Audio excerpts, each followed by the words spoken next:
after a prolonged search for the image. The opulent presidential suite was suffused with an air of intimacy, as moonlight filtered through sheer curtains, casting a gentle glow upon the expansive bed. She lay there, clad in a silken nightgown, her delicate form exuding an ethereal allure. A potent masculine presence drew near, large hands tenderly cradling her face before pressing a fervent kiss upon her lips. This kiss was passionate and lingering, as though seeking to meld their very beings. Warm hands trailed down her arms, gently tugging at her dress, which slipped away like petals, revealing her porcelain skin. A slight shiver coursed through her, yet the heat radiating from her body compelled her to embrace him, encircling his waist with her arms. They held each other tightly, sharing the warmth of their bodies and the rhythm of their heartbeats. Kisses trailed down her neck, igniting a chorus of soft moans from her lips as her fingers clutched the sheets beneath her. Suddenly, an inappropriate ringtone shattered the enchanting moment. Luowan jolted awake from her dreams, gradually rising to sit on the edge of the bed. Since that incident, these past 3 years have been punctuated by spring dreams that morphed into inescapable nightmares. Gazing at the starkness of her bedroom, she had grown accustomed to the solitude, often unable to discern whether she was married or single. The persistent ringing of her phone drew her attention. After a moment's hesitation, she answered it. Her father's deep voice resonated through the receiver. "Luowan, are you awake?" She replied, a sense of resignation flooding her. He was about to deliver the speech she had come to expect. "Luowan, the Lu Corporation stocks have been plummeting. You wouldn't want to see the company go bankrupt, leaving your mother and Xiao with nowhere to go, would you? Sometimes, a woman must leverage her advantages and understand how to capture a man's heart. Think of a way to persuade Yiqian to approve the loan just this once." Her father spoke earnestly, harboring a flicker of hope that Luowan might be the key to securing the bank loan from Shen Yiqian. "Father, you know the nature of my relationship with him. We are less than strangers. How could he possibly assist the Lu Corporation?" Luowan inhaled deeply, her once fervent spirit having grown cold after enduring prolonged indifference. Her father, having lost the last remnants of patience, retorted angrily, "Luowan, you've truly wasted your years. In 3 years, you haven't even captured a man's heart. What a waste of effort. Either you secure the loan from Shen Yiqian, or he'll arrange a meeting for you tonight. The choice is yours." Luowan sat in silence, phone in hand, and after her father finished speaking, she quietly hung up, tossing the device carelessly aside. Her arms wrapped tightly around her legs, emanating a profound sense of helplessness, as though all strength had been siphoned from her being. Her gaze dimmed, devoid of its former spark. Though she had been married to Shen Yiqian for 3 years, their encounters and conversations were exceptionally rare. She couldn't help but scoff at the thought if only she possessed the ability to capture Shen Yiqian's heart. Alas, reality was often cruel, and she understood that this was a near impossible dream. A profound sense of indebtedness weighed heavily upon her heart, a burden akin to a heavy shackle that left her gasping for breath. In truth, she was not Lu Minghuai's biological daughter. Rather, she had been adopted by the Lu couple from an orphanage when she was 8. They had been married for years without children, and following the counsel of a master, they decided to adopt a sweet, beautiful, and well-behaved girl, ultimately choosing Lin Luowan and renaming her Luowan. The year after Luowan arrived at the Lu household, Mrs. Lu became pregnant and eventually gave birth to Lu Xiao. Additionally, Mr. Lu's business flourished, and they began to believe that Luowan was their little lucky charm. Hence, even after having their own child, they never sent her away, raising her as if she were their own. Had it not been for that one incident, Luowan would never have questioned her father's love for her. Yet now, she was acutely aware that she was merely a pawn in her father's business dealings, a means to an end. Stunned, Luowan remained motionless for a while before finally rising from the bed. In a vast villa, apart from Aunt Fu, who prepared meals, and a maid named Xiao Wan, there was only her, making the atmosphere somewhat desolate, mirroring the state of her 3-year marriage. After completing her morning routine, Luowan sat before her vanity, gazing at her reflection illuminated by soft light, which sculpted her enchanting silhouette. She tilted her head slightly, her slender fingers gently resting against the mirror's edge, her eyes reflecting a mix of curiosity and self-examination. The image before her revealed skin like snow, delicate and radiant, seemingly radiating a gentle glow. Her exquisite features were perfectly proportioned, with graceful brows, eyes like autumn waters, a straight nose, and slightly upturned lips. Her cascading hair fell freely over her shoulders, a few rebellious strands playfully framing her face, enhancing her allure. Leaning closer to the mirror, she scrutinized her visage, her gaze lingering on her once vibrant eyes that now appeared dim and lost, as if searching for her true self within the reflection. It was unclear how long she sat there, but after applying a simple touch of makeup, she gently pressed her lips together, the color accentuating their lusciousness. Raising her chin slightly, the elegant contours of her face resembled a perfect sculpture. The reflection before her resembled a fairy that had stepped from a painting, beautiful, yet imbued with the essence of the mundane. Upon descending, she found Aunt Fu had already prepared breakfast. Luowan expressed her gratitude quietly. "Thank you." She sat alone, savoring her meal in silence, as if accustomed to such solitude. By the time she left, it was past 9, and she arrived at the art gallery. Her assistant, Xiaoqi, had already placed the ownership documents on her desk. Aware that he might not regard it highly, it was all she had at her disposal. Clutching her phone tightly, Luowan inhaled deeply, striving to calm herself. Slowly, she opened her contacts and found the name that felt both familiar and foreign, her heart brimming with conflicting emotions. Her finger gently tapped the screen, and as the call connected, each ring felt like a resounding echo against her heart, heightening her anxiety. At last, Shen Yiqian's deep voice emerged on the other end. "Hello, is that you?" Luowan bit her lip and spoke softly. "It's me, Luowan. I have something to discuss with you. It will only take a few minutes of your time." Upon hearing his indifferent tone, the composure she had managed to muster began to crumble. She forced a smile, realizing that throughout these 3 years, he had not even bothered to save her number. "If this is about the loan, there's no need to discuss it. The bank will not issue a loan to a shell company," Shen Yiqian replied, his voice tinged with impatience. Luowan's heart clenched, and she hastily responded, "What about using my gallery as collateral?" Shen Yiqian laughed coldly. 3 billion, how much do you think your gallery is worth? Do you take me for a fool?" With that, he hung up the phone. As she listened to the dial tone echoing in her ears, a sense of desolation washed over her. She understood that she no longer had the right to plead for his leniency. The marriage was originally coerced by Lu's father through unscrupulous means, threatening Shen Yiqian with compromising videos to secure numerous loans. Had she not inadvertently overheard a heated argument between Lu's parents one afternoon regarding the videos, she might have remained blissfully unaware. In truth, anyone would despise the perpetual state of intimidation. Marrying her would indeed be a stroke of misfortune. Now, it appeared that Lu's father had exhausted all options and turned his attention towards her once more, seeking to exploit her as a means to further pressure Shen Yiqian into procuring benefits for himself. A sardonic smile graced her lips. He overestimated her allure, for she possessed none. After a moment of composure, Luowan picked up the desk phone and dialed a number. Soon, her assistant, Xiaoqi, knocked and entered. "Sister Lu, is there something you need?" Xiaoqi inquired, her gaze fixed on the gentle beauty before her, a warmth blooming in her heart. "Please pack up teacher Chen Danking's painting for me. I will take it with me shortly." This piece had been secured through great effort in an auction, and now, with no other recourse, she had to part with it, hoping to exchange it for funds to alleviate Lu's urgent financial plight.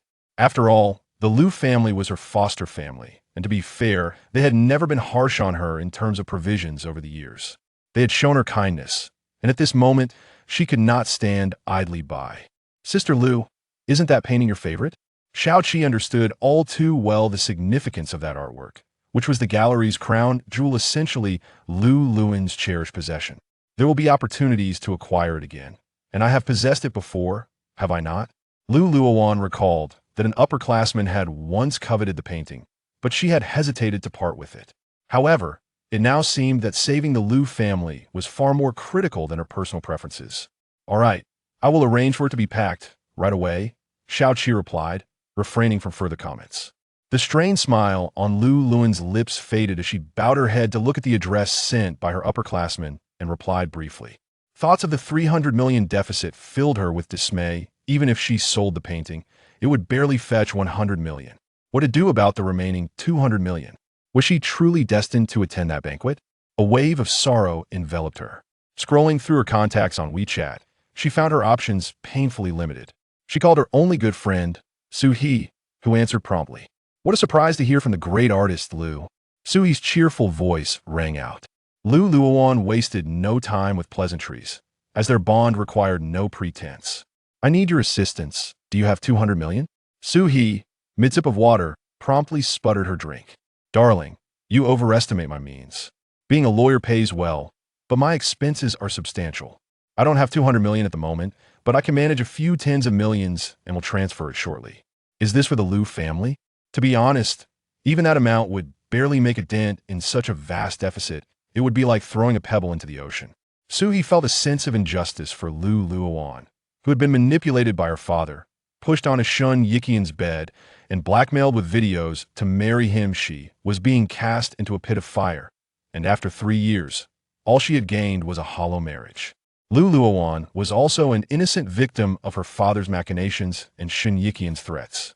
Upon discovering her father's use of the video to coerce Shen Yiqian, she had attempted various means to persuade her father, but the greed of Lu's father prevented him from relinquishing his leverage.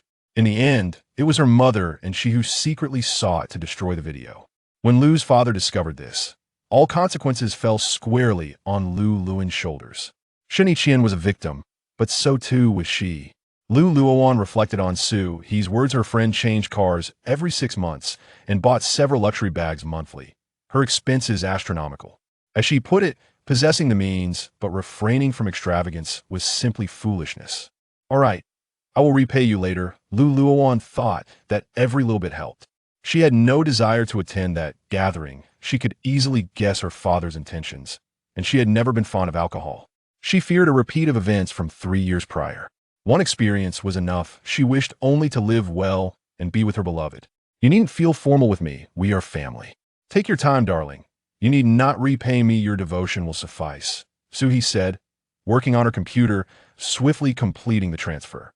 Su-hee's voice echoed once more through the receiver. The transfer is complete, darling. After this, don't fret about it anymore. You have long since repaid your debt of gratitude, so do not burden yourself. You have your precious Jean. You are not alone. Su-hee, feeling a pang of sympathy, reminded her that were she in a similar predicament with her foster father, she would have severed ties without hesitation. Such individuals only grew more insatiable. Understood. Please help me draft a divorce agreement when you have the time.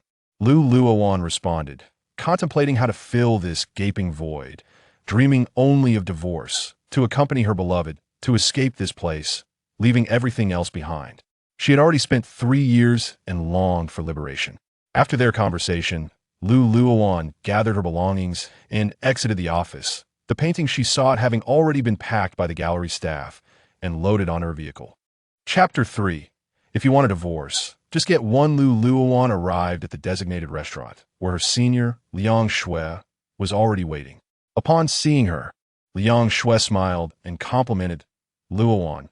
After all these years, you still look as beautiful as ever. I heard you got married? Luowan set down her bag and smiled gently. Yes, and you haven't changed either, senior. You still radiate beauty. But now you appear even more capable, truly a career elite. Their acquaintance blossomed during their university days in the dance club, where Liang Shui had been particularly caring towards her. However, after graduation, when Liang Shui went abroad, they had scarcely kept in touch. You still have that sweet tongue. Why the sudden marriage? Was it an arranged union? Liang Shui scrutinized her delicate features, the lines of her face flowing naturally like a radiant moon. Her fair skin, smooth as silk, exuded a faint rosy hue, as if one could draw water from it with a gentle pinch. Beneath her elegantly arched brows, her large, glistening eyes resembled a clear lake, deep yet bright, capable of ensnaring one's gaze.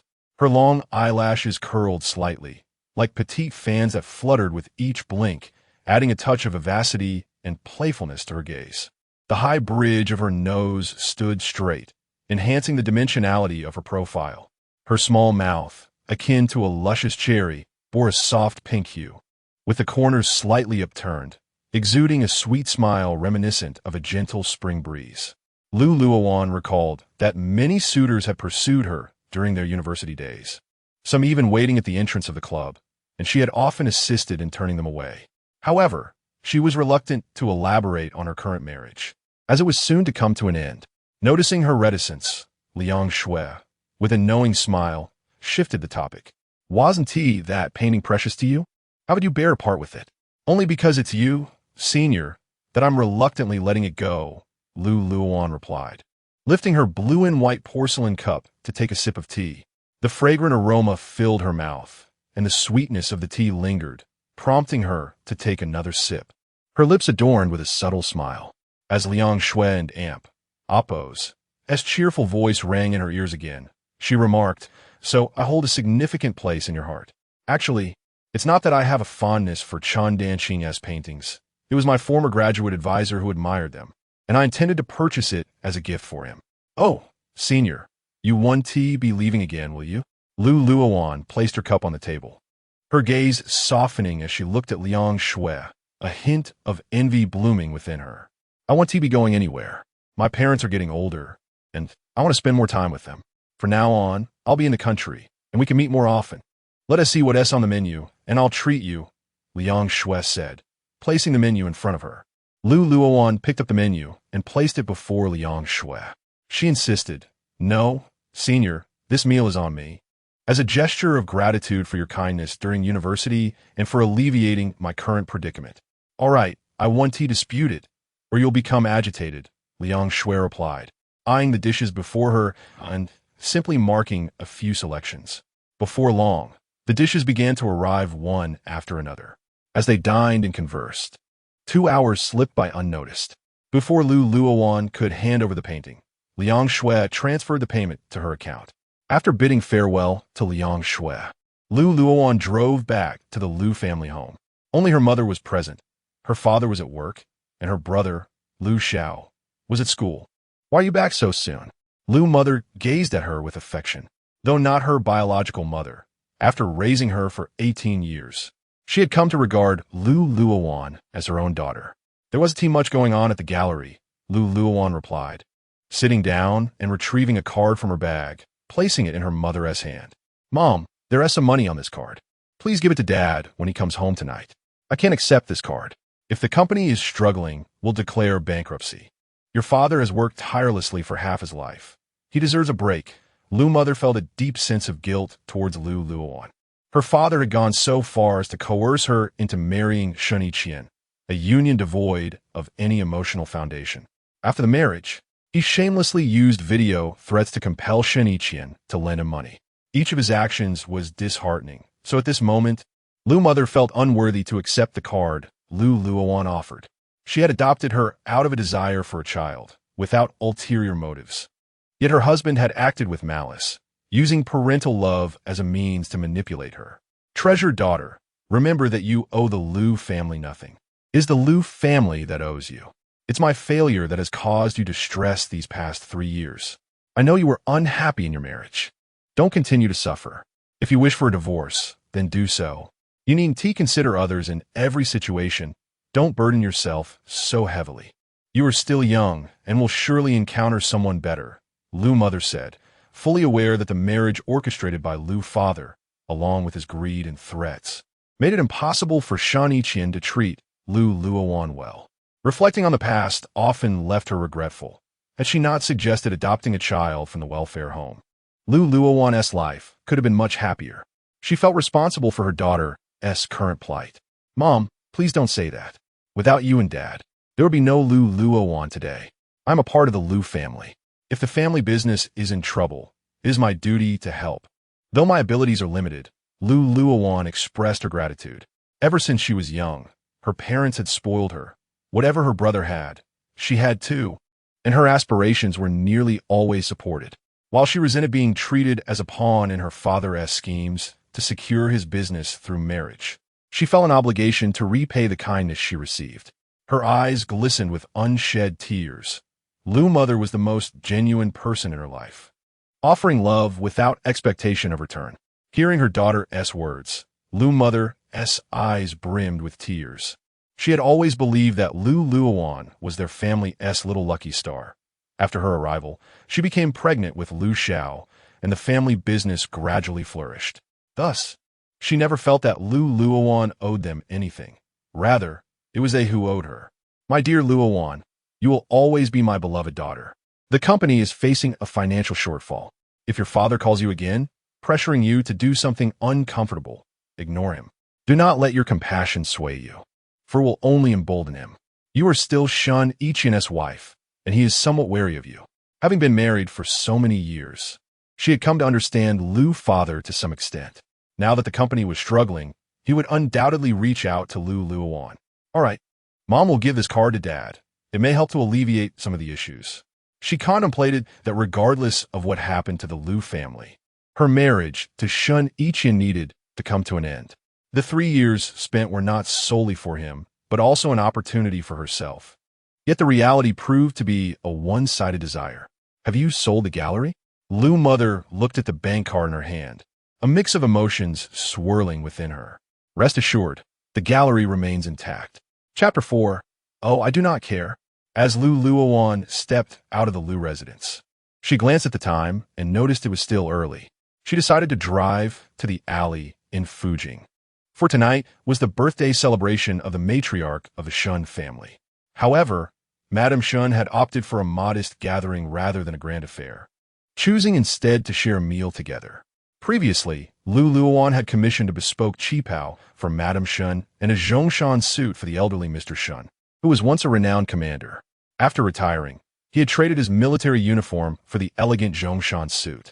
Those in the Shen family who genuinely cared for her were few and far between, making her cherish their kindness all the more. After picking up the garments, she purchased osmanthus cakes, a favorite of Madame Shen.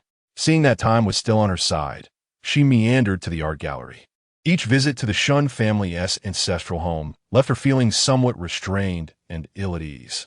This discomfort stemmed from Madame Shen's sharp tongue and the lack of common ground for conversation. Her time that was often spent in the kitchen. Among the Shen family, only the elder Mr. and Mrs. Shen engaged with her. Upon returning to the gallery, Luowan made her way to the studio, set an alarm, and began to paint with a sense of tranquility. Over the past 3 years, she had taken to painting as a means to pass the time during idle moments or when her mind was restless. Gradually, she had grown accustomed to solitude. In the spacious and brightly lit studio, Luowan stood before her easel, her gaze focused and lively. The brush in her hand danced like a nimble performer, leaping and twirling across the canvas, conjuring enchanting patterns, akin to a flower blooming within the realm of art. Her long hair was casually tied back, with a few rebellious strands cascading down her cheeks. She paid no mind to them, as her brush moved with graceful dexterity, each stroke narrating a captivating tale, and every hue weaving a vibrant dream. Immersed in her own world, she reluctantly set down her brush and palette only when the alarm signaled the end of her creative spell. After cleaning her tools, she exited the studio. It was already past 5 when she left the gallery, yet she felt no urgency. Arriving too early would leave her with nothing to do. 40 minutes later, Luowan drove into the military compound. Several cars were already parked there. Madame Shen had 2 sons and a daughter. Shen Yiqian, the eldest, lived with Madame and Mr. Shen in the compound, while the younger son's family visited occasionally. Carrying her items, Luowan walked slowly toward the house. Upon seeing her, a servant respectfully greeted her as young Madame. Luowan nodded, her attire a pristine white dress that billowed gently in the breeze, resembling a blossoming white lotus, pure and ethereal. The soft fabric clung to her graceful form, perfectly outlining her curves, from shoulder to waist to the flowing hem, exuding an aura of elegance. Upon entering the house, Luowan approached the dignified Madame Shen seated on the sofa and said, "Grandmother, happy birthday." "Oh, my Luowan has returned. Is this my qipao?" Madame Shen and Amp's eyes sparkled with joy as she looked at the bag and Luowan and Amp. Appo's hand. Yes, and here is grandfather and Amp. Appo's Zhongshan suit, Luowan replied, placing the items on the table. You are so thoughtful, dear, Madame Shen exclaimed, her delight akin to that of a child. She grasped Luowan and Amp, Appo's hand, saying, come. Let's go to my room and try it on. I can hardly wait. All right, Luowan replied, one hand carrying the items while the other supported Madame Shen as they made their way to her room. Meanwhile, the women of the Shen family were in the game room playing mahjong, while the men gathered in the tea room for conversation. 10 minutes later, Madame Shen looked at her reflection in the mirror, nodding in satisfaction.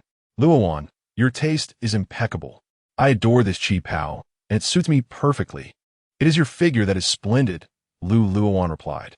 Madame Shen and Appo's figure had a bit of softness to it, not overly slender, and she wore the chi pao with a unique charm, radiating dignity and grace.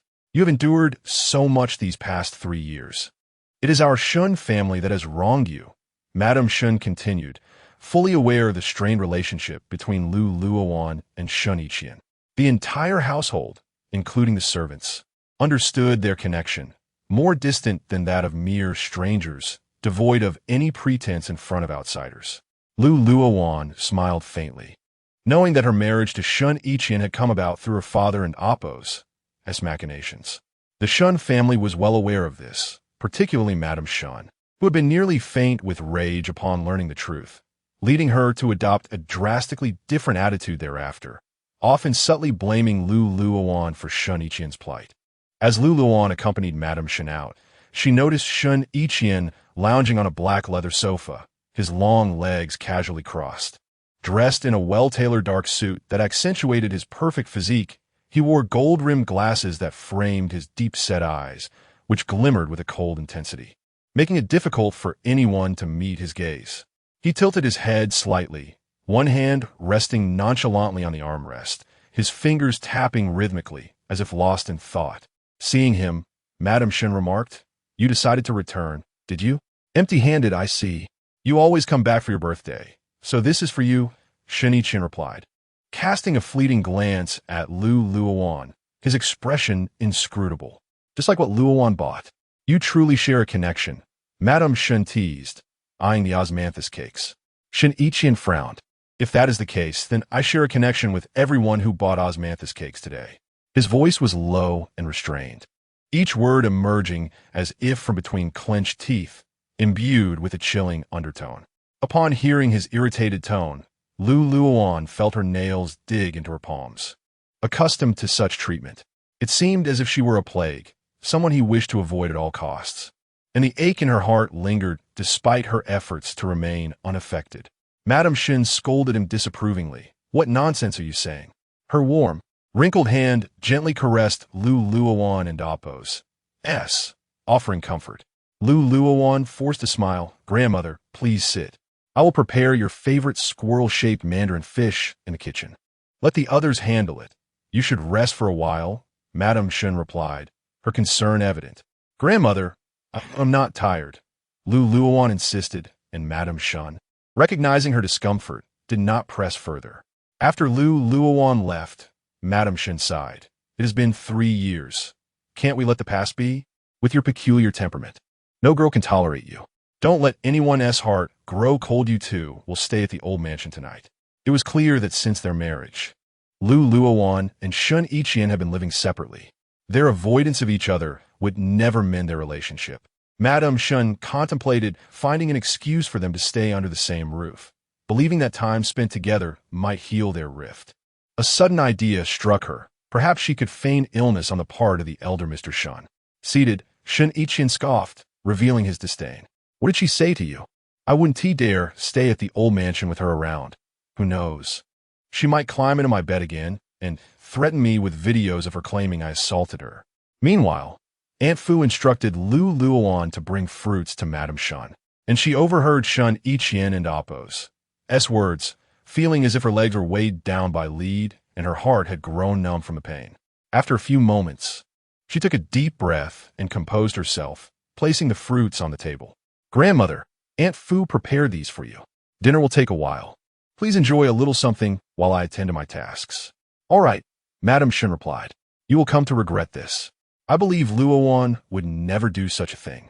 There must be some misunderstanding, Madam Shen said, taking a piece of fruit and savoring it. Shen Yiqian's expression darkened, his face shadowed, as if stained with ink. Oh, I do not care.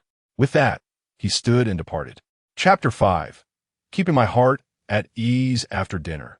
As Luowan prepared to assist with the cleanup, Aunt Fu hurriedly intervened, saying, Young madam, please rest. We can manage. At that moment, Shen Yiqian and Appo's cousin, approached and inquired, Sister-in-law, you own an art gallery, correct? Indeed, I have a small gallery. Why do you ask? Luowan regarded Shen Yiqian as a straightforward individual, imbued with a profound sense of justice. Perhaps it was due to his profession as a detective in the Major Crimes Unit that he consistently addressed her with respect. I have a small favor to ask, sister-in-law. Could you help me find a landscape painting? My mentor is retiring next month, and though he doesn't in Appo's, have many hobbies, he does enjoy collecting artworks. Dressed casually, Shen Yiqian stood tall and robust, his rugged features softened by a hint of warmth. Seeing this scene, old Madam Shen suddenly felt they were quite well matched. Though fate can often be cruel, do you have a favorite artist? Luowan pondered, knowing that art collectors typically have their preferences. Shen Yiqian. She recalled a visit to her mentor and Appo's home, where he had proudly introduced her to Shen Yiqian and Appo's works. You are in luck. We happen to have a piece titled Summer Mountains and High Retreat in the gallery, Luowan thought, considering that the painting's value could help bridge Lu's financial gap. All right, sister-in-law, let us connect on WeChat. Please send me the gallery's location, and I'll come by tomorrow to pick it up. Shen Yiqian pulled out his phone, ready to scan the QR code. My phone is in my bag. Just add me. My number is 136. For 75, I'll send you the location shortly. Okay. Just as Shen Yiqian finished adding her, Shen Yiqian appeared in the dining room, a cigarette unlit between his fingers, his expression dark as he addressed Shen Yiqian. Your second aunt wants you to help her out. In reality, it was Shen Yiqian and Appo's mother who had asked for Shen Yiqian and Appo's assistance to use the restroom. However, seeing the two of them engaged in cheerful conversation, seemingly having exchanged WeChat contacts, filled Shen Yiqian with displeasure. Oh, sister-in-law, please hold that painting for me, Shen Yiqian said before turning to leave. As Luowan prepared to depart to retrieve her phone, she heard Shen Yiqian's icy warning. Do not entertain any notions about Shen Yiqian. He is beyond your reach. If you seek to flirt, do so outside. You would do well to temper your demeanor within the Shen household. Hearing such disparaging remarks, her heart turned to ice once more, and without hesitation, she retorted, I have no interest in any man from the Shen family. Previously, Luowan might have ignored such comments, but now her heart was cold, devoid of any expectations, rendering it inconsequential. Suddenly, she felt no desire to endure any longer. After speaking, she swiftly left his side, grabbed her bag in the living room, greeted old Madam Shen and old Master Shen, and exited decisively. Shen Yiqian was rendered speechless by Luowan's retort. He was now curious to discover her true intentions. For 3 years, the Lu family had reaped countless benefits from their association with the Shen family, all thanks to the Shen family's goodwill. Irritated, he sat back at the dining table, igniting the cigarette in his hand and taking several deep puffs. Aunt Fu, who was wiping the table, remarked, Yiqian, you should smoke less. You're not a child anymore. Perhaps you should consider having children. Having watched Shen Yiqian grow up, Aunt Fu had a soft spot for him. Recalling how he once drank her milk when he was a baby due to his mother's insufficient supply, he replied respectfully, Are you suggesting I have a child merely to use as leverage? Even a tiger does not eat its young. You are being ridiculous.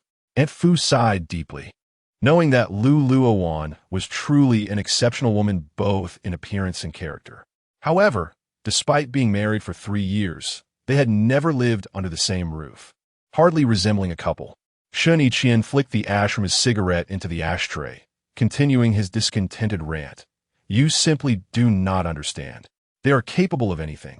Ah, a fateful connection, Aunt Fu mused, having spent 3 years caring for the young madam in the villa. She knew all too well what kind of person Luowan was, completely devoid of the arrogance and greed typically associated with a wealthy heiress. Rather, she was polite, gentle, and emotionally stable, never holding grudges against the servants for their occasional mistakes, merely advising them to be more careful next time. It was hard to believe such behavior was a facade. If it was indeed an act, maintaining it for 3 years was quite an achievement. After leaving, Luowan settled into her car, gazing at the military district ahead, contemplating that this would be her final visit. With a heavy heart, she opened the divorce agreement drafted by Suhi, finding no discrepancies, and replied, "Agreed." At that moment, Suhi sent a voice message. Luowan, are you out of your mind?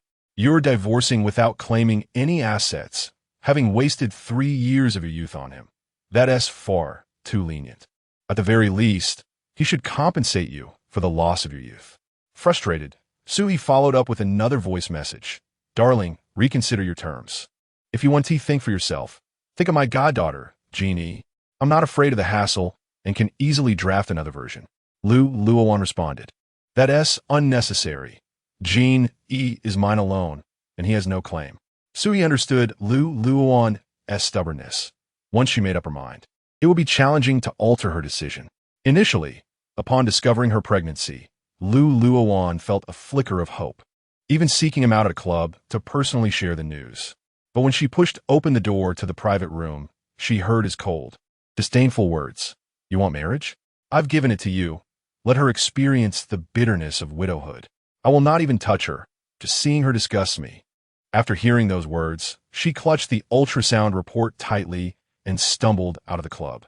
She had experienced confusion and hesitation, even contemplating termination, yet she could not bring herself to do so. After all, it was a living being. Ultimately, she made a difficult decision to give birth in secret, for otherwise, she would not have the joy of such a lovely daughter. She was also grateful for his neglect. Had he cared, she might never have had the chance to deliver Jean E outside. Reflecting on it now was rather tragic. She clandestinely brought a child into the world, all while her husband remained oblivious. Chapter 6. Keep your distance from her. Beware of falling into her trap after reviewing the divorce agreement.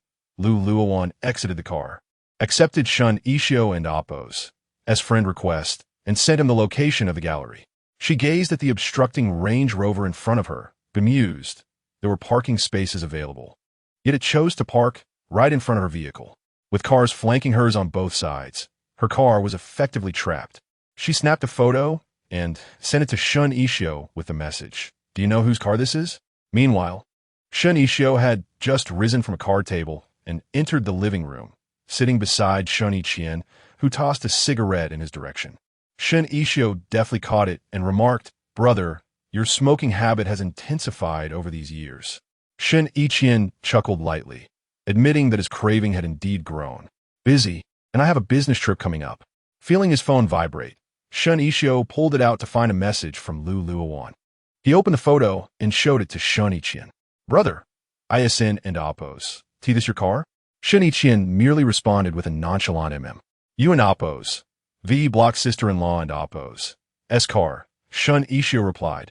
Lowering his head, he failed to notice Shen Yiqian's growing pallor, which hinted at an impending storm. Coldly, Shen Yiqian warned, keep your distance from her. Be careful not to fall into her trap. Shen Yiqian chuckled at this. Brother, what are you talking about? Sister-in-law is not that kind of person. You must have some misunderstanding. Having served as a police officer for many years and studied psychology, he prided himself on his insight into human nature. Luowan was straightforward and kind-hearted, devoid of malice. She treated both the elders and younger members of the Shen family with respect and care, often even better than the grandchildren themselves, which seemed genuine rather than feigned. Shen Yiqian and Appo's voice, laced with anger, cut through the air. Do you know her well?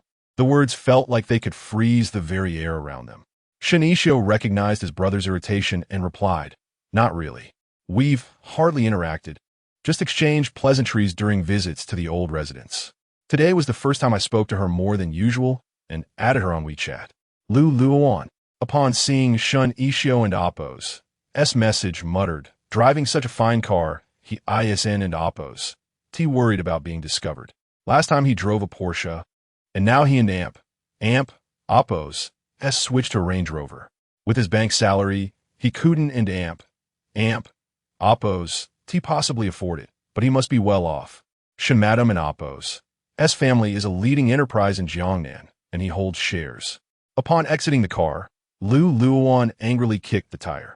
Some good dogs don't block the way, but he has parked a fine car in front of me. She had no desire to confront him, but leaving without speaking to him was impossible. Once inside, she heard Shen Yiqian and Oppos' icy voice. Stay away from her. Yuan and Oppos' outsmart her. Be cautious not to trip. Though her heart had grown numb, the words still stung. She took a deep breath, attempting to appear unfazed. Could you move the car? The individuals on the sofa remained silent, casually flicking ash from their cigarettes, as if they hadn't and Oppos' heard her. Seeing that he did not respond, Shen Yiqian called out, brother. Just as Luowan was about to speak again, Shen Yiqian leisurely replied, the keys are in the car. Move it yourself. Don't bother me. Luowan quickly retorted and departed, unwilling to linger even a moment longer. Why should she prolong her discomfort? She had never driven such a large vehicle before, and her parking skills were mediocre at best.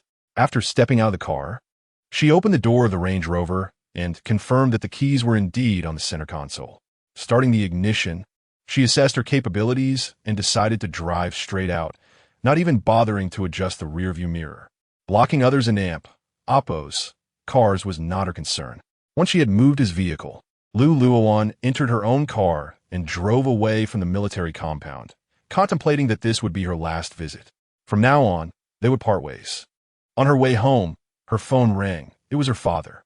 Is this money from Shen Yiqian? Luowan, can you lend me another 300 million? This ISN and Oppos' enough. Upon hearing his outrageous request, Luowan's fingers tightened around the steering wheel, turning pale from exertion. The cold air from the car's AC tousled her bangs, and she forced a bitter smile. Dad, I can't help. The money I gave you came from borrowing from Su He and selling paintings. Do you think you know what my situation with Shen Yiqian is? The car's dashboard emitted a soft glow, contrasting starkly with the retreating scenery outside. The air inside felt stagnant, filled only with the sound of the air conditioning and the faint hum of tires on the road. Luowan bit her lip, striving to stabilize her emotions, but her slightly trembling shoulders betrayed her vulnerability.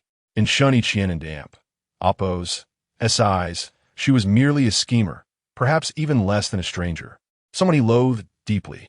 How could he possibly lend her money? Doesn't and Oppos' grandma dote on you? Ask her for help. Once the company is up and running, we will repay her immediately. Her father persisted, his voice growing desperate, as this was his last hope. Dad, I plan to divorce him, Luowan stated calmly.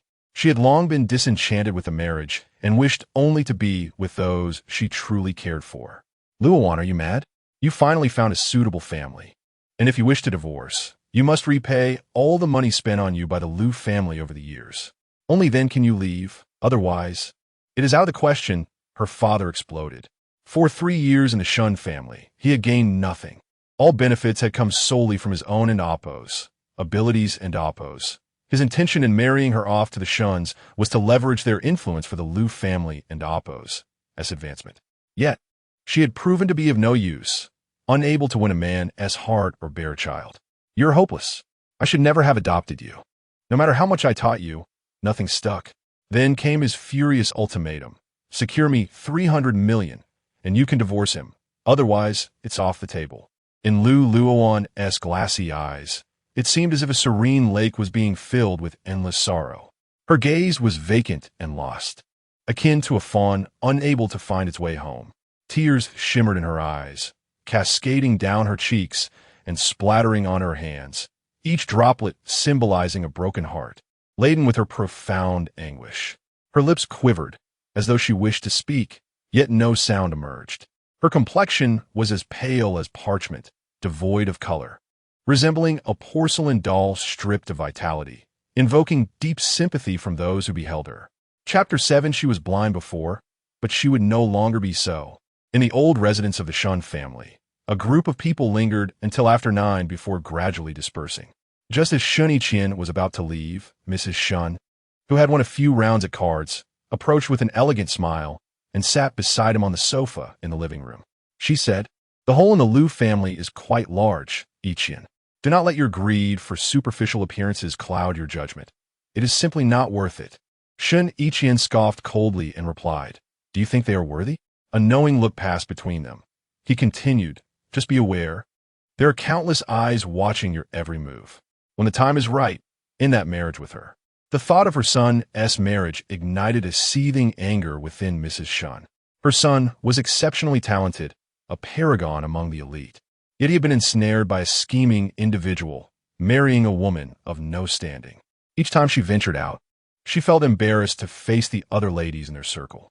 "Just manage your husband well," Shen Yiqian remarked as his phone rang. It was his aunt calling. He answered. "Yiqian, is the Land Rover yours?" "Yes," he replied. "Please move it. You're blocking my car." His aunt was somewhat intimidated by her nephew, whose moods were unpredictable and whose demeanor was often cold and detached. "I'm on my way," he said, standing up to leave. "Your father doesn't require any concern. He is quite capable," Mrs. Shen called out confidently, her emotional intelligence apparent as she wielded her methods of managing her husband. Indeed, Shen's father, Shen Yiqian, was a responsible man, embodying the ideals of a good husband, father, and son. Once outside, Shen Yiqian spotted his car in the courtyard, precisely as he had parked it, though it had merely shifted 2 spaces. He mused, "He must be like me, seeking convenience." Upon entering the vehicle, he noticed that the seat and rearview mirror had not been adjusted. He started the engine and drove straight out of the military compound. Meanwhile, Luowan, upon arriving home, received a video from the nanny featuring her daughter, Jean E, splashing water during bath time. The exhaustion that had weighed her down melted away at the sight of her beloved daughter, filling her with an unwavering belief that everything would turn out fine. Once she repaid the Liu family and Oppo's debts, she would take her daughter to a place where no one knew them, never to be separated again. She longed to hold her, to cherish her, and to accompany her closely. Her resolve to divorce solidified. She entered her study, printed the divorce agreement, and signed it without hesitation. After signing, a flicker of anticipation for her future ignited within her. The next morning, upon arriving at the gallery, she arranged for a local courier to send the divorce papers to Shen Yiqian. Throughout the morning, Luowan remained in the studio, diligently working on the painting she had not completed the day before. Just as she was adding color, her phone rang. She set down her palette and picked it up, noting it was a call from the police station. A pang of anxiety gripped her, yet she steadied herself and answered. A stranger's voice inquired, "Are you a relative of Liu Xiao?" "Yes," Luowan replied calmly, though her hands clenched with tension and her heart raced. "Liu Xiao got into a fight with a classmate. Please come down." "Okay," she said before hastily removing her smock, leaving her scattered art supplies behind. Grabbing her phone, she hurried out of the studio. Distracted by worry, she nearly rear-ended another vehicle on her way. Upon arriving at the police station, she reversed into a parking spot and exited her car, spotting a familiar Land Rover nearby without giving it much thought. She rushed inside, where a police officer led her to the detention room. There, she found Liu Xiao seated, a bruise marring his lip. "What happened?" she asked urgently. "He was disrespectful, so I taught him a lesson," Liu Xiao replied nonchalantly. "You're making quite a name for yourself. Do you intend to leave a record?" she chastised, gently wiping the dried blood from his lip with a wet wipe, her heart aching for him. "No, don't worry. It's shameful to get hurt while teaching that rookie a lesson." Liu Xiao reflected that the bruise on his lip was merely a consequence of failing to dodge in time, but he had returned the favor tenfold. His mouth and face were swollen and grotesque. He had received this punishment for speaking ill of Luowan. A nearby officer warned Liu Xiao to curb his behavior, then instructed Luowan to follow him. "All right," she replied respectfully, casting a lingering glance at Liu Xiao before following the officer out. The officer took her to another empty interrogation room, stating, "The other party has sustained serious injuries and is preparing to file charges against Liu Xiao for intentional assault." Panic gripped Luowan as she realized Liu Xiao was still in university. He could not afford a criminal record. Furthermore, Liu Xiao rarely caused trouble, and if he had resorted to violence, It must have been provoked by something egregious the other party had said or done. "May I speak with the other party?" she inquired. "That would be best. A resolution is preferable, given Lu Zhao's age," the officer agreed. He led her to another room where a bruised teenager sat, flanked by a tall figure in a fitted black suit, exuding an air of restraint. Shen Yiqian stood with his hands in his pockets, one hand holding a phone to his ear, his back turned towards the door. Upon hearing the commotion, he turned to face them, his dark eyes behind rimless glasses narrowing as he regarded Luowan and the officer. "Is it necessary to discuss this?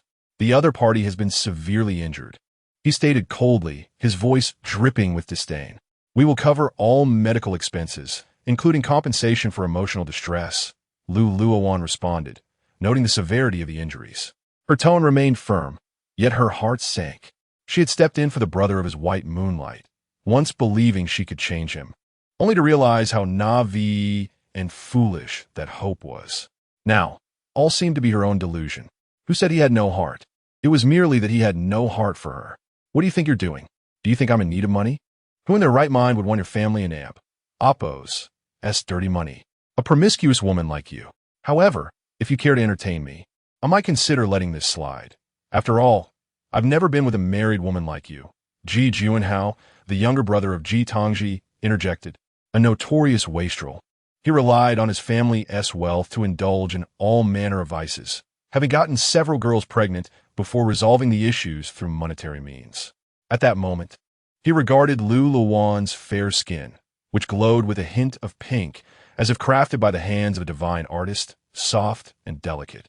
Her small, straight nose complemented lips that were as enticing as cherries, naturally tinted, utterly captivating. Especially her alluring curves stirred a desire within him to experience her sweetness. This wretched woman had taken Shen Yiqian's place, and the reason Lu Xiao had struck him was that he had insulted Luowan. Ji Juanhao was acutely aware of Shen Yiqian and Appos' contempt for her, thus he spoke with reckless abandon. Upon hearing his intolerable remarks, Luowan and Appos' originally gentle countenance darkened slightly. She retorted sharply, "Mind your language. With such foul words, it seems your upbringing has been devoured by dogs at such a tender age. Lu Xiao has been lenient with you. Repeat that, you filthy creature, and you truly shall regret it." Before he could finish, a forceful kick struck his leg. He raised his gaze, caught off guard by Shen Yiqian and Appos', a somber and piercing glare, which exuded a palpable warning, as if to say, "Clean up your mouth, or you'll be spending the night in the police station." Ultimately, Ji Juanhao could only weakly call out, "Brother Yiqian." A cold smile flickered at the corner of Luowan and Appos' mouth as she retrieved her phone from her bag. "Regarding the medical expenses, it is entirely up to you. You were the one who spoke disrespectfully first, prompting Lu Xiao to retaliate. I have recorded your words, and should you dare to sue Lu Xiao, I will release the recording online. It will be interesting to see how the Ji family stocks fare then. Consider this a friendly reminder. If your mouth is foul, perhaps you should brush your teeth more often." She could not discern why Shen Yiqian had kicked Ji Juanhao. Perhaps he felt she had been insulted, or it was merely a blow to Ji and Appos' pride. Nevertheless, the reason had become inconsequential. She had already resolved to end her marriage. She had been blind before, but she would not remain so in the future. Chapter 8. The divorce agreement. After Luowan departed, only Shen Yiqian and Ji Juanhao remained in the room. Ji Juanhao, sporting a visage reminiscent of a swollen pig, disdainfully turned towards Shen Yiqian. "Is that it, Yiqian? What do you propose? Should you wager your G group shares against her? Or do you believe you were wronged?"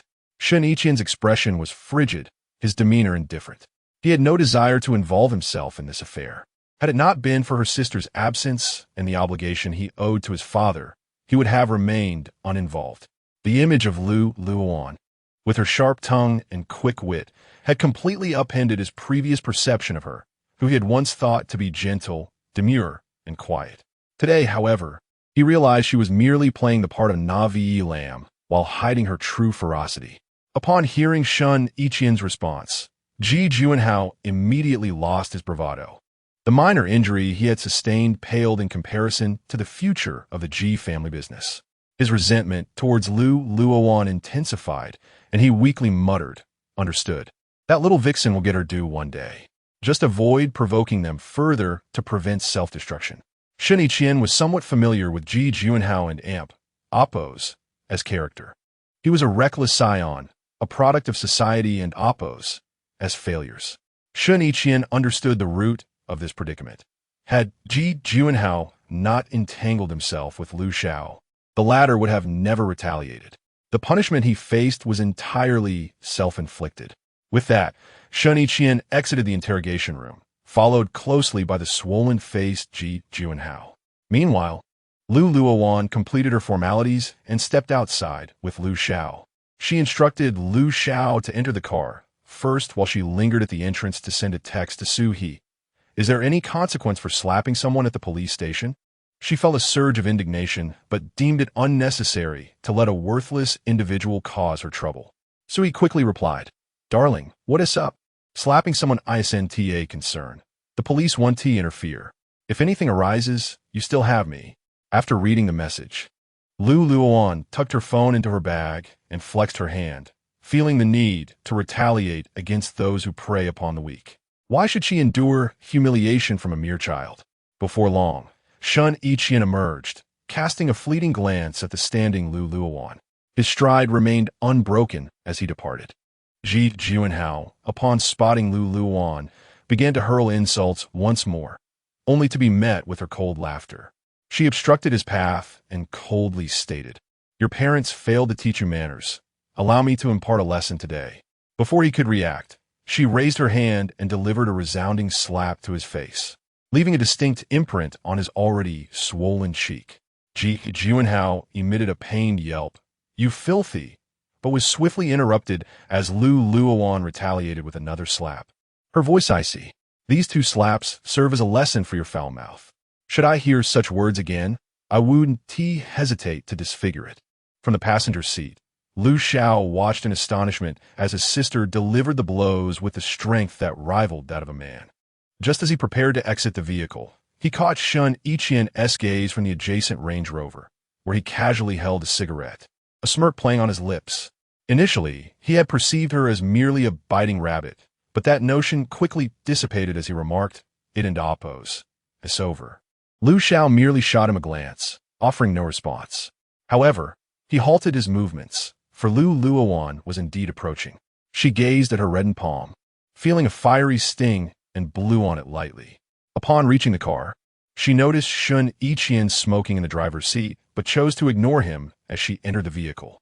Starting the engine, she exited the parking space.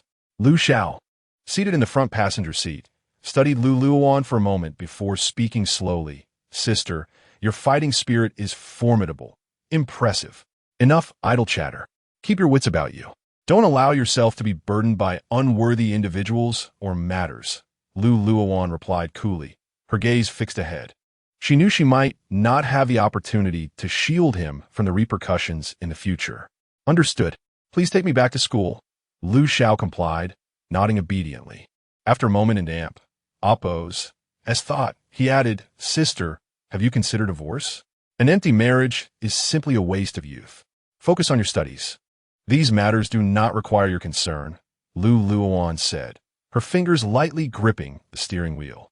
Despite the lingering heat in her right hand, she felt an overwhelming sense of relief. The exhilaration of striking someone was unparalleled. It was the first time in her 26 years that she had resorted to violence. Meanwhile, Ji Junhao approached the Range Rover, his ears still ringing from the encounter. Though he was displeased, he kept his feelings concealed. "I have matters to attend to. Your family's driver will come to collect you," Shen Yiqian remarked, having finished his cigarette and igniting the engine as he released the brake. Upon returning to his office at the bank, Shen Yiqian's assistant, Zhao Jing, entered carrying a file folder. "Mr. Shen, your delivery has arrived from a local courier." "Leave it there," Shen Yiqian replied tersely, unbuttoning his suit jacket as he reclined slightly in his chair, feigning disinterest as he closed his eyes. "Understood." Zhao Jing nodded and gently placed the folder on the desk before exiting. Time passed, and Shen Yiqian eventually opened his eyes, his deep gaze akin to an inscrutable abyss, revealing little of his emotional state. He reached for the folder and slowly opened it. Upon seeing the bold letters divorce agreement printed on the document, his eyes narrowed, a flicker of displeasure crossing his features. He scoffed softly. How ambitious. He then meticulously perused the agreement, only to be taken aback by the absence of any clauses regarding the division of assets. What astonished him further was the signature on the final page, unmistakably hers. He tossed the document into the drawer, muttering to himself, "So you can marry when you wish and divorce at your whim. All the good fortune falls to you. Luowan, doesn't he it? How navi." Chapter 9. Returning home after escorting Lu Xiao back to school, Luowan returned to the gallery. Shortly after finishing her lunch, Shen Yiqian arrived. The staff member, Xiao Qi, nearly became transfixed upon seeing the robust Shen Yiqian. Shen Yiqian, half-jokingly, remarked, "What is it about me that captivates you so? You and Amp, Oppos, V've been staring ever since I walked in." Embarrassed, Xiao Qi and Amp, Oppos, as cheeks flushed as she stammered an explanation. "I'm sorry, you resemble someone I know." Shen Yiqian chuckled, ultimately choosing not to expose her clumsy fib, and followed Luowan to view his painting. Luowan briefly introduced the artwork, but Shen Yiqian, lacking any knowledge of art, merely nodded politely throughout. Eventually, Luowan said nothing further but requested him to inspect the painting. Satisfied with its condition, he had it packaged. Shen Yiqian promptly paid for it and took the painting away. Upon seeing the funds transfer to her account, Luowan unhesitatingly transferred the amount to her father's account. Although modest, it would suffice for urgent needs. Around 3:00 and Oppos, clock in the afternoon, Luowan, holding the gallery and Oppos, as property rights, arranged a meeting with a representative from a trust company. They met at a CF, where the representative, a sharply dressed gentleman, greeted her. After she took a seat, she politely apologized for her tardiness. "Not at all. I arrived early," he replied, calling the waiter to inquire, "What would you like to drink?" "A coconut latte, please," Luowan responded succinctly.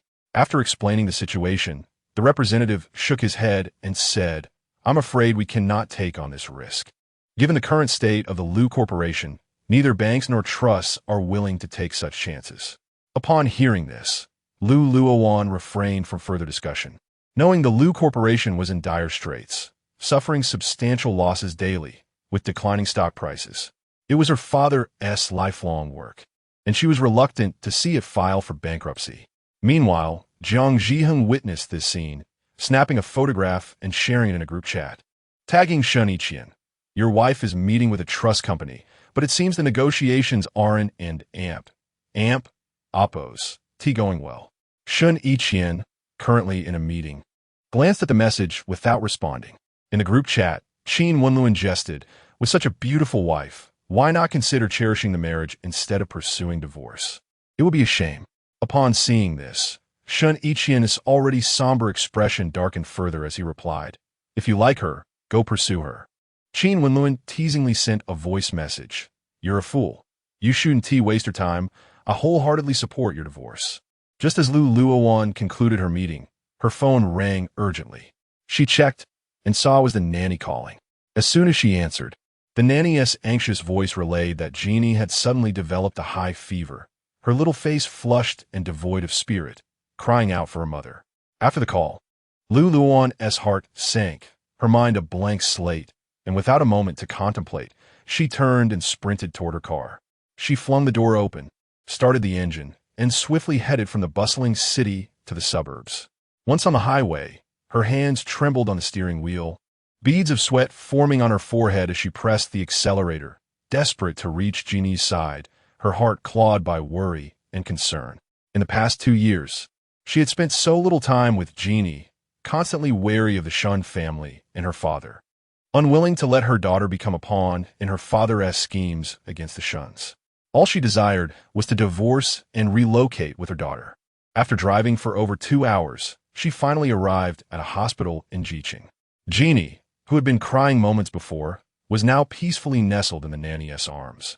Receiving a foredrip, Luowan gently took her, pressing her forehead against her daughter's, realizing she was still warm. After a brief inquiry, She learned it was a fever caused by a viral infection. With tender eyes, she gazed at Jeannie's once pale face, now flushed from the fever, evoking deep sympathy. As the drip continued, Jeannie slowly opened her eyes, and upon recognizing her mother, she nuzzled into her embrace, softly calling, "Mama, Mama, I'm Appos. I'm here, sweetheart. Do you feel unwell? Anywhere else?" Luowan asked, picking up a cup of water to offer her daughter, whose lips were parched from the fever. Obediently, Jeannie took the straw and sipped slowly. After drinking, the 2-year-old said, "Mama, I don't feel so hot anymore. I feel much better." Luowan lovingly stroked her forehead. Her eyes filled with adoration, asking, "Did you miss me?" "Yes, Mama. When can we be together without being apart?" Jeannie, now adept at expressing herself, engaged seamlessly with adults. "Soon.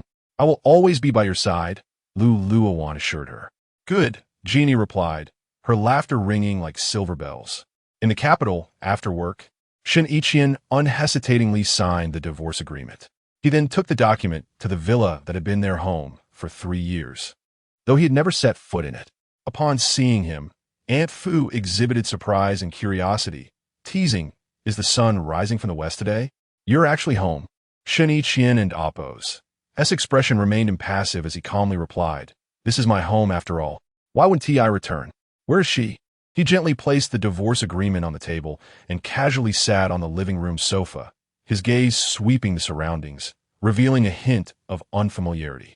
Aunt Fu promptly responded, "The young mistress wants to be back tonight. She's staying at the Liu family. Just an hour ago. She called to say she wouldn't return." Observing Shen Yiqian, Aunt Fu continued with concern, "Have you had dinner, young Master Shen?" "Not yet. Please prepare a bowl of noodles for me," he replied, pulling out a pack of cigarettes and a lighter, expertly lighting one and inhaling deeply, releasing a cloud of smoke. Aunt Fu frowned at the sight of him smoking, expressing her discontent. "Stop smoking. If you keep it up, your lungs will turn black." She was thoroughly displeased with Shen Yiqian and Aunt Appos' unhealthy habit. However, Shen Yiqian remained indifferent, continuing to smoke, seemingly unconcerned by Aunt Fu and Aunt Appos' admonitions. Leaning back in his chair, he squinted his eyes, savoring the fleeting relaxation that nicotine provided. Chapter 10. Inform her to take time to obtain the divorce certificate after Shen Yiqian finished smoking 2 cigarettes. Aunt Fu brought out a bowl of noodles topped with 2 fried eggs, accompanied by a bottle of sauce. If you find it too bland, you can add some sauce. This beef sauce is quite delicious. Shen Yiqian picked up his chopsticks, took a few strands of noodles, blew on them, and tasted a bite. Indeed, it was somewhat bland. Noticing the beef sauce beside him, he opened it and added a generous amount to the noodles. A burst of freshness, fragrance, and spiciness exploded in his mouth, and the large, succulent pieces of beef were unlike anything he had tasted outside, prompting him to take another bite. Before long, he had consumed more than half of the bowl. Aunt Fu came out and smiled, asking, "Iasin and Appos, tea the sauce delightful? Did you make this? Have you acquired new skills?" Shen Yiqian raised an eyebrow and inquired. Aunt Fu chuckled, "I can't take credit for it. This was made by the young lady herself. You are not fortunate enough to have tasted it. Not only is she beautiful, but her culinary skills are also exceptional. In the early days of their marriage, she often cooked, yet you never returned home once. You and Appos, the only been with her for such a short time, and you and Appos, the already been won over. The one paying your wages is surnamed Shen, not Liu. You'll be returning to the old residence later." Shen Yiqian finished the noodles slowly, meticulously wiping the corners of his mouth. He put on the glasses he had removed while eating, concealing the coldness in his eyes. He found it perplexing that even the elderly lady at home praised her endlessly. And now, even a servant who had worked in the Shen household for decades was the same. A scheming woman, he thought. Aunt Fu, hearing him mention returning to the old residence, looked surprised. What will happen to the young lady then? She often forgets to eat when busy. It matters little where she goes. The key is that this vast villa will be even lonelier with just the young lady and Xiao Wan left behind. Divorce is imminent. She will no longer be the young lady. Do you wish to return to the Liu family with her? Shen Yiqian stated, gazing at the amiable Aunt Fu. Upon hearing his words, Aunt Fu felt a tinge of regret. You may never find someone as genuine and beautiful as the young lady again, young Master Shen. One day, you will come to regret this. Aunt Fu pondered the myriad of people she had encountered in her lifetime. Even if she had misjudged, how could the shrewd matriarch have made a mistake? Luowan, with her demeanor, grace, and conduct, was unattainable for many young ladies from noble families. Aunt Fu, whose side are you truly on?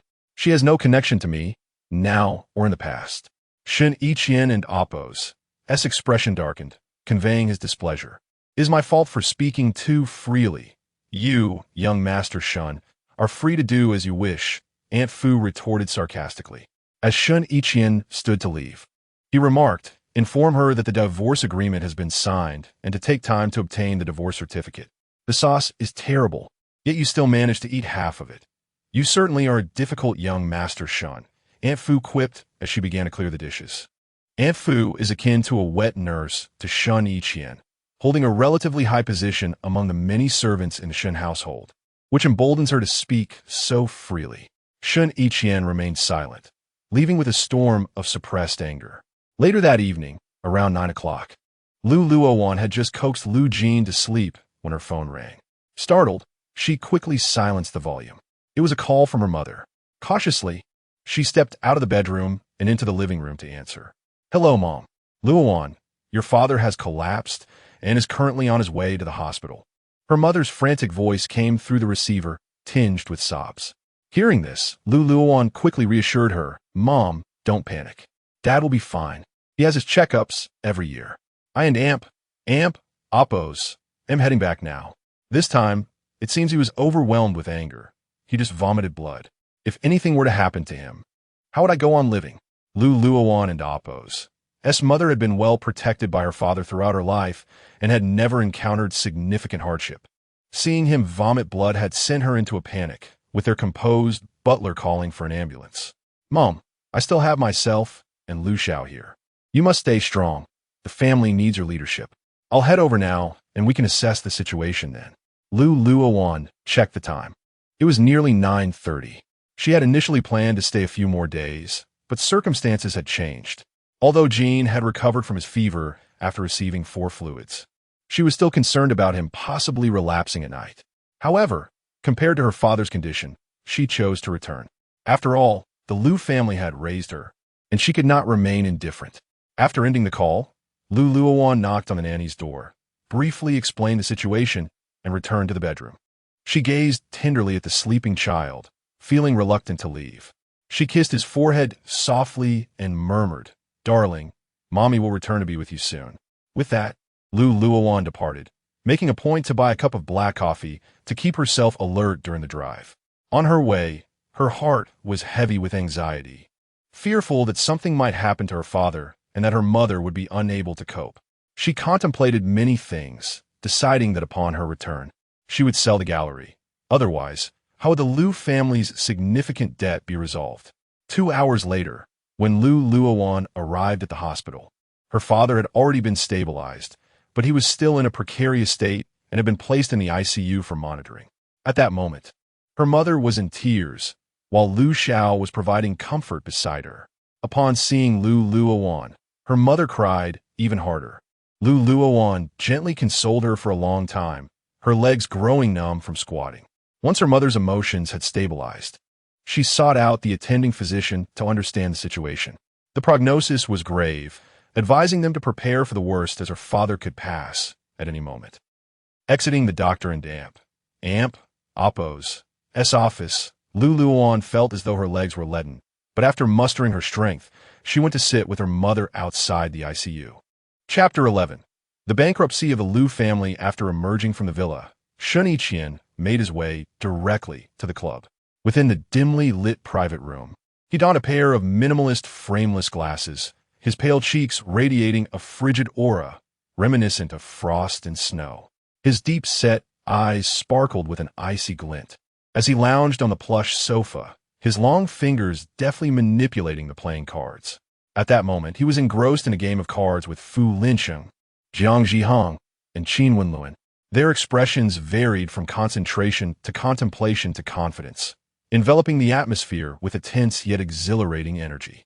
Shen Yiqian's austere visage, illuminated by the interplay of light and shadow, appeared even more enigmatic and elusive. After a few rounds of play, Jiang Zhihong glanced at his phone, noting the headline of a news alert. He turned to the exceedingly fortunate Shen Yiqian, remarking, "You're really heartless, aren't you? Your father-in-law is in the hospital. You could at least offer some assistance." Shen Yiqian lit a cigarette and replied coldly, "It's quite commendable that I haven into oppose. Taken advantage of the situation. Even if I approve a loan for a hollow shell of a company, what difference would it make? It's beyond salvaging. It would be wiser to file for bankruptcy swiftly and minimize the losses." Jiang Zhihong swirled his glass of red wine and took a sip, retorting, "What does that have to do with your father-in-law?" Shen Yiqian flicked the ash from his cigarette with his fingertips and replied solemnly, "Soon it won't be irrelevant." The three suddenly comprehended the implication. Qin Wenluan teased, "Let us celebrate your return to singlehood in advance." He clinked his glass against Shen Yiqian's cigarette and continued, "Though Ji Tongji is still not as beautiful as your current wife, can't you just find someone who suits you better?" Jiang Zhihong chimed in with further jests. Shen Yiqian kicked Jiang Zhihong's leg lightly. "Shut up, have you thought through the divorce?" Fu Lincheng, who had remained silent until now, inquired. At that moment, Shen Yiqian, clad in a well-tailored white shirt with a slightly open collar revealing his exquisite collarbone, lounged elegantly on the soft sofa, his long legs casually crossed in a relaxed yet graceful manner. His right hand's fingers tapped rhythmically against his knee, an unconscious action that bore a unique cadence. Shen Yiqian's eyes, deep as a well, shimmered with a complexity that was difficult to decipher. Suddenly, he snorted coldly, his lips parting slightly as he stated, "There's nothing to contemplate."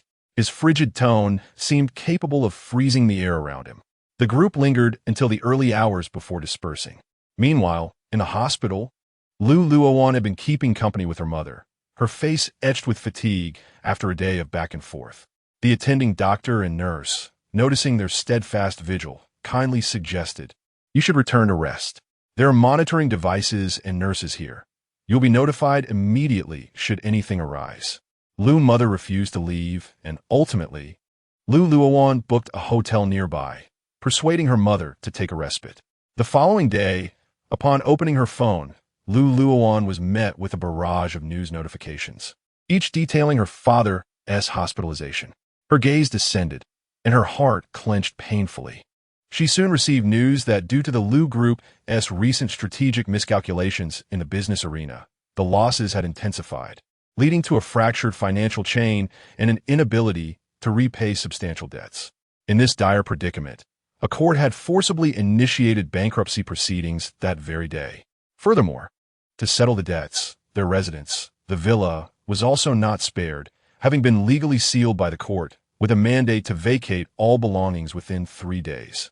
Receiving this sequence of devastating news felt like a thunderbolt striking her, causing her heart to plummet into an abyss. She had meticulously planned to visit her father's former business partners, hoping to seek assistance to rescue the Lu Group from its plight. Yet, given the current circumstances, Luowan understood that all efforts were futile and unnecessary. When Lu's mother learned of the company's bankruptcy and the impending property seizure, her expression remained unervingly calm as she simply remarked, "It's for the best. This way, father can rest well." They visited Lu's father in the hospital before heading directly to the villa to gather their belongings. After a morning of packing essential clothing and personal items, Luowan found that any valuables had long been sold by Lu's mother during the company's crisis. Once everything was sorted, Luowan took her mother back to the villa, also dropping Lu Xiao off at school. Upon returning to the villa, Luowan urged her mother to rest, planning to visit the hospital later. While pouring herself a glass of water downstairs, Aunt Fu observed her with hesitation. Luowan broke the silence. "Aunt Fu, if you have something to say, please do. Are you truly prepared to divorce young Master Shen?" Aunt Fu inquired, her gaze filled with sympathy for Luowan's weary expression. The Lu family faced bankruptcy, and now she was confronted with divorce. Such burdens were unbearable. "Yes, this marriage has long lost its significance, hasn't it?" "He sent the divorce agreement, didn't he?" Luowan replied, slowly sipping from her glass, contemplating how Aunt Fu knew. Aunt Fu gazed at her with pity. Setting aside other concerns, the pair were quite the visually matched couple, yet it felt regrettable. Have you truly considered it? He simply misunderstands you. He doesn't know you well enough. Luowan shook her head, acknowledging that some matters had been sufficiently addressed. Nothing else mattered anymore. Her once fervent love had long been extinguished by countless prolonged expectations, and all she desired now was to turn away. Recognizing her resolute determination, Aunt Fu refrained from further discussion and handed her the divorce agreement. Chapter 12. Divorce. Luowan held the divorce agreement in her hands. Gazing at the signature he had already affixed, a myriad of emotions surged within her, and she placed the document on the coffee table, sending him a message. If you have time now, let us collect the certificate. After a while, when no response came, Luowan succumbed to fatigue and fell asleep on the sofa. When she awakened again, her phone displayed a message, 9 o'clock tomorrow morning.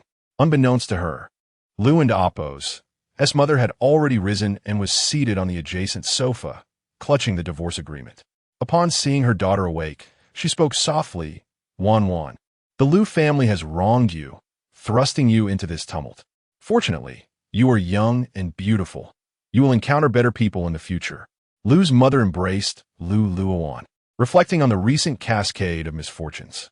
Although Lu and Appo's father had fallen ill, she, as the head of the family, must uphold their home and shield her children from the storm. Mom, I'm fine. It's all in the past, and it no longer matters. Luowan and Appo's initial resentment dissipated upon seeing his signature. Unsuitable partners are meant to be missed, are they not? After tomorrow, she would simply be Lu and Appo's daughter, Jeannie and Appo's mother, and most importantly, herself. Witnessing her daughter's state, Lu's mother felt a sense of relief. That evening, they visited Lu's father at the hospital, where he remained unchanged. Chu Jinkai also came to visit, bringing with him a check for 100 million for Lu's father's ongoing treatment. He was acutely aware of the Lu family and Appo's bankruptcy and that all their properties were mortgaged, barely covering the family's debts, fearing the treatment costs might fall short. Lu's mother and Luowan were immensely grateful for Chu Jinkai's timely assistance. She had also contemplated her husband's future medical expenses and was in the process of transferring the art gallery. After Chu Jinkai left, Lu and Appo's mother and Luowan lingered at the hospital for a while longer before returning home. Upon arriving, Luowan quickly packed her belongings. Realizing there was little to take with her, she owned a small apartment, purchased with her first earnings from the art gallery, and planned to move there with her mother the following day. The next morning, Luowan leisurely applied a subtle makeup, donning a short, waist-cinching olive green dress. The delicate belt snugly accentuated her slender waist, rendering her figure strikingly elegant. Her lightly curled hair cascaded casually over her shoulders, exuding an air of polished style. The dress's length reached mid-thigh, perfectly showcasing her fair, elongated legs, reminiscent of a poised model, captivating all who beheld her. After ensuring she had her identification, she had a light breakfast and arrived at the Civil Affairs Bureau just before 9. She took a number, and at 9:00 Appo's clock, Shen Yiqian approached with a measured stride. Impeccably dressed in a tailored suit, his tall stature and chiseled features were somewhat concealed by his glasses. During the wait, the atmosphere between them was thick with tension, as if encased in frost, more distant than that of two strangers, who might at least exchange polite nods. As Aunt Fu was tidying up, she inadvertently noticed 2 large boxes in the bedroom, her heart tightening, realizing Luowan must have prepared her belongings. She promptly messaged Shen Yiqian, scolding him, "You are utterly heartless. All of Lu and Appo's properties are seized, and you leave her without a place to stay. The old lady will surely reprimand you." Upon reading the message, Shen Yiqian and Appo's expression darkened. That villa had been a joint purchase between the Lu and Shen families, intended as their marital home. He thought to himself, what did he ever say? She couldn't stay. Casting a glance at the woman absorbed in her phone, he replied coolly, "The villa is yours. You can continue to reside there." The The servants and Aunt Fu will return to the old residence. Without lifting her gaze, Luowan remained fixated on her screen, her voice icy and devoid of emotion. No need. The villa is up for auction, and we'll split the proceeds. Shen Yiqian cursed himself for speaking out of turn. Silently cursing, a dog doesn't recognize the kindness of a benefactor. He replied tersely, "Suit yourself," and promptly messaged Aunt Fu. "She has somewhere to go, so stop fretting. Pack your things. Someone will come to take you back to the old residence this afternoon." Soon, their number was called. The staff, taken aback by their striking appearances, cautiously informed them, "Marriage registration is on the other side. This is the divorce window." Luowan submitted all her documents. Shen Yiqian followed suit. The staff scrutinized them again, stating, "Divorce requires a 1-month cooling-off period. Please fill out this form." Luowan glanced at the form, uninclined to complete it. "We've been separated for 3 years. That shouldn't be necessary. Let us proceed directly." She was eager to conclude this chapter of her life and cease further emotional depletion. Shen Yiqian studied her, noting her urgency to finalize the divorce. He turned to the staff and said, "Follow her instructions. Process it directly. Oh, you both need to fill out the form and reconsider. Once I stamp this, you'll truly be divorced, severing all ties." The well-meaning middle-aged woman couldn't and amp. Oppose. Help, but offer a gentle reminder. "We've thought it through," Luowan asserted, hastily completing the form and handing it over. 2 minutes later, the staff solemnly presented their divorce certificate, her expression tinged with regret.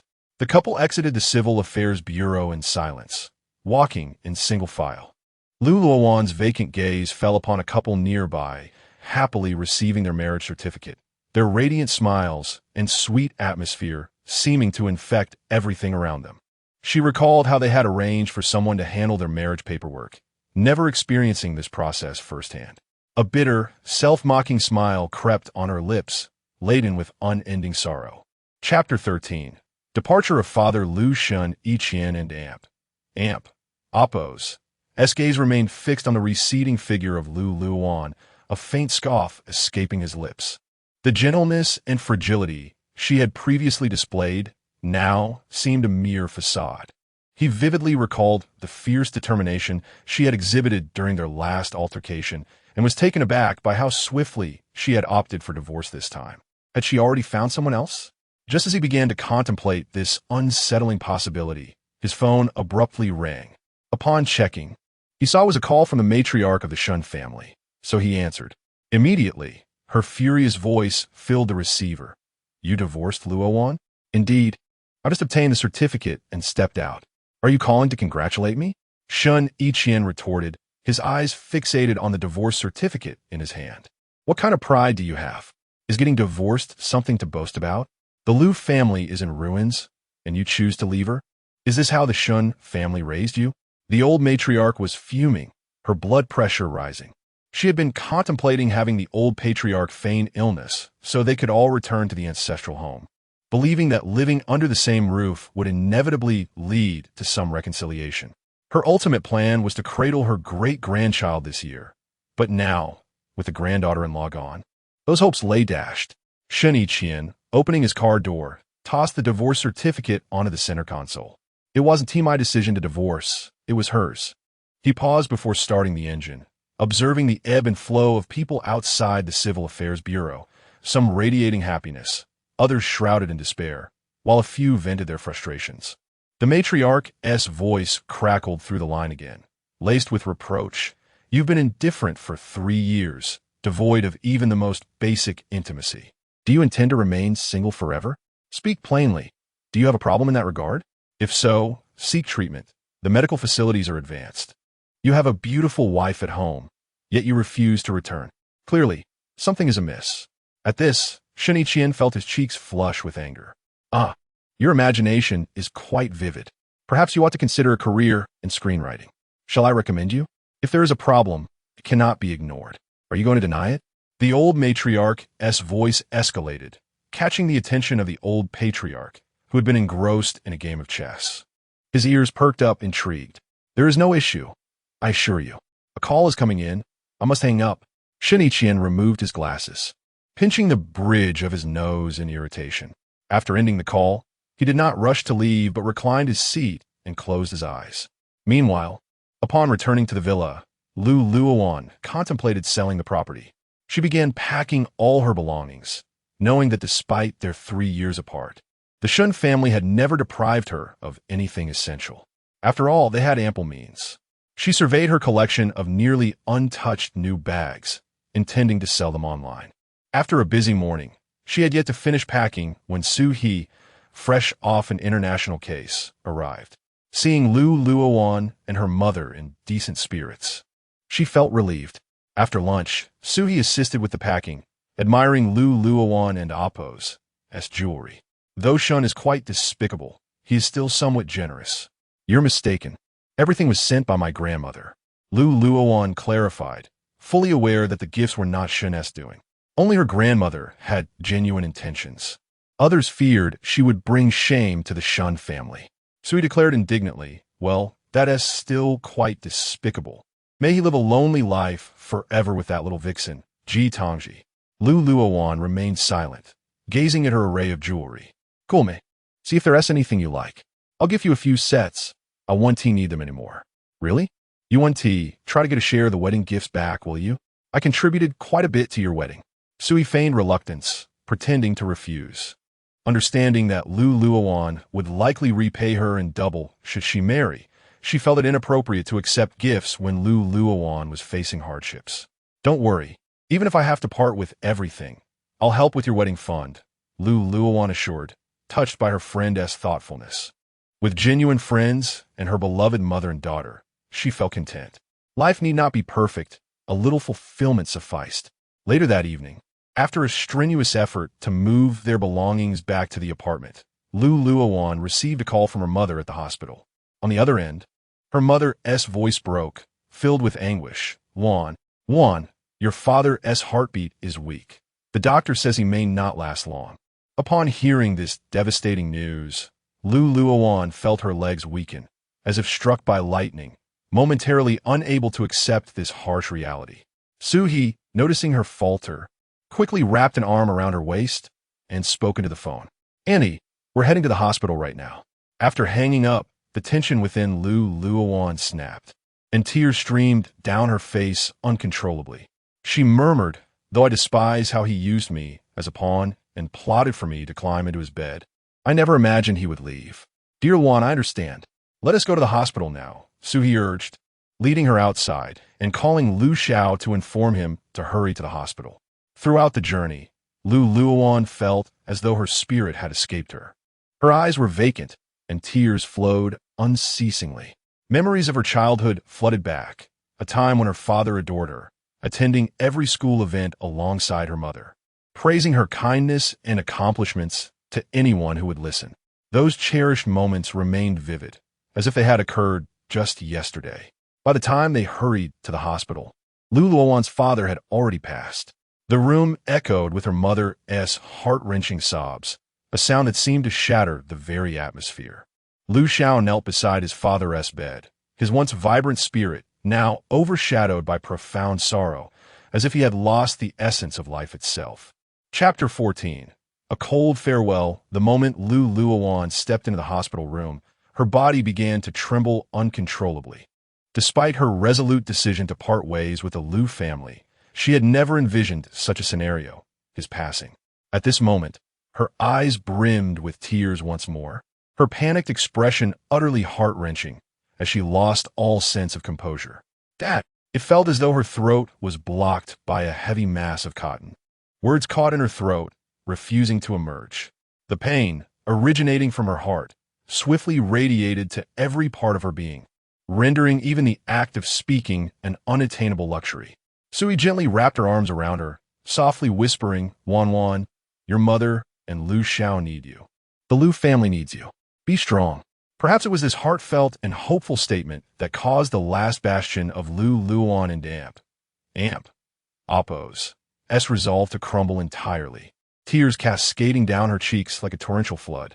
The pillar of their family had fallen. Yes, the Lu family still relied on her for support. She could not falter, especially since her mother's voice had already become hoarse from grief. The following day, the funeral for Lu's father was held under a somber sky. Once a magnificent family, the Lu household now felt desolate, with few visitors coming to pay their respects. The atmosphere at the funeral was stifling, heavy as lead. The overcast sky seemed to mourn for this unfortunate family. The memorial hall, simply and solemnly adorned, white floral wreaths encircling the space. With Lu's father's smiling visage on the black and white photograph, seemingly frozen in time. Seated nearby, Lu's mother was a picture of despair, her wailing piercing the air, as if she sought to rend the very fabric of the world. Her eyes were red and swollen, tears flowing like a breached river. Her body trembled incessantly, as though she had lost the strength to sustain her existence. The consolation of those around her felt achingly inadequate in the face of her sorrow. Luowan and Lu Xiao stood beside the coffin, clad in black mourning attire, their expressions vacant. Luowan's gaze was hollow, her tears long dried, leaving only profound sadness and confusion about the future. Lu Xiao clenched his fists, gritting his teeth, striving to suppress the anguish and fury within. The mourners came and went in haste, their faces tinged with sympathy, yet they could not conceal their whispers of the Lu family's decline. The air was thick with despair and sorrow, enveloping the space as if the entire world had plunged into unending darkness. As the mourning concluded, Lu's father was reduced to ashes. They chose not to bury him in the capital. Lu's mother wished to return to their hometown, the place that held their roots. No longer did she weep with the same heart-wrenching intensity. Instead, her gaze became vacant as she cradled Lu's father's ashes, tears streaming silently down her cheeks. Luowan's situation was not much better. Though she had continually suppressed her tears, her eyes were as swollen as walnuts. Sui diligently cared for both her and Lu and Amp, Oppo's mother, applying ice packs to soothe their grief. Lu Xiao, too, had matured overnight, having endured the collapse of the Lu family and the loss of his father. He joined Suhi in caring for Luowan and their mother. That evening, Luowan received a call from someone interested in purchasing her art gallery. After some contemplation, she decided to return to her hometown with her mother the next day, allowing her father to rest in peace. Thus, she agreed to the sale, acknowledging that she would likely be away from the city for a while. Though her eyes had begun to swell less, they still stung slightly. After a brief tidying up, she donned sunglasses and exited her bedroom. Sui noticed and asked, "Are you heading out? I'll accompany you. I'm not comfortable with you driving alone." "All right, Lu Xiao, stay home and keep your mother company. I'll return once I've taken care of things," Luowan replied to Lu Xiao, who merely nodded in acknowledgement. As they left, Suhi drove and inquired, "When do you plan to leave after wrapping up the gallery?" "Tomorrow first. I'll take my mother back to our hometown and ensure my father is laid to rest properly. I may need to return to handle company matters as well." Luowan leaned back in her seat, her sunglasses in hand, her eyes gently closing. Suhi expertly navigated the road, her gaze fixed ahead. "What about Jean Yi? When you plan to tell your mother?" Only Suhi was aware of Jean Yi's existence. She had been there during Luowan's delivery and was acutely aware that Jean Yi was the precious child Luowan had fought to bring into the world. The reason for keeping Jean Yi hidden from the Lu family was the fear that she might become a bargaining chip against the Shen family. Thus, she had kept her concealed and raised her elsewhere. "Tomorrow," Luowan replied, glancing at the flickering neon lights outside. The Lu family had moved to this city when she was only 12, during a prosperous phase in her father's business, which had led them to seek better educational opportunities for her and Lu Xiao. Yet now, she was to take her mother back to their hometown. Was this not a sign of defeat? A sense of helplessness washed over her. Jean Yi bore a striking resemblance to Shen Yiqian. The capital was both vast and small. She did not dare to risk exposing Jean Yi. Upon their arrival at the gallery, the buyer, an elegant middle-aged woman, was already present. Luowan guided her through the gallery, offering a brief introduction. The woman expressed satisfaction with the gallery, appreciating both its location and layout. Curiosity piqued, she asked, "Your attention to detail is evident. How can you bear to part with it?" "I need to relocate," Luowan replied, surveying the gallery, which she had meticulously arranged with her own efforts and passion. While she felt a pang of reluctance, She understood that one must sometimes let go to gain something new, as she planned to open another gallery in the future. The elegant middle-aged woman was pleased with the gallery, particularly with the reasonable price Luowan proposed. Soon, they signed a transfer contract, and the payment was made. Luowan gathered her belongings from the office, placing them into boxes, with a considerable amount to carry. So he took some items to the car. As they reached the parking lot, they spotted Shen Yiqian standing by his Land Rover, smoking, his eyes filled with rage. After placing the boxes in the vehicle, Luowan mockingly remarked, "Oh, isn't this Vice President Shen? Why aren't you with your beloved?" Shen Yiqian glared at her, his expression dark and inscrutable. "Is your lawyer so careless with words? That's none of your concern. Wanwan's decision to divorce you is the wisest choice. I'll be waiting for the day you regret it. I wish you and that scheming woman, Ji Tang, a lifetime of misery, so you don't harm anyone else." Suhi thought of striking him, infuriated by his callousness. Luowan's genuine affection was overlooked, as he coldly subjected her to emotional abuse. If he hadn't wanted to marry, he could have refused. The Shen family had the power to reject Lu and oppose, as father's demands without creating such turmoil. Shen Yiqian shot a cold glance at her. "Why don't you speak of how she has entangled me?"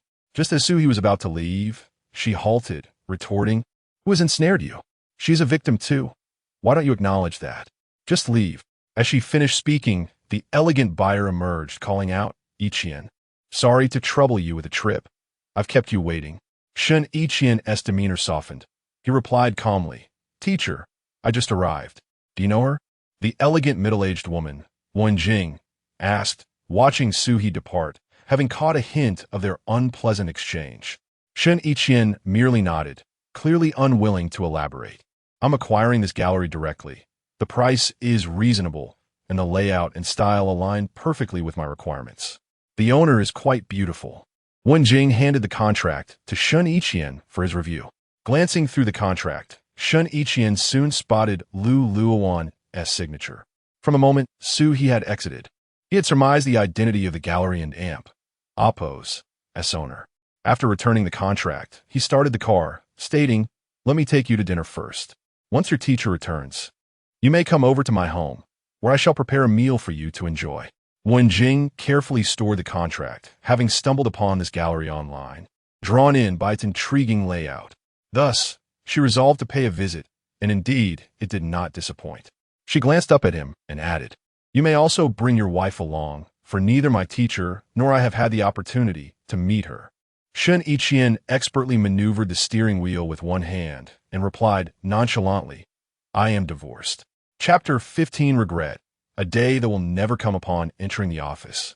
Suhi chose not to inform Luowan about encountering Shen Yiqian, fearing it might dampen her spirits. After tidying up, the two exited the art gallery, where Luowan lingered at the entrance for an extended period. "I could just repurchase it. I'll cover the cost." Suhi understood the profound significance the gallery held for her, akin to a child she had nurtured. Every detail, from the grand design to the smallest piece of decor, was meticulously selected by her. Luowan shook her head, severing all ties to this city in order to embark on a new chapter in her life. "No, I will reopen it later. Let's go." On their way back to the apartment, they stopped to pick up some food to take home. Upon arrival, they found Lu and Oppo's mother asleep on the bed, cradling Lu and Oppo's father and Oppo's ashes. Lu Xiao sat alone in the living room, fingers flying across the keyboard in a flurry of activity. He glanced up briefly as they entered before returning his gaze to the screen, engrossed in his work. "Let's eat first. We can resume our tasks afterward," Luowan suggested. "Coming," Lu Xiao replied, hastily typing a few more lines before joining them at the dining table. At that moment, his phone buzzed with a notification of a money transfer, exactly what Luowan had just sent him. "Lu Xiao, you are still a student. Your studies should take precedence. I am capable of supporting both you and Mom, so do not divert your focus with part-time jobs," Luowan insisted. Currently in his third year, Lu Xiao was studying computer science. Recognizing his earlier busyness, Luowan surmised he had taken on freelance work to alleviate their family and Oppo's financial burden. "Don't worry, sis. I won't let my study suffer. You don't need to send me money. I can support myself. Lu Xiao firmly returned the money.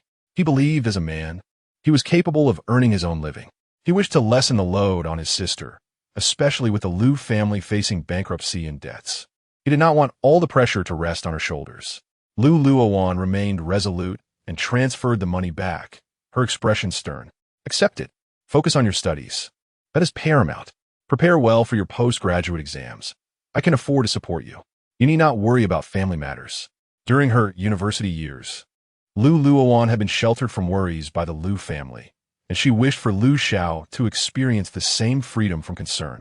If you truly want to help your sister, heed her words and study diligently. So he advised patiently, agreeing that Lu Xiao and Appo's as primary focus should be on his education, with financial matters to be addressed later. Understood, sis. Are you heading back tomorrow? Lu Xiao nodded, inquiring. Yes, I'll leave tomorrow morning, Luowan confirmed. She noticed her luggage remained untouched and planned to take it all back the next day.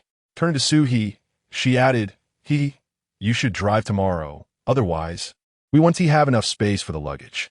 Of course, Suhi replied, having just concluded a significant international case and currently on leave. Even if pressed for time, her bond with Luowan would compel her to make time to accompany her back to their hometown to lay Lu's father to rest.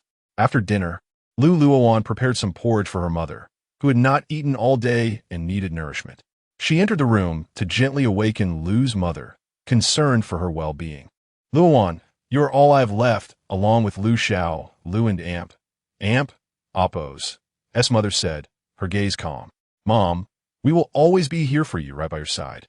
Please eat a bit of porridge before resting, Luowan urged, scooping some cooled porridge and patiently feeding it to her mother. Though she hadn't eaten all day, Lu's mother felt little hunger and soon shook her head, signaling she was done.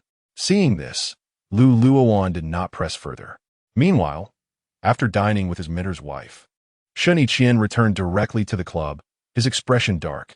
Jiang Zhiheng, upon noticing his glum demeanor, couldn't resist a jibe.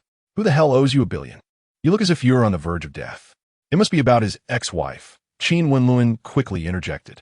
Recognizing Shen Yiqian's familiar expression, Qin Wenlun cheekily remarked, could it be that you only now realize her worth after the divorce and are reluctant to let go? He inwardly hoped it wasn't as melodramatic as it sounded. Shut it. If you're so skilled in business management, you might as well become a screenwriter and join my elderly lady at it. Shen Yiqian retorted angrily, throwing his cigarette pack at him. Dressed in a crisp white shirt, he lounged on the sofa, smoking, his striking features partially obscured by swirling white smoke that only enhanced his allure.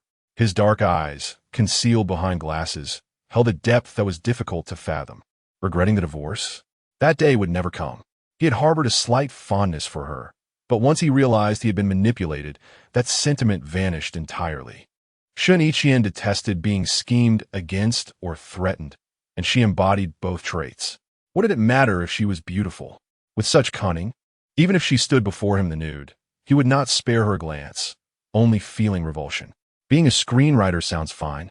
Perhaps you could write about how Vice President Shen pursues his ex-wife in a dramatic twist. What do you think? Could be a hit? Qin Wenlun continued to banter, raising an eyebrow at Jiang Zhiheng, eager for the imaginative flair that screenwriting entailed. As long as you dare to write it, I will fund the production. Jiang Zhiheng chimed in agreement. Shen Yiqian lifted his glass, his throat moving as he coldly stated, if you're not drinking, then leave. Do you believe I one tea call your niece and tell her you're living it up? You'll find yourself in quite a predicament tonight. Chapter 16. Lu Genie. The following day, Luowan led them back to their ancestral home, heading directly to the residence.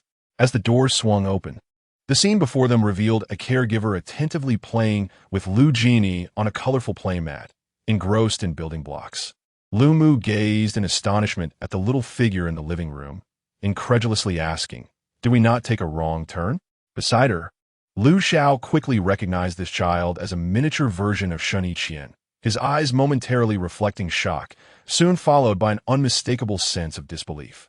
No, we did not err, Luowan hurriedly reassured. Meanwhile, Lu Genie, who had been focused on assembling blocks, immediately sprang up upon seeing Luowan. She hurriedly waddled over, wrapping her tiny arms around Luowan and Appo's legs, sweetly calling out, "Mama." Her sparkling eyes then turned towards Su-hee as she raised her chubby little arms, signaling for a hug, her voice laced with sweetness. "Godmother hug. Oh my little treasure, I miss you so much," Su-hee exclaimed joyfully, scooping her into her arms and showering her soft, plump cheeks with affectionate kisses. Lu, whose eyes had already dimmed, scrutinized the child in Su-hee's embrace, instantly recognizing her lineage. She sighed deeply, filled with tenderness, and remarked, "Wan, you are truly foolish." Understanding that Luowan intended to discuss Genie's situation with Lu, Su-hee gently took the child back to the bedroom to play. Luowan carefully placed the urn held by Lu on the table, then poured 2 glasses of water, handing one to Lu and the other to Lu Xiao. She then sat down beside Lu, her gaze calm as still waters, and slowly articulated, "Genie is his child, conceived during that one time. After our marriage, I discovered I was over a month pregnant. I wrestled internally with the decision to keep or terminate the pregnancy, but ultimately, I could not bear to part with that vibrant life." Lu grasped her hand tightly, her eyes filled with concern. "Did you never reveal this to him? How could you be so naive, my Wan?" A bittersweet smile graced Luowan's lips as she responded, "He would not have wanted it. His agreement to marry me was merely an act of revenge." At this, Lu felt her heart tremble. "So that year, you were not traveling for inspiration, but rather nurturing your pregnancy? You refrained from informing the family for fear that your father would use the child to coerce him?" "Yes, in a way. I must express gratitude for his indifference over the past 3 years. Otherwise, I would have never had the chance to give birth to Genie. My hesitance in sharing this with you stemmed from my desire to shield Genie from such complexities, hoping she could grow up blissfully unaware." Luowan reminisced about those early days, recalling how well-behaved Genie had been. During the first 3 months, she remained in the capital without any morning sickness, and her naturally slender figure allowed her to wear looser clothing, concealing her pregnancy effectively. 3 months later, she had excused herself for a trip to gather inspiration, and naturally, no one suspected a thing. Thus, she had the opportunity to bring Genie into the world, with only Su-hee privy to this secret. Reflecting on that time, the original plan had been for a natural birth, but after enduring prolonged labor without success, Su-hee had decisively opted for a cesarean section. The pain from the incision still lingered in her memory. She never wished to endure that again. I understand. Wan has suffered," Lu said, tears spilling from her eyes. The trials of childbirth are akin to traversing the gates of hell, and she was all too aware of the hardships involved. Yet, she felt a profound sense of injustice for her daughter. Lu Xiao, oblivious to the backstory, felt a surge of anger at Luowan and Appo's words. His fists clenched tightly, veins bulging on his hands, as he imagined that if Shen Yiqian stood before him at that moment, he would not hesitate to strike him. He had once believed his sister and Appo's marriage would herald a new beginning, only to discover it was a trap set by Shen Yiqian for revenge. Lu Xiao vowed silently to settle this score with him. "Mama, what has passed is past. What matters now is that we are together as a family. Please help me look after Genie. She is exceptionally well-behaved, with a sweet little mouth, just like me." Luowan gently wiped the tears from Mu's eyes, offering comfort. "All right, I will help you care for her." Mu nodded earnestly, her heart swelling with joy at the unexpected addition of this adorable granddaughter. Before long, Genie, restless in the bedroom, insisted on finding her mother. So he brought her out, and Genie dashed toward Luowan like a jubilant little rabbit, eagerly calling out, "Mama, Mama, Mama." "Genie, let me introduce you. This is your grandmother, and that is your uncle. We will all live together from now on," Luowan said, settling Genie on her lap with a smile. Upon hearing this, Genie cheerfully exclaimed, "Hello, Grandma." "Hello, Uncle. My name is Genie. I am 2 years old, and in a few months, I can attend kindergarten. Then, I will learn to write and make many good friends." The little one's exuberance was infectious as she chattered away like a rapid-fire string of firecrackers. Luowan often wondered whom she had inherited this trait from, while Su-hee playfully suggested it was from her. It was only in the days that followed that they realized it was indeed inherited. "Mu, Watching her lively demeanor, beamed with affection, extending her arms, gently asking, "May I have a hug, dear?" Without hesitation, Jeannie nodded, raising her chubby arms to snuggle into Lu Mu and Amp. Appo's embrace. She gently caressed her face, noticing her red eyes, and sweetly remarked, "Grandma, you cried, right?" Mama said hugs make the tears go away. Mimicking Luowan's previous comforting gestures, she softly patted Lu Mu's back like a little adult, offering solace. Feeling the tender touches of the small hands on her back, Lu Mu's heart melted. "Seeing our precious Jeannie brings me so much joy." Grandma is crying happy tears. Jeannie, with a hint of comprehension, blinked her big eyes and nodded. Nearby, Suhi, her eyes filled with warmth, expressed, "I want to have a baby too. Jeannie is just too adorable." "You would change your mind if you saw her being unreasonable," Luowan chuckled helplessly. This little one had a strong sense of control. If her toys were misplaced, she would immediately express her displeasure. Finding a good man these days is no easy feat. "Perhaps you could lend me Jeannie for a couple of days," Suhi said with hopeful anticipation. "I want to have my own child. And my daughter is not a toy," Luowan retorted, rolling her eyes at her. Chapter 17. Mother, do I not have a father? At midday, the four of them, including Jeannie, arrived together at the cemetery on the northern outskirts of Jiqing. Luowan had specially arranged for a burial plot in an excellent location. Upon seeing it, Lu's mother felt a sense of satisfaction and couldn't help but reminisce about Lu's father, who had always valued his reputation and, until his death, never announced the bankruptcy of the Lu family. After thoughtfully laying Lu and Appo's father to rest, the four of them returned home. Luowan and Suhi took Jeannie to the supermarket to purchase toiletries for Lu and Amp, Appo's mother, and Lu Xiao. Additionally, they made sure to buy Jeannie her favorite cheese sticks. Upon returning, Suhi encountered an unexpected development in a case she was handling, necessitating her immediate return to work, which prompted Lu Xiao to accompany her back as he had classes to attend. Watching Suhi and Lu Xiao depart, Jeannie's eyes brimmed with reluctance. "Auntie, Uncle, when will you come to see me again?" Suhi knelt down, enveloping her in a warm embrace. Gently kissing her forehead as she replied, "I will come to see you once I finish my work." Jeannie lifted her bright, clear eyes, sparkling like black grapes, and gazed expectantly at Lu Xiao, asking, "Uncle, will you come back to see me?" A warm smile graced Lu Xiao's lips as he gently pinched her cheek with his long fingers. "I will come back to see you during the holidays. You must behave and listen to Grandma and your mother while I and Appo's am away. I'll bring you delicious treats when I return. Will you bring me cheese sticks?" Jeannie and Appo's little mouth quivered with desire. Of course, Lu Xiao smiled, his eyes filled with affection. Luowan took her small hand, following Suhi and Lu Xiao down the stairs.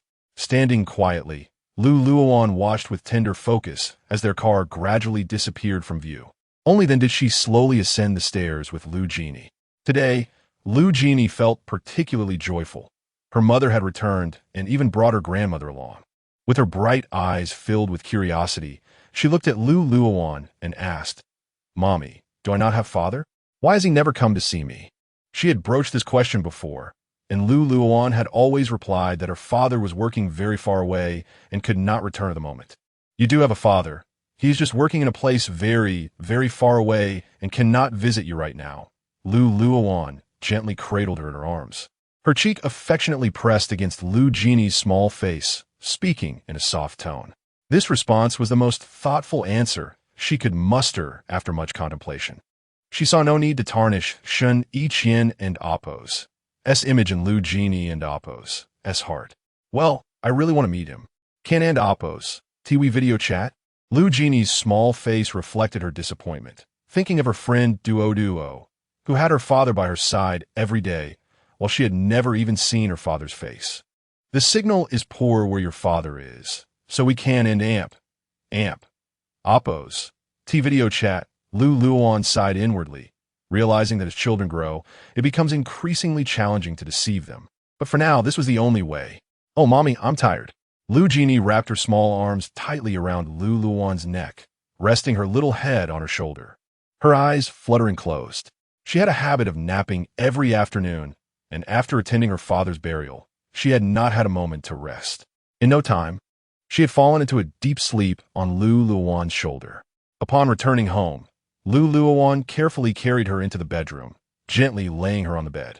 The little one's small hand still clutched Luowan's clothing tightly, mumbling in her sleep, "Mommy, Mommy's here, darling. Sleep well. Mommy will stay with you." Luowan gazed tenderly at the sleeping child in her arms, her heart swelling with warmth. She felt she could forego everything else.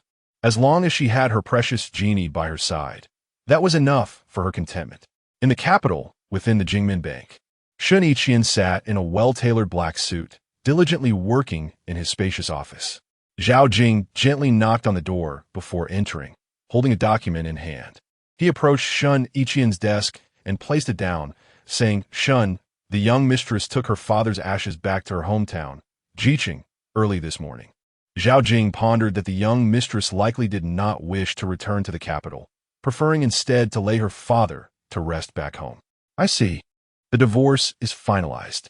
You may return to your duties," Shen Yiqian replied without lifting his gaze, his focus unwaveringly fixed on the computer screen, his demeanor cool and detached. As Zhao Jing was about to leave the office, Shen Yiqian spoke again. "I may need to be reassigned externally. Would you prefer to accompany me or remain at Jingmen?" Although the final decision had yet to be made, his mentor and father had hinted that the internal situation at Jingmen was unstable, and his mentor hoped he could achieve something in another location before potentially returning when the situation improved. "Wherever you go, I shall follow, unwaveringly," Zhao Jing declared without hesitation, opting to accompany Shen Yiqian. A change of scenery seemed appealing, providing an escape from the incessant pressure of family marriage arrangements. "Very well, you may go." Shen Yiqian nodded slightly. The duration of the assignment would not be too long, about 6 months to a year. Just then his phone rang. Upon glancing at the caller ID, he saw it was his cousin from his aunt and Appo's. S sighed. "Mudi." He answered, and Mudi and Appo's cheerful voice immediately chimed in. "Brother, which funds at the bank offer low returns with high investment? Please recommend some. How much do you have?" Shen Yiqian paused his pen, inquiring in a nonchalant tone. Mudi innocently replied, 10,000 yuan. "I and Appo's, am in dire need of money. Something that can turn 10,000 into 100,000 in a month?" After a brief pause, as if realizing that 100,000 might be too much, she revised, 500,000 would suffice. "Do you take the bank for a fantasy? Perhaps you should consider robbing one instead," Shen Yiqian retorted before she could respond, promptly ending the call. Chapter 18. Beaten after being ruthlessly hung up on, Mudi clung to a glimmer of hope and persistently dialed the number again. Shen Yiqian glanced at the caller ID on his phone screen, showing no intention of answering. He mused to himself, if she lacks funds, she should turn to her parents. I'm not her father.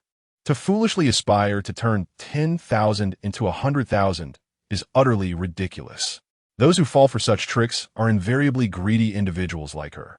After work, Shen Yiqian thoughtfully purchased osmanthus cake, a delicacy favored by the elder Mrs. Shen, as he prepared to return to the ancestral home that evening.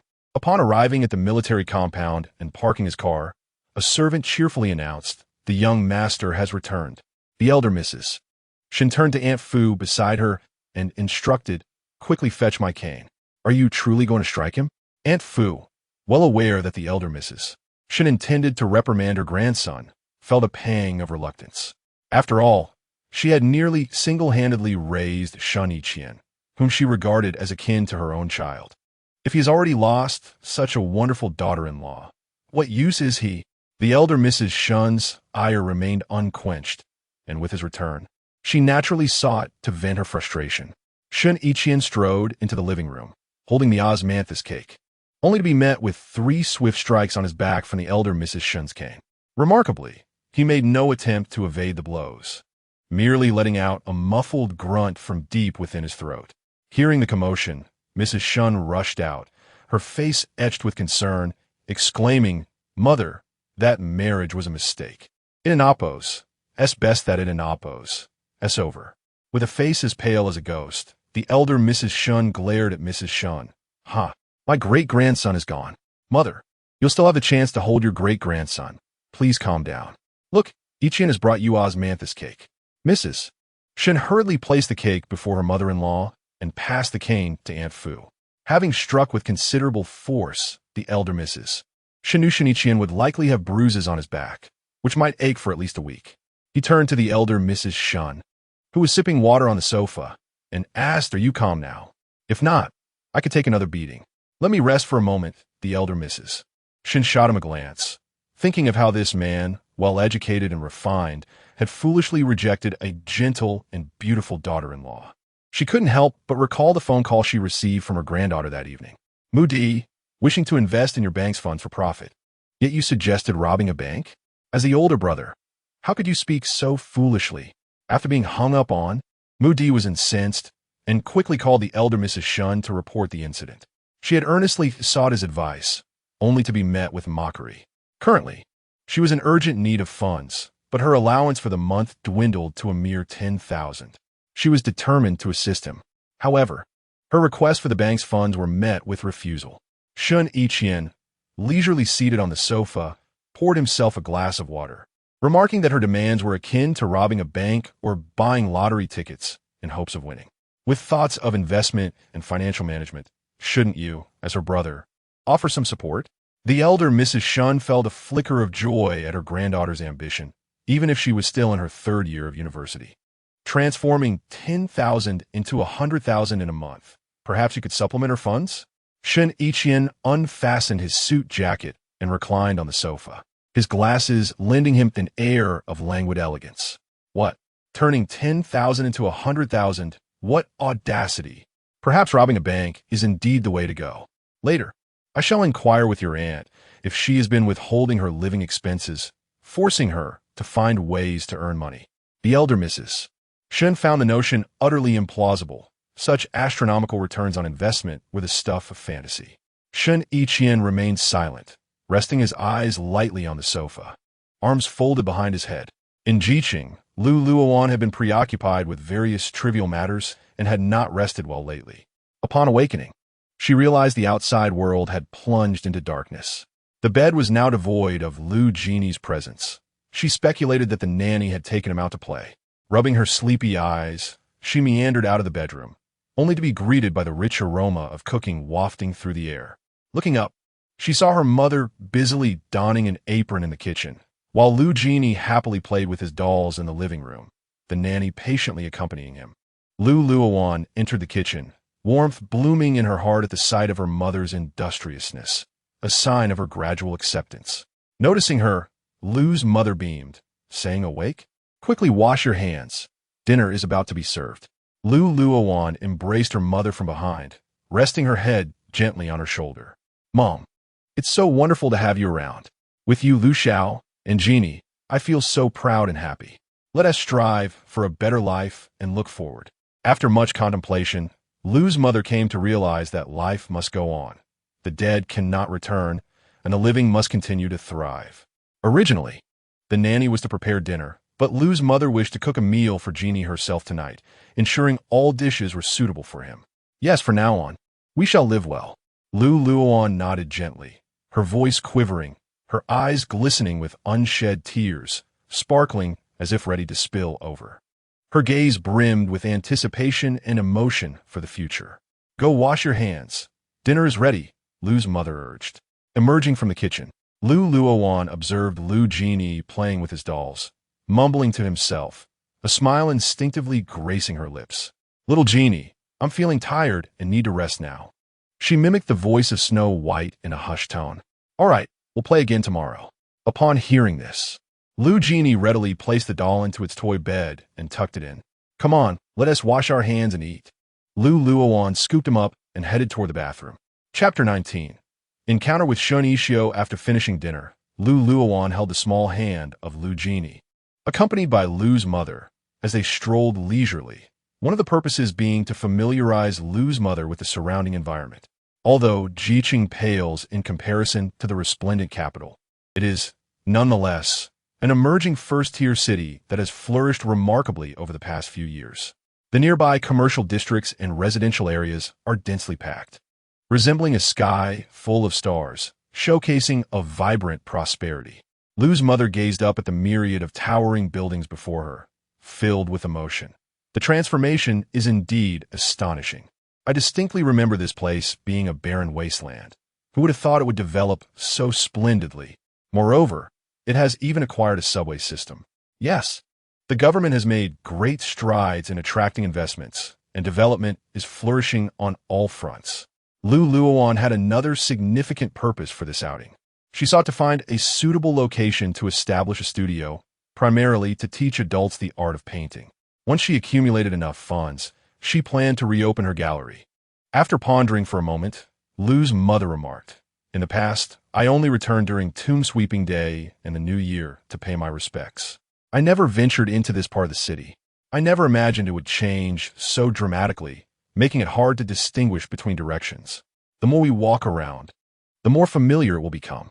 With a smile, Luowan reassured her while holding onto the well-behaved Lu Genie, who exhibited exemplary behavior throughout, never demanding to be carried and always displaying an understanding nature. As night fell, the bustling commercial street was alive with crowds, teeming with life and excitement. Groups of people mingled, creating a lively atmosphere. At that moment, a familiar voice broke through the noise, "Sister-in-law, Auntie." Luowan turned towards the source of the voice to find the tall figure of Shen Yiqian dressed casually, accompanied by a colleague.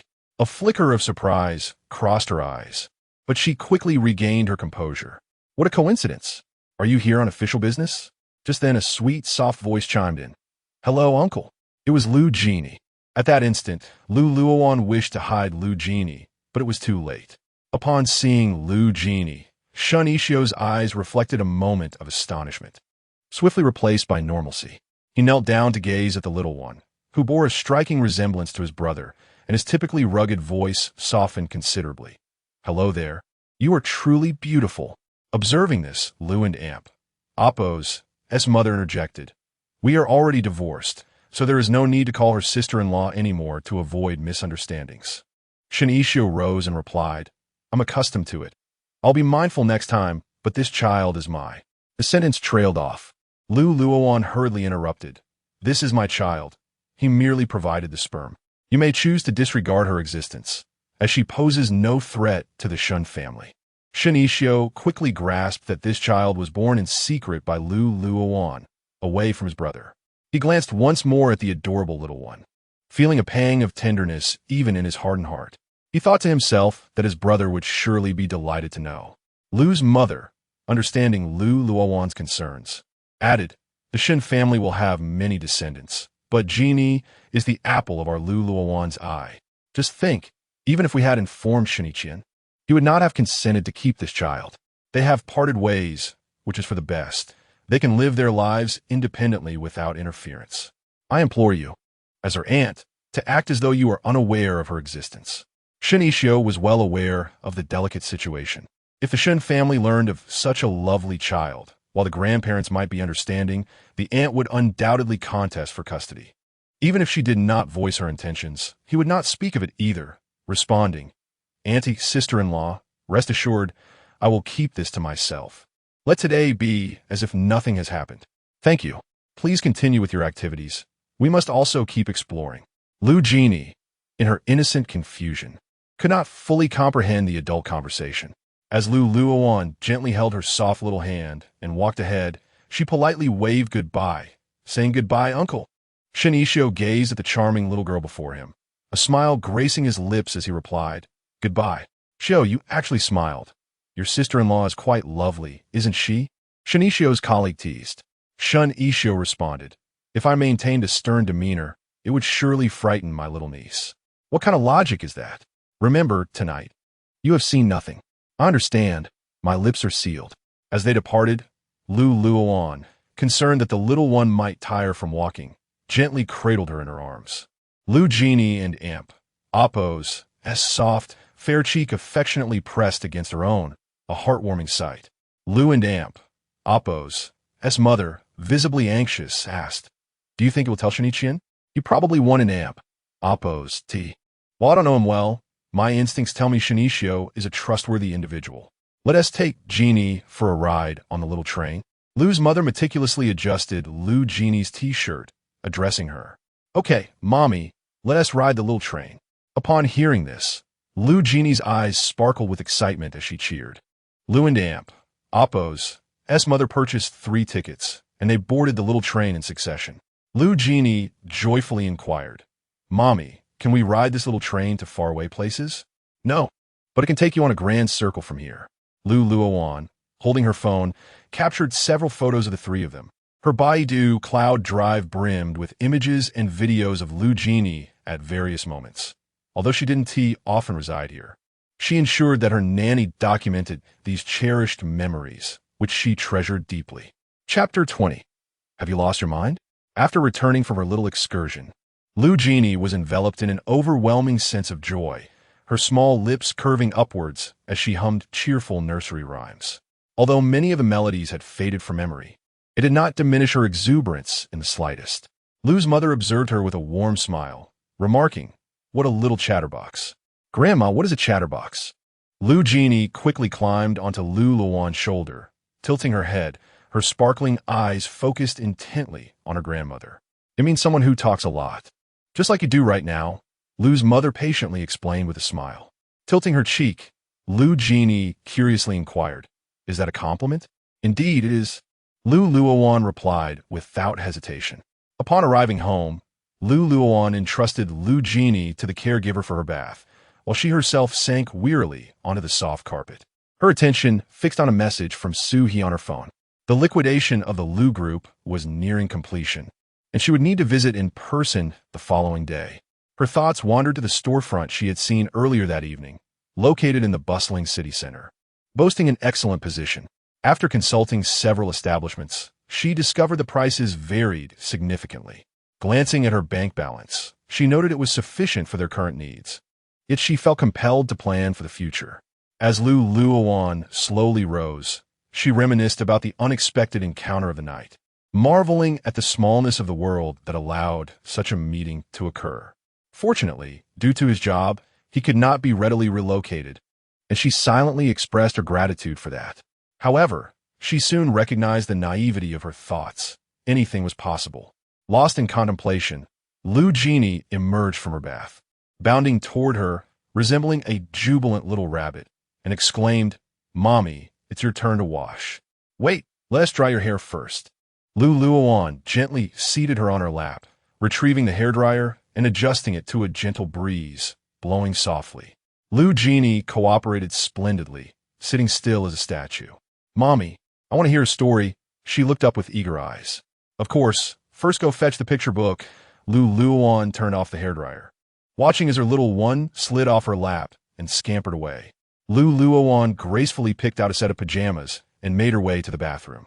20 minutes later, she emerged clad in a deep crimson silk nightgown, resembling a blooming flower, and found Lu Genie leaning against the bed, clutching a colorful picture book, her little head tilted to one side, peacefully asleep.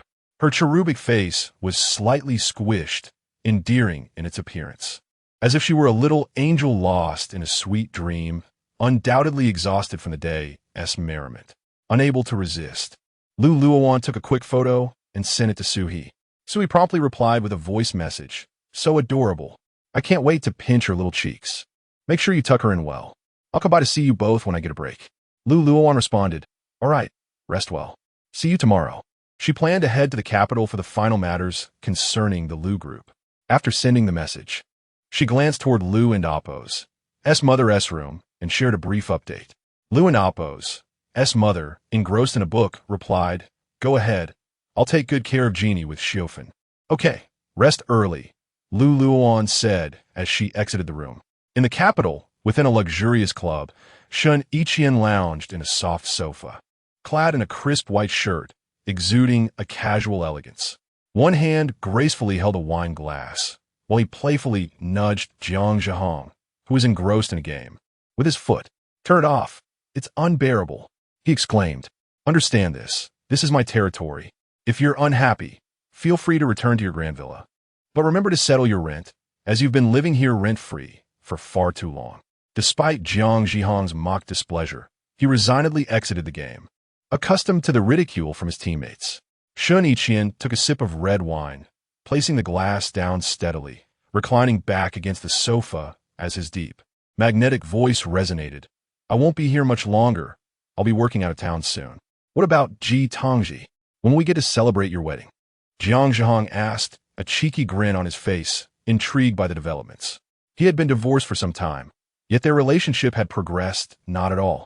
Surely, Shen Yiqian must have feelings for Ji Tongji.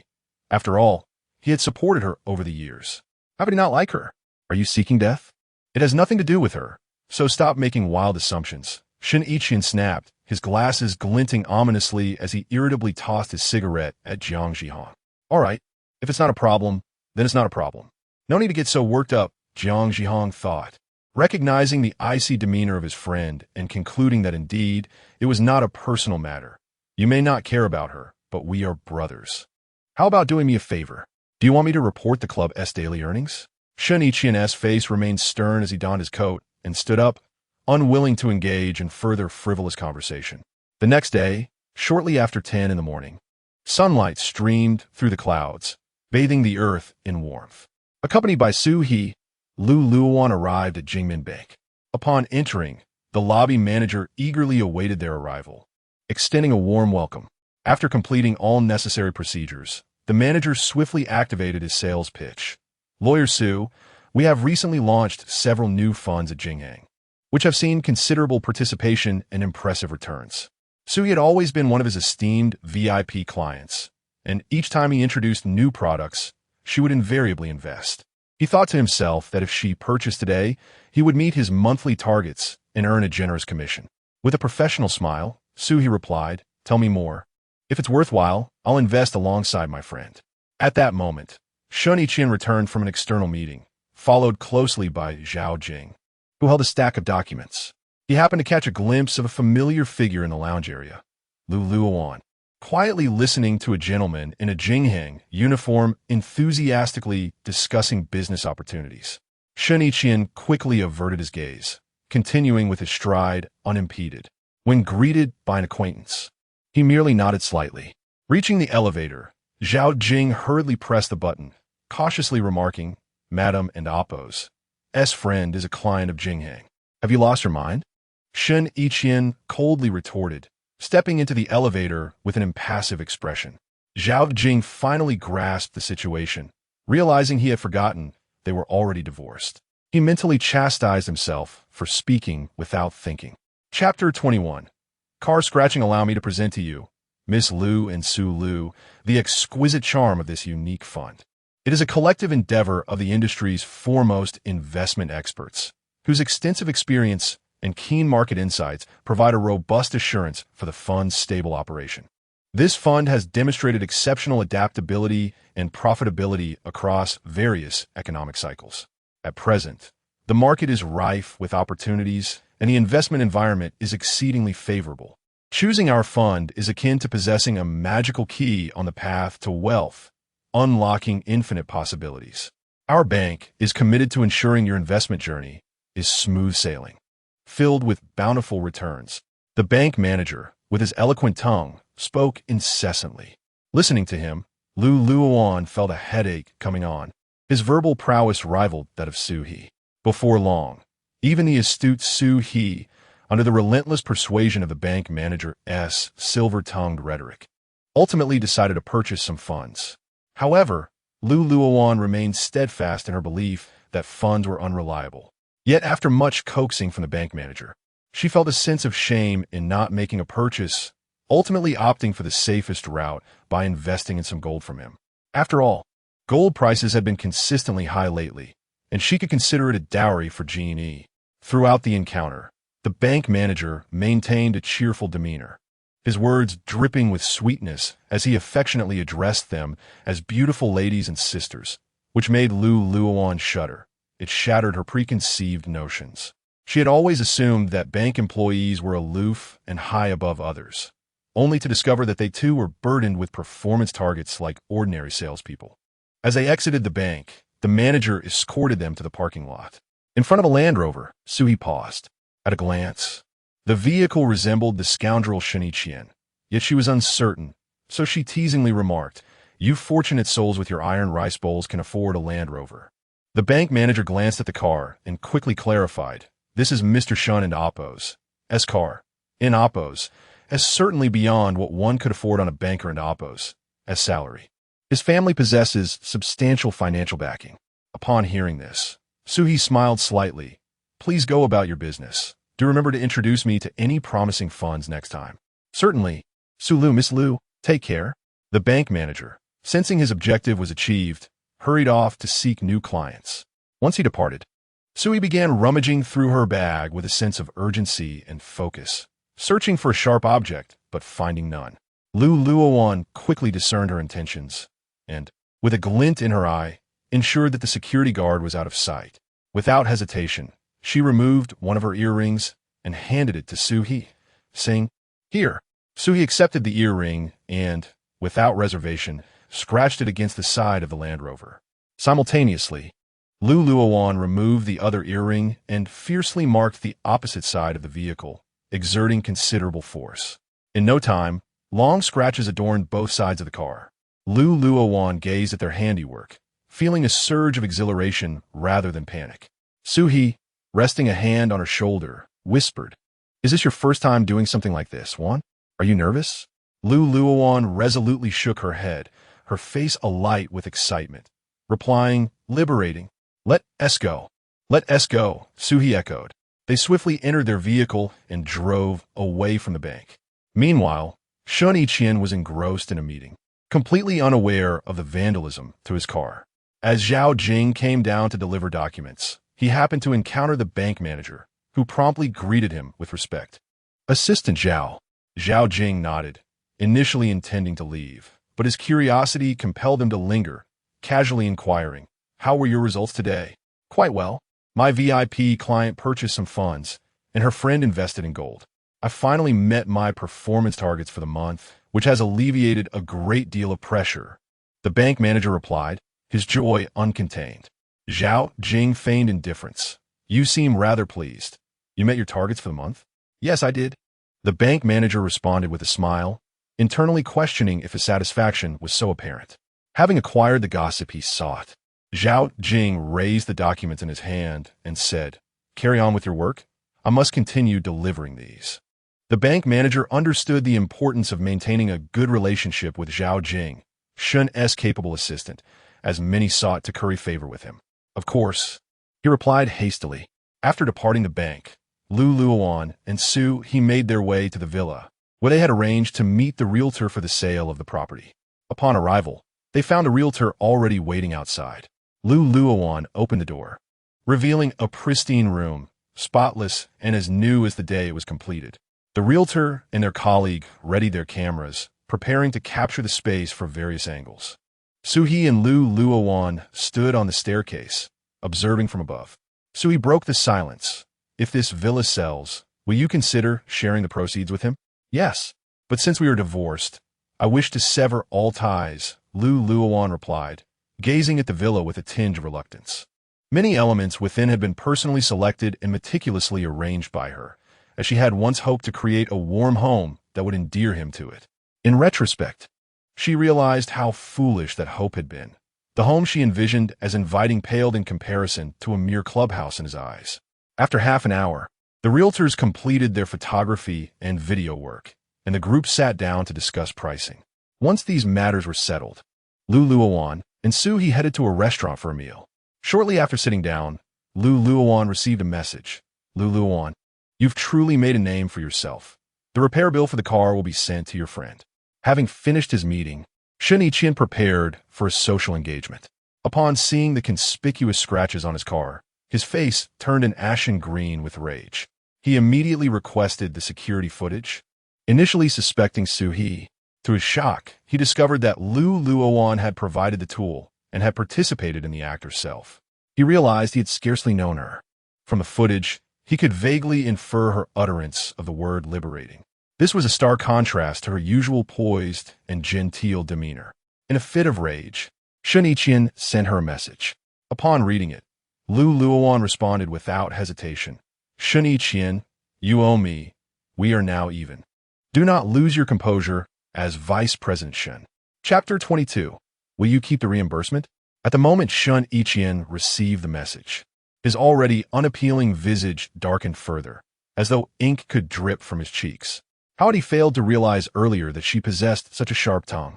Zhao Jing, who was driving, found himself stifling a laugh at the scratches on the car, thinking that Shun Xing had clearly offended someone petty. Moreover, he had not even considered linking this matter to Luowan.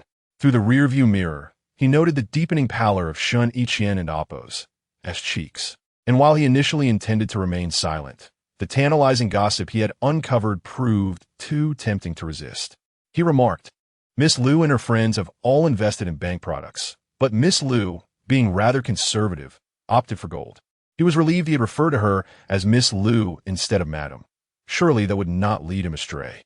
After speaking, he cautiously glanced at the passenger seat to gauge the reaction of the person seated there. Almost immediately, a piercing gaze shot towards him like a sword. "Do you have far too much free time on your hands to be prying into the affairs of others? Perhaps I should transfer you to the front desk instead?" Whether she invested in stocks, funds, or gold was of no concern to Shen Yiqian. No. I merely encountered her while delivering some documents and exchanged a few words. It will not happen again. Zhao Jing hastily explained, his mind racing, thinking he was merely trying to divert Shen Yiqian's attention, given his foul mood. Shen Yiqian fell silent, taking a tablet from the side and intently scrolling through stock fluctuations. Meanwhile, Luowan was filled with confusion upon reading the message. She distinctly remembered having blocked his number long ago.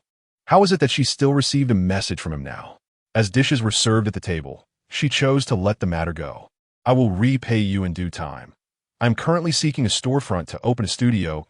Luowan revealed her recent plans, expressing her gratitude for Uncle Chu's timely assistance during the crisis faced by the Liu family. Suhi, dismissive of the money involved, remarked nonchalantly, "You need not worry about repayment. Consider it an education fund for my goddaughter Jeannie." Luowan quickly corrected her, insisting that their close relationship did not exempt her from repaying. She would never entertain such an idea. Even between sisters, accounts must be settled. Borrowing is borrowing, and giving is giving. These are entirely different matters. "Very well, I shall heed your wishes. I'm not in a rush for the money. Whatever you owe me is merely a way of saving for me," Suhi replied, lacking any clear concept of finances. Having been supported by her parents before entering the workforce, she now earned a decent income and spent freely with no notion of saving money. Luowan savored her meal leisurely, her movements elegant and exuding grace. "After lunch, I will tidy up the apartment and return in the afternoon." Suhi, originally on leave, decided to cancel her time off due to unexpected developments in a case. "We have a court session this afternoon, so I must head back to the law firm. You should rest well, and do take care on your way back." "Yes, eat up. This is your favorite dish," Luowan said, placing some sweet and sour pork in her bowl, knowing she was not fond of such a combination of flavors. After finishing lunch, the two parted ways. Upon returning to her apartment, Luowan tidied up swiftly, carefully covering all the furniture with dust covers. She had no intention of selling this apartment, as she planned to leave it for Lu Xiao, ensuring he had a place to stay in the capital. Exhausted from socializing, Shen Yiqian returned to his office.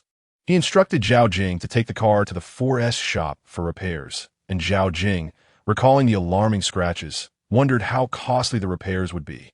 "Should we review the surveillance footage to find the culprit?" he suggested, considering the damage to the car.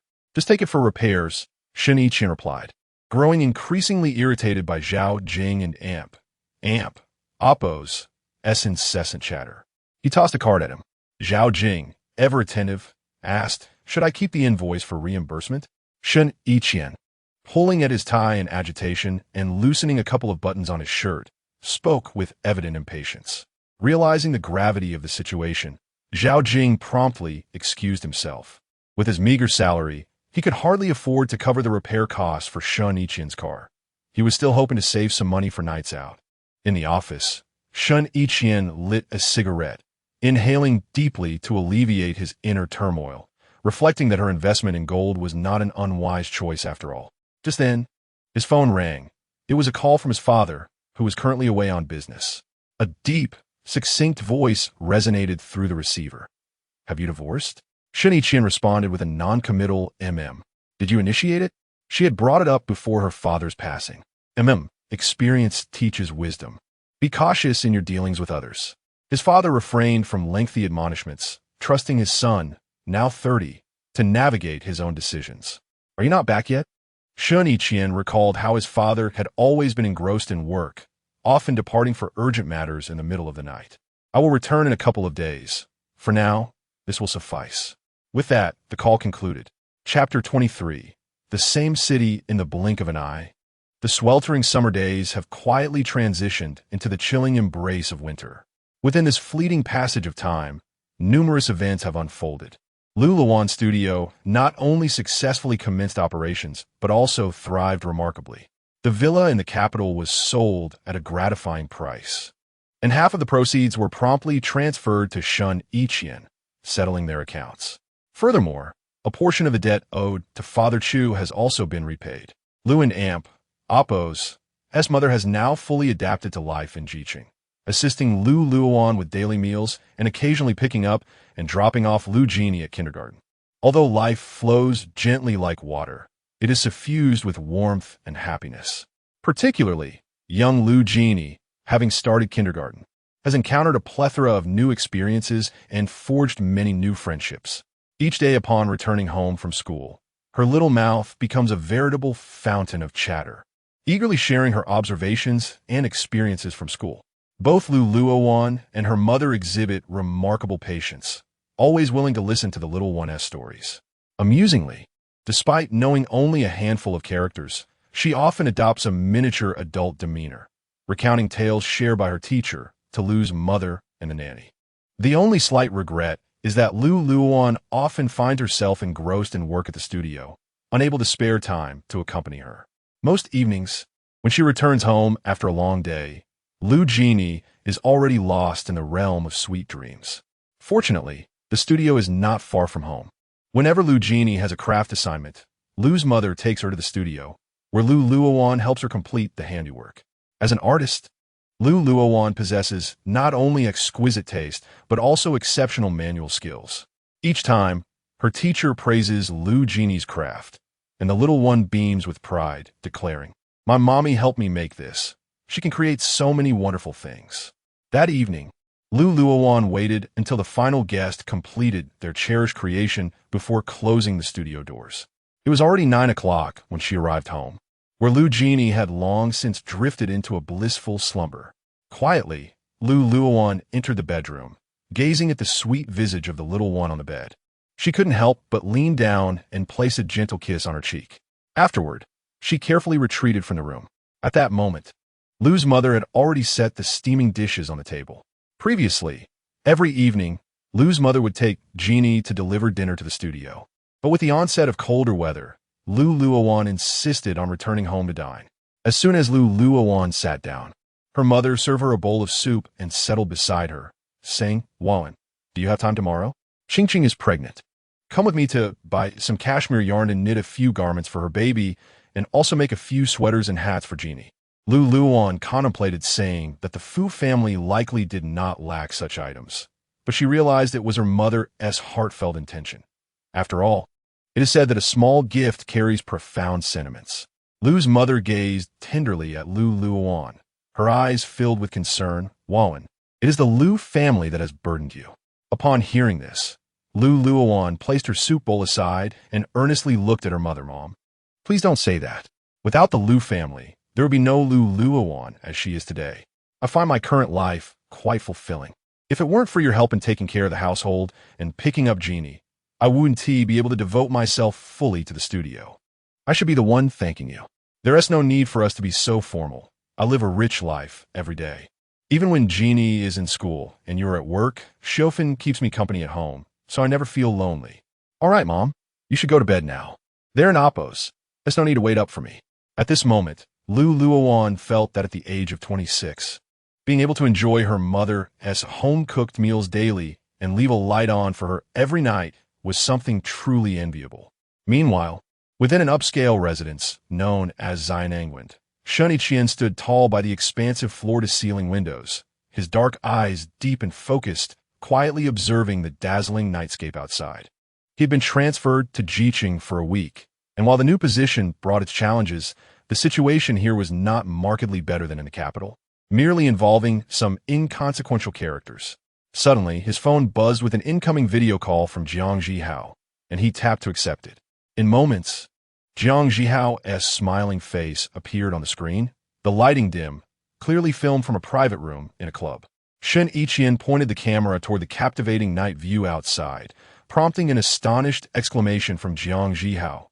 Wow, you bought a place? You're not planning to come back, are you? Soon after, Qian Wenluan's voice chimed in. Are you out of your mind? His grandfather is in real estate. He doesn't need to buy a place. True enough. When is Director Shen coming back for a game? We used to be 3 players short. Now we are down to 2. Jiang Zhihao responded, lamenting that since Fu Linqing's wife became pregnant, she rarely ventured out, and with Shen Yiqian currently away, their gaming circle had shrunk. By the end of the year, let us invite Yuan Bin, Shen Yiqian replied, still directing the camera toward the splendid night view, his expression somewhat aloof. Come on, you can come back on the weekends. We're waiting for you to drink with us. Jiang Zhihao continued to plead, feeling quite unaccustomed to Shen Yiqian's sudden absence after spending almost every evening together. I'm not going back, Shen Yiqian replied decisively. In his view, the time spent commuting was better utilized for a good night's sleep. Jiang Zhihao pondered, wondering if something was amiss, and ventured, Are you hiding a secret? Show us the interior. Let us see what kind of enchantress has captivated you to the point of abandoning your brothers. Enough nonsense. I'm hanging up, Shen Yiqian said without hesitation. Ending the call. Outside, Zhao Jing had just finished dinner with newly acquainted colleagues in Jiqing and was passing by a minimally decorated art studio when a painting displayed in the window caught his eye.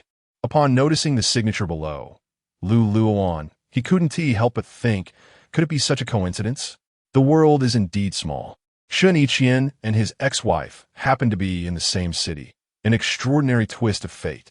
Chapter 24. Sports Day in Jiqing at 9 o'clock in the morning. The atmosphere in the conference room of Jingxing was thick with tension. Shen Yiqian strode in with a steady and powerful gait, his austere expression seemingly cloaked in a layer of frost. He took his seat at the head of the table, his piercing gaze sweeping over each attendee. Today, we shall focus on management, supervision, and risk management.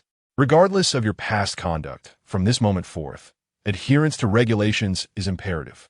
Shen's voice resonated with a deep and solemn authority that brooked no dissent. His brow furrowed slightly, etching a profound crease that seemed to harbor concerns for the current situation and aspirations for the future. His eyes, sharp and resolute, resembled a blade capable of slicing through pretense and negligence. Management is not merely a phrase. It must be executed with precision. Every step, every detail, must be attended to without the slightest carelessness. His words echoed throughout the conference room, striking at the hearts of all present. As he spoke of supervision, Shen's demeanor grew even grimmer. Supervisory mechanisms must be enforced rigorously. There is no room for favoritism or complacency.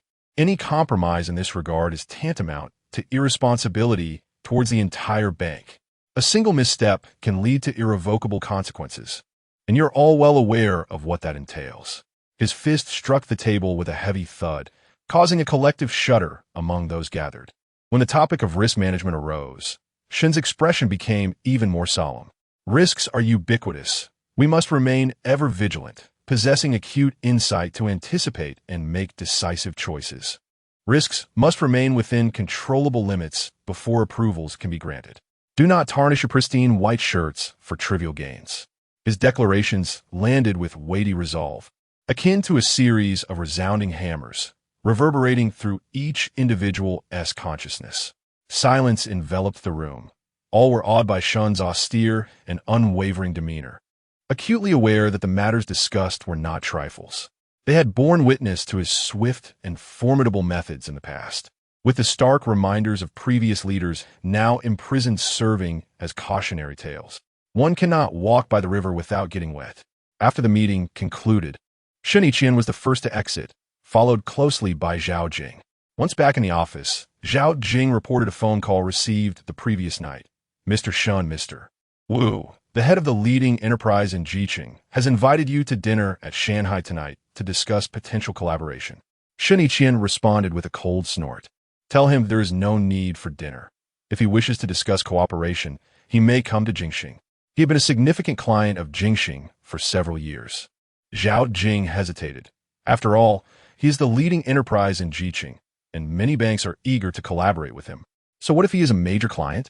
Does that grant him exemption from protocols? Everything must proceed according to procedure. Otherwise, there is nothing to discuss. Shen Yiqian perused the project loan applications on his desk. Very well, I understand. Zhao Jing refrained from further comment. His role was merely to follow the directives of his superior. It was Friday, and Luowan did not go to the shop in the morning because Lu Genie and Appo's kindergarten was hosting a parent-child sports day. On this brisk winter morning, the kindergarten playground was alive with excitement as the winter sports day unfolded. Luowan arrived early, holding Lu Genie's small hand. Dressed in a cream-colored down jacket with an adorable hat and gloves, Lu Genie and Appo's face glowed with excitement. Luowan, clad in comfortable sports attire, exuded anticipation and affection. The sports day commenced with the first event, the parent-child relay race. Luowan crouched down to adjust Lu Genie and Appo's clothing, gently encouraging, "Darling, don't be afraid. Let us give it our all together." Lu Genie nodded vigorously, gripping the hem of Luowan's attire tightly. At the sound of the whistle, Luowan surged forward like an arrow released from its bow, her form agile and her steps light, swiftly reaching the exchange point. Lu Genie took tiny strides, striving to run ahead, while Luowan cheered him on. "Genie, keep going. Come to mommy." With Luowan's encouragement, Lu Genie successfully completed the exchange. The next event was the parent-child jump rope competition, where Luowan and Lu Genie moved in perfect harmony. Luowan swung the rope while Lu Genie joyfully leaped in the middle, their laughter resonating in the air. The activities continued in succession, with Luowan guiding Lu Genie through various events such as balloon stomping and tug-of-war. Throughout the sports day, Luowan remained by Lu Genie's side, facing each challenge hand in hand, sharing in every hard-won joy. Their intertwined figures, bathed in the gentle winter sunlight, radiated warmth and harmony, undoubtedly becoming the most enchanting scene of the day. Luowan, possessing a delicate and graceful figure, exquisite features, and an exceptionally refined demeanor, naturally attracted the attention of many fathers. During the balloon stomping activity, Lu Genie won a box of 72 watercolor pens, dancing with delight. As the event concluded, a cute little boy, Guahaoyu, approached Lu Genie with a sprightly step, his high-pitched voice saying, "Lu Genie, would you like this doll? I don't want it. I already have one at home." Lu Genie glanced at the little dog doll in his hands, shaking her head without hesitation. To her, the doll was utterly unappealing. "Are you sure? If you don't want it, I'll give it to someone else." Guahaoyu crossed his arms, adopting an air of mock authority. Lu Genie resolutely replied, "It's ugly. I don't like it." At that moment, Luowan turned from her conversation with the teacher and noticed the little boy. Her first impression was of his healthy, glowing complexion.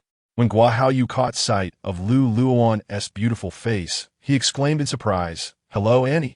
Guahaoyu, Lu Genie's classmate." "Hello."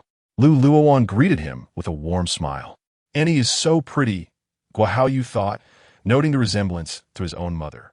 Just then, Guahaoyu's father, Guijun, approached and said, "Guahaoyu, it's time to go. Say goodbye to your classmates." Upon seeing Luowan, Guijun politely nodded to her, and she returned the gesture. "Goodbye, Lu Genie," Guahaoyu said before obediently following his father away. Lu Genie looked up at Luowan and said, "Mom, I want to go to the shop with you and paint with the watercolor pens." "All right," Luowan replied affectionately, ruffling Lu Genie's hair.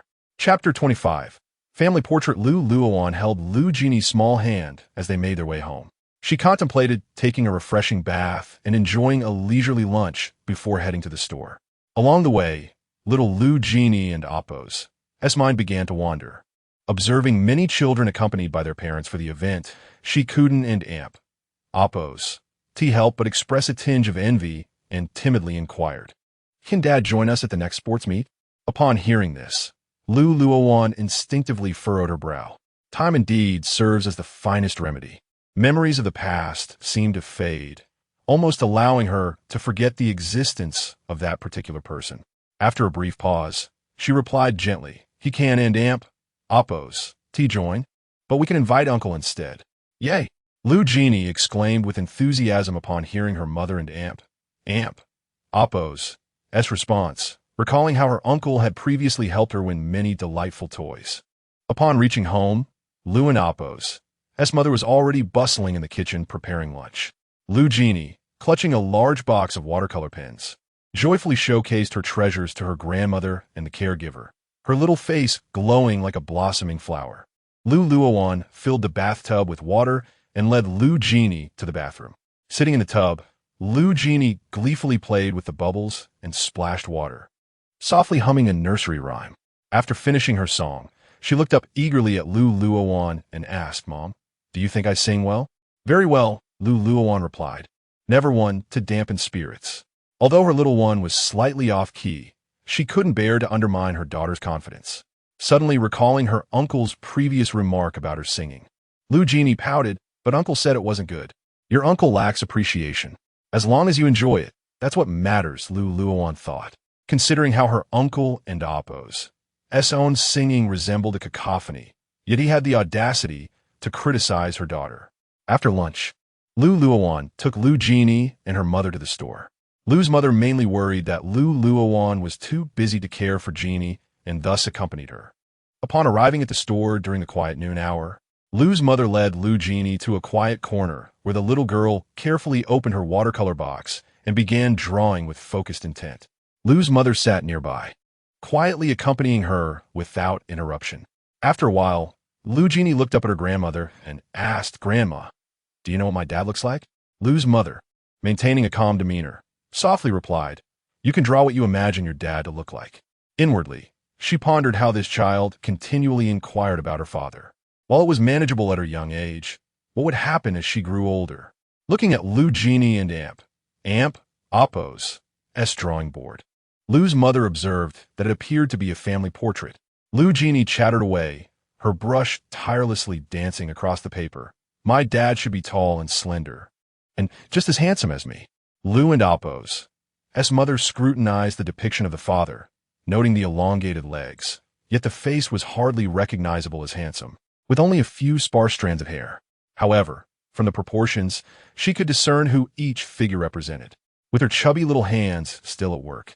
Lu Genie remained serious and absorbed in her drawing. Once Luowan finished her tasks, she approached Lu Genie's drawing board, and upon seeing the family portrait, a wave of bittersweet emotion surged within her, prompting her to quietly step away without further intruding. At that moment, several customers entered the store, and the attendant Lin duo promptly greeted them with enthusiasm. Meanwhile, Luowan organized the art supplies, her thoughts still lingering on Lu Genie's artwork. After an unknown duration, Lu Genie joyfully approached with her drawing, presenting it to Luowan. "Mom, look at my drawing. ISN and oppose. It wonderful?" "Indeed, and oppose. As quite remarkable," Luowan praised, giving her a thumbs up and beaming with approval. Elated by the compliment, Lu Genie excitedly explained, "This is you, Mom. The one in the middle is me, and the one on the far side is Dad." The teacher said, "This is a family portrait." "Yes, Genie, the family portrait can also include Uncle and Grandma." Luowan gently corrected her. "Okay," Lu Genie chirped, happily scampering away with her drawing. In the reception room, Shen Yiqian donned a well-fitted suit, his tie meticulously arranged. His expression was composed, with a profound and piercing gaze that seemed to penetrate all facades. The conference table was strewn with various documents and materials, alongside 2 tablets displaying detailed data and charts. Mr. Wu cleared his throat and spoke first. "Director Shen, I have long admired your reputation. It is indeed a privilege for our company to discuss cooperation with you today." Shen Yiqian nodded slightly and responded, "Thank you, Mr. Wu. Let us get straight to the point." Mr. Wu promptly opened the folder before him, pointing to a page as he began to elaborate on their company's latest real estate project. "This is our upcoming large-scale, mixed-use community project, ideally located with complete surrounding facilities. We have conducted thorough market research and have a professional team in place, expecting substantial returns. As Shen Yiqian listened attentively, he meticulously reviewed the relevant materials, focusing on critical data and potential risks. Mr. Wu gestured with enthusiasm, painting a grand vision for the project. Director Shen, once this project succeeds, it will not only yield considerable profits for both parties, but also enhance the overall image of the city. Shen Yiqian set down the documents, crossed his hands, and after a moment of contemplation, remarked, Mr. Wu, your proposal is indeed compelling, but the bank must cautiously evaluate the associated risks before committing funds. Mr. Wu quickly reassured him, Director Shen, you need not worry about this. Our company has conducted detailed market research and risk assessments. The area for this project has experienced rapid economic growth in recent years, with a consistent influx of population leading to strong demand for high-quality housing and commercial facilities. Shen Yiqian nodded slightly. I am aware of these conditions as well, Mr. Wu. However, the volatility of the real estate industry cannot be overlooked, and policy changes may also impact the project. A glimmer of determination flashed in Mr. Wu and Oppo's eyes as he replied, Director Shen. We have been closely monitoring policy dynamics and have fully considered potential policy adjustments in our project planning. Moreover, we possess ample experience and flexible strategies to cope with changes. Shen Yiqian furrowed his brow slightly, stating, while that may be true, the bank still requires more specific data and guarantees, such as the project's funding recovery plan and contingency measures. After Mr. Wu exited the reception room with his secretary, he immediately changed his demeanor, muttering, damn, he's a tough nut to crack. If he doesn't relent, it can only mean our allure isn't strong enough.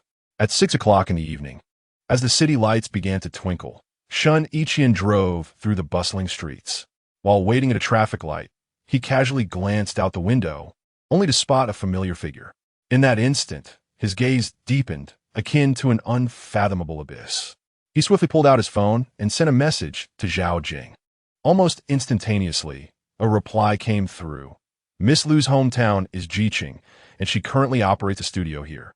After reading the message, Shen Yiqian's expression remained unusually calm. Yet beneath that tranquility lay a tumultuous undercurrent. He murmured to himself, the world is indeed a small place, his tone laced with self-deprecation and a hint of unacknowledged sentiment. Chapter 26. Bad news upon arriving at the elegant private restaurant. Shen Yiqian found Guojun already seated, accompanied by son Guohaoyu, who possessed a sun-kissed complexion. The father and son sat quietly at the table, their contrasting skin tones strikingly apparent. Shen Yiqian was taken aback upon seeing the child beside him and raised an eyebrow. Inquiring, is this your son? Yes, Haoyu. This is your uncle Shen, Guojun replied, pouring steaming tea into the cup before him with thoughtful care. Guohaoyu looked up, gazing at Shen Yiqian's stern visage and fair skin, and inwardly questioned his mother's honesty. Who said men couldn't be fair-skinned? He then opened his mouth and shouted, Uncle Shen, hello. Shen Yiqian merely nodded slightly, appearing indifferent towards children, neither particularly fond nor averse. I heard from the teacher that you've been transferred here for a year. To gild your resume?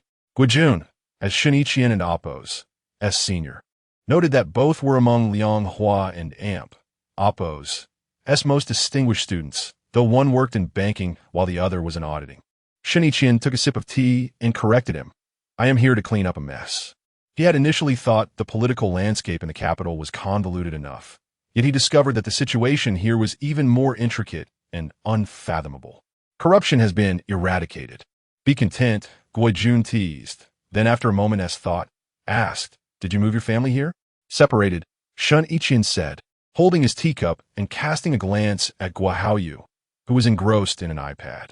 Observing the boy's overly dark complexion, he couldn't help but feel puzzled, recalling the bride's fair skin at his wedding. How could two such pale individuals produce a child so dark?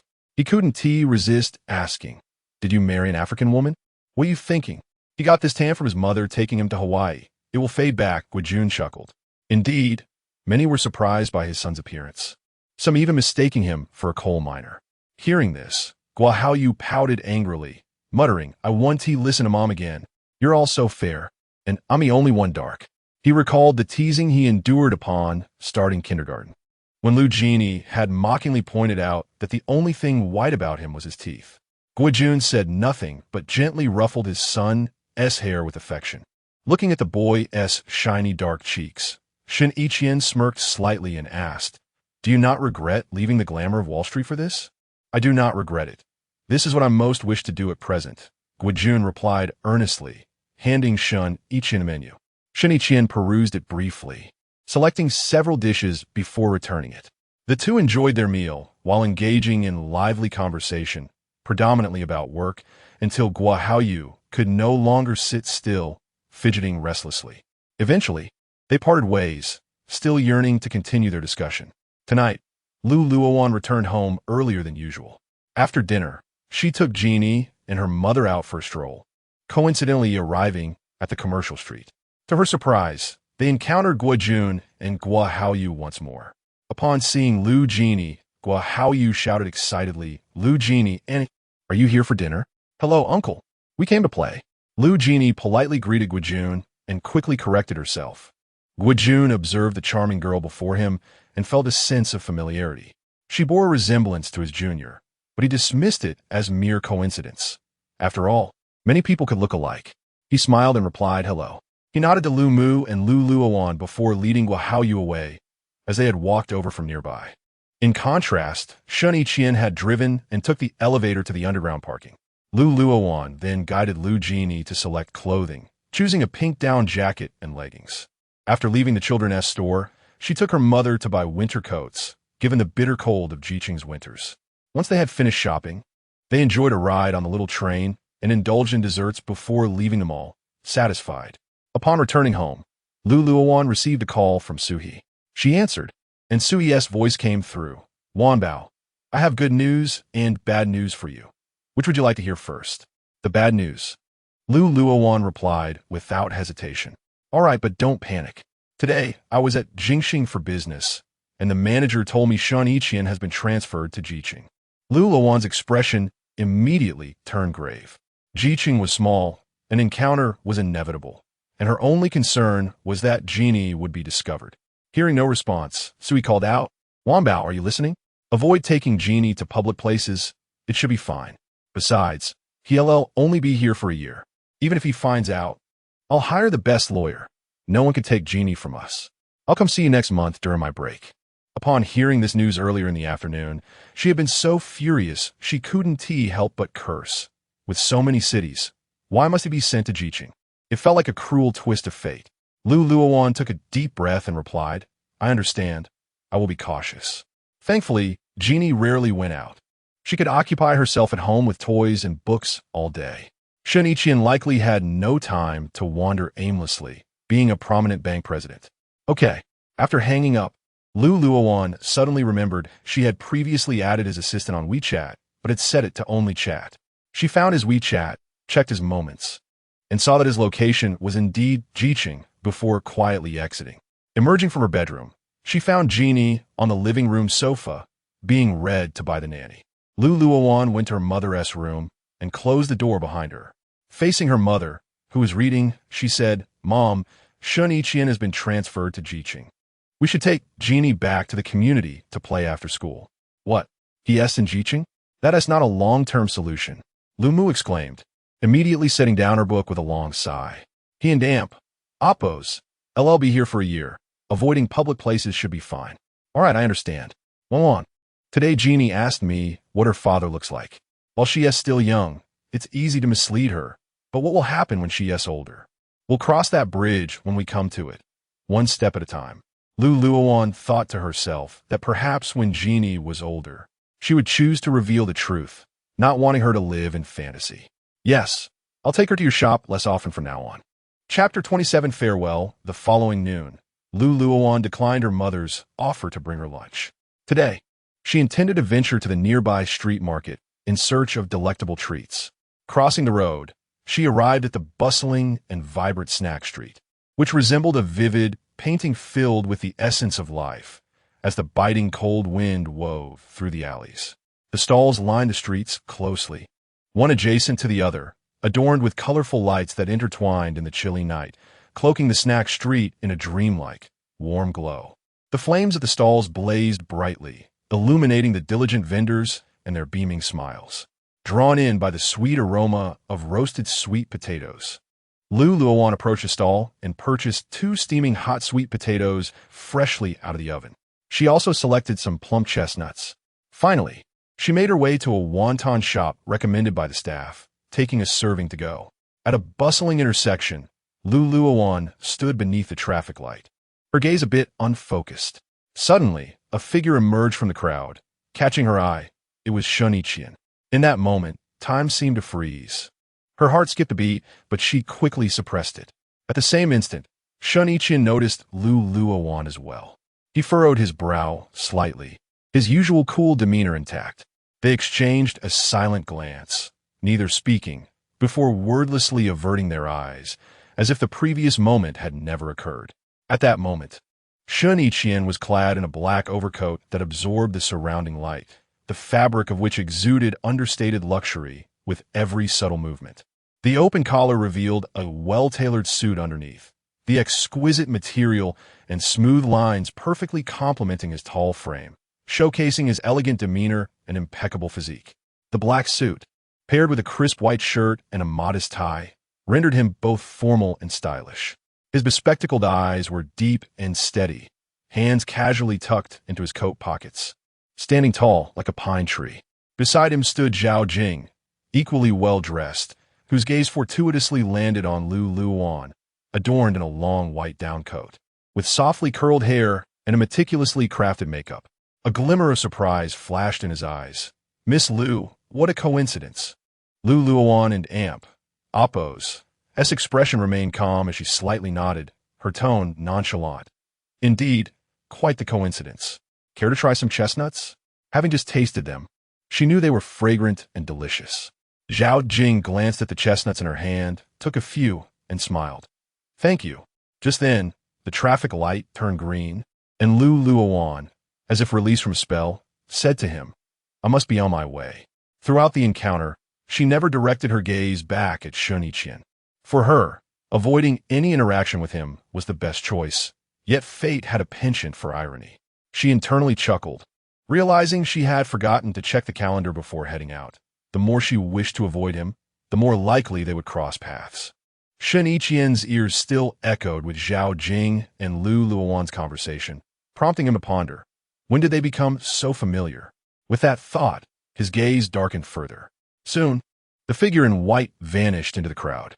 After sampling a chestnut and finding it delightful, Zhao Jing extended his hand toward Shen Yiqian. "Shen, you should try these chestnuts. They're quite good."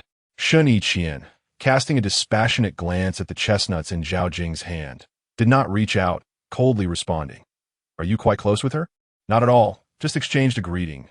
Zhao Jing thought to himself.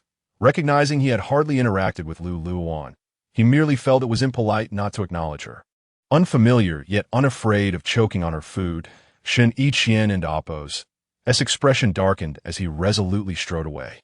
Zhao Jing muttered under his breath, thinking it was merely a few chestnuts, hardly enough to choke on, and found Shen's comment excessively exaggerated. He then speculated whether Shen Yiqian felt uneasy seeing him converse with Miss Lu. However, he quickly dismissed the notion. It was impossible. Shen had no feelings for Luowan. After all, his visits to deliver documents were solely to the club, and Shen Yiqian resided there year-round, never returning home. To Shen Yiqian, Luowan was merely a decoration within the Shen household. Moreover, her father had committed actions that Shen Yiqian despised, which likely colored his perception of her in a similarly negative light.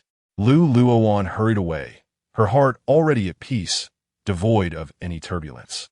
The once tumultuous entanglements of love and hate seemed to have dissipated into nothingness.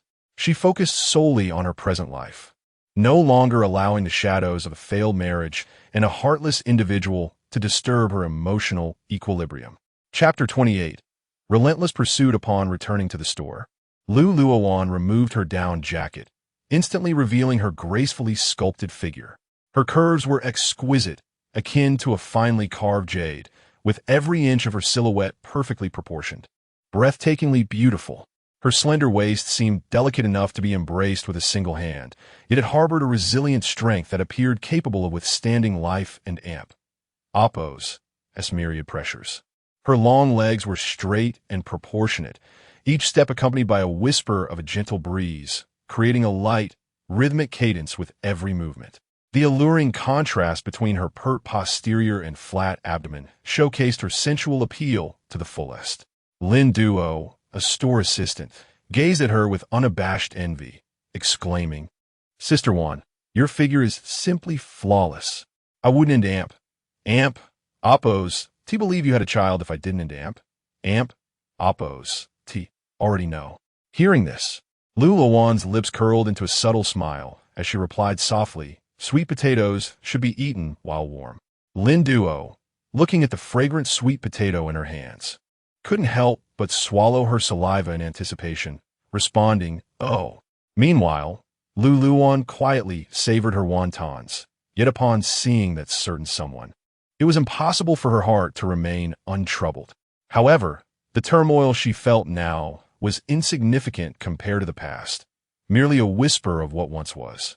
In former times, she would have greeted him with a warm smile, openly displaying her joy and concern. But now her heart had turned cold, void of the fervor and anticipation that once consumed her. She had bravely faced certain truths before. That was more than sufficient. She understood well that it was unwise to expend her energy and emotions on bygone matters. After a few unappetizing bites of wontons, she discarded them into the trash.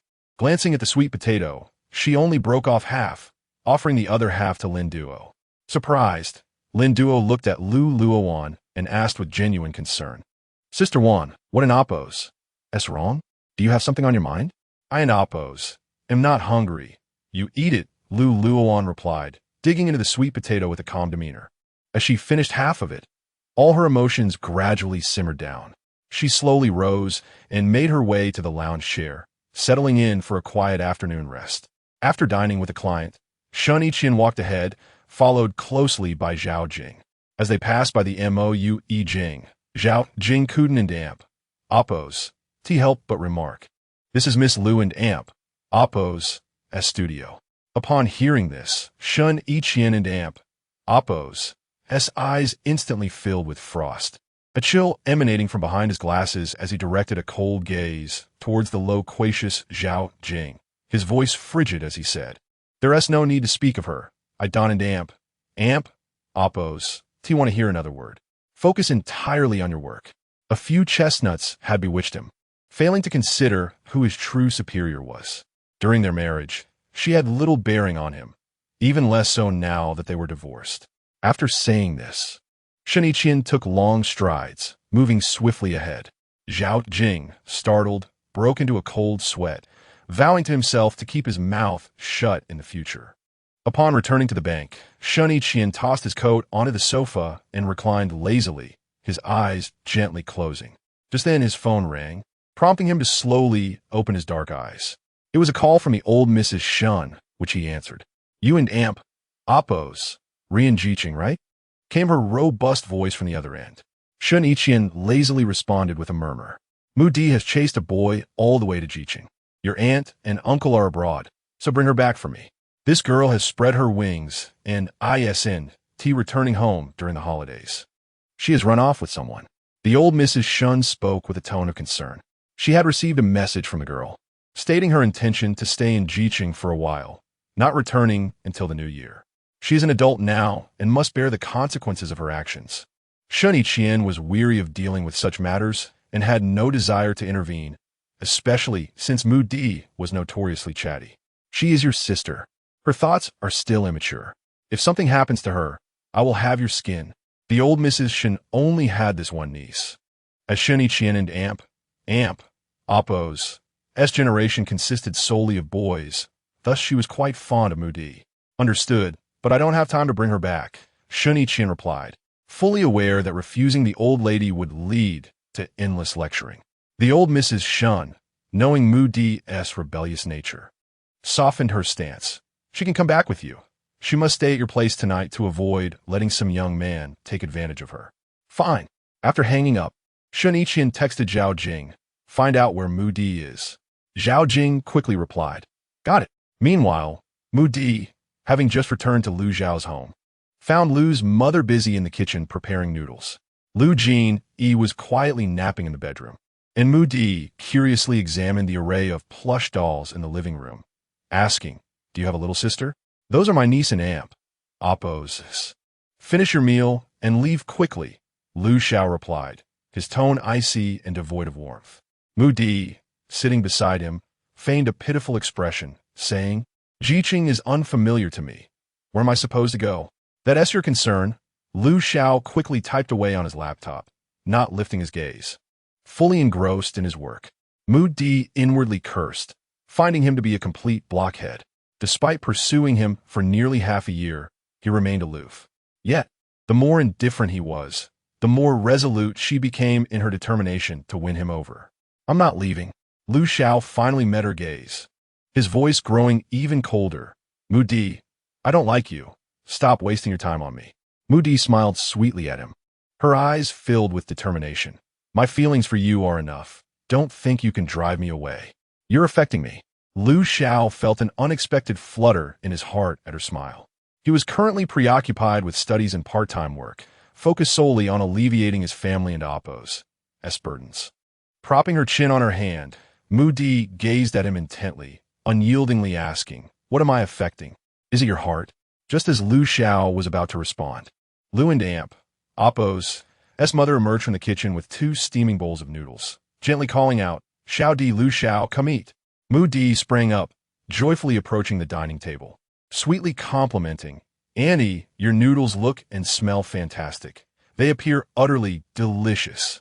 Try some." It and Oppo's all Lu Xiao and Oppo's fault for not informing me beforehand. "I'll come back tonight to prepare something delicious for you." Lu's mother regarded Mu Di, who radiated youth and vitality, especially her bright eyes, which resembled a deep, clear lake brimming with energy and curiosity. Her long lashes fluttered playfully, evoking a sense of delight. Before Mu Di could respond, Lu Xiao approached, bluntly declaring, "She'll leave right after dinner." "Auntie, I want to have the pleasure of tasting your cooking." "Lu Xiao, doesn't tea welcome me?" Mu Di feigned disappointment, her pitiful demeanor evoking sympathy. Lu's mother cast a sharp glance at Lu Xiao, pondering how she could have given birth to such a dense son. "His words don't count. I welcome you. Stay as long as you wish." "Thank you, Auntie," Mu Di said, her cherry-like lips always curving upwards, revealing a row of pearly white teeth, her smile radiant as a blooming summer flower. "There ISN and Oppo's tea enough room at home." Lu Xiao stated coldly. "Let Xiao Di sleep in your room.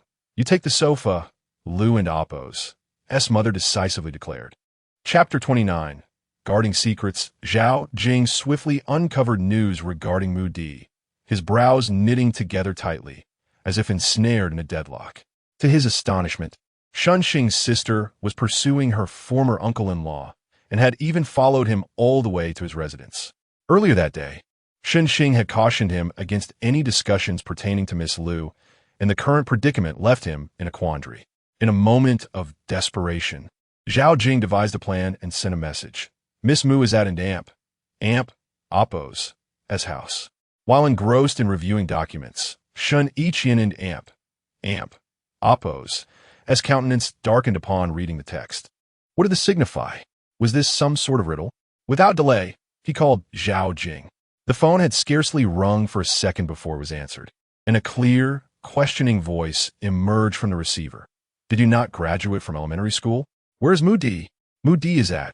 Zhao Jing recalled that he had just expressed a desire to avoid any mention of her, leaving him momentarily at a loss for words.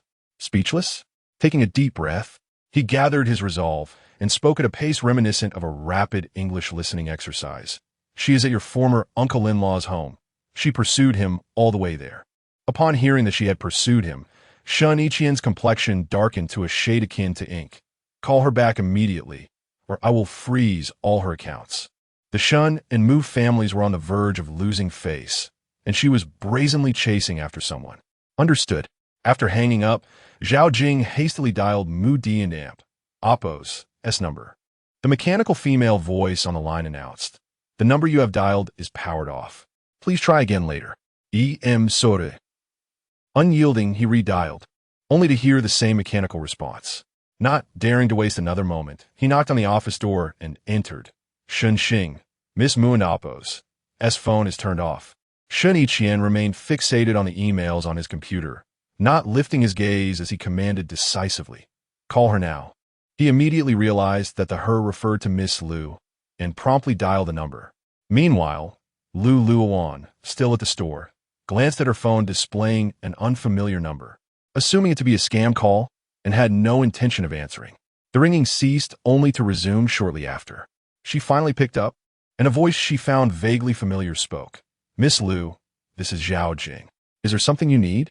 Luowan felt no particular connection that warranted a conversation. Miss Mu has returned with Lu Xiao, but her phone is off, and we cannot reach her. Shen Yiqian insists she return, or he will freeze all her accounts. Zhao Jing spoke cautiously, weighing each word, fearful that his message might inadvertently incite Luowan and Appo's ire. I'm not home right now. I will ask later. Goodbye. Upon hearing this, Luowan felt a jolt of surprise. Mu Di had returned with Lu Xiao. What could this possibly entail?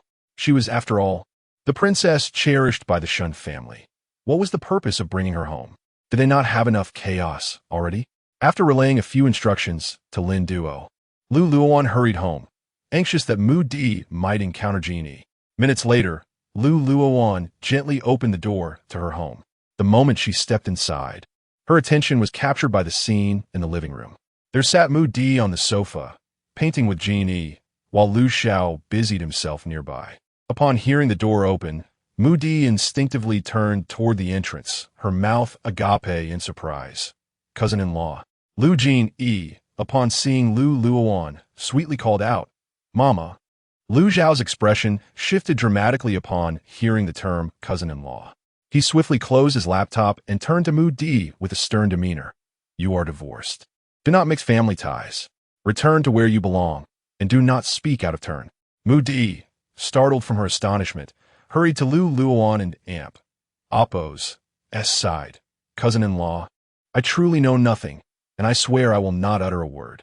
She was acutely aware that she had stumbled upon a monumental secret. Considering Lu Xiao's fury and Luowan's concern, she resolved that no one could be informed of this revelation. Though her interactions with Luowan had been limited, her grandparents held her in high regard, often lamenting how blind her cousin was. You had best keep your word, Lu Xiao and Appo's tone grew sharper, filled with regret. If he had known about her connection to the Shen family, he would have left her at the station to fend for herself. Lu Xiao, Luowan interjected, signaling him to temper his agitation, especially with Jean present in the living room. The caregiver promptly took Jean back to the bedroom. Luowan turned to Mu Di, recalling the girl who had always respectfully addressed her as cousin-in-law during their previous encounters at the Shen residence. Once composed, Luowan spoke softly. I believe you. However, your phone is off, and your family has been unable to reach you. They said if you do not return soon, they will freeze your bank accounts.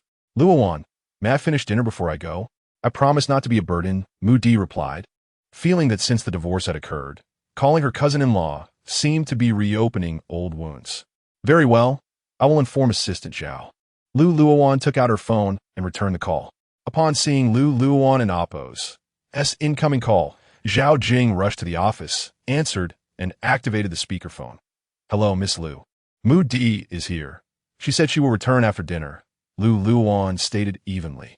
Zhao Jing glanced at Shen Yiqian, who gave a slight nod in response.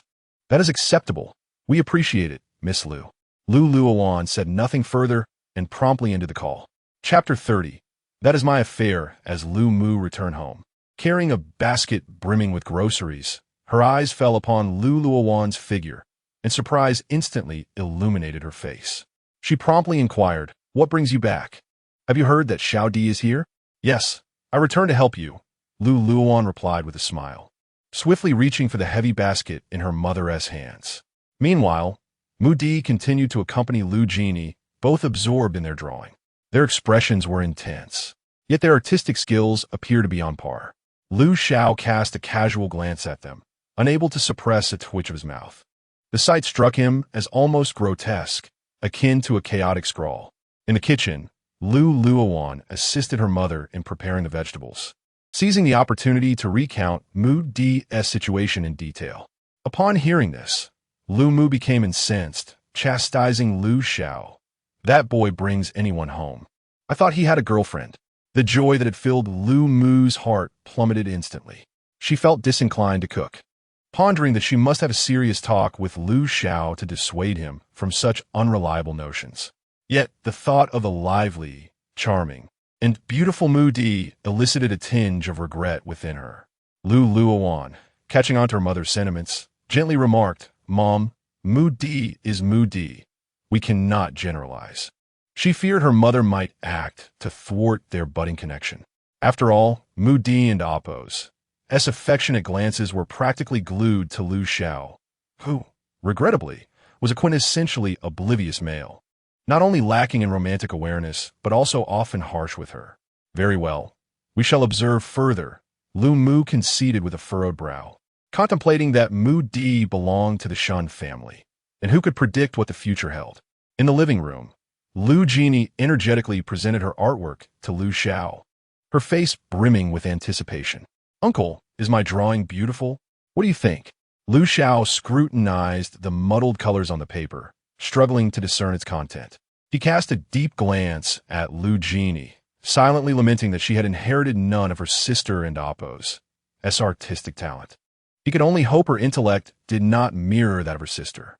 Since middle school, Luowan had never passed a math exam, despite Lu Mu hiring a top-notch tutor to no avail. "Uncle, I'm asking you, is it pretty?"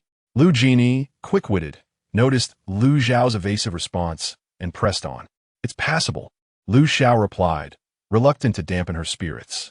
Upon hearing this, Lu Genie and Appo's expression soured, and she turned away in a huff, muttering, "Humph, uncle has no taste." Mu Di, hearing the term sister, mused that the relationships here were quite convoluted. However, she reasoned that since Lu Genie was still young, there was ample time for corrections later. She glanced at Lu Xiao and remarked, "Indeed, utterly devoid of aesthetic sense." As the belle of her English department, she had pursued Lu Xiao for nearly half a year. Yet he remained aloof. Nevertheless, she found his indifference increasingly challenging, convinced that one day she would win him over. Lu Xiao overheard their exchange and muttered under his breath, "Childish," concluding that perhaps only two immature souls could engage in such antics. At the dinner table that evening, Lu Mu had meticulously prepared a splendid array of dishes, showcasing her culinary prowess. Mu Di gazed at the delectable spread, exclaiming, "Aunt, you've worked hard. This meal exudes warmth and homeliness." Her parents were perpetually occupied with work, seldom preparing meals for her, as the household was typically managed by a nanny or cook. Dishes as vibrant and flavorful as these were an experience she rarely encountered. "Enjoy it. Eat as much as you like," Lu Mu encouraged enthusiastically, serving her plentiful portions. Mu Di exhibited none of the pretentious airs of a pampered daughter, indulging with grace and poise. "Aunt, your cooking is truly exquisite. This is a flavor I've never tasted before. I'm glad you like it. Feel free to come over for more," Lu Mu replied, though she merely intended it as a courtesy. "Really? Then I shall come daily for meals. I hope I won't be a bother," Mu Di teased. Lu Mu, feeling as though she had stepped into a pit of her own making, sighed internally. Well, simple home-cooked meals are always available. At this moment, Lu Xiao interjected, "The Shen family can hardly lack for food." Having finished her meal, Mu Di wiped her mouth and remarked, "My brother eats at the bank all day. Doesn't he care about me?" "That is your concern," Lu Xiao replied lazily. "Lu Xiao, what kind of talk is that?" "Xiao Di, if you have nowhere to eat, just come here," Lu Mu suggested, appreciating the girl and Appo's charm and her sweet disposition. "All right, Aunt." After Lu Xiao retreated to his room, Luowan gently pushed the door open and entered. Noticing him still occupied, she asked, "Are you taking on more work?" "The studio is doing well. You don't need to strain yourself for money. Just focus on your studies." "I am part of this family. Should I not contribute?" "My studies won't fall behind," Luowan replied. "Is there something you need?" Lu Xiao paused to meet her gaze. Luowan sensed Mu Di's affection for Lu Xiao, yet she found his feelings somewhat inscrutable. If you do not like Mu Di, you should clarify your stance early on. Don't keep her waiting. I've stated numerous times that I'm not interested in her. Nor do I wish to date anyone right now, but she simply won't give up. Lu Xiao rubbed his temples, exasperated. Despite his initial rejection, it seemed ineffective. Are you genuinely uninterested, or just reluctant to date? If you dislike her, why bring her home? Luowan raised an eyebrow, a playful smile gracing her lips as she probed. She was unfamiliar with the surroundings. I couldn't just abandon her at the station. Luowan chuckled, advising, be gentler with her. Don't be so brusque. You might regret it later. Now that you're on break, take her around G City. Don't just stay cooped up at home. You're nearly as nagging as Mom. Lu Xiao shook his head in resignation. Are you looking for a fight? Luowan feigned annoyance, giving him a pointed look. After emerging from her room, Mu Di intended to leave. Luowan, suspecting that Lu Xiao would escort her down, decided to accompany her instead. As they reached the entrance of the community, Luowan caught a glimpse of a familiar Land Rover, and her instincts told her it was probably Mu Di's message. After exchanging a brief farewell with Mu Di, she turned to leave. At that moment, she encountered a former bank manager, who greeted her first. Miss Lu, what a coincidence. I didn't expect you to live here.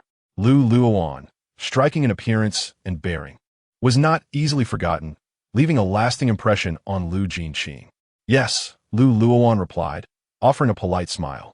Naturally not one for idle chatter, she fell silent.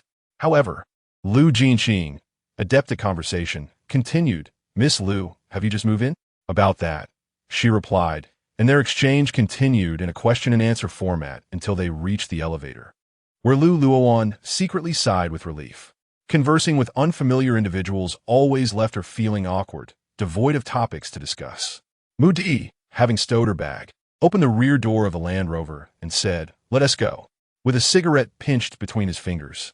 Shen Yiqian casually glanced at the figure in the distance and asked softly, how long have you been pursuing him?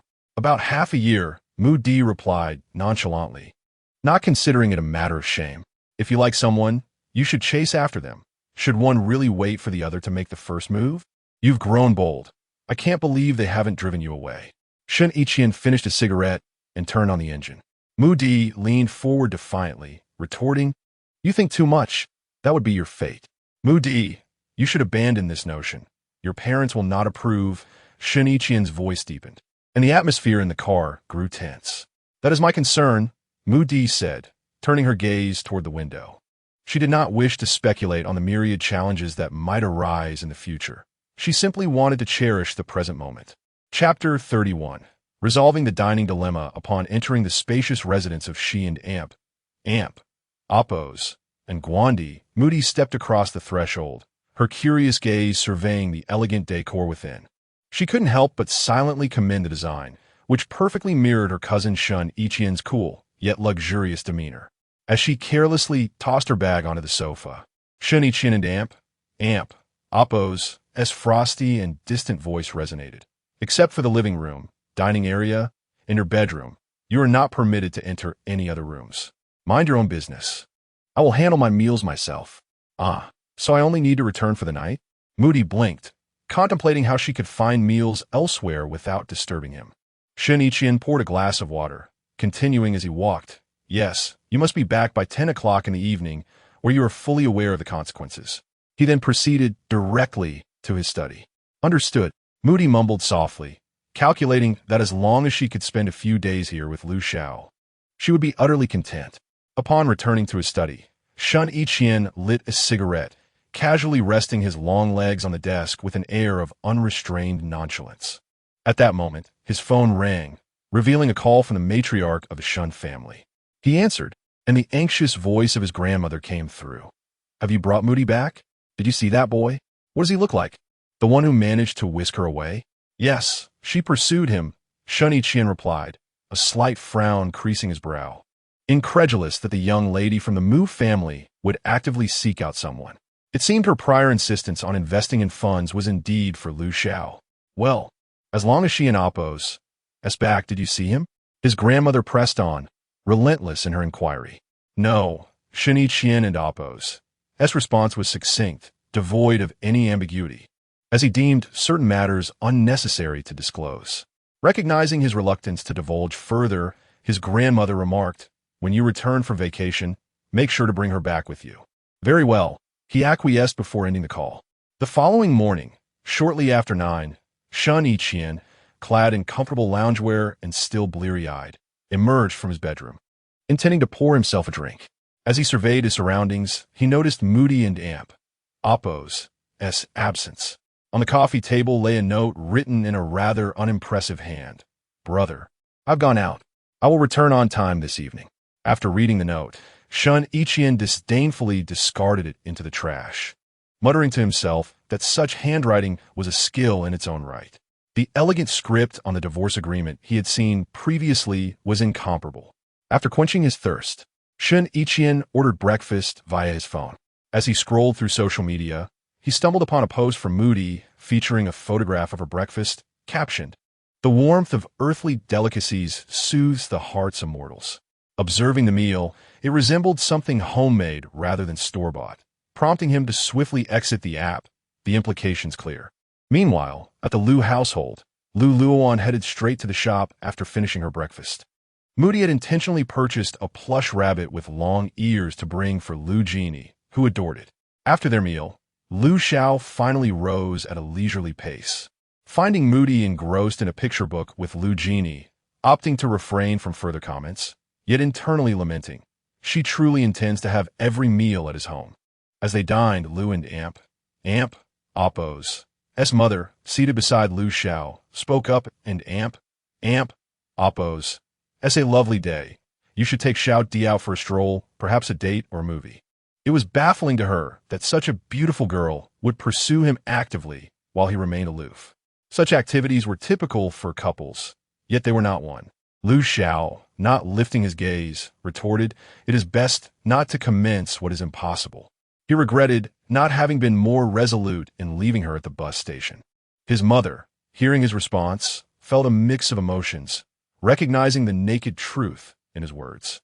She advised, "If you do not wish to pursue this, make it clear to her. Do not give her false hope." "Understood," Lu Xiao replied coolly. Meanwhile, immersed in her art at the shop, Luowan received several messages from Lu Jinxing, the bank manager she had met earlier. "Miss Lu, hello. I'm Lu Jinxing, whom you encountered last night. Do you have any suitable paintings for a study? Or perhaps you could recommend a gallery." By the time Luowan set down her brush, it was already past noon. Almost forgetting Lu Jinxing's existence, she finally responded, "We have a few pieces available. Let me show you." She selected several suitable artworks from her album and sent them. Quickly, Lu Jinxing replied, "I choose the second piece. Are you at the shop now?" Luowan responded affirmatively, "Yes." "On my way," Lu Jinxing texted back. Just as Luowan finished replying, Lu Xiao arrived with lunch, accompanied by Moody. Upon seeing Luowan and Appo's studio, Moody was instantly captivated by the refreshing decor, prompting her to voice a decision. "Sister Lu, may I learn to paint from you? I will pay for my lessons." "Certainly. What would you like to learn?" Luowan inquired, accepting the lunchbox, her hunger diminished from a late breakfast. "Is watercolor an option?" Moody asked, gazing at the watercolor paintings adorning the wall. "That is permissible," Lu Xiao interjected, leaning against the bar top. "But watercolor may not suit you. Perhaps you should start with simple line drawings." He recalled the chaotic scribble she had produced with Jeannie the previous day, fearing her watercolor attempts would be even worse. "Why would I not be suited for it?" Moody approached him, indignation evident in her voice. "Are you not aware of your own abilities? Do we need to be blunt?" Before Lu Xiao could finish, Moody interjected, "That was merely a fluke. I had painting lessons as a child, and even won awards. I simply did not continue." She then leaned closer, her warm breath brushing against his ear. "If I excel, will you pose as my model? Care to wager?"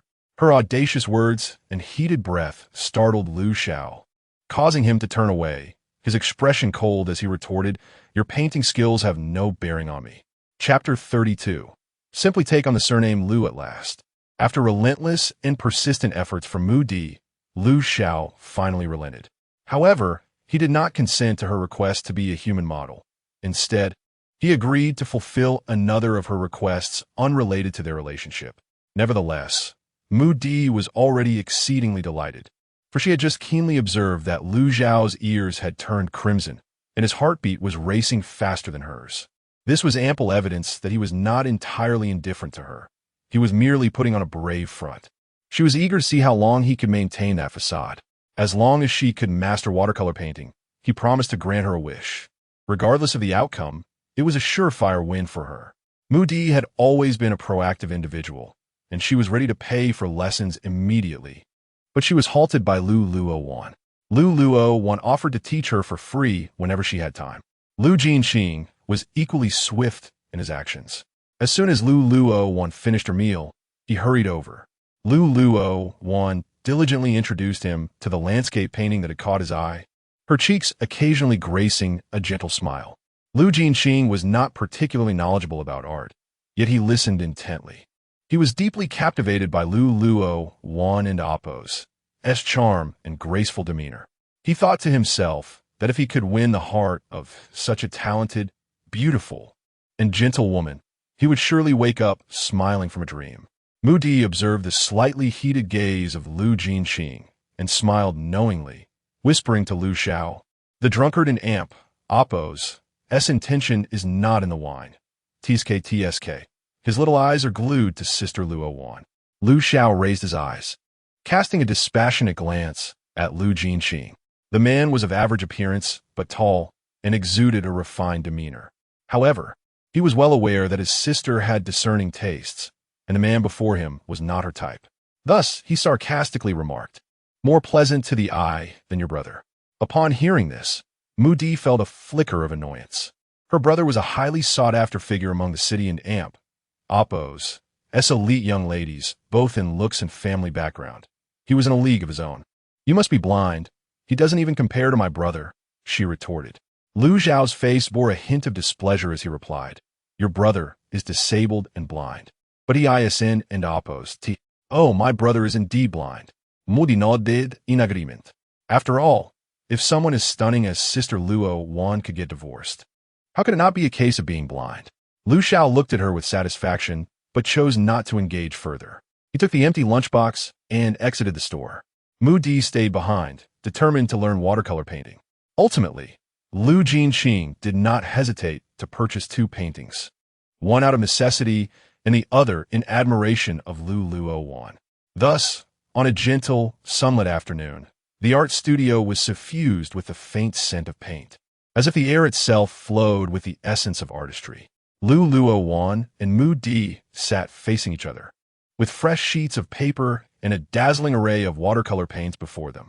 Luowan gently brushed her hair aside, her lips curving into a tender smile as she looked at Mu Di with patience and encouragement, softly saying, "Mu Di, let us begin by familiarizing ourselves with the brushes and paints." She meticulously explained the unique characteristics and specific uses of each brush, as well as the marvelous effects that could be achieved by mixing different colors.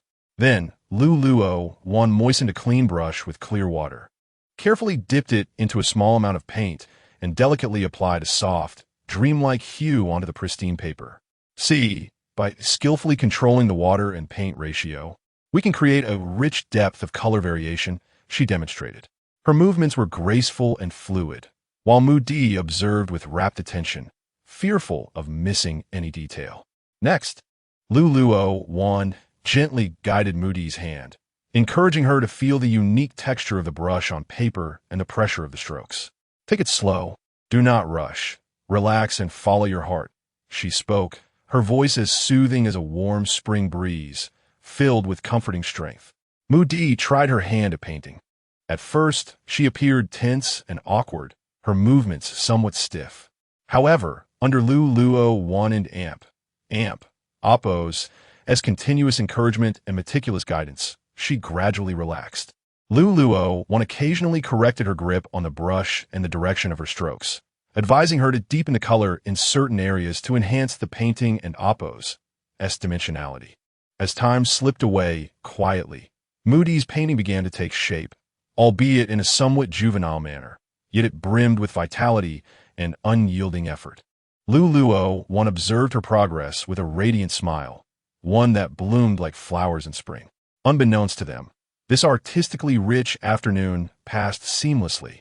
and under Luowan and Amp, Oppo's attentive tutelage, Moody confidently took a significant step in her watercolor journey. She gazed intently at her creation, a sense of accomplishment swelling within her, akin to a seedling breaking through the earth in spring, filled with hope and longing. That evening, Moody followed Luowan home for dinner. However, after the meal, she took her painting supplies and returned home, her mind filled with thoughts of practice. As her hands still trembled slightly when holding the brush, she eagerly anticipated the day she would master watercolor painting and present her request to Lu Xiao. After her departure, Lu's mother felt a pang of worry, her expression troubled as she looked at Luowan. Is Moody troubled by something? I'm not quite sure. You would have to ask Lu Xiao, Luowan replied. While she was aware that Moody wanted to learn painting, she was unclear about the agreement made between her and Lu Xiao. Oh, I fear Lu Xiao may have said something harsh, and the child might take it to heart. Lu's mother pondered anxiously, hoping it wasn't the case. You worry too much. Her character is not so fragile, Luowan reassured her. When Moody returned to Xinguandi, it was already 8:00 and Amp, Oppo's clock. Upon entering, she headed to the dining room. Spotting Shen Yiqian dining there, she exclaimed, "Brother, why are you eating so late? If only you hadn't divorced. Aunt Lu and Sister Luowan are such excellent cooks. What a pity you missed out." Her words were genuine, reflecting her true sentiments. Moody casually placed her painting supplies in the living room, oblivious to the dark expression on Shen Yiqian and Amp, Oppo's face, and continued, "My goal is to enter the Lu family. Just for Aunt Lu and Sister Luowan and Oppo's cooking, I could eat happily for a lifetime. Moody, do you believe I will send you back tomorrow?" Shen Yiqian slammed his chopsticks onto the table, instantly losing all appetite. "I haven't Amp, Oppo's done anything to provoke you. I'm currently learning watercolor painting and will not return. I've already told Grandma," Moody retorted, holding her cup and taking several sips, then stared at him from the sofa. "Your art is nothing short of gibberish," Shen Yiqian scoffed, thinking to himself that she had no talent in the arts. When she was younger, her aunt had bought awards to boost her confidence, but for reasons unknown, she had suddenly lost interest in painting. It seemed that after all these years, she still had not grasped her own limitations. "Don't underestimate me," Moody said, indignantly showing him a photo of her watercolor painting from earlier, declaring, "Sister Luowan said I have a talent for watercolor painting." Shen Yiqian cast a fleeting glance, deeming it merely mediocre, before delivering a sharp retort. "They and Amp, Oppo's sold you. And yet you count their coins foolish. They are merely deceiving you. I didn't in Oppo's spend a single penny. Sister Luowan taught me for free," Moody interjected, unable to contain her indignation. Shen Yiqian, infuriated to the point where the veins on his forehead throbbed, regarded her with an icy glare and coldly remarked, "Do you even remember your surname? You might as well be a Lu. You may pursue whatever you wish, but do not mention them in my presence."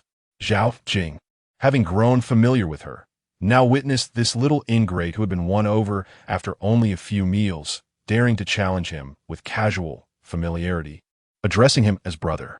He found it utterly incomprehensible how Luowan had ensnared them all with some sort of enchantment. Seeing the bulging veins on Shen Yiqian and Oppo's arms and his terrifying tone, Moody felt a wave of fear wash over her. She had witnessed the ferocity of his anger before. In that moment, she obediently closed her mouth, refraining from uttering another word. Chapter 33. A sense of boundlessness ultimately. After meticulously arranging the meal on the table and placing it outside the door, Shen Yiqian proceeded with measured steps to the study. This left Moody alone in the spacious living room. Once he departed, Moody wasted no time in retrieving all her painting supplies, fully engrossed in practicing watercolor painting. The gentle light in the living room cascaded like water over her focused silhouette.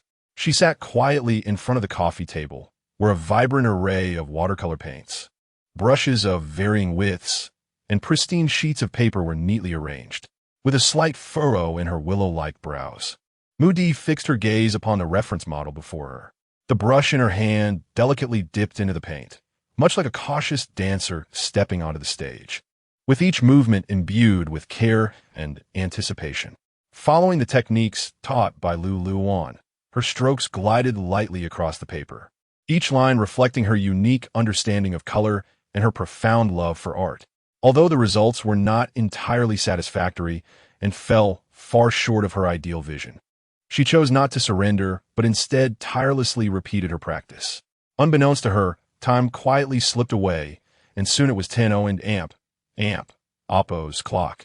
After concluding his tasks in the study, Shen Yiqian prepared to return to the bedroom to shower and rest, only to notice that the living room lights were still on. On the table lay a stack of paper, and Mu Di was fervently wielding her brush, fully immersed in her painting. Gradually, she was pleasantly surprised to find that her technique had improved somewhat, and her hand was no longer as shaky as it had been at the beginning. Shen Yiqian, observing her intense concentration, initially intended to refrain from interrupting her. However, when Mu Di sensed his gaze and looked up, she softly called out, "Brother." The Shen and Mu families could certainly support her. Shen Yiqian glanced at the mountain of discarded paper on the table and Kuden and Oppo's. "Tea helped, but feel it was a sheer waste." Mu Di firmly declared, "No, I must learn watercolor painting. I will paint a picture for you later."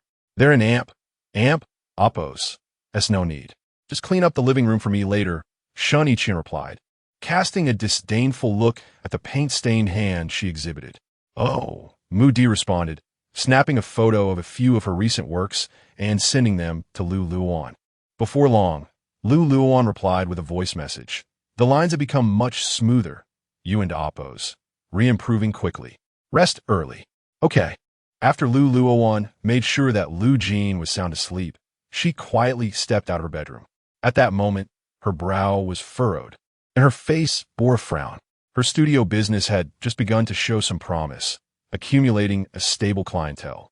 However, at this critical juncture, she received a call from her landlord, stating that they intended to sell the shop she rented, as the entire family planned to emigrate abroad. The original contract had a full 3-year term, yet now the landlord was eager to sell, even willing to compensate her for the breach of contract. Luowan checked her bank balance and found herself in a quandary.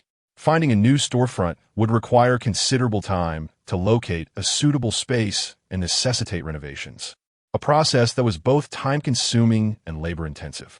As she sat on the sofa, lost in thought and despair, Lu Xiao came over. Concern etched on his face as he inquired, "Sister, what in Oppo's? Is wrong? You look so troubled." "In Oppo's, that's nothing. Why haven in Oppo's? Till you gone to rest." Luowan thought to herself that even if she voiced her concerns, he would be of no substantial help and would only add to her worries. "Luowan, do you still see me as a child? I'm already 20 years old and capable of sharing your burdens," he asserted. "I have 300,000 in this card. I'll earn from my part-time jobs. Take it to buy the storefront. If it in Oppo's, that's not enough. Just get a loan from the bank." It turned out that while Luowan was on the balcony taking the call, Lu Xiao had grasped the situation and learned that the landlord intended to sell the studio space, which was why his sister was distressed. Luowan gazed at the bank card on the table, her long eyelashes fluttering slightly, then turned her attention to Lu Xiao. "You and Oppo's. Rewrite. I can take out a loan to purchase the storefront. You keep the card. I still have enough for a down payment." As she spoke, she handed the card back to Lu Xiao, thinking it was not easy for him to earn that money, and she was reluctant to spend it. She added, "Save it for dating. If I need more money later, I'll ask you." "All right, get some rest. Otherwise, you'll develop crow's feet," Lu Xiao replied, rising to grab a bottle of Sprite. "Lu Xiao, your mouth is truly infuriating," Luowan retorted, her teeth clenched in frustration, yet she felt helpless. The following morning, Luowan called the landlord to inform them of her decision to purchase the storefront, stating that she did not require compensation for the breach of contract.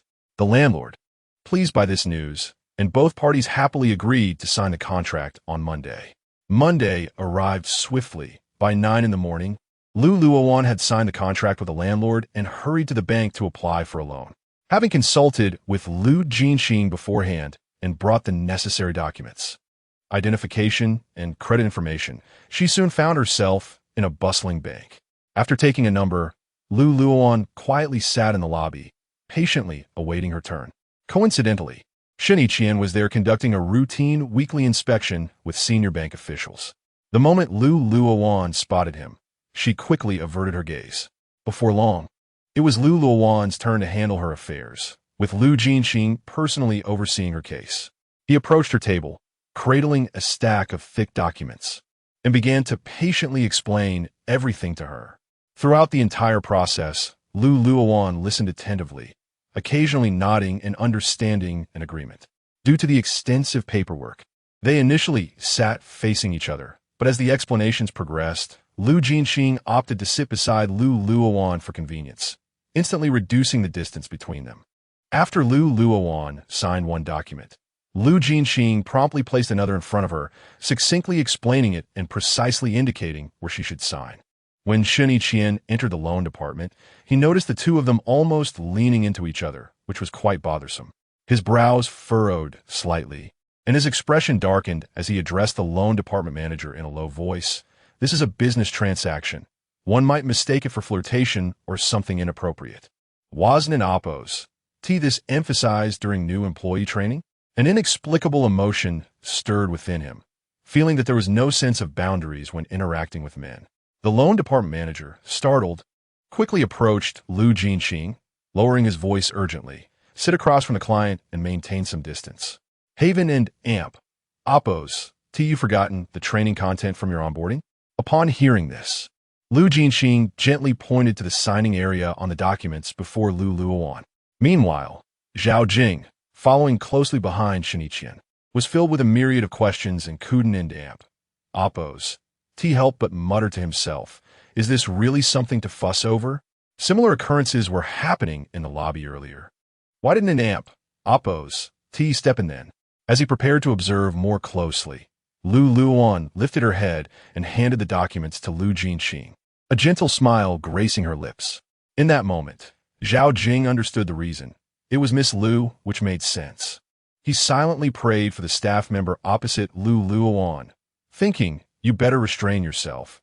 Your infatuated gaze suggests you want to be glued to Miss Lu. Shen Yiqian and Amp, Oppos. eyes lingered on the two for a few seconds before he wordlessly led everyone to the next apartment. After the routine inspection concluded, the atmosphere shifted. Shen Yiqian returned to his office and, taking out his phone, sent a message to Moody. Keep your distance from those devoid of boundaries. Moody, seated in the art studio, read this somewhat perplexing message and, with a puzzled expression, replied, What do you mean? Shen Yiqian responded, I will find you a new art teacher. Upon receiving this message, Moody felt as though his cheeks were about to crack. He hurriedly sent a voice message, his tone urgent yet cautious. Bro, I'm doing quite well here, and I'm very happy.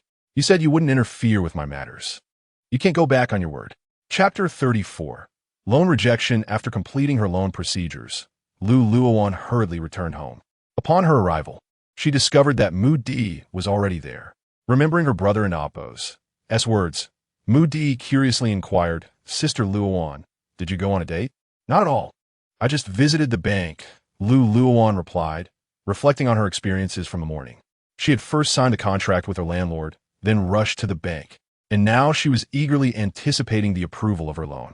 Oh, was it smooth sailing? Moody pondered, suddenly finding clarity in his brother's earlier cryptic remarks. Luowan estimated that this small loan should pose no issues. Her credit history had always been impeccable, free of any problems. Thus, she responded, It's all taken care of. I'm just waiting for the approval now. At that moment, Lu's mother emerged from the kitchen, calling out, Dinner's ready. Hurry and wash your hands.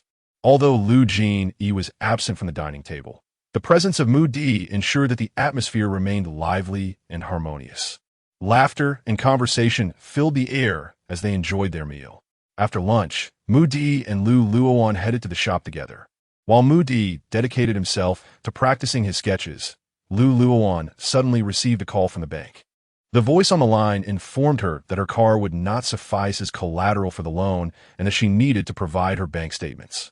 After hanging up, Luowan hurriedly sent a message to Lu Jinxing. I'm not employed at the moment and cannot generate bank statements. The bank just called asking for them.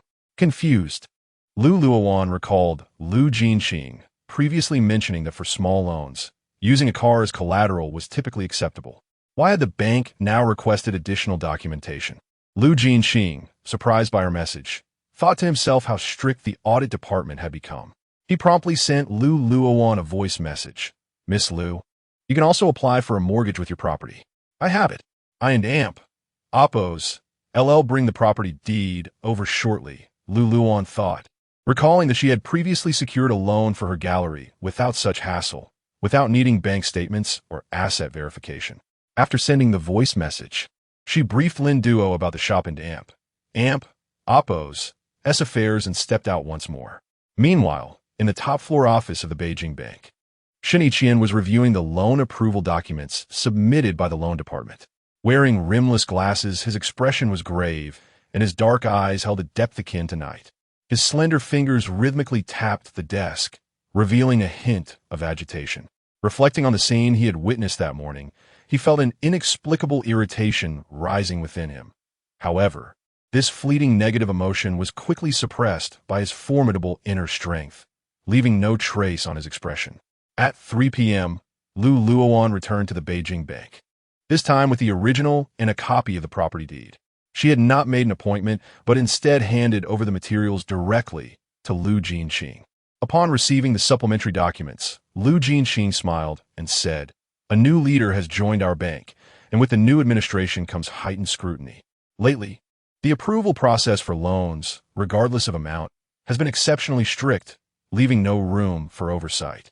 Luowan, hearing this, remarked with a faint expression, "Your bank president is personally overseeing such trivial loans? They must be quite idle."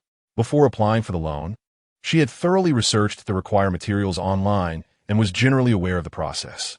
She thought that if anyone else were to apply for a small loan today, it certainly wouldn't be as troublesome. A fiery anger simmered within her. The leadership and Oppos' work is not for us to casually speculate upon.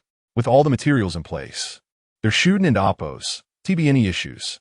Just keep an eye out for text notifications, Lu Jinxing said, observing Luowan's fair and exquisite features. A flicker of admiration stirring in his heart. "All right, I won't disturb you any further," she replied, having already submitted her materials and not wanting to prolong her visit, especially since he was still at work. At that moment, Shen Yiqian descended the stairs, accompanied by Zhao Jing, who was carrying a briefcase. Upon seeing the smiles on their faces, Shen Yiqian and Oppos' expression darkened slightly, and he did not pause his steps. Lu Jinxing, noticing him, promptly greeted Mr. Shen. Shen Yiqian merely nodded slightly, offering no further acknowledgement. Zhao Jing, upon seeing Luowan, flashed her a polite smile. As Luowan walked alongside Zhao Jing, she raised her voice, "Assistant Zhao, the approval process for small loans at the Beijing Bank is so cumbersome now. Aren't and Oppos, you afraid that clients will take their business elsewhere? Or perhaps you look down on small loans?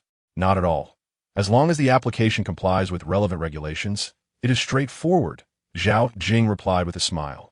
"All applications with complete materials that meet requirements will certainly be approved.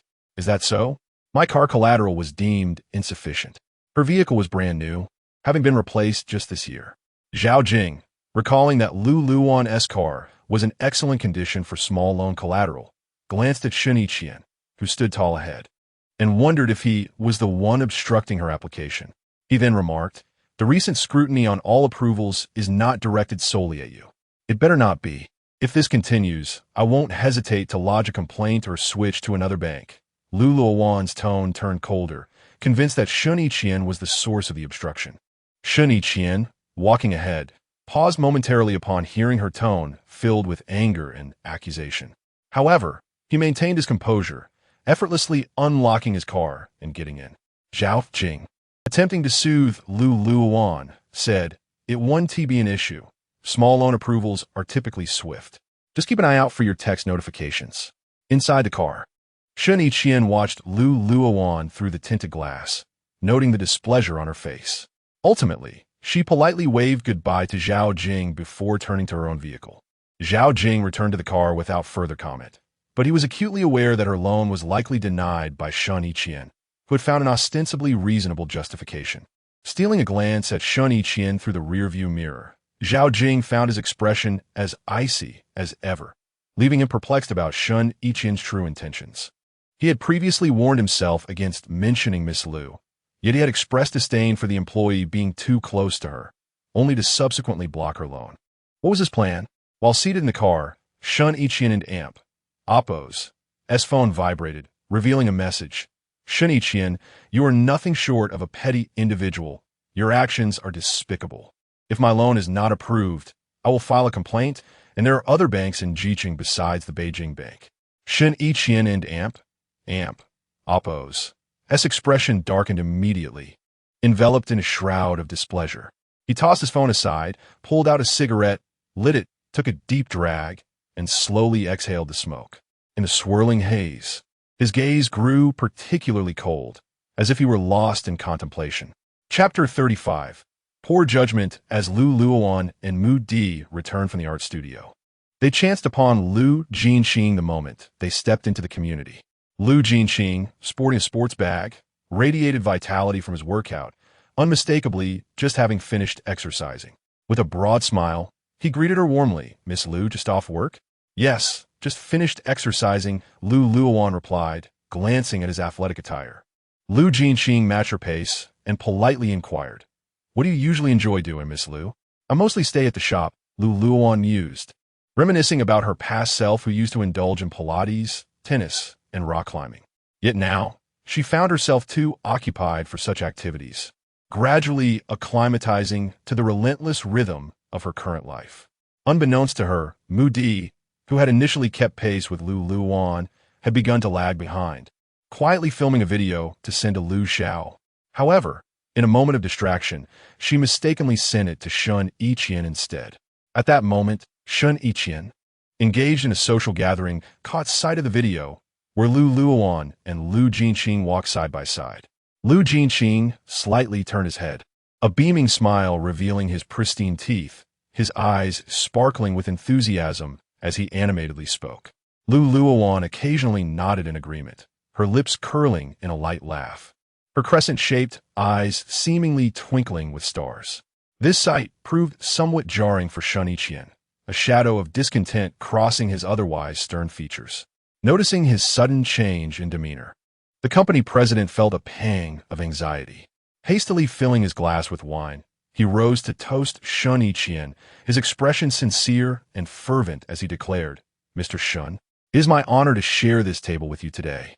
I am filled with gratitude and respect. The bank under your leadership has always been a steadfast support for our enterprise. Your professionalism and wisdom have guided us forward. I raise this glass to you, wishing for our future collaboration to be even closer, creating a more splendid chapter together. With that, the president downed his drink, eyes glimmering with anticipation and sincerity. Shen Yiqian nodded slightly, reciprocating the toast, and drained his glass in silence. Meanwhile, Mu Di, seeing the video had been sent yet receiving no response from Lu Xiao, sent another message. Where is he? He inquired so eagerly whether Miss Lu has plans this weekend. It's likely he intends to confess. Upon reading the message, Shen Yiqian coldly replied, poor judgment. He recalled Lu, a staff member from the loan department, who had been in the industry for 5 years yet remained an ordinary employee, clearly indicating a lack of ambition. Men's judgment truly leaves much to be desired. Upon receiving this message, Mu Di felt a wave of despair wash over her and hurriedly attempted to retract the message, only to find it was too late. She cautiously replied, you sent that by mistake, brother. Shen Yiqian's response was simply. Shortly thereafter, he raised his glass to toast the president, saying, Mr. Zhu, I must take my leave. This toast is for you. Then leave Assistant Zhao behind. We have yet to fully enjoy our drinks, Mr. Zhu, slightly flushed with drink, replied. His poor tolerance for alcohol made him wary of losing control, and he preferred to save such antics for another day. Next time I host, I will ensure you drink well, Shen Yiqian said, his tone gentle yet firm. Zhao Jing quickly raised his glass, returning the gesture to Mr. Zhu. My capacity for alcohol is notoriously poor. I've had my share of embarrassing moments due to it.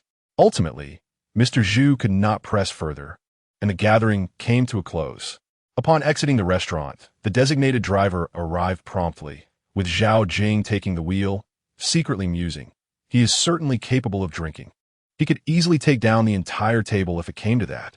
Zhao Jing couldn't help but steal glances at Shen Yiqian, who sat quietly in the back seat, eyes closed, his stern face still betraying a hint of indifference. After what felt like an eternity, Shen Yiqian slowly spoke. How do you manage meals during your breaks? Zhao Jing was momentarily taken aback, filled with confusion. Was he genuinely concerned for him? Flattered yet puzzled, he finally replied. Sometimes I cook for myself. Occasionally I order takeout. Arrange for a housekeeper for me, just for the weekends, Shen Yiqian said, his expression revealing an unmistakable weariness as his eyes gently closed once more. Mr. Shen, there are less than 2 weeks until the holiday.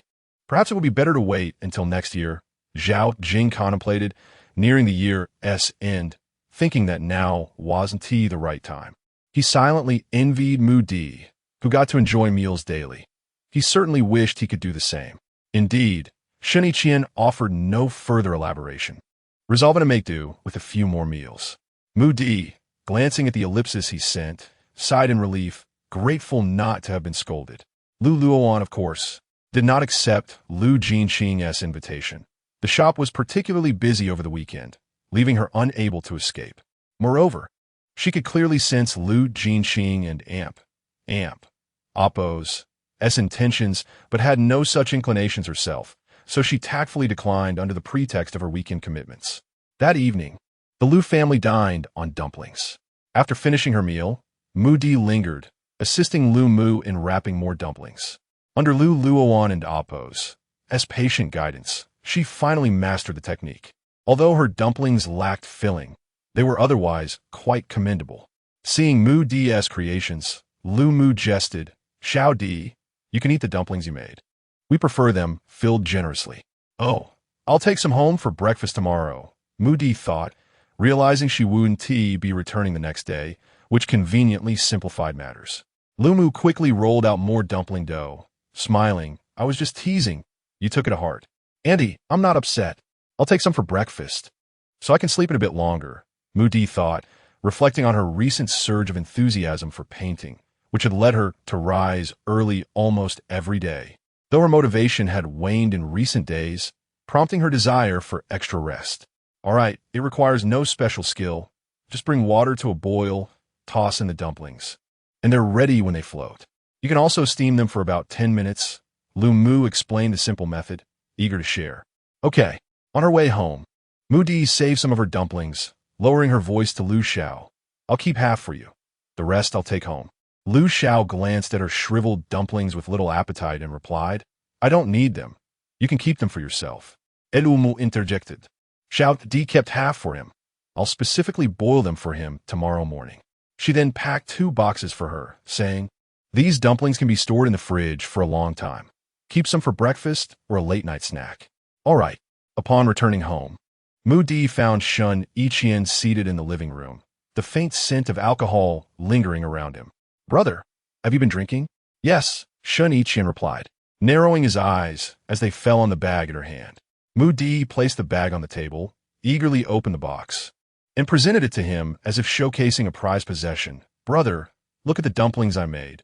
Aren't they beautiful? Shen Yiqian lifted his eyelids to inspect the dumplings, snorting derisively. You've managed to find the filling in those wrappers. The stark contrast between her dumplings and the neighboring plump, well-shaped ones was undeniable. At least I can wrap them. I've learned a new skill. Would you care to try one? They're particularly delicious. I've eaten over 10 tonight, Mu Di exclaimed with enthusiasm. No need. Without a moment's hesitation, Shen Yiqian strode with long strides towards the bedroom. Chapter 36. Returning to the capital, Mu Di gazed sadly at the plate of dumplings in the box, murmuring softly, I want an Oppo's to eat. I can eat alone. Who cares if you eat? With that, she slowly rose, placed all the dumplings into the refrigerator, then turned and walked into the kitchen, laboriously retrieving a pot, secretly contemplating boiling dumplings for breakfast the next morning. Next, she returned to the living room, resuming her focused drawing. After days of relentless practice, her lines became increasingly fluid, and her once somewhat stiff hands grew ever more agile, shedding the clumsiness of her initial attempts. 40 minutes swiftly passed, and Mu Di admired the dreamlike stars and sea on her canvas, her heart brimming with joy as she snapped a photo to send to Lu Xiao. Soon after, she sent a voice message in a soft tone. My skills are improving. Be prepared. Before long, Lu Xiao replied, let us talk when you finish. With your current level, it's still too early. At that moment in the bedroom, warmth enveloped the air as Shen Yiqian emerged from the bathroom. Glimmering droplets cascaded down his chiseled face, his damp black hair casually falling across his forehead. His deep-set eyes, accentuated by exquisite glasses, appeared even more captivating, adding a touch of elegance to his demeanor.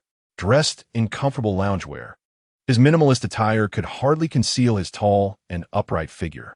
The soft fabric hugged his physique, perfectly outlining his toned muscles.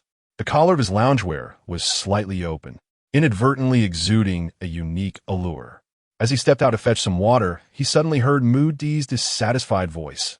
Lu Xiao, just wait. When the time comes, you'll kiss me for 5 minutes. Shen Yiqian's previously placid expression darkened with anger. Mu Di, where's your dignity? Have you forgotten your manners? Mu Di lifted her gaze, her heart racing at the sight of his furious face. Yet, summoning her courage, she defiantly met his stare and declared loudly, we are both unmarried. What's wrong with dating and kissing? Besides, the Qing dynasty has long since fallen. In her view, there is nothing inappropriate about her feelings. Shouldn't one pursue love freely? Who said a girl couldn't take the initiative with a boy? Isn't love something one must grasp firmly for oneself? Shen Yiqian's expression darkened further, his tone sharp. Return tomorrow morning. Enough of this nonsense. Hearing this, Mu Di felt tears welling up in her eyes, shaking her head vehemently, unwilling to leave so soon. No, I haven't perfected my painting yet. You have no say in this. If you wish to learn in the capital, there are plenty of teachers. Shen Yiqian sat on the sofa, his gaze cold and unyielding. Offer her no chance for retreat. He then made a phone call, which was quickly answered. Hello, brother. Bring Mu Di back with you when you come to Xianguan Estate tomorrow. Shen Yiqian glanced at the tearful Mu Di. All right, I understand. I'll be there in the morning. Shen Yiqian responded swiftly. Shen Yiqian acknowledged and hung up the phone. After the call, he appeared indifferent to Mu Di's tears, casually drinking water as if nothing had happened. Mu Di, with her eyes clouded by tears, glared at him with fury, but ultimately refrained from speaking. She could not even muster the energy to tidy up her art supplies. Instead, grabbing her phone and rushing back to her room, slamming the door shut behind her. In her room, she looked at the message from Lu Xiao. Mu Di, where is your dignity? Tears surged forth once more as she replied. Lu Xiao, I won't bother you anymore. Afterwards, she tossed her phone aside and lay on her bed, contemplating. If I must return, then so be it. This will give me time to make Lu Xiao wait. Yet, she remained unwilling to concede completely. Her pursuit of art would continue, and she would certainly bring up her demands to Lu Xiao. The following morning, before the sunlight fully illuminated the room, Mu Di was jolted from her slumber by a series of urgent knocks on her door. Groggy and reluctant, she slowly rose, rubbing her sleepy eyes before opening the door to find Shen Yiqian standing before her, impeccably dressed. Get ready. Your second brother is already here, waiting for you. Shen Yiqian stated expressionlessly. Understood, Mu Di replied before slamming the door shut again, throwing herself back onto the bed. After several minutes of reluctance, she finally got up to wash and prepare. Shen Yiqian, casually seated on the sofa in his leisure wear, glanced at the art supplies before him and couldn't help but speak up. Did Mu Di paint this? What made her suddenly take up painting? You should ask her. Shen Yiqian replied with indifference, indicating he had no knowledge of her motives. Remembering what the old Mrs. Shen had mentioned, Shen Yiqian then inquired, Brother, I heard from Grandma that she pursued someone. Have you met that boy? Lu Xiao. Shen Yiqian's voice was devoid of warmth, internally lamenting the complexity of their entanglements. Given the multitude of suitors, why did Mu Di choose Lu Xiao? Not to mention, both the Mu family and the Shen family would vehemently oppose this union. Shen Yiqian smirked slightly, responding with a chuckle. Lu Xiao is indeed striking. Mu Di has good taste. Is that so? Shen Yiqian's voice echoed coldly in the living room.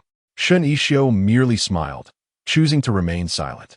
Before long, Mu Di emerged, fully prepared, handing her bag to Shen Yiqian, then crouching down to diligently organize her art supplies. Once the three of them left, they parted ways. Sitting in the car, Mu Di felt a wave of gloom wash over her. After a moment's hesitation, she sent a message to Luowan. Sister Luowan, I'm back in the capital. I will continue to learn painting, and I'll reach out if I have any questions. When Luowan saw the message, she felt a bit surprised but quickly replied, All right. Shen Yiqian glanced at the silent Mu Di and remarked, You'll see her? Mu Di immediately understood his implication, responding angrily, I won't mention it to him. Let him regret it himself, and wait for his daughter to call someone else daddy. That cold-hearted and ruthless man doesn't deserve to know he has such a lovely daughter. Chapter 37. Seeking love in the blink of an eye, the hands of time quietly pointed to Saturday. Within the spacious and opulent flat at Xianguan. In the serene bedroom, Shen Yiqian slowly opened his profound eyes. He reached for his phone beside him, glancing at the time. It was already past 8 o'clock. On the screen, a message from Mu Di read, Bro, bring back the dumplings from the fridge during the holiday.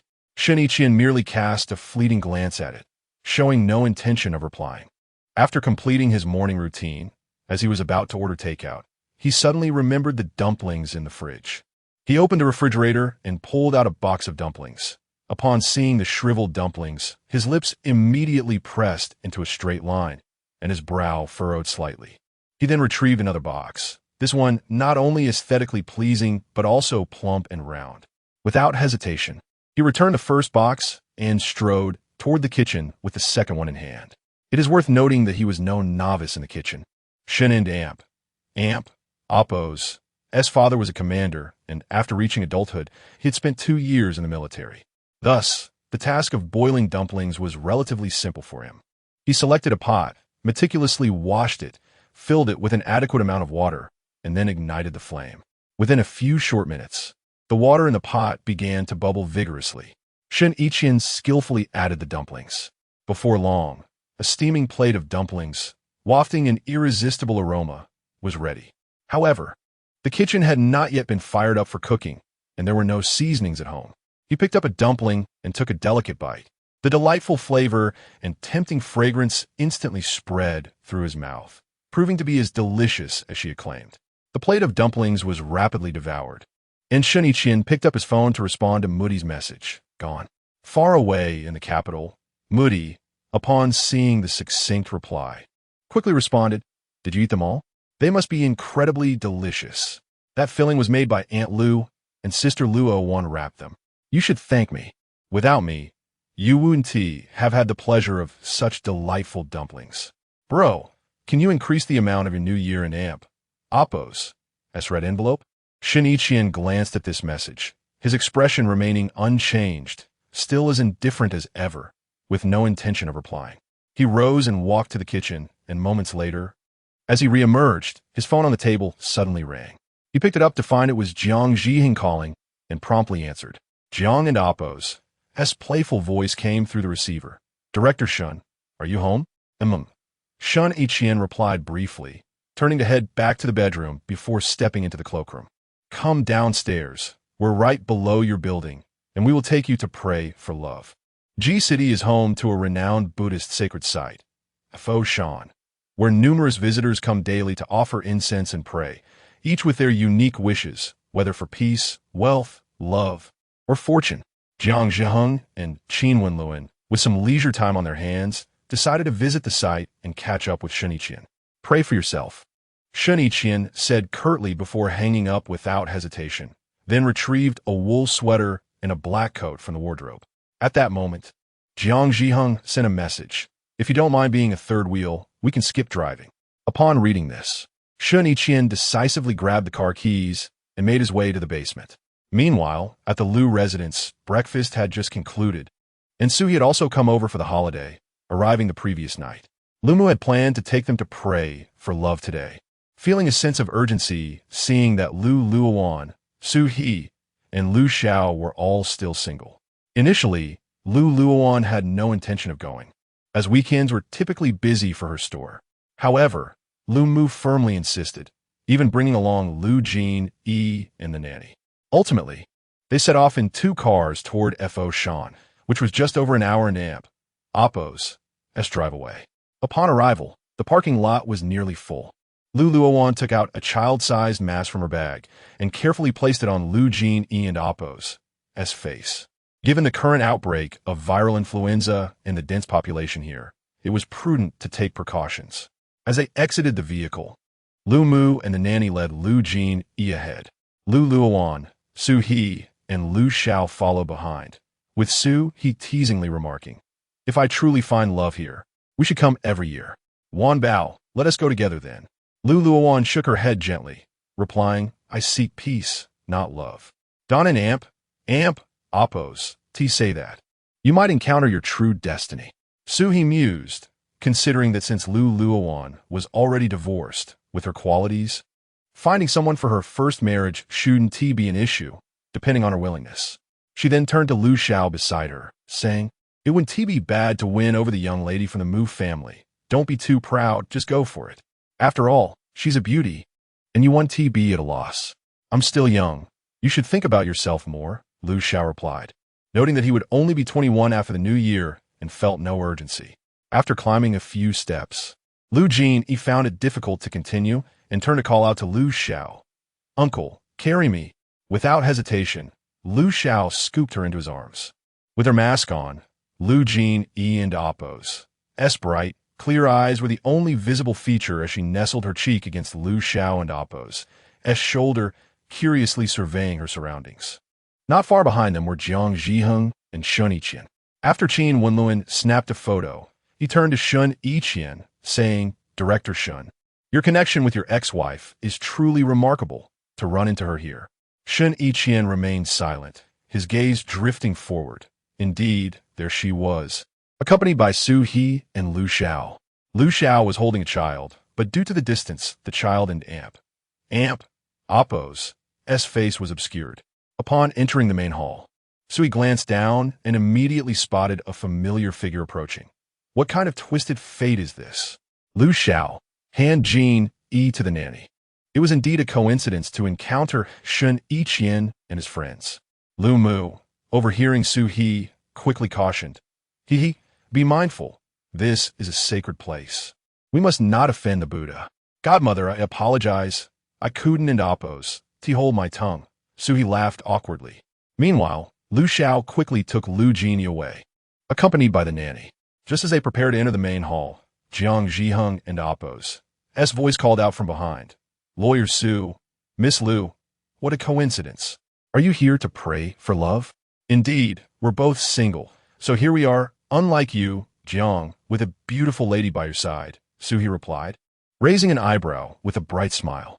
Jiang Zhiheng chuckled and turned to Shen Yiqian, saying, "What a coincidence. Our director Shen is also here to seek love." Su He inwardly cursed. What a coincidence, but ultimately chose not to engage further, disinterested in conversing with them. Lu Luowan, dressed in a beige coat that accentuated her slender figure, had her slightly curled long hair styled into a low bun, exuding a relaxed aura. Her delicate face bore a faint smile as she nodded at Fu Wenluan, not sparing a glance for Shen Yiqian. Upon hearing they were there to pray for love, Shen Yiqian's gaze deepened as he looked at Lu Luowan, his hand gripping the phone tightly in his coat pocket. Reflecting on the previous incident with the loan department, still eyeing the pot while eating from the bowl. It is truly remarkable how thoughts manifest into reality. As Lu Jinqing emerged from the grand hall after paying his respects, he immediately spotted Lu Luowan amidst the throng, a smile illuminating his face. "Luowan, have you come to offer your prayers as well?" "Indeed," Lu Luowan nodded in response, feeling an extraordinary sense of serendipity as nearly all her acquaintances seemed to converge in this moment. Lu Jinqing and Oppos' intense gaze lingered on her, while Su He, observing the scene with keen clarity, remarked with a smile, "Our Luowan is here to seek love, and what about you?" "I am as well." Along with a plea for safety, Lu Jinqing replied candidly. Upon shifting his gaze, he caught sight of Shen Yiqian and, momentarily startled, respectfully addressed him, "Shenxing." Shen Yiqian regarded him with a cool demeanor, noting his familiarity with Lu Luowan and coldly retorted, "You are asking for too much. Even the Buddha may find it overwhelming." Primarily for love, Lu Jinxing smiled as he explained. Nearby, Suhi, unable to contain her laughter, took Luowan by the arm and began to walk away. The admiration in that young man's eyes was utterly transparent, yet he was far too ordinary to be deemed worthy of her precious Luowan. With Shen Yiqian shamelessly lingering nearby, concerned that Luowan might feel discomfort, she guided her directly into the grand hall. Chapter 38. What does it have to do with you? Shen Yiqian's deep-set eyes quietly observed the figure entering the grand hall, and after a brief moment, he slowly withdrew his gaze. Jiang Zhiheng casually draped his arm over Shen Yiqian and Amp. Oppo's shoulder, teasingly remarked, "What this? Are you moved? She's going to seek a romantic connection. You should join her. Perhaps the matchmaker will link you two together." Shen Yiqian cast a penetrating glance at Jiang Zhiheng, his eyes radiating a warning. Without uttering a word, he strode forward with long strides. "You're quite the actor. If you're moved, just admit it. It's not something to be ashamed of," Jiang Zhiheng said, a cigarette dangling from his lips, his demeanor carefree. "Get lost." A palpable discontent filled the air, as Qin Wenluan wore a faint, almost imperceptible smile, thinking to himself, how amusing. After marrying, Shen Yiqian has been staying at the club every day without returning home, and now he has actually moved? It's hard to believe. After Luowan and Su he entered the grand hall. Lu's mother distributed some incense to both of them, and then led them to offer their prayers. After lighting the incense, Lu's mother guided them to kneel on the mats, and the three of them sincerely bowed their heads in reverence. Upon entering the grand hall, Shen Yiqian and Amp, Oppo's attention was immediately captivated by a figure clad in a soft, off-white hue. His gaze subsequently drifted to the imposing statue of Shakyamuni, the Buddha. The statue sat majestically upon a lotus pedestal, exuding an aura of tranquility and serenity. The Buddha's face was round and full, with crescent-shaped brows framing eyes that were gently closed, emanating compassion and depth, as if capable of perceiving the joys and sorrows of the world. A straight nose and slightly pursed lips curved into a placid smile, offering endless solace. A flicker of doubt arose within Shen Yiqian's mind. Was this truly a quest for love? In that fleeting moment of distraction, the women had already risen. Just as Lu's mother prepared to lead them to the next hall, her peripheral vision caught sight of Shen Yiqian standing aside, a hint of displeasure evident in her eyes. As she contemplated ignoring him and walking away, he spoke, "Aunt." Lu's mother let out a cold laugh, her tone sharp as she replied, "I would not dare to claim that. I fear it would shorten my life." With that, she quickly departed with Luowan and the others. Internally, Lu's mother mused that since his marriage to Luowan, he had never once addressed her as aunt, let alone mother. At that moment, she felt an overwhelming sense of irony. She resolved to beseech the matchmaker for her daughter a suitable partner, someone who could not be compared unfavorably to Shen Yiqian. Her Luowan was not without suitors. Without Shen Yiqian, she could only lead a better life. Shen Yiqian, unfazed by Lu's mother's words, exhibited no particular change in expression. To him, her reaction was entirely expected. After all, even post-marriage, he had never set foot in the Lu family home, let alone paid visits during festive occasions. "It's my own fault for speaking out of turn." Qin Wenluan slowly approached, his gaze landing on Shen Yiqian as he said, "Brother, the road ahead is long and arduous. Not a single member of the family seems to welcome you. Your former brother-in-law loathes you, and every encounter ends in confrontation." Shen Yiqian replied coldly, "Mind your own business. If Qin uncle learns of your inappropriate conduct with your niece, he may well break your legs." Qin Wenluan's previously cheerful demeanor darkened instantly as he anxiously corrected, "There's no blood relation. It's pointless to tell me. If you have the ability, go silence the multitude," Shen Yiqian retorted before heading off to purchase incense. Though he held no belief in such matters, he felt it appropriate to offer a prayer since he was present. Jiang Zhiheng patted him on the shoulder and said, "Come on, we three are all in this together. Why inflict harm upon one another?" Indeed, aside from Fu Lincheng, who had successfully won the heart of the beauty. The romantic affairs of the three were each fraught with complexity.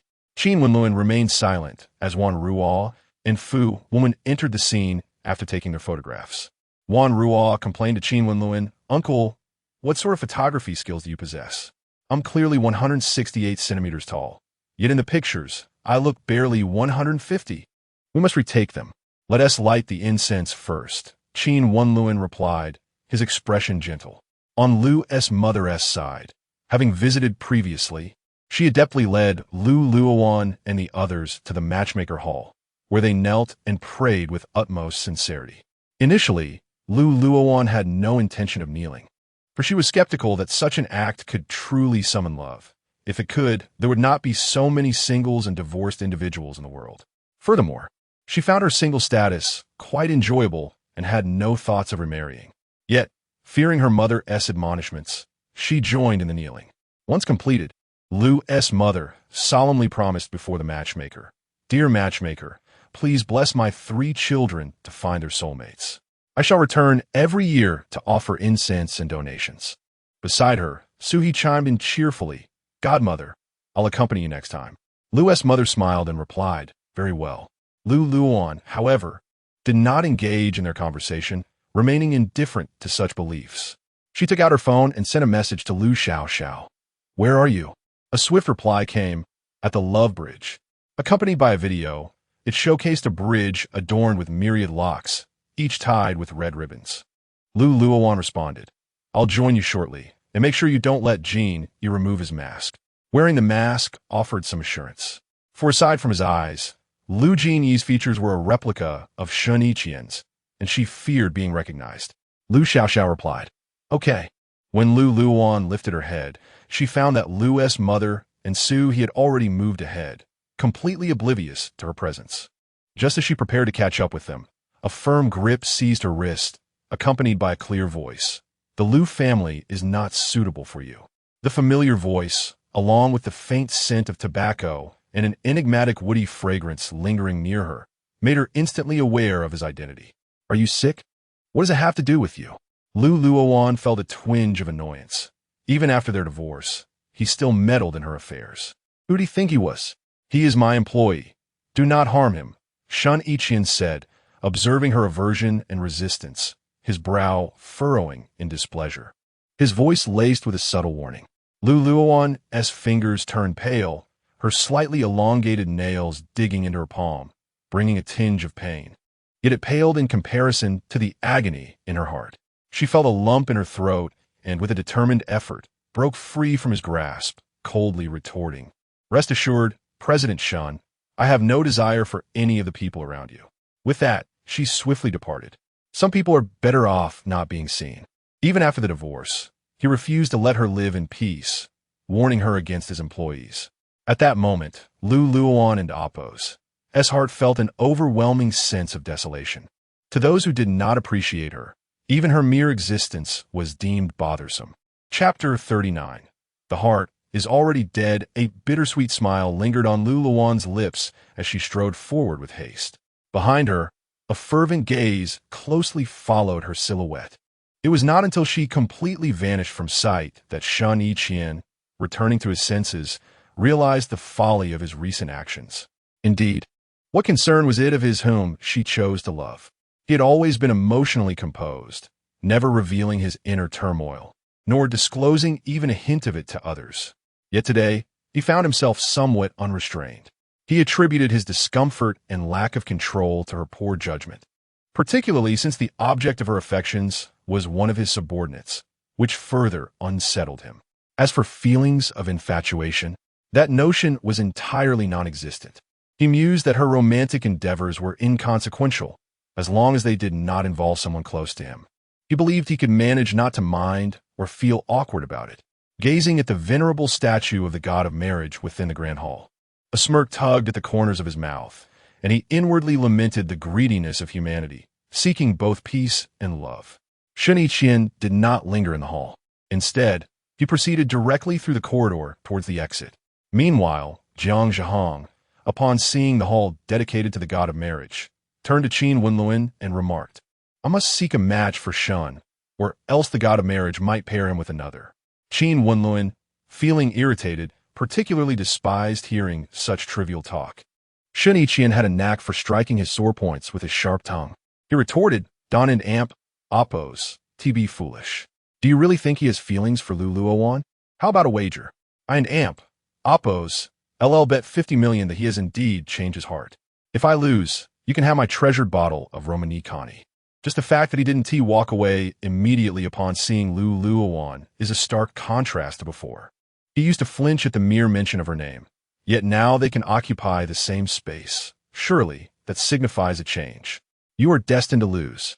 His heart is as unyielding as diamond, Qin Wenluan thought, convinced that he would sooner believe in ghosts than in Shen Yiqian developing feelings. After 3 years of marriage devoid of emotion, to suddenly feel affection post-divorce? Absurd and utterly unpalatable. It was impossible. For Shen Yiqian and amp, oppose, his eyes could not tolerate even a grain of sand. Jiang Zhihong chuckled lightly. Fu Linsheng serves as a living example. Even men on pedestals are not exempt from matters of the heart. Shen Yiqian will be no exception. He merely requires time. After uttering these words, he stepped into the hall, offering a respectful prayer after lighting incense. Qin Wenluan took out his phone, recorded a video, and posted it in their group chat, accompanied by a message. Young Master Shen, when you marry, you must reserve a prominent seat for young Master Jiang. Otherwise, you will have wasted his genuine affection. Meanwhile, Shen Yiqian leaned against the corridor railing, a cigarette perched between his fingers, his deep-set eyes gazing into the distance. When his phone vibrated, he glanced at it and replied with 4 terse words, "Mind your own business." He had yet to resolve his own romantic entanglements and was now being fussed over. After offering their prayers, Lu and Oppo's mother and her companions sought out a master to divine Luowan and Oppo's romantic fate, who cryptically stated, "The one before you." This left the 3 women utterly perplexed. Suhi's immediate thought was Lu Jinqing, and she quickly shook her head, asserting that it was impossible should they become involved. She would be the first to object. Lu's mother wore a puzzled expression, wondering who this one could possibly be. Only Luowan remained calm and unperturbed, as she held no interest in the matter and did not believe in it. Ultimately, Lu's mother requested the master to divine Suhi's romantic prospects, to which he replied, "When the time comes, it will naturally arrive. Do not rush." After bidding farewell to the master, the trio made their way to join Lu Xiao and the others at the Love Bridge. Sui couldn't and Oppos. T help but ponder aloud, is it truly so effective? I'm particularly curious if those who are locked together will remain so. Nearby stood a flourishing wishing tree, adorned with countless red ribbons inscribed with hopeful aspirations. Observing these, Luowan felt no particular sentiment. In the past, she might have been swept up in the moment, writing down various hopes, but now she had outgrown such impulsiveness. Her heart as tranquil as still water. Nevertheless, Lu's mother purchased several red ribbons for them to write their wishes. Luowan simply inscribed 4 characters: peace and smooth sailing. Sui pinned a wish to experience love before turning 30, followed by marriage and motherhood. Lu Xiao wrote the words, strive, while Lu and Oppo's mother filled her ribbon with an elaborate wish, insisting Lu Xiao tie it at the highest point. Lu Genie also had a ribbon, but was not yet able to write. Luowan held her hand and guided her to write. Endless cheese sticks. The letters were somewhat crooked. Yet this did not diminish Lu Genie and amp, Oppo's cherishing of it. She clasped the ribbon tightly, praying earnestly and solemnly. Following Lu and amp, Oppo's mother's example, she asked Lu Xiao to help her hang it at the highest place. Luowan and amp, Oppo's ribbon was affixed where she could reach, casually draping it upon a branch. The wishing tree was festooned with a multitude of red ribbons, gently swaying in the cold breeze, resembling a sea of crimson. Each ribbon bore the weight of people's beautiful wishes and blessings, swaying gently in the wind as if whispering their desires to the sky. From a distance, this vibrant sea of red contrasted beautifully with the blue sky and white clouds, creating a captivating and mystical tableau. The group took photographs and enjoyed a vegetarian meal at the temple before descending the mountain. Upon reaching the parking lot, as Luowan prepared to enter her car, Lu Jinxing approached briskly, calling out to her, "Luowan." Luowan lifted her gaze to him and inquired, "Why haven't you come down yet?" Lu Jinxing mustered his courage, locking his eyes on hers, and slowly spoke, "I've been waiting for you, Luowan. I like you. Would you be my girlfriend?" This scene unfolded before Shen Yiqian and his companions, who overheard the exchange. Luowan was all too aware of his feelings, but had not anticipated such a sudden confession. Considering the improbability of their relationship, she replied, "I've been divorced. You're unmarried. We are simply not suited for one another. You deserve someone better." Lu Jinxing was well aware of her past, having discovered it during the loan process, and though he wrestled with his feelings, her beauty rendered his concerns trivial. "I don't mind." Seeing his earnestness and determination, Luowan gently declined. "Lu Jinxing, please don't waste your time on me. My heart is already dead. It is highly unlikely that I will ever pursue a relationship again." Upon hearing her words, Shen Yiqian involuntarily cast a glance in her direction, noting that her once vibrant eyes now appeared dull and lifeless, devoid of all spark. An indescribable sensation surged within him, akin to an invisible hand tightly gripping his heart, causing it to skip a beat. It was merely a fleeting moment, yet his expression remained unchanged. Meanwhile, Wan Ruo and Fu Wenwen exchanged silent glances, their hearts swelling with pity and compassion for Luowan. Chapter 40. "Uncle, do you have a wife?" Upon hearing Luowan's words, Lu Jinxing merely replied with a stoic expression, "I understand." He then turned and walked away without hesitation. Luowan watched his retreating figure, suddenly feeling a sense of relief. As she returned to the car, she noticed her companions and made an effort to appear nonchalant as she entered. Her gaze swept across the interior, and she felt a quiet sense of gratitude that Lu Jinxing was currently dozing off in the vehicle. She was well aware that if he had been awake, his exuberant and outgoing nature might have led him to enthusiastically greet them with his face pressed against the window, a scenario that was almost overwhelming to contemplate. The driver, Su-hee, glanced at Luowan through the rearview mirror, her eyes filled with concern and warmth as she gently spoke, "You will encounter someone who loves you deeply." Luowan nodded slightly in acknowledgement, responding with a soft Deep down, she felt a twinge of confusion, pondering the long journey of life and the possibility of meeting the right person someday. Yet, at that moment, she simply lacked the desire to engage in new romantic endeavors. An hour later, Shen Yiqian and the others returned to the city, heading directly to Jiang Zhiheng's club in the area. Without any uncertainty, they commenced their card game, even calling Zhao Jing to join them.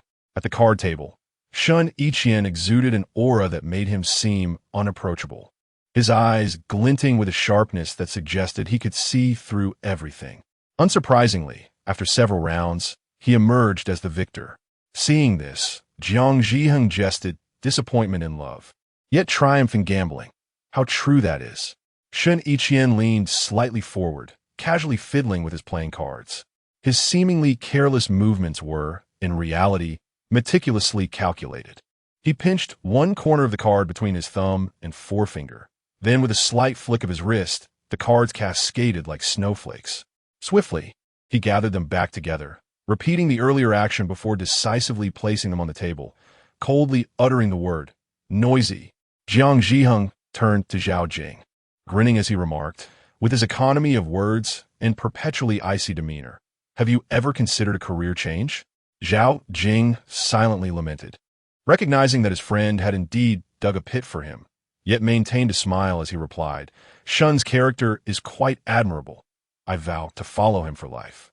He understood well that beneath Shen Yiqian and Appo's seemingly aloof exterior lay a person of deep loyalty and sentiment. Qin Wenluan chuckled, saying, "For that statement alone, he must give you a raise." Jiang Zhiheng chimed in, "If he doesn't, you might consider jumping ship. You'd be welcome here any time. Are we still playing?" At that moment, Shen Yiqian's crisp voice broke through the air, reminiscent of a chilling mountain spring.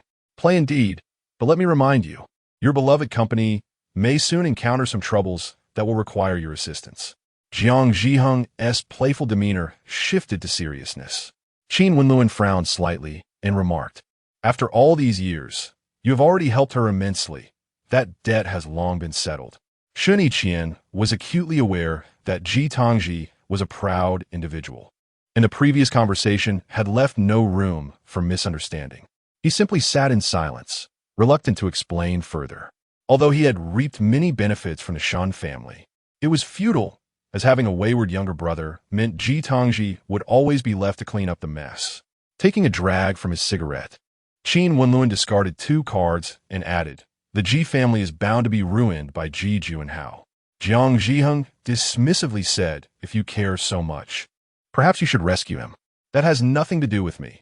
"Don't speak nonsense," Qin Wenluan thought, knowing that if Wan Ruo heard this, she would surely become upset, as the young girl had quite the jealous streak.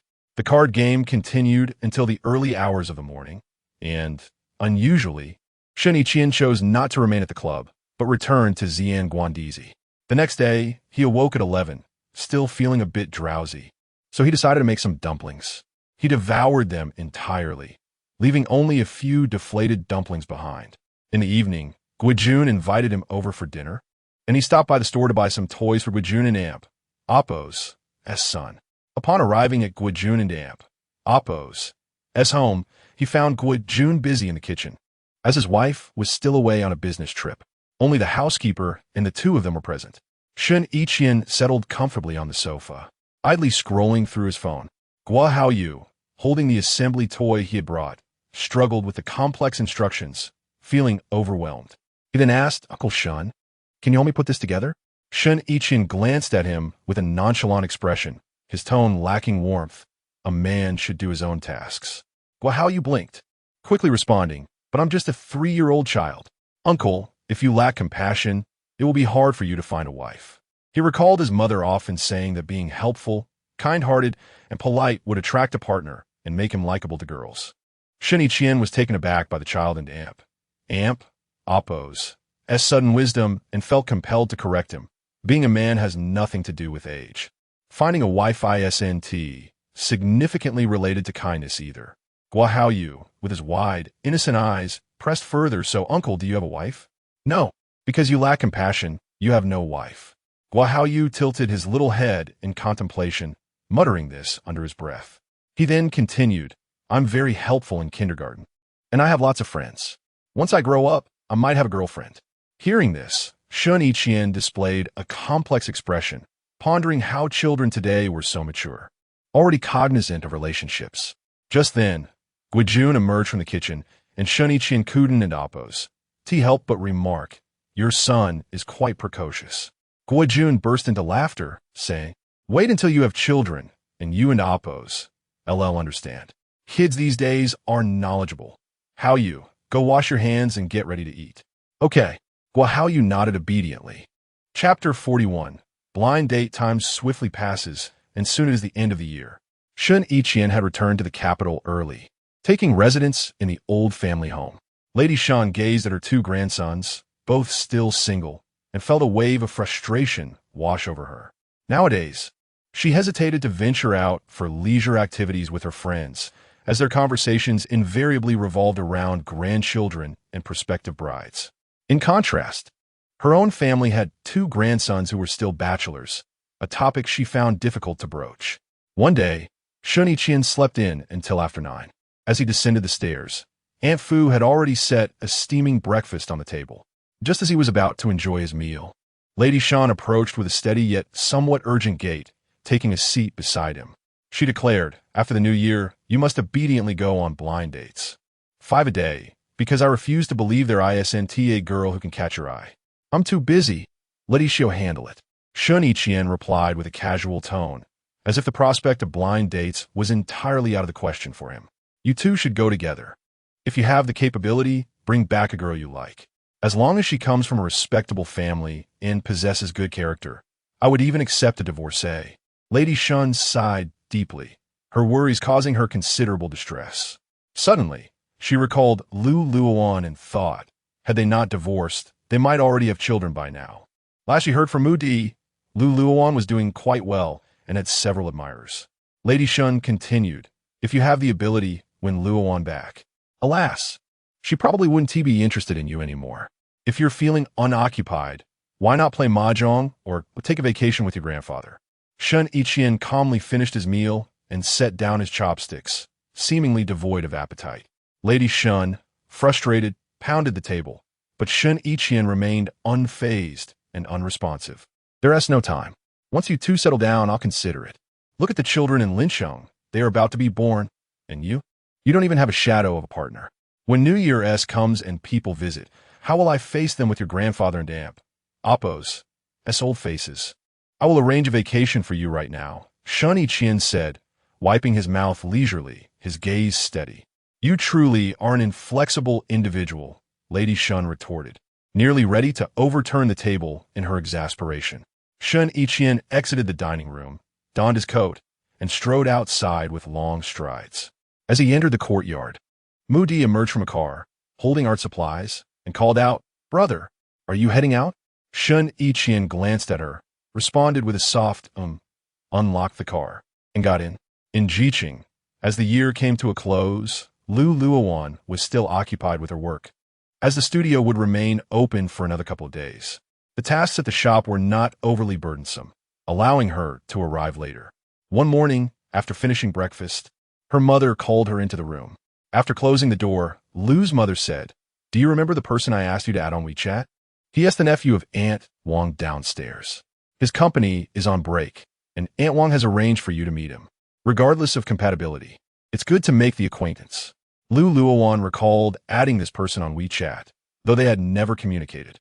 She remembered he was also divorced, with a young son living with his ex-wife, and was apparently an entrepreneur. That was about all she knew, and the thought of a meeting made her uneasy. "Mom, I know almost nothing about him, including his looks. Isn't this a bit hasty? Aunt Wang sent me a photo. Xiao Su is quite handsome, with thick eyebrows and bright eyes," her mother replied, handing Luowan a picture of Su Zixing. The man in the photo was indeed pleasing to the eye, yet Luowan still felt reluctant. At present, she had no desire for romance. She believed her current life was satisfactory. "Mom, after the new year, I plan to reopen the gallery. I truly don't have time for a relationship.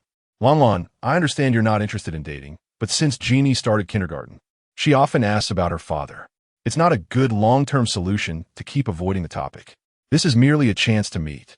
If it doesn't work out, then so be it," her mother expressed, hoping her daughter would embrace a new relationship to help heal from past wounds. Additionally, her concern lay in the fact that Shen Yiqian was also working in Jiqing, and they might inevitably cross paths, which could cause her daughter distress. Luowan understood Jeannie and Amp, Oppos, as sentiments well. Since starting kindergarten, she frequently inquired about her father. After a moment of contemplation, she said, "All right, I will go meet him." Her mother's gaze softened, filled with concern. "If it doesn't feel right, don't force yourself." Okay. By noon, Luowan arrived at the restaurant her mother had mentioned and found the designated table. A gentleman in a tailored suit was already waiting. She hurried over, apologizing. "I'm sorry for being late," as she removed her green coat and set it aside. "It's perfectly fine. You arrived just in time," Su Zixing said, his rugged features breaking into a warm smile as he accepted the menu from the waiter, offering, "Order whatever you like." "Thank you," Luowan replied, taking the menu and perusing the options with focused attention. With her exquisite features and fair skin, she had applied only a light touch of makeup, which enhanced her fresh and natural appearance. Her long hair fell in gentle waves over her shoulders and back, swaying softly with the breeze, and a few strands framed her face, adding to her delicate allure and approachability. Su Zixing, seated across from her, couldn't help but admire her further, feeling satisfied with his aunt's introduction. She was indeed beautiful, intelligent, and gentle, a commendable choice for companionship. After briefly selecting her dishes, Luowan handed the menu back to him. Su Zixing made a few simple selections, including a dessert he thoughtfully chose, before handing it to the waiter. Luowan lifted her teacup and took a few gentle sips before speaking. "Mr. Su, let me introduce myself. My name is Luowan. I am 26 years old. and I was previously married for 3 years. I have a daughter who is over 2 years old. At present, I run art studio. My income is somewhat unstable, but it's sufficient to support my family. I live with my mother and younger brother, who is currently in college. Su Zixing smiled at her formal introduction, replying, I am 34, also divorced, with a 6-year-old son who lives with his mother, but visits me for part of the year. I own a company and tend to be quite busy. I live alone, and my parents are still around. I have a younger sister who is already married. Miss Lu, I'll be straightforward. I find you quite appealing. If you don't dislike me, perhaps we could explore a relationship. Luowan met his gaze, noting that while he was not extraordinarily handsome, he possessed a certain charm. She nodded in agreement. That sounds fine. Having long since lost hope for romance, Luowan believed that companionship, as long as it was respectful and caring for Jeannie, would suffice to reassure her mother. The meal was served promptly, and Su Zixing displayed gentlemanly conduct, attentively caring for Luowan throughout their pleasant lunch. In the days that followed, they exchanged messages frequently, with Su Zixing initiating most of the conversations. Though Luowan never initiated contact, she always replied when he reached out. Chapter 42. New Year greetings. On the 6th day of the Lunar New Year, it is customary for relatives to have completed their visits, particularly for Shen Yiqian. He had spent the entirety of the first day of the new year at the ancestral home, but thereafter he had not lingered there, as the incessant prattling of the old matriarch had driven him away. He chose to retreat to his residence in the city, only returning on the morning of the 6th, aware that he would be back at work by the 8th. His return was merely to exchange pleasantries with the old lady. Coincidentally, Mu Di had been eagerly awaiting his return to Ji City, hoping to catch a ride with him. She longed for Lu Xiao, Jean, and particularly missed the delectable meals prepared by Lu and Amp, Oppo's mother. Thus, when the surroundings were devoid of others, she cautiously approached Shen Yiqian, lowering her voice and almost pleading, Brother, may I accompany you? I promise to be good and not argue with you at all.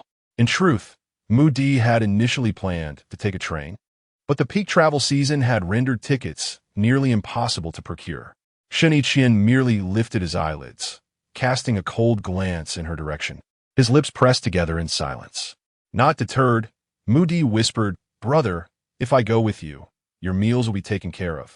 After all, the bank was not yet open, and the cafeteria would undoubtedly be closed. However, the sound of Shen Yiqian's mocking voice reached her ears. What? Have you learned to cook?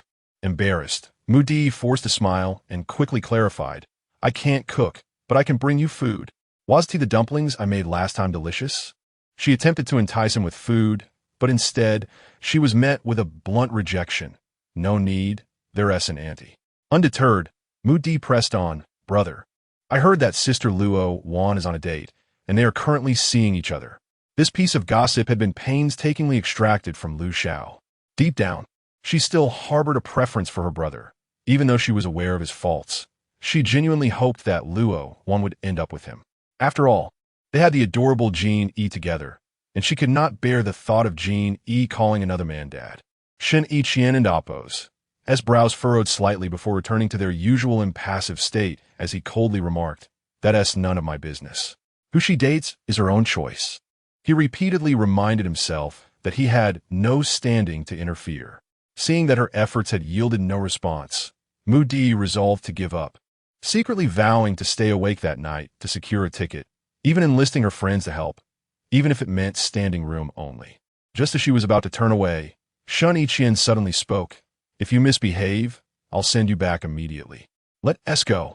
Upon hearing this, Mu Di eagerly dashed upstairs to retrieve her pre-packed backpack, quickly bidding farewell to the old matriarch before sprinting to the courtyard. There, she found Zhao Jing in the driver and Oppo's seat, with Shen Yiqian occupying the back. Understanding the dynamics, she took the initiative to open the front passenger door and settled in, knowing that if she sat next to him, she might lose her temper and provoke him, risking being abandoned mid-journey. As she sat in the car, her spirits lifted. She sent a message to Lu Xiao, I'm coming to fulfill my promise. In truth, she was merely teasing him. Her watercolor skills had indeed improved significantly, but she felt they still fell short of her expectations and wished to practice more to impress him.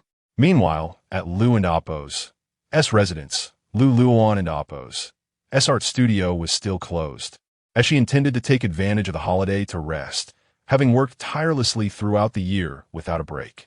Presently, she was reading a picture book with Shen Yiqian when her phone vibrated beside her. Picking it up, she saw a message from Shen. Luowan, are you home today?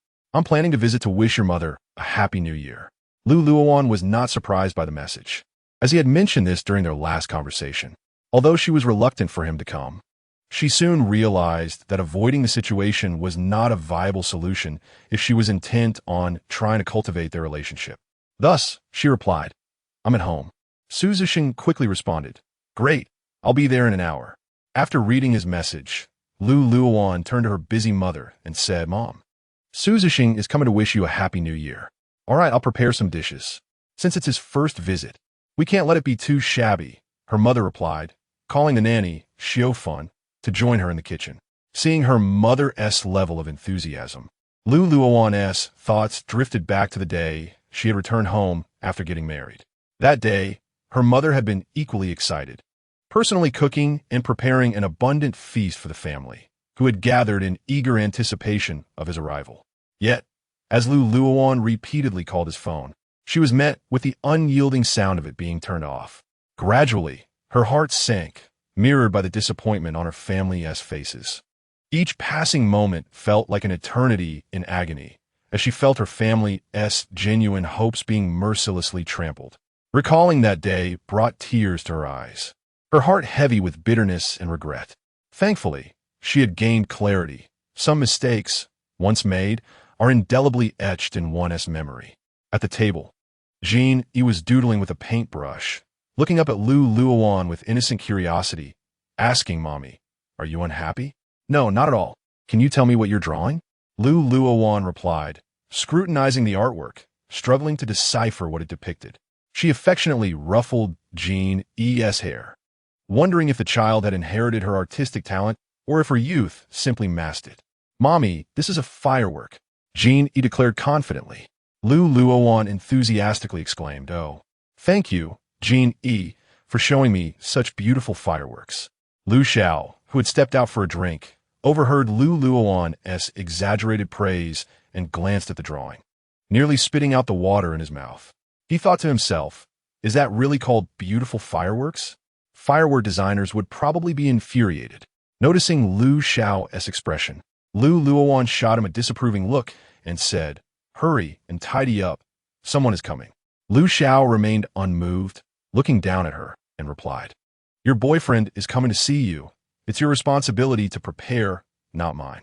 Upon hearing the term boyfriend, Luowan felt a sudden surge of anxiety. Could she truly put her past behind her? Regaining her composure, she clarified, he has come to wish Mom a happy new year. Huh. The intention is not solely for the new year, Lu Xiao said with a knowing smile, striding back to his room. Chapter 43. The blind date at 10:30 in the morning. Shen arrived with an assortment of gifts in hand, his demeanor calm and composed. Upon his arrival, Lu Mu and Damp, Oppo's face was adorned with a joyful smile. Shen was a person of impeccable character and appearance, leaving no room for criticism. He was always exceptionally polite, with a gentle and refined smile gracing his lips. It was evident that he complimented her daughter, Luowan, far better than the previous suitor, who had perpetually worn a frosty expression. After warmly welcoming Shen, Lu Mu returned to the kitchen to continue her bustling preparations. In the living room, only Shen, Luowan, and Lu Genie remained. From the moment Shen entered, Lu Genie and Oppo's curious gaze scrutinized him. Eventually, she could not contain her curiosity and asked, Uncle, who are you? With a warm smile, Shen replied gently, I am your mother's friend. After all, he and Luowan were still in the process of getting acquainted, their relationship not yet officially defined. Oh, Lu Genie and Oppo's sparkling eyes shifted towards Luowan, and she leaned in to whisper, Mom, he and Oppo's so tall. Is my dad as tall as him? Yes. Luowan recalled Shen Yiqian's impressive height of at least 185 centimeters, which was comparable to Shen's stature. She affectionately kissed Genie's cheek and responded. Upon hearing this, Lu Genie excitedly slid off her mother's lap and, brandishing her beloved picture book, began to imitate adults and narrate a story to Suzhishing. Witnessing this delightful scene, Luowan felt a wave of relief wash over her. She was unsure of what to discuss with Suzhishing, as the atmosphere had felt somewhat awkward. As she observed Genie animatedly telling her story and Suzhishing attentively listening, the moment seemed remarkably harmonious. Luowan decided to excuse herself to the kitchen. Meanwhile, upon arriving in Jiqing, Mu Di felt a tumult of anxiety and had engaged in numerous mental preparations. Finally, gathering her courage, she turned to Shen Yiqian, who was resting in the back seat, and cautiously said, "Brother, I wanted amp, oppose, to be going home just yet. I and amp, oppose, LL return later tonight." Without hesitation, Shen Yiqian instructed the driver, "Zhao Jing, take her there first." Mu Di could hardly believe her ears, her eyes widening in disbelief as she thought, "What has gotten into him today? He is so agreeable and even offered to take me." At that moment, Shen Yiqian sensed her gaze upon him, opened his eyes, and asked indifferently, "Don and amp, oppose, do you want to go?" "No, just drop me off at the mall. I want to buy a few things," Mu Di replied, considering it impolite to arrive empty-handed during the festive season. "There are items in the car," Shen Yiqian said calmly. Indeed, his trunk contained gifts he had purchased for his teachers, which had remained untouched since the couple had gone on holiday. "Oh," Mu Di thought to herself, "that saves me quite a bit of money. I can give Genie a generous red envelope as a small gesture from her aunt." Then she added, "Brother, I and amp, oppose, I'll bring you dinner when I return tonight." "Whatever you like," came Shen Yiqian and amp, oppose, indifferent reply. Zhao Jing, driving, was consumed with curiosity about why Shen Yiqian was so agreeable today and why he was getting dinner from Lu's family. He wondered what juicy gossip he was missing out on. Before long, they arrived at the Lu family and amp, oppose, apartment complex. Mu Di glanced at the gifts in the trunk. Noticing 2 boxes of premium tea, she left those untouched, taking only skincare products and nutritional supplements for women. Once upstairs, she rang the doorbell. Luowan, seeing her through the peephole, expressed mild surprise and opened the door, saying, "What brings you here?" "With my brother, Luowan Jia. Happy New Year." Mu Di beamed, her face radiating with joy. "Happy New Year. You even brought gifts. They're into oppose. There's no need to be so formal," Luowan said, accepting the items Mu Di handed her, noting their considerable value. After changing her shoes, Mu Di smiled and said, "This is just a small token for Annie." Lu Genie, abandoning her picture book, rushed to hug Mu Di and oppose. "Leg and cooed, sister, Happy New Year. I missed you. I missed you too," Mu Di exclaimed as she lifted Genie into her arms, showering her with affectionate kisses on her soft cheeks. At that moment, Suzhishing stood up. Before Luowan could introduce him, Lu Genie declared, "Sister, this is Mommy and Amp. Amp, oppose, friend Uncle Su." "Hello," Mu Di greeted politely. "Hello," Suzhishing responded with a smile. In an instant, Mu Di deduced that he was Luowan's blind date. She scrutinized him, noting his distinguished demeanor, a quintessential successful man. In her mind, he was leagues apart from the previous suitor, although his looks did not rival her brother's. His gentle and refined appearance was far more appealing than her brother and Amp, oppose, perpetually icy visage. Mu Di felt a twinge of concern for her brother. This rival appeared to be rather formidable. However, she refrained from staring too intently, mindful of maintaining decorum. Carrying Lu Genie, she ventured into the kitchen to greet Lu Mu. Upon seeing her, Lu Mu and Oppo's face lit up with joy. "Ah, Xiao Di is here. In Oppo's, so nice to see you. We missed you while you were away. Do stay a few days longer." "Of course," Mu Di replied, recognizing Lu Mu's evident satisfaction with the man outside. After leaving the kitchen, Mu Di tiptoed to Lu Xiao's room and knocked gently before entering. The moment Lu Xiao saw her, surprise flickered in his eyes, but it quickly faded as he said, "You actually came?" Mu Di closed the door behind her, a sweet smile gracing her lips. "Of course. I'm here to claim a kiss," she teased, approaching Lu Xiao's desk. Her gaze fixed intently on his stern face as she moved closer. Lu Xiao's expression hardened as he replied, "Where's your face, Mu Di?" "It's right here. Do you want it? Did you miss me while I was gone?" Mu Di propped her chin on her hand, gazing at him with tender eyes, pondering how she had developed feelings for such an oblivious man. "Do you really think that's possible?" Lu Xiao said, sliding his chair back slightly to create some distance. Yet, the sweet scent emanating from her made his heart race. "It is possible, Lu Xiao. I missed you," Mu Di asserted, undeterred by his usual aloofness. Before he could react, she swiftly pressed her lips against his. The soft sensation barely registered with Lu Xiao before she pulled away. And only when he heard the door click shut did he realize that his first kiss had slipped away. Unfazed, Mu Di returned to the living room and discreetly snapped a photo to send to Shen Yiqian, captioning it, "Luowan gestate. They seem quite well suited." Chapter 44. Restlessness. Zhao Jing had already arranged for Aunt Lu to take charge of the cooking. At this moment, he was quietly seated at the dining table, savoring his lunch.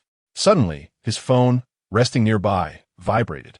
He picked it up, and his previously calm gaze was instantly overshadowed by a chill. A wave of agitation surged within his chest, indescribable, suffocating, burning. He furrowed his brow, refrained from responding, and tossed the phone aside before rising. Shen Yiqian stood before the floor-to-ceiling window, his eyes gazing into the distance, harboring an inexplicable restlessness. He held a cigarette between his fingers, inhaling deeply, attempting to suppress the unease. Time slipped away as he stood there, smoking several cigarettes. When Aunt Lu finished clearing the table and greeted him before leaving, he remained lost in his thoughts, not daring to disturb him. Aunt Lu silently departed, sensing the icy aura that enveloped him. Unbeknownst to him, the cigarettes had long since burned out, and he finally came to his senses as if awakening from a dream. He walked to his bedroom, changed into swim trunks, and headed to the indoor pool on the second floor. Standing at the edge of the pool, he discarded his towel, revealing a strong, well-defined physique. Taking a deep breath, he plunged into the water, seeking a fleeting moment of tranquility amidst the azure waves. Underwater, his powerful arms sliced through the liquid with rhythmic precision, muscles contracting and releasing in a mesmerizing display of strength. Each stroke seemed to battle against the tumultuous emotions within him. His strong legs propelled him forward swiftly, as if attempting to escape the invisible turmoil that plagued his mind. Yet, the relief he sought remained elusive. The more vigorously he swam, the more intense his movements became, splashes erupting around him. Holding his breath until he felt as though his chest might burst, he finally emerged, gasping for air, droplets cascading down his stern visage, yet unable to wash away the lingering frustration. He had lost track of time, resting his eyes closed against the pool's edge, feeling utterly fatigued, striving to rein in the chaos within him. It was as though something had spiraled beyond his control. Meanwhile, Mu Di anxiously awaited his response, yet it never came. She felt timid, too afraid to inquire, lest she inadvertently provoke him and be sent away again. Observing Su Zhesheng, she noted his gentlemanly and considerate nature, tending to everyone at the table with remarkable attentiveness. Particularly adept at making Mother Lu smile, her laughter was unceasing. She couldn't and amp, oppose. T helped but ponder how different the atmosphere would be had her brother been present. The oppressive tension might have suffocated them all. Yet, she also noticed that Sister Luowan seemed somewhat uneasy, unsure if it was due to their unfamiliarity or simply discomfort. After the meal, Su Zhesheng offered to help clear the table, but Mother Lu promptly declined, stating that one shouldn't oppose T work on their first visit. Mu Di watched in admiration, recognizing that this man was truly skilled at making a good impression and was exceptionally courteous. At this rate, her brother would surely struggle to compete, as he had never lowered himself to please anyone or engaged in such amiable gestures. Su Zhesheng did not linger long. His phone rang suddenly, indicating an urgent matter that required his attention. Mother Lu hastily asked Luowan to accompany him downstairs. As Luowan donned her down jacket and descended, her previously hesitant heart felt a newfound resolve, for she had witnessed how he cherished and cared for her family, a sensation she had never experienced before. Perhaps marrying him wouldn't be so bad after all. She dared not crave deep love, for her heart had long been lost, and it seemed nearly impossible to love again in this lifetime. Mutual respect would suffice. Yet, reflecting on this, She felt it unfair to Su Zixing. Perhaps she should find an appropriate moment to express her thoughts. Upon reaching the ground floor, Su Zixing looked at Luowan and spoke first. Luowan, I truly admire the atmosphere of your family, especially Jean E. So clever and adorable. Thank you, Luowan replied, momentarily at a loss for words. She was not naive. She recognized the deeper meaning behind his words, but felt her understanding of him was still too limited. She believed further interaction was necessary. At that moment, Su Zixing's phone rang again.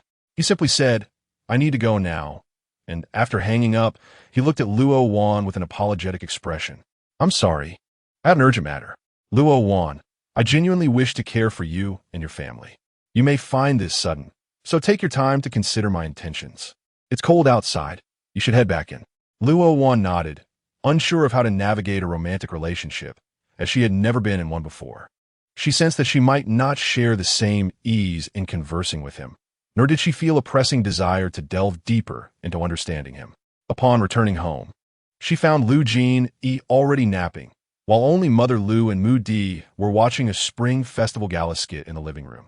Upon her arrival, Mother Lu earnestly remarked, Su is thoughtful and meticulous. Most importantly, he knows how to care for others. What do women seek in life? If not a man who treats them well and with sincerity? Mother Lu understood, well, that loving someone is not easily dismissed. It was evident that the dynamics between Su Zixing and Luowan relied heavily on his initiative, while Luowan did not seem as emotionally invested, prompting her to offer a gentle reminder. Mom, I understand. I will gradually adapt and make changes, Luowan replied, absent-mindedly toying with an orange in her hand, quietly resolving to move forward. If you truly do not like him, I won't force you, and you must not compromise your own happiness, Mother Lu said tenderly. Luowan remained silent, merely nodding in acknowledgement.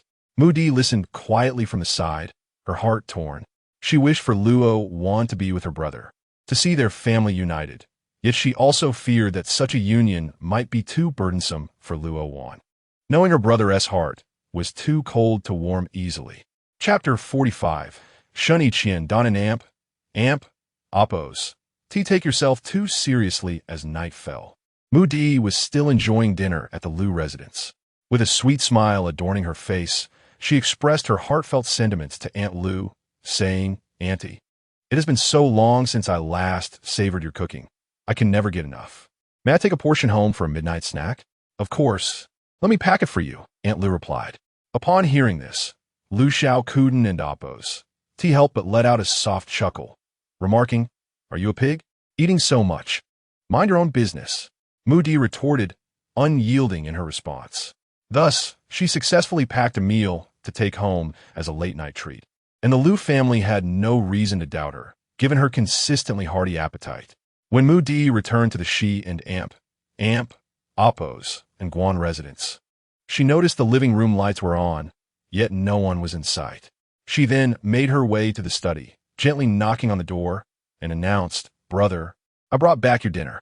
Shen Yiqian, engrossed in work at the computer, removed his glasses and pinched the bridge of his nose, simply responding with a faint HM. He found it peculiar that Aunt Lu had not come over to prepare dinner, as he was indeed waiting for the meal Mu Di had brought back. After a while, Shen Yiqian emerged from the study. At that moment, Mu Di was seated on the carpet, clutching a bag of chips, her tablet resting on the table as she eagerly watched a drama. Shen Yiqian cast a casual glance her way before heading directly to the living room. He opened the meal Mu Di had brought and was greeted by an array of visually appealing and aromatic dishes. He picked up chopsticks and sampled a bite, finding it quite delectable. He could now understand why Mu Di insisted on dining at the Lu residence daily. Mu Di paused her show, moved to sit across from Shen Yiqian with her chips, and spoke, Brother, Luowan and oppose. S partner is particularly attentive, charming Aunt Lu to no end. And it seems Luowan is not averse to him. It appears you and Luowan are not meant to be, right? Upon hearing this, Shen Yiqian slammed his chopsticks down onto the table, his cold gaze piercing through his glasses at Mu Di. Did she put you up to this? Mu Di, mind your own affairs. Are you eager to return home tonight? Mu Di lifted her unadorned face to meet his gaze, stating, You think too much. The Liu family never mentions you. You are merely their former son-in-law now. Besides, they're currently in a relationship, and that man is particularly considerate, a successful and handsome individual. In truth, she was uncertain why she felt compelled to inform Shen Yiqian of Luowan's current situation, but she believed that with such a thoughtful partner, it was only a matter of time before Luowan would be swayed. A divorced man in his 30s with a child is so sought after, Shen Yiqian remarked, before grabbing his phone and car keys, storming out in a fit of anger. Mudi murmured softly, Arin and Appos, to you also in your 30s? Once outside, Shen Yiqian messaged Guojun, let's go out for drinks. At that moment, Guojun's partner was returning from a business trip and replied, sure. Soon, they arrived at Jiang Zhiheng and Appos' club. The dim, intimate lighting in the private room cast a warm glow, while Shen Yiqian and Appos' stern visage resembled a statue encased in millennial-old ice. Showing no sign of thaw, his deep-set eyes were clouded with gloom, as if harboring an endless sorrow, creating an oppressive atmosphere within the room. Guojun, sitting beside him, wore a concerned expression. He held a bottle of wine, slowly pouring it into two exquisite glasses. The deep red liquid swirled gently, releasing an intoxicating aroma. Yet the fragrant scent could not dispel the heavy ambience that enveloped them. Guojun raised his glass first, lightly clinking it against the untouched glass before Shen Yiqian, and quietly inquired, what is wrong? You call me out for drinks, yet now you've gone mute? Shen Yiqian slightly lifted his gaze, casually surveying Guojun before finally reaching for his glass, swirling it gently before taking a small sip. Nothing, just wanted to drink with you. Guojun looked back at him, aware that he was reluctant to discuss certain matters. You are 31 this year. Have you thought about finding someone new?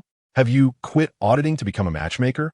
Shen Yiqian tilted his head slightly, his alluring throat moving as he swallowed, resembling a silent yet captivating poem. The wine in his glass shimmered temptingly under the light, and in an instant he downed it, decisively and resolutely, as if hoping to extinguish the raging flames of frustration within him with that one drink. Not interested, but I can introduce you to someone. I have a sister-in-law who is highly educated, working at the First City Hospital, beautiful and cheerful, quite a match for you. If you two hit it off, we could become in-laws. Guojun rambled on, contemplating how advantageous it would be if they truly became connected. Shen Yiqian, pouring himself more wine, firmly stated, no need. Cheerful? That's just noise to him. Guojun persisted, pressing on, are you planning to be single forever? Or is there someone in your heart already? Shen Yiqian and Appos' eyes turned cold as he regarded Guojun, who had invited him out for drinks only to suggest a match. Sensing the displeasure and chill in his gaze, Guojun wisely fell silent, and the two shifted their conversation to work matters. Before long, Valentine and Appos' day quietly approached. On the morning of the holiday, as Luowan arrived at the shop, she received a stunning bouquet of roses from Suzishing. Lin Duo, seeing the flowers, teasingly remarked, Luowan, it seems you're in a relationship. Not yet, but soon. A gentle smile graced Luowan's face. They had been spending time together, and she had shared her previous experiences with him. Suzishing had expressed no qualms. She had decided to give him a clear answer that evening, marking the beginning of their relationship. Gazing at the beautiful roses in her arms, she felt little emotional turbulence. Out of courtesy, she sent Suzishing a message. Thank you for the flowers. I really like them. Suzishing quickly replied, shall we have lunch together? Luowan responded, sure. Meanwhile, Lin Duo captured a picture of Luowan with the flowers and sent it to Mudi, who was far away in the capital, with a note. Luowan's boyfriend sent her flowers early this morning. It seems good things are on the horizon. Being a sociable person, Mudi had already formed a close bond with Lin Duo, and they had become internet best friends. Without hesitation, Mudi forwarded the photo to Shen Yiqian. During a meeting, upon seeing the picture, Shen Yiqian and Appos' originally calm and deep gaze grew even more profound, as the suppressed frustration surged within him like a tidal wave. He leaned towards Zhao Jing beside him, uttering a few words, then typed a response. Your card has been restricted. Upon receiving the message, Mudi fired back angrily, wishing you to remain single forever. At noon, Su Zixing took Luowan to a renowned private dining establishment. Their warm exchange while ordering food caught the attention of Shen Yiqian, who happened to be there for business. The frustration he had managed to suppress before surged uncontrollably once more. Turning to Zhao Jing behind him, he instructed, "You go ahead. I need a smoke." Shen Yiqian stepped into the smoking area, lighting a cigarette. His expression darkened, his brows knitting tightly together, forming a deep furrow. After placing her order, Luowan turned to Su Zixing and said, "I will visit the restroom." "All right." A few minutes later, Luowan emerged from the washroom, meticulously washing her hands and carefully drying them with a paper towel before discarding it with precision into the trash bin. As she passed the smoking area, she caught sight of Shen Yiqian, who stood there with a cigarette delicately pinched between his fingers, his posture upright and exuding an air of aloofness. Just as she was about to approach him, that familiar, crisp voice reached her ears, eager to play the role of a stepmother. "Luowan, your judgment seems to be deteriorating." Her originally gentle and serene countenance instantly darkened with displeasure, her heart aching. "What does it have to do with you?" Shen Yiqian took a deep drag from his cigarette, the smoke escaping his thin lips, rendering him even more enigmatic. "It has nothing to do with me.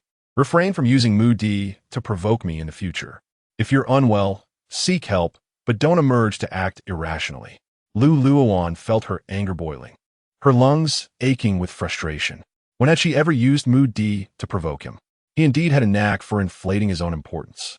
Unable to contain her indignation, she swiftly opened her WeChat, retrieving her conversation with mood. "Open your eyes and see clearly. Our last chat was before the new year." "Shen Yiqian, don't take yourself too seriously. What I choose to let go of, I shall not reclaim." With that, Luowan hurriedly departed.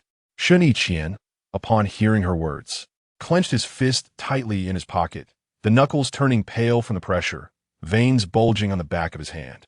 It was not until the burning tip of the cigarette seared his skin, sending a jolt of pain through him, that he gradually extinguished the ember. Chapter 46. The hypocrite Luowan returned to her seat, her cheeks tinged with displeasure, and her heart was far from tranquil. She mused to herself that after their divorce, they should have no further entanglements. Yet, this situation felt as though their encounters had become more frequent than in the preceding 3 years, during which they had met only every few months or sometimes even half a year apart. Ironically, the more she wished to avoid him, the more often they seemed to cross paths, truly a cursed fate. Su Zixing and Amp, Oppos, S deep, warm gaze was fixed upon Luowan as he softly inquired, "Has something happened?" "Nothing," she replied, a slight smile tugging at her lips, though it bore a hint of strain. Soon, their ordered dishes were served. Su Zixing, displaying utmost gentlemanly grace, ladled soup for Luowan, meticulously explaining, "This is the pigeon soup, the signature dish of this establishment. Do take a taste." "Thank you," Luowan responded, feeling somewhat overwhelmed by his earnest attentiveness, which seemed rather excessive. Confounded, she wondered what could possibly draw his interest, prompting her to assert, "Mr. Su, please eat for yourself. There is no need to fuss over me. It is no trouble at all. Serving a beautiful woman is a tremendous honor for me. You shall soon grow accustomed to it," Su Zixing said with elegance, continuing to serve her despite her protest. Witnessing his unwavering attentiveness, Luowan hesitated in her resolve to provide him with an answer. Her appetite had always been modest, and as she observed the growing mound of dishes on her plate, a sense of burden washed over her. With a resigned tone, she said, "Mr. Su, I can manage on my own. My appetite is quite small." "Luowan, you are too slender. You ought to nourish yourself well. It would enhance your appearance," Su Zixing remarked, gazing deeply into her eyes, his tone laden with affection. Realizing the implications of his words, he quickly amended his statement. Luowan nearly choked on her food upon hearing his comment, sensing an underlying ambiguity that felt inappropriate. She hoped she was merely overthinking it. Forcing a smile, she replied, "It and Oppos, S fine. Women generally prefer to maintain a slender figure." After their meal, Su Zixing drove her back to the store. As she exited the vehicle, he reiterated the question he had posed earlier beneath her apartment. Luowan pondered momentarily before responding. I have not yet made a decision. Reflecting on their midday interactions, she felt a disquieting sense of purpose behind his excessive attentiveness, igniting a flicker of unease within her. Moreover, she regretted accepting the bouquet he had sent that morning, along with the previous gifts. Seduction and Amp. Oppose. S expression darkened slightly upon hearing her reply, though he quickly masked it. Leaning closer to her, his gaze piercing. Luowan, I can grant you additional time to consider. I merely hope you approach this relationship with sincerity. I'm earnest in my intentions. As she observed his actions, Luowan instinctively leaned towards the door, feeling a pang of anxiety. Maintaining her composure, she said, Mr. Su, I am indeed taking this seriously. I simply need a little more time to adjust. Please grant me 2 days. In her mind, she resolved to placate him for the moment, for she could sense a hint of danger in his eyes. Discreetly, her small hand reached behind her to unfasten her seatbelt with deftness. Noticing her movement, Su Zixing realized his previous actions had perhaps been too overt, potentially alarming her. Very well, I shall give you 2 days, he conceded. Thank you, Mr. Su. Please drive safely. Luowan quickly exited the car, smiling as she turned away in haste. Inside the vehicle, Su Zixing wore a smile as he observed her retreating figure, but as she disappeared from view, his expression darkened. Upon returning to the store, Luowan poured herself a glass of water, trying to quell the turmoil within her. She picked up her phone and called Suhi. The call connected swiftly, and before Suhi could utter a word, Luowan began to recount everything that had transpired with Su Zixing, like a torrent of confessions. Finally, Suhi asserted with conviction, Wanbao, trust your instincts. Such men are often duplicitous, likely coveting your beauty. Distance yourself, it is perilous. I understand, Luowan replied. I shall discuss this with my mother. She recalled how she had felt uneasy at his excessive attentiveness during their previous encounter. Yet today, his every gesture had only intensified her apprehension. At that moment, Suhi, seated at her desk, idly twirled a pen and suggested, why not send me his information? I can have someone look into it. There's no need. Any inquiry might only heighten my fears. Luowan swiftly declined, determined to sever ties henceforth. The two friends conversed for an extended period about the matter, continuing until they felt they had exhausted all pertinent points before ending the call. The afternoon at the store proved busy, leaving Luowan occupied until nearly 9:00 and Amp. Oppose. Clock that evening when she finally locked up. Meanwhile, Shen Yiqian and Amp. Oppose. S drinking engagement had just concluded, and he, along with Zhao Jing, had inevitably consumed some alcohol. As they exited the restaurant, Shen Yiqian happened to catch sight of Su Zixing not far away, his arm affectionately draped around a woman's waist while he held the hand of a young boy, presenting the image of a blissful family of 3. Shen Yiqian scoffed inwardly, deriding, this is what they call a handsome talent, considerate and successful. Clearly, he is a hypocritical charlatan, a fool among fools. Turning to Zhao Jing, he instructed, have the person I sent to you dig deeper. Send me the findings. With that, Shen Yiqian swiftly retrieved his phone and captured a snapshot of the seemingly idyllic family scene. Understood. Zhao Jing nodded, silently pondering how Shen had changed. Now taking an interest in others' affairs, which was a departure from his previous demeanor of never indulging in such behaviors, especially regarding his ex-wife. Upon returning home, Shen Yiqian settled onto the couch, his long legs casually resting on the coffee table. Dressed in a white shirt and black slacks, with a few buttons of his collar undone, he exuded an air of nonchalance, a cigarette loosely held between his fingers, unlit. After an indeterminate time, his phone vibrated beside him, a message from Zhao Jing containing the investigative details. After perusing the information, Shen Yiqian discovered that Su Zixing had indeed divorced his wife. Yet they continued to cohabitate, often entangled in each other's lives, even sharing the same bed. His disdainful voice reverberated through the quiet living room. Fools. They let themselves be sold and still count the profits. With an air of indifference, his long fingers scrolled through his phone, his eyes narrowing thoughtfully.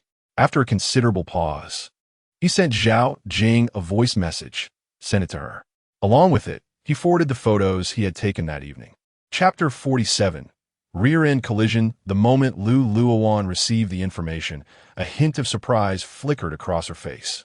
As she gently opened the file and scrolled down, an unsettling dread began to creep into her heart, as if an invisible hand had tightly gripped her chest, raising her pulse to her throat. How could such a hypocrite have been invited to her home for dinner? Moreover, the kind-hearted and lovely Jean had even shared stories with him. In retrospect, she could not help but feel a lingering sense of fear. She recalled Su He's words. Those who appear honest and harmless on the surface may conceal a profoundly dark nature within. The entanglement between him and his ex-wife after their divorce filled her with disgust. Glancing at the photograph, she pondered silently. His arrangements were rather clever, dining with her at noon, and then with his ex-wife in the evening. Such a seamless schedule. After exiting the file, she noticed a message from Zhao Jing and replied simply, "Thank you." Zhao Jing had initially intended to mention that it was Shen Yiqian who prompted him to investigate, but fearing Shen might reprimand him for speaking out of turn, he chose to remain silent and said nothing further. Luowan was well aware that it was Shen Yiqian who had instructed Zhao Jing to look into the matter. Yet, recalling his words from earlier that day, a wave of frustration welled up inside her. How could he accuse her of using Mu Di to provoke him? Was his mind not functioning properly? In her past self, she might have acted impulsively, but the current her was remarkably clear-headed and resolute in avoiding needless internal conflict. Striving to compose herself, Luowan slowly made her way to the living room, where her mother, engrossed in knitting, sat. "Mom, Su Zixing hasn't severed ties with his ex-wife at all," she stated. After which, she presented her mother with a photograph from her phone. Upon hearing this, Luowan, Appo's mother, adjusting her reading glasses, immediately set her knitting aside and scrutinized the picture with a furious expression. "He looks so respectable, yet his actions are utterly revolting. Tomorrow, I will return everything he brought to Aunt Wang. Wan, if you wish to date, go ahead. I will no longer meddle in your affairs. I almost caused you harm." Lu's mother felt both anger and regret, having previously praised him as considerate and charming. Now, it seemed those compliments were sullied. "Mom, we were all deceived by his facade. It's all right. I'll clarify things with him shortly." Luowan reassured herself, grateful that she had not suffered any substantial harm. An unexpected blessing amidst misfortune. "Yes. Let him know that I will return everything downstairs right now." Lu's mother could hardly wait. Eager to confront Wang Huifang about her nephew's lingering connection with his ex-wife while attempting to set him up with her daughter. She would never again trust outsiders so easily. "Mom, just drop off the items." Luowan thought it best not to create a scene, considering they were merely neighbors. Yet, Lu's mother still harbored resentment. Her daughter was exceptional, simply not proactive in seeking love. Wang Huifang and Appo's actions felt like blatant bullying. Luowan took her phone and sent a message to Su Zixing. "Mr. Su, we are not suited for each other. The gifts you brought have been returned to your aunt's home. I will convert them into cash for you. I suggest you reconcile with your ex-wife. Wishing you both happiness." Meanwhile, Su Zixing, having just finished lunch and handed the child over to the nanny, was currently entangled with his ex-wife, completely oblivious to the messages on his phone. Luowan, Appo's mother arrived at Wang Huifang and Appo's house and rang the doorbell. The door opened swiftly. Wang Huifang, seeing the items Lu's mother held, inquired with surprise, "Showan, what are you doing?" "You introduced my nephew to my daughter, even though he remains entangled with his ex-wife. What are your intentions?" Luowan, Appo's mother struggled to restrain her burning fury, speaking through gritted teeth. Did she think they were easy targets? They might be vulnerable, but she would never allow her child to be mistreated. Wang Huifang, looking apologetic, asked, "Is there a misunderstanding? Zixing wouldn't do something like that. They have a divorce certificate. How could they still be connected?" She questioned whether her sister had deceived her or if Zixing was lying. Luowan, Appo's mother scoffed coldly. "Oh, what good is a divorce certificate? It doesn't prevent them from being entangled. I have returned everything he brought. Not a single item has been touched. Showan, I genuinely had no idea about this. Luowan is exceptionally kind to me. I would never harm her." Wang Huifang defended herself. recalling how her sister had claimed Zeshing had been divorced for over a year and asked if she knew of any suitable young ladies. She immediately thought of Luowan. Given Su Zeshing and Amp, Oppo's impressive career, who would have anticipated such a situation? I and Amp, Oppo's LL give you the benefit of the doubt. Tell your nephew to cease all pursuits of my daughter, or I will not hesitate to create a scene at his company. Disregarding my reputation, Lu and Oppo's mother declared, fueled by her distaste for those who covet what they cannot have. Rest assured, I will confront him first thing tomorrow. As time flowed on, the fleeting spring of Jiqing slipped away silently, giving way to the sweltering summer. One afternoon, Luowan had just finished viewing a shop with her agent, but the space was too cramped to capture her interest.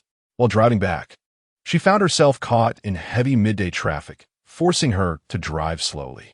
Just as she was navigating normally, a sudden jolt rocked her vehicle. Through the rearview mirror, she spotted a striking yellow McLaren.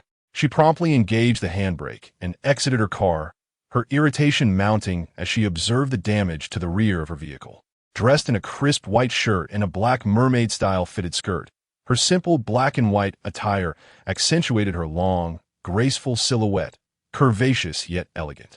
Despite the simplicity of her outfit, Luowan emanated a unique charm that highlighted her pure and pristine aura. Inside the McLaren, the driver, Shubai, cursed under his breath, "Damn it, what terrible luck." He had just glanced at his phone when the collision occurred. This McLaren was brand new, and today was its inaugural outing. At that moment, someone knocked on his window. Upon seeing a woman, he had yet to discern her features and rolled down the window, exclaiming, "Hey lady, how on earth do you drive? If you can't drive, stay off the road." Luowan and Oppo's lips twitched in irritation as she replied coolly, "Is it now fashionable to accuse others while one is at fault?" Her voice, though cold, carried a melodic quality. Shubai, his mood shifting dramatically, looked at her and thought, "This is no ordinary lady. She is a refined beauty." Regretting his earlier words, he felt an urge to slap himself. In an instant, his demeanor transformed into a charming smile. "Miss, I take full responsibility for this accident. Let us exchange WeChat. I'll cover all the repair costs." He had a lunch appointment with his cousin, who despised tardiness and had no time to waste waiting for the police. Thinking this would resolve the issue while gaining the beauty's contact information was a win-win. Having just returned to the country, he found himself in an unexpected encounter with a lovely woman. Perhaps life would not be so dull after all. His gaze roamed over Luowan, appreciating her simple yet clean and comfortable attire. Her facial features were exceptionally captivating, with clear and pristine eyes, a straight nose, delicately crafted nostrils, lips that were rosy and full, and skin as white as snow, almost dazzling in its brilliance. She possessed a perfectly oval face with smooth and graceful contours, and a chin that, while rounded, bore a hint of stubbornness. Even without heavy makeup, she remained exquisitely beautiful, drawing the gaze of those around her. Upon hearing his words, Luowan resolutely declined, stating she would wait for the traffic police to arrive. After saying this, she swiftly dialed a number. Shubai, on the other hand, was not angered. He reflected inwardly that she was indeed a stubborn beauty. Therefore, he stepped out of the car. Today, in an effort to present himself well in front of his cousin, he had chosen a subtly elegant pink shirt paired with white wide-leg trousers, which accentuated the long, straight lines of his legs. Leaning casually against the car door, he spoke with a faint smile in his eyes. "Beautiful lady, let us add each other on WeChat, so we can connect in case any issues arise with the vehicle." "That one TB necessary," Luowan replied, observing his ostentatious attire, which screamed of a wealthy playboy, and she felt no inclination to engage with him. Shubai and Oppo's gaze wandered unabashedly over her. She was precisely to his liking, and he mused that if she were to become his girlfriend, he would have no reason to linger away from home, having long since reformed his ways. "Come on, not just a beautiful lady, let us just be friends." "I don't need any more friends," Luowan stated, turning to leave as she prepared to return to her vehicle. Shubai and Oppo's gentle, jade-like visage did not betray anger at her rejection. Rather, it heightened his interest. He then took out his phone and dialed number, which was quickly answered. Brother, I've been a fender bender, so lunch is off the table. Would dinner work instead? He spoke softly. Not eating is fine too, came the cool, concise response from the other end, showing no concern for the accident. Sure, Shubai was a person who had been pampered by his family, yet the one he feared most was this icy-faced cousin. No, brother, dinner it is, I insist. Just as he finished speaking, the line went dead with a busy tone. Sure, Shubai seemed accustomed to this and smiled, his lips curving upward. Chapter 48. Roll away. After Luowan dealt with the incident, she hurriedly took a taxi to leave. The persistent Shiksabai clung to her like an unshakable nuisance, relentlessly pursuing her for her WeChat contact. His unwavering determination was exceedingly irritating to Luowan. She had encountered many affluent heirs, but none had been as troublesome as him. His ceaseless pursuit only exacerbated her already foul mood. Upon returning to her shop, she busied herself until late, spending the entire afternoon alone. Customers came in one after another, and she felt like a spinning top, unable to catch a moment in damp. Oppo's respite. When she planned to ride a shared bicycle home, she glanced down at her form-fitting pencil skirt, realizing her legs could hardly part. The garment tightly enveloped her body, restricting her movement. Reluctantly, she opted to walk home instead. Meanwhile, after dining with Shen Yiqian, Shiksabai sat in the passenger seat while Zhao Jing drove, the atmosphere in the car decidedly tense. As they waited at a red light, Shiksabai caught sight of a familiar figure and excitedly urged Zhao Jing, "Destiny has brought us together. Look at that girl. Isn't she stunning?" His eyes sparkled with exhilaration, as if he had discovered a rare treasure. He pointed at Luowan, who was crossing the street, causing Zhao Jing's jaw to nearly drop in shock. Wasn't that Miss Lu? Before he could voice his thoughts, Shiksabai continued, "What a coincidence to meet the beautiful woman from earlier today. I might just fall for her." His face radiated confidence, as though he had already claimed her as his own. Typically, women pursued him, and any woman he desired was within his reach, provided he made an effort. However, this woman was different. She seemed entirely uninterested in him, dismissing his overtures for her contact information. This only fueled Shiksabai and Oppo's competitive spirit, and he vowed to conquer her. Zhao Jing glanced at Shen Yiqian in the back seat, noticing a shadow of displeasure on his face. He desperately wanted to exclaim that she was his ex-cousin-in-law, but he knew better than to speak such word aloud. "She is not quite suitable for you, sure Xiao." He attempted to dissuade Shiksabai, yet Shiksabai dismissively replied, "What's wrong? Sometimes people crave what they cannot have. I'm just looking to change things up." His tone was brash and rebellious. Zhao Jing felt a bead of cold sweat trickle down his back, cautioning, "She is more suited for a stable relationship, not just a fling." He understood that Luowan was not the type to be trifled with. If she can capture my heart, marriage wouldn't be an issue. In Shiksabai and Oppo's mind, marriage seemed merely a game. A sharp voice emerged from the back seat. "Are you seeking women or working? She is unsuitable for you."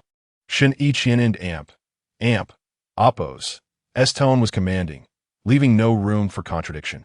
He observed the familiar figure with a hint of curiosity, wondering how she remained so entangled with his circle. Was it intentional?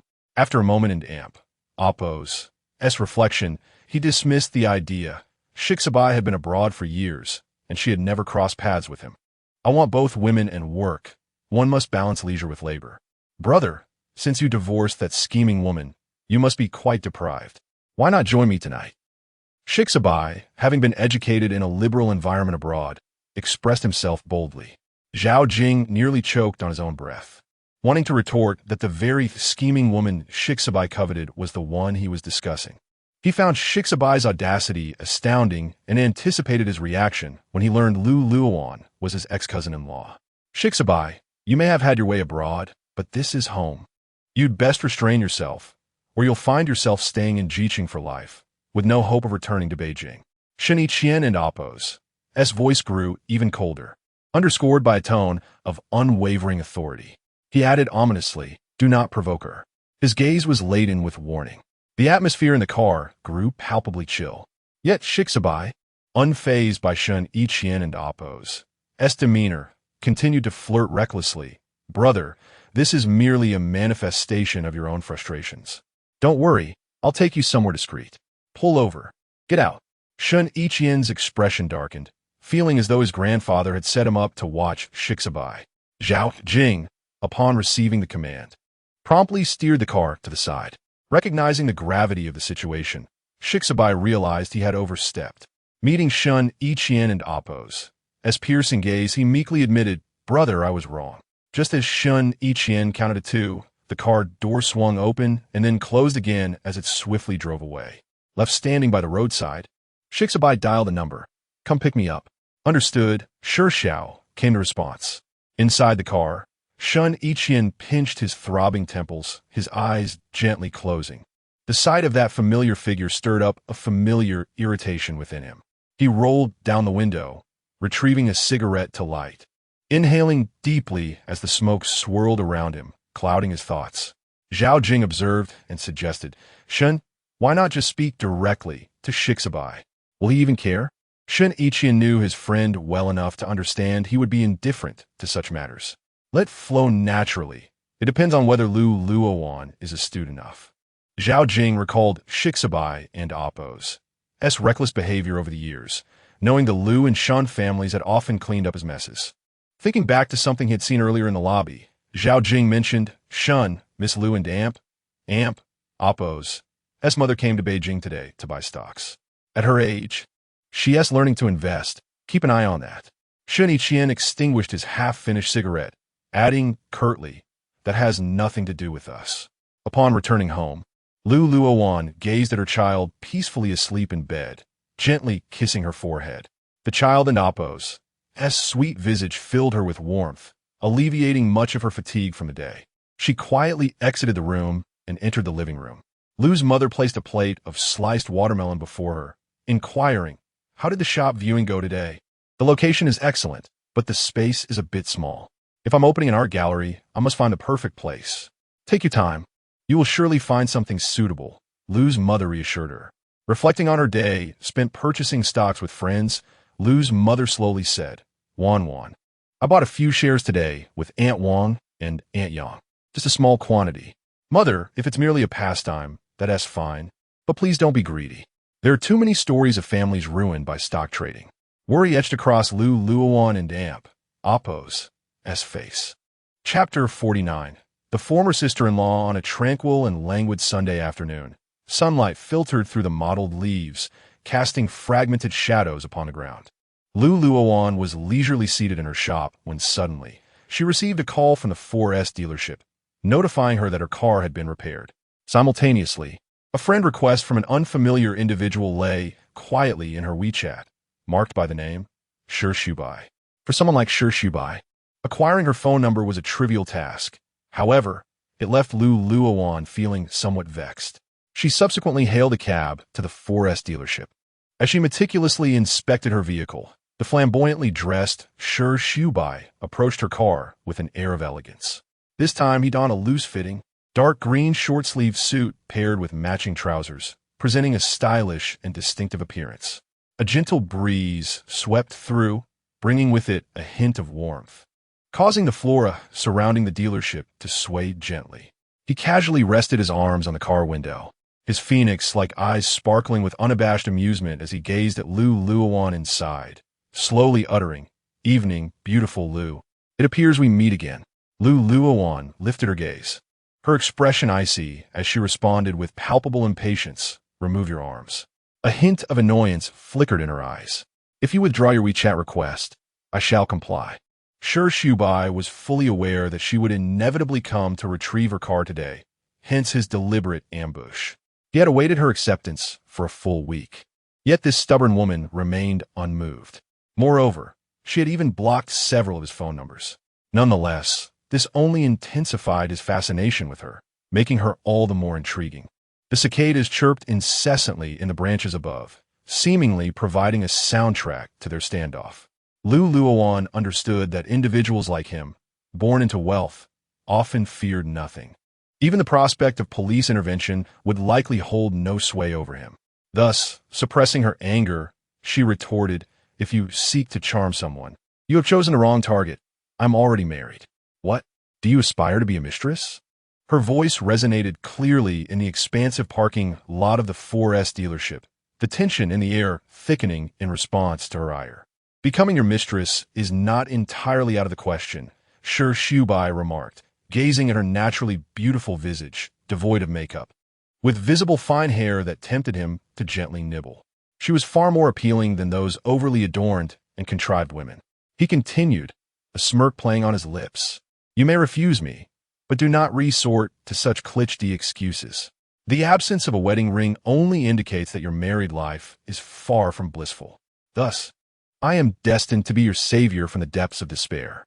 His words lingered in the warm air, undisturbed by the bustling sounds of workers nearby. Shi Shubai's gaze remained fixed on her face, watching her expression morph into one of anger, resembling an adorable, ruffled kitten. He playfully pressed his tongue against his cheek, reveling in his amusement. Luowan found his shamelessness and obliviousness exceedingly exasperating. Without further ado, she pressed the button to raise the car window. Let him take it or leave it. As the window ascended, a gust of wind swept through, tousling her fringe. As Shi Shubai's arms were gradually elevated, he could not restrain a curse. How ruthless, but I like it. He quickly retracted his arms, watching as the car sped away, muttering to himself, Fate will bring us together again. He stood there, the sunlight elongating his silhouette, the 4S dealership S sign gleaming brilliantly behind him. Luowan chose not to return to the dealership and headed straight home, having promised her sister, Chini, that she would pick her up after school. Upon seeing her, Lu's mother expressed surprise. Why are you back so early today? Nothing much, Mom. I'll be off to fetch Chini shortly. Luowan set her bag down, poured herself a glass of water, and drank it all at once.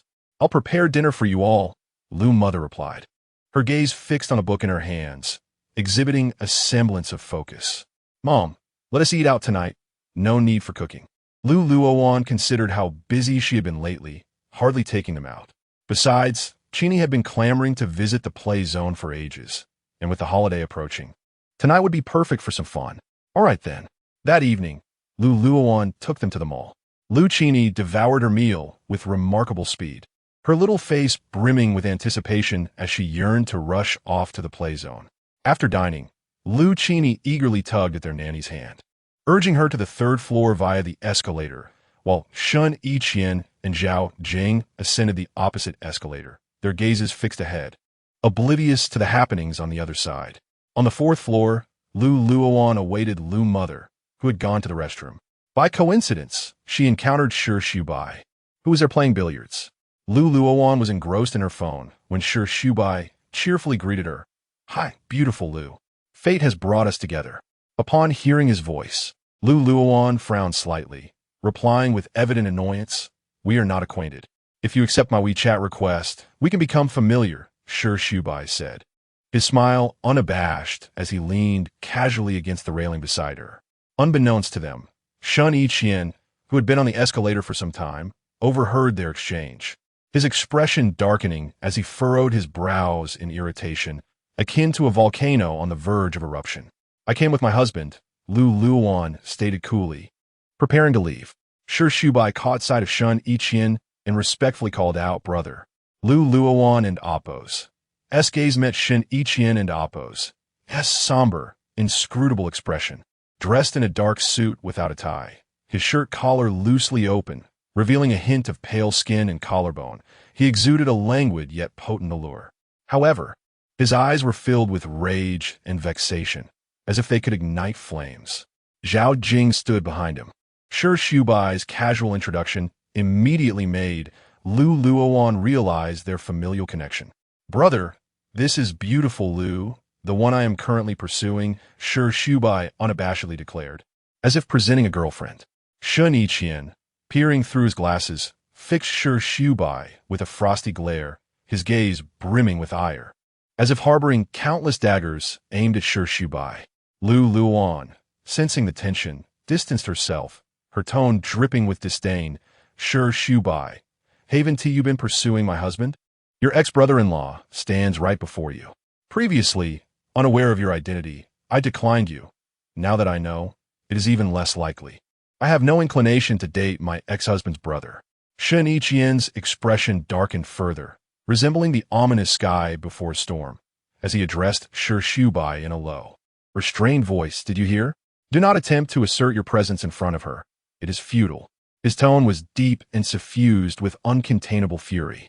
At that moment, Lu Mother emerged from the restroom, glancing at the trio. Luowan, let us go. Without hesitation, Luowan followed her mother out, leaving behind the three of them, Shi Shubai, still in shock, before finally breaking the silence. Brother, is she the former sister-in-law?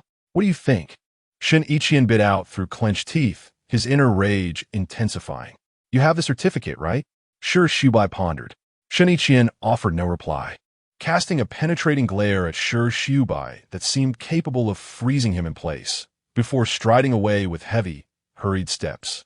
Shi Shubai quickly caught up, saying, Brother, since you have divorced, I can pursue her without hesitation. She is the first girl who has captured my heart. What are her interests and hobbies? Please tell me. Upon hearing his words, Shen Yiqian was filled with fury, halting in his tracks, and his words dripped with ice. You can chase anyone you like, but not her. His chest heaved violently, with veins bulging on his forehead. It doesn't in oppose, matter that you are divorced. Why is it not permissible? Shi Shubai was unfazed by others in oppose, opinions. If he liked her, he would pursue her. Shen Yiqian gritted his teeth, muttering, Do you believe I won't send you to the Middle East tomorrow? His hands clenched into tight fists, as if he were struggling to contain his impulses. A chill ran down Shi Shubai and Oppo's back, recognizing this as the precursor to a storm. And he quickly amended, understood. He secretly thought that giving up was not an option. He would pursue her discreetly, unaware of the consequences. Nearby, Zhao Jing murmured to himself, lamenting that Shen's relatives were truly troublesome. The sister chasing her little uncle and the brother pursuing his ex-wife. It was a chaotic mess, each more foolish than the last. Chapter 50. Luowan arrived at the mischievous castle to find Lu Genie, clad in socks, darting around the castle like a jubilant little bird, reveling in her playful antics. Upon spotting Luowan, Lu Genie scampered over, her face aglow with excitement as she exclaimed, Mommy, let's play together. Luowan smiled, phone in hand, ready to capture the moment. With her hair styled in playful buns and dressed in a pink t-shirt and shorts, Lu Genie beamed a sweet smile and added, Just make sure to take pretty pictures of me. With that, she joyfully hopped into a ball pit, striking various adorable poses for her mother to photograph. Soon after, she gleefully leapt onto a trampoline, bouncing with unrestrained energy reminiscent of a spirited little rabbit, brimming with vitality. Luowan looked at her daughter as slightly protruding belly, her eyes sparkling with affection. Ever since Lu Mother had begun preparing an array of delicious meals for her, Lu Genie had gained quite a bit of weight. Luowan recorded a splendid video and snapped several lively photos before contentedly putting her phone away, her gaze never straying from the exuberant Lu Genie, who was lost in her play. Just then, Lu Mother returned from purchasing milk tea, handing a cup to Luowan while expressing her concerns. Next time, let us not bring Genie out. The chances of running into someone are just too high.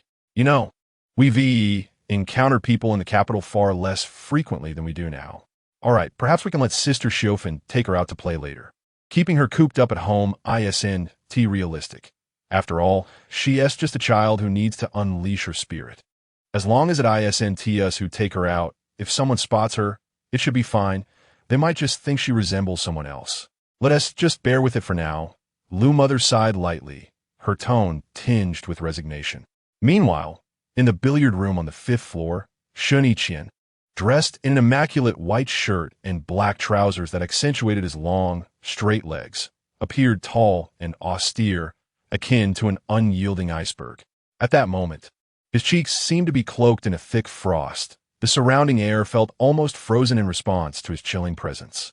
He leaned slightly forward, his long, slender fingers gripping the cue stick firmly, his gaze sharp and eagle-like, locked onto the target ball with unwavering determination.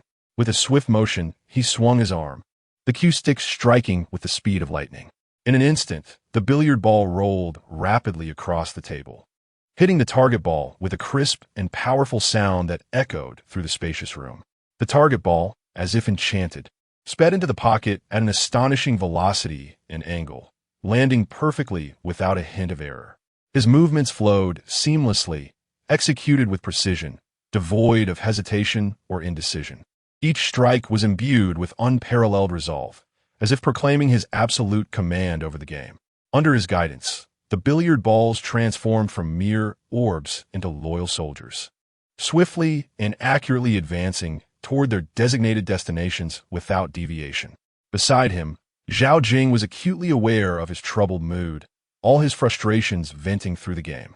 Meanwhile, sitting in the lounge, Shi Xiubai fiddled with his phone and, after a brief pause, looked up to see the table devoid of any balls. He gave Shen Yiqian a thumbs up, genuinely praising, "Bro, your skills are truly awe-inspiring." Shen Yiqian placed the cue stick aside, picked up his jacket, and replied in a cold tone, "Play at your own pace." Zhao Jing hurriedly grabbed his clothes and followed. Shi Xiubai, observing the two receding figures, plopped down into a chair. Soon after, a message arrived. "Miss Liu is currently seeking a storefront." Upon reading this, Shi Xiubai felt a surge of relief. His family was in real estate, and a mere storefront posed no challenge for him. He then took up the cue stick and played a few rounds alone, but found it rather dull. Setting the cue stick aside, he exited the billiard club. At the Xian Guanji residence, Shen Yiqian reclined languidly on the sofa, stretching his long legs in an effortlessly relaxed manner, resembling a refined aristocrat. He removed his glasses, revealing eyes that, no longer obscured by lenses, appeared even sharper and more profound, as if capable of discerning all truths. At that moment, his phone buzzed beside him. It was a call from Madame Shen Yiqian. Shen Yiqian answered, his voice low. "Hello. Still busy?" Madame Shen's gentle voice flowed through the receiver, laced with concern. "No," Shen Yiqian replied. "Your grandfather mentioned that Xiubai has returned to the country and wants him to gain experience at the branch office in Jiqing, while also having you keep an eye on him. Are you able to manage that?" Her tone conveyed a hint of worry, well aware of her nephew's coddled upbringing, where he was accustomed to having everything handed to him. Though Xiubai had not caused major trouble, he had a penchant for stirring things up unpredictably. "I'll manage for now. We can discuss it later." Shen Yiqian was fully aware that, despite Xiubai's verbal assurances, he would likely disregard them and continue to provoke trouble. However, judging by her attitude today, he understood that there was no potential for anything between them. It was more likely a one-sided affection from Xiubai. Madame Shen cautiously inquired, "Have you been in touch with Tang Ji lately? Is there a possibility between you two?" "There is no possibility," Shen Yiqian responded decisively, without a moment's hesitation. "By November, you'll be 31, and your grandmother has already begun searching for suitable ladies from prominent families for you. This group of young men and women start matchmaking and marrying off at 30. It seems like a threshold. Previously, they could act out without consequence, but once they reach a certain age, they cannot escape the fate of marriage and children. While enjoying the glory and prestige of their family, they must also shoulder the corresponding responsibilities." Not hearing a response, Madame Shen continued, "You should be aware that there's no escaping this." Shen Yiqian leisurely unbuttoned his shirt collar, replying in a calm tone, "There are still a few months left. There's no rush. Let them fuss about it. Take care, and make sure to rest early and avoid staying up late. Otherwise, you'll develop crow's feet," Madame Shen advised. "Understood," Shen Yiqian replied. Chapter 51. His brother my store. 2 days later, Luowan received another call from the same agent. The agent's voice was brimming with enthusiasm as he said, "Miss Liu, I currently have 2 storefront available that align perfectly with your previous specifications in terms of both location and size. What will be a convenient time for you to come and take a look?" After a moment of contemplation, Luowan scheduled a visit for that afternoon. The 2 storefronts were conveniently located near her current shop, so she decided to walk there. Upon her arrival at the agreed-upon location, the agent had been waiting for quite some time. With a beaming smile, he greeted her and led her to inspect the storefronts. Luowan observed carefully. The size of the 2 spaces indeed met her expectations, and their proximity to her existing shop was ideal. However, when she inquired about the price, her eyes widened in disbelief. To find such a prime location at such an unexpectedly low price filled her with a sense of unreality. akin to a pie falling from the sky, leaving her wary of potential traps that could ensnare her. After a brief hesitation, she replied, "I need to think it over." Once she departed, the agent immediately called Shi Shubai, his tone laced with a hint of frustration. "Mr. Shi, Miss Lu wishes to consider further. She seems concerned about the price." On the other end, Shi Shubai lounged casually in his spacious office, clad in a black shirt with the collar undone. Exuding a sumya hobidu oha. Holding a cigar between his fingers, he brought it to his lips and took a slow drag, the white smoke swirling around his face. "Are you not going to provide her with a reason?" Shi Shubai and Oppose. S voice revealed his dissatisfaction, as if doubting the agent and Oppose as competence. "If you can and Oppose handle such a trivial matter, what use do I have for you?" "Mr. Shi, Miss Lu is quite cautious.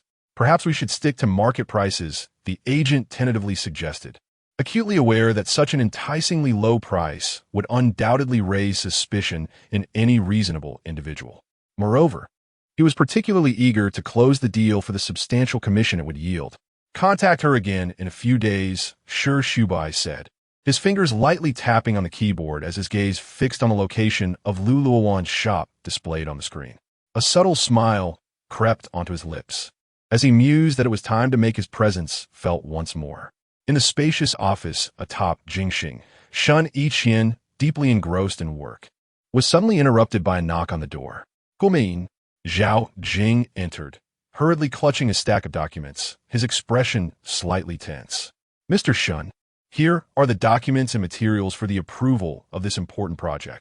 Also, Mr. Shi has instructed the agent to offer Miss Lu the storefront at a low price, but due to the price being so low, Miss Lu is still considering." After delivering the message, Zhao Jing Kuden and Oppose helped but sneak a glance at Shen Yiqian and Oppose as expression, only to be astonished to see a faint smile tugging at the corners of his handsome face, followed by a soft chuckle. Not too foolish after all. For a moment, Zhao Jing was taken aback, even questioning his own eyesight. This was the first instance where Shen Yiqian, upon hearing news about Miss Lu, did not react with anger but instead smiled. Though his words were not particularly kind, the sheer fact that he smiled left Zhao Jing perplexed. "Should we continue monitoring young Master Shi?" Zhao Jing asked cautiously. "No need. Let him amuse himself," Shen Yiqian replied flatly, fully aware that Shi Shubai would not harm Miss Lu. At most, he would simply be courteous in an attempt to draw closer to her. "Understood." Zhao Jing nodded and exited the room. Once Zhao Jing left, Shen Yiqian paused his work, leaning back in his chair, as the various methods Shi Shubai employed to pursue women flashed through his mind. Reflecting on his earlier words, he felt a twinge of regret. Just the thought of them together stirred an uncomfortable sensation within him.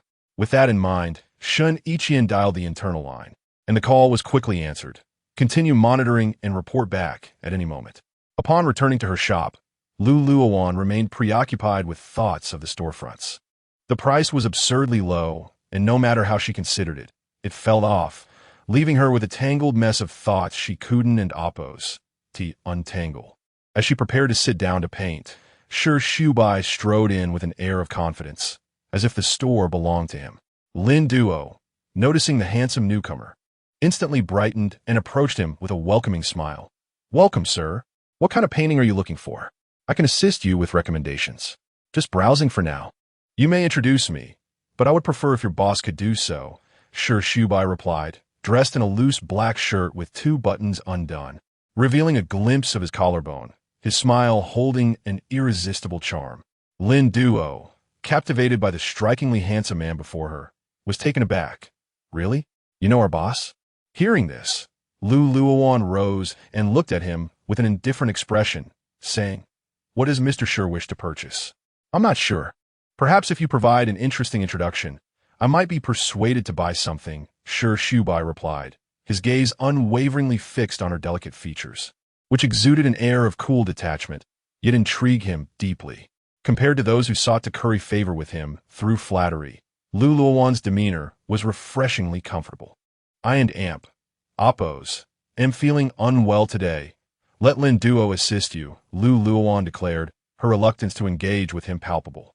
With that, she returned to her painting. dismissing him from her thoughts. Miss Lu, as a customer, shouldn't I be treated like royalty? You ought to serve me personally. Your throat may be sore, but you can introduce me when you feel better, Shi Shubai insisted, taking a seat beside her, his eyes never leaving her every movement. Luowan ignored him entirely, allowing him to stay as she calmly picked up her pencil, deftly sketching on the paper. The studio was filled with a unique scent of turpentine and paint, creating a serene and gentle atmosphere. Before her, her phone displayed a breathtaking landscape, a golden rice field swaying gently in the breeze, resembling a shimmering ocean of gold. Nearby, quaint cottages sent wisps of smoke curling from their chimneys, adding a touch of warmth to the tranquil scene. In the distance, rolling green hills met the azure sky, resembling a natural ink wash painting. The trees on the hills were varied in their stature, some standing tall like valiant guardians, while others appeared delicate and graceful, akin to bashful maidens, together weaving a vibrant tapestry of greenery. A clear brook meandered from the foot of the mountain, its waters glistening, with smooth pebbles visible beneath the surface as fish frolicked joyously within. Wildflowers bloomed in a riot of colors along the bank, fiery reds, golden yellows, and blush purples vying for attention, as if nature had laid a splendid floral carpet across the earth. Shi Shubai, seated nearby, was entranced, his gaze fixated on Luowan, as if the world had narrowed to just the two of them and the masterpiece she was about to create. Leaning slightly forward, he held his breath, afraid to disturb this moment of beauty. His eyes shifted between Luowan and Appo's delicate brushstrokes and the enchanting scenery on her phone, silently comparing the beauty of reality with that of her artwork. His lips involuntarily curled into a smile, a manifestation of his admiration and enchantment for Luowan and Appo's talent. His gaze shimmered with awe and affection, as if Luowan was conjuring not merely a painting, but a fantastical realm brimming with magic, into which he willingly surrendered. Unable to extricate himself, his unwavering attention was fixed upon Luowan, who, unable to endure the weight of his gaze any longer, set down her brush and met his eyes. Aren't you leaving? Not leaving. May I learn to paint from you? Thought Shi Shubai, calculating that if he could study art here, he would see her every day and would not be dismissed. Mr. Shi, there are many willing to teach painting, but this humble abode cannot accommodate a figure as grand as you, Luowan retorted before approaching the bar and sending a message. In the office, Zhao Jing Kuden and Appo's helped but flinch upon receiving her text. His brother is in my shop. Have him called to get himself out. If it happens again, I want he hesitate to let him visit the police station. Miss Lu was indeed a formidable character, thoroughly overturning his previous perceptions of her. Chapter 52. Adding WeChat. Luowan was leisurely sipping her water when her phone suddenly rang. Glancing at it, she noticed an unfamiliar number and decided to reject the call. However, the persistent caller soon rang again. Frustrated and feeling overwhelmed, she glanced at the side where Shi Shubai was seated and, in exasperation, answered the call. A crisp voice resonated through the receiver. This is Shen Yiqian. Please hand the phone to Shi Shubai. Upon hearing this voice, Luowan and Appo's first thought was that the caller was rather peculiar. If he wanted to speak to Shi Shubai, why not call him directly instead of going through this unnecessary hassle?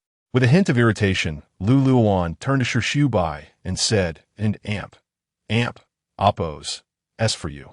Shi Shubai took the phone, his almond-shaped eyes narrowing slightly as he threw her a charming glance. After a brief exchange with Shen Yiqian, all Luowan heard was Shi Shubai responding, "All right, understood." Once the call ended, he returned the phone to her and remarked, "He'll come to see you again, beautiful Lu. Perhaps you should call the police next time to avoid further trouble for my brother. Also, please have that painting packed for me." Upon hearing that he was purchasing a painting, Lin Duo's face lit up with joy as she eagerly replied, "Sure." Shi Shubai then pulled out a card and handed it to Luowan, playfully asking, "Beautiful Lu, can we get a discount since we and Appo's reacquaintances?" "No, you have the option not to buy," Luowan replied without even glancing at him. Although she had little interaction with the Shi family, She was aware of their affluent background, an elite family indeed. Lin Duo, who had initially gone to pack the painting, returned upon seeing the situation, clearly recognizing that they were not short on money. She immediately switched to her sales mode, beaming at Sher Shubai and saying, "Sir, the painting you're interested in is a replica and doesn't quite match your grandeur. We have an authentic masterpiece in the store that would be much more fitting, whether for your study, office, or as a gift. It also holds collectible value. What do you think? Shall I package the masterpiece for you?" Sher Shubai slightly parted his lips. "Beautiful Lu, what's your opinion?" After hearing Lin Duo's pitch, Luowan thought there was an opportunity for profit, especially since wealthy heirs like them would easily spend more than this on a bottle of wine at a club. She spoke up, "Mr. Sher isn't short on cash. The masterpiece is not only aesthetically pleasing, but also a sound investment. All right, I will heed beautiful Lu and Amp, Oppos, advice and have the masterpiece packaged," Sher Shubai replied readily, as this sum was negligible for him, especially since Luowan had spoken up. "Excellent." Lin Duo was thrilled to go and pack the painting, her mind already calculating a handsome commission that could afford her a desired handbag. Luowan promptly swiped her card, realizing she didn't even need to enter a password, and handed him the receipt for his signature. After bidding farewell to the affluent Mr. Sher, Lin Duo, still smiling, remarked, "Sister Wan, how did you meet this wealthy and handsome gentleman? I don't ask for much, just 1 month will do." Earlier, when she had gone to deliver the painting, she had noticed he was driving one of the only 5 Koenigsegg Age-Ras in the country. She recognized the car because of her younger brother's passion for automobiles. "By coincidence," Luowan replied, returning to her work. Meanwhile, a friend request popped up on her WeChat. Shen Yiqian. Luowan only noticed it after work, but chose to ignore it, treating it as though it never existed, as she saw no necessity for them to connect. Shen Yiqian stared at the friend request he had sent after their phone call, feeling as if it had sunk into oblivion without a trace. He rationalized his decision to add her as a means of facilitating communication should Sher Shubai trouble her again in the future. Later that evening, around 9, after finishing her dinner, Luowan was lounging on the sofa, scrolling through her phone when her phone rang again. Without a second thought, she answered, and a familiar voice came through. "Add me on WeChat. If Sher Shubai bothers you again, you can easily contact me. There and Amp, Oppos, there's no need for that. Next time, I'll just call the police, Mr. Shen. It would be best if you kept an eye on your brother," Luowan replied coolly, her tone tinged with detachment. "Can't help it. He has his own legs," Shen Yiqian replied with a hint of exasperation. "Fine. If he comes again, I will call the police." With that, Luowan hung up before he could respond. Listening to the dial tone, Shen Yiqian realized that Sher Shubai was a free spirit. Even if he warned him, it would only be effective in the moment, and afterward, Sher Shubai would continue as he pleased. He muttered, "Ungrateful," and promptly sent a message to Zhao Jing. "Inform Director Zhao." Zhao Jing replied swiftly, "Understood." After ending the call, Luowan felt her previously calm demeanor shaken by the encounter. The more she wished to avoid any interaction, the more fate seemed to conspire against her. She texted Su He, "What constitutes harassment for the police to take action?" Upon receiving Luowan and Amp, Oppos' message, Su He immediately called back. "1. What's wrong?" "Nothing. Just someone is being bothersome." Luowan recounted the recent events in detail, to which Su He responded, "A fateful connection. It seems you can't escape those with the surname Shen. You're always dealing with his circle. But honestly, this doesn't qualify as harassment. You're running a business, and you can't simply deny him access. Moreover, if you could accept Mudi, why not Sher Shubai? Perhaps if you view him as an ordinary person, you wouldn't feel so troubled." In the following days, Sher Shubai continued to frequent Luowan's art studio, often spending half the day there.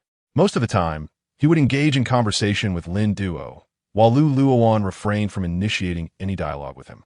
She would only selectively respond when he posed questions. Shen Yiqian's WeChat request remained unapproved, and upon learning that Sher Shubai visited her studio daily without her having reported him, he felt an unexpected twinge of displeasure. Chapter 53. Browsing social media. A week later, Lu Xiao began his summer vacation, accompanied by Mu Di. Though Mu Di had already given away her first kiss and improved her painting skills, she still felt a considerable gap between her current abilities and her aspirations. However, the relationship between the two had markedly improved. At least Lu Xiao no longer intentionally avoided her or ignored her. Their interactions had grown slightly more intimate than those of ordinary friends. With most of the affectionate gestures initiated by Mu Di, they took a train back, and upon arriving at the station, Luowan came to pick them up. After reaching the Lu residence, Mu Di lazily sank into the sofa and took out her phone to send a message to Shen Yiqian. Brother, I and Amp, Oppos, V, arrived in Jiqing. Is it convenient for me to stay at your place? Although she thought the possibility of Shen Yiqian having a woman was minuscule. He was a mature man in his 30s, and it was understandable if he had certain needs. Thus, for safety and Amp, Oppos' sake, she decided to ask. Meanwhile, in the conference room at Jing University, Shen Yiqian was presiding over an important meeting, listening to reports from various bank departments. When his phone vibrated slightly, he glanced at the message, and his brow raised slightly before he replied. Mu Di, put away those little thoughts. It's not convenient. Where do you plan to stay? At the Lu residence?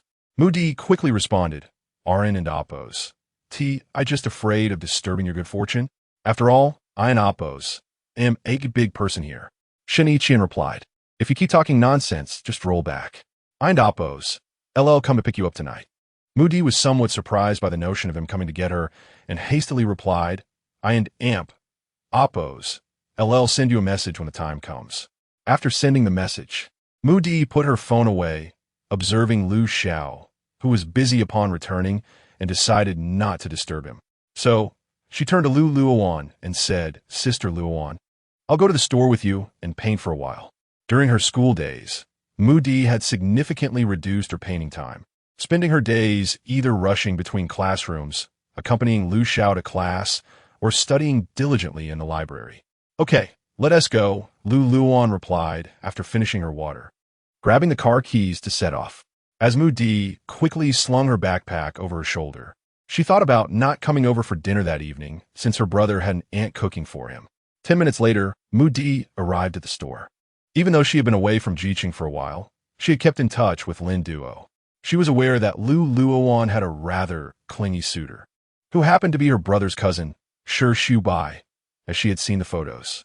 Thinking of this, she felt somewhat sorry for her brother, having a sister like her who often annoyed him, and now a younger brother wanting to take away his ex-wife. Hence, she secretly resolved that as long as both her brother and sister Luowan remained single, she would make every effort to bring them together. After all, aside from his sharp tongue and a bit of coldness, her brother was quite principled. After chatting with Lin Duo for a while, Mu Di leisurely took out her painting supplies and sat down in front of the easel, focusing intently on her artwork. Luowan occasionally offered her guidance and shared some painting techniques. Unbeknownst to them, as the sky gradually darkened, Mu Di and Amp, Oppos, as painting approached its conclusion. Once she cleaned her supplies, she took out her phone to message Shen Yiqian.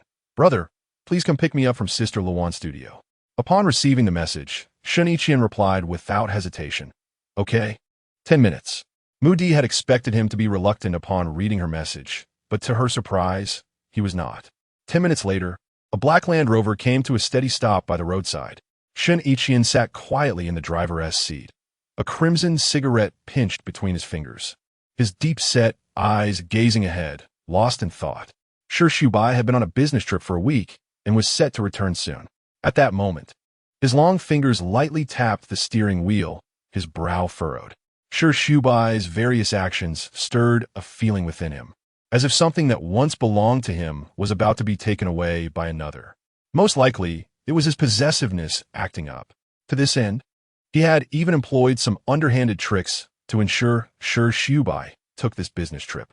It was only when Mu Di and Oppos' bright voice calling brother broke through his myriad of thoughts that he raised his gaze to see her alone, a flicker of imperceptible disappointment flashing in his eyes. Are you chasing after Lu Xiao? That's just a small part of the reason.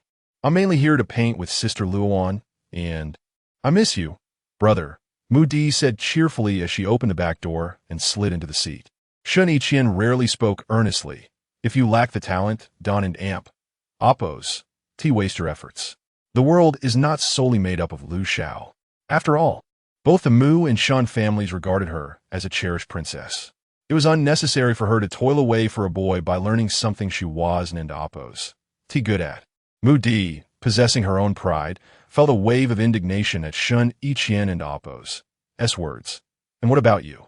You and oppos, over 30 and still single. The family is getting anxious.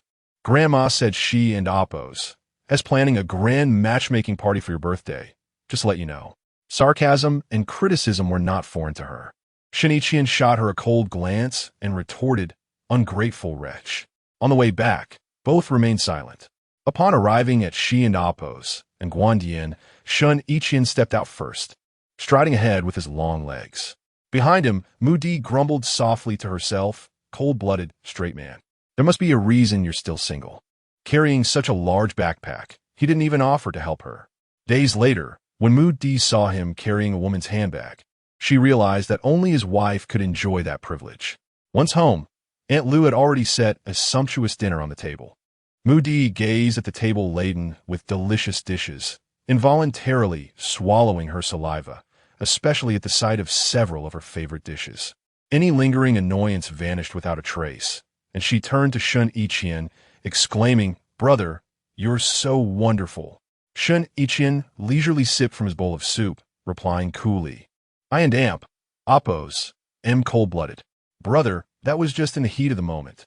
Mu Di quickly backtracked, eager to appease him. "Eat and be quiet." After dinner, instead of retreating to his study, as usual, Shen Yiqian turned to Mu Di, who was sitting on the sofa engrossed in her phone, and said, "There are some decent funds at Jingxing recently. You should consider investing. Is the return rate high?" Mu Di perked up immediately. Having watched Lu Xiao work hard to earn money every day, she too yearned to achieve something. "You won an oppos. TB cheated. Hand me your phone. I and Amp, oppos, LL download the Jingxing app for you." Shen Yiqian and Amp, oppos, S tone was as usual. Meanwhile, Mu Di, focused solely on the investment, failed to notice Shen Yiqian's unusual demeanor or ponder when her brother had become so enthusiastic. Obediently, she handed him her phone and headed to the bathroom. After receiving the phone, Shen Yiqian promptly downloaded the Jingxing app, then swiftly exited. Next, he quickly opened her WeChat, locating Luowan's moments and delving into it. He discovered that most of Luowan's posts were about her artwork, lacking any particularly noteworthy content. Little did he know that Luowan's emotions were only expressed on Weibo, as aside from Suhi, no one else could see them. This was something he had once deemed beneath him, yet now he found himself peering into her WeChat like a voyeur, merely because he could not suppress the intense curiosity and yearning within his heart. Chapter 54, Too Flamboyant. My sister looks down on him as Mu Di emerged. Shen Yiqian promptly handed her his phone, allowing her to log in independently. While deftly maneuvering the device, she muttered softly, "Brother, can't stock trading yield faster profits?" Surrounded by many male classmates who were fervently engaged in the stock market, she perceived it as a swift avenue to amass wealth.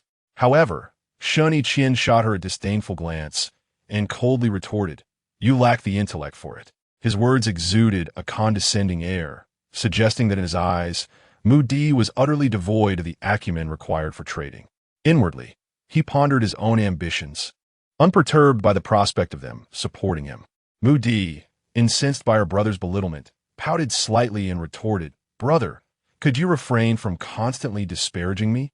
If I were truly dim-witted, would I have gained admission to Jing University? It's merely a matter of specialization."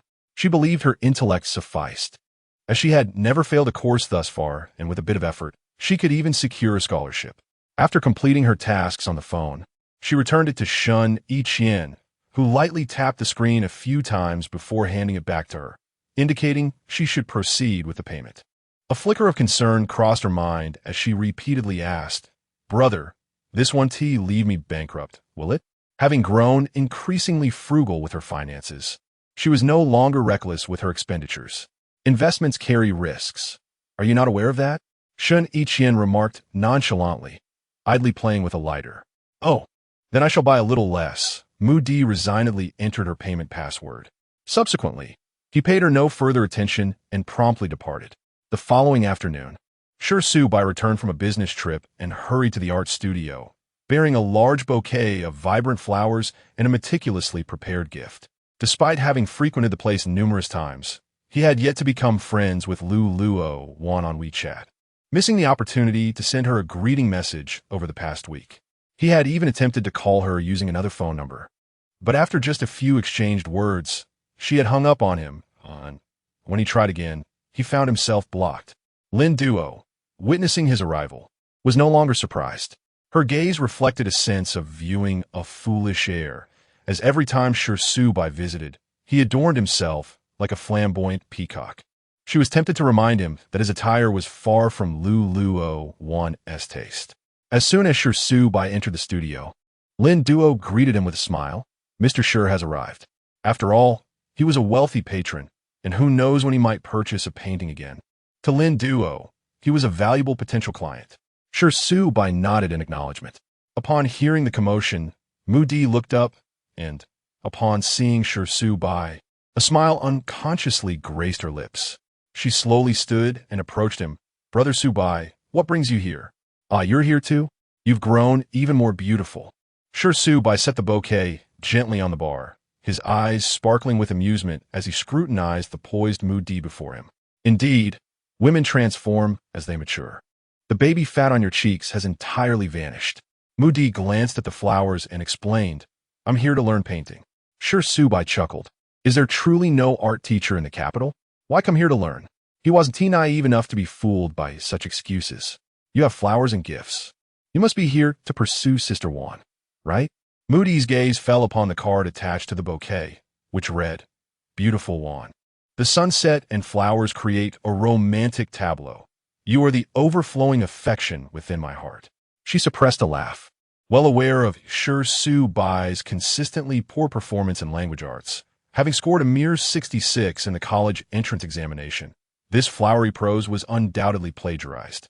Indeed, Su Bai scanned the studio, but did not spot Luowan, prompting him to ask, Where is she? She has gone home. Don't you have work to attend to, Brother Su Bai? Mu Di took a seat beside him. She understood that Su Bai often lingered at the studio for hours, and she worried that sparks of romance might ignite between him and Luowan.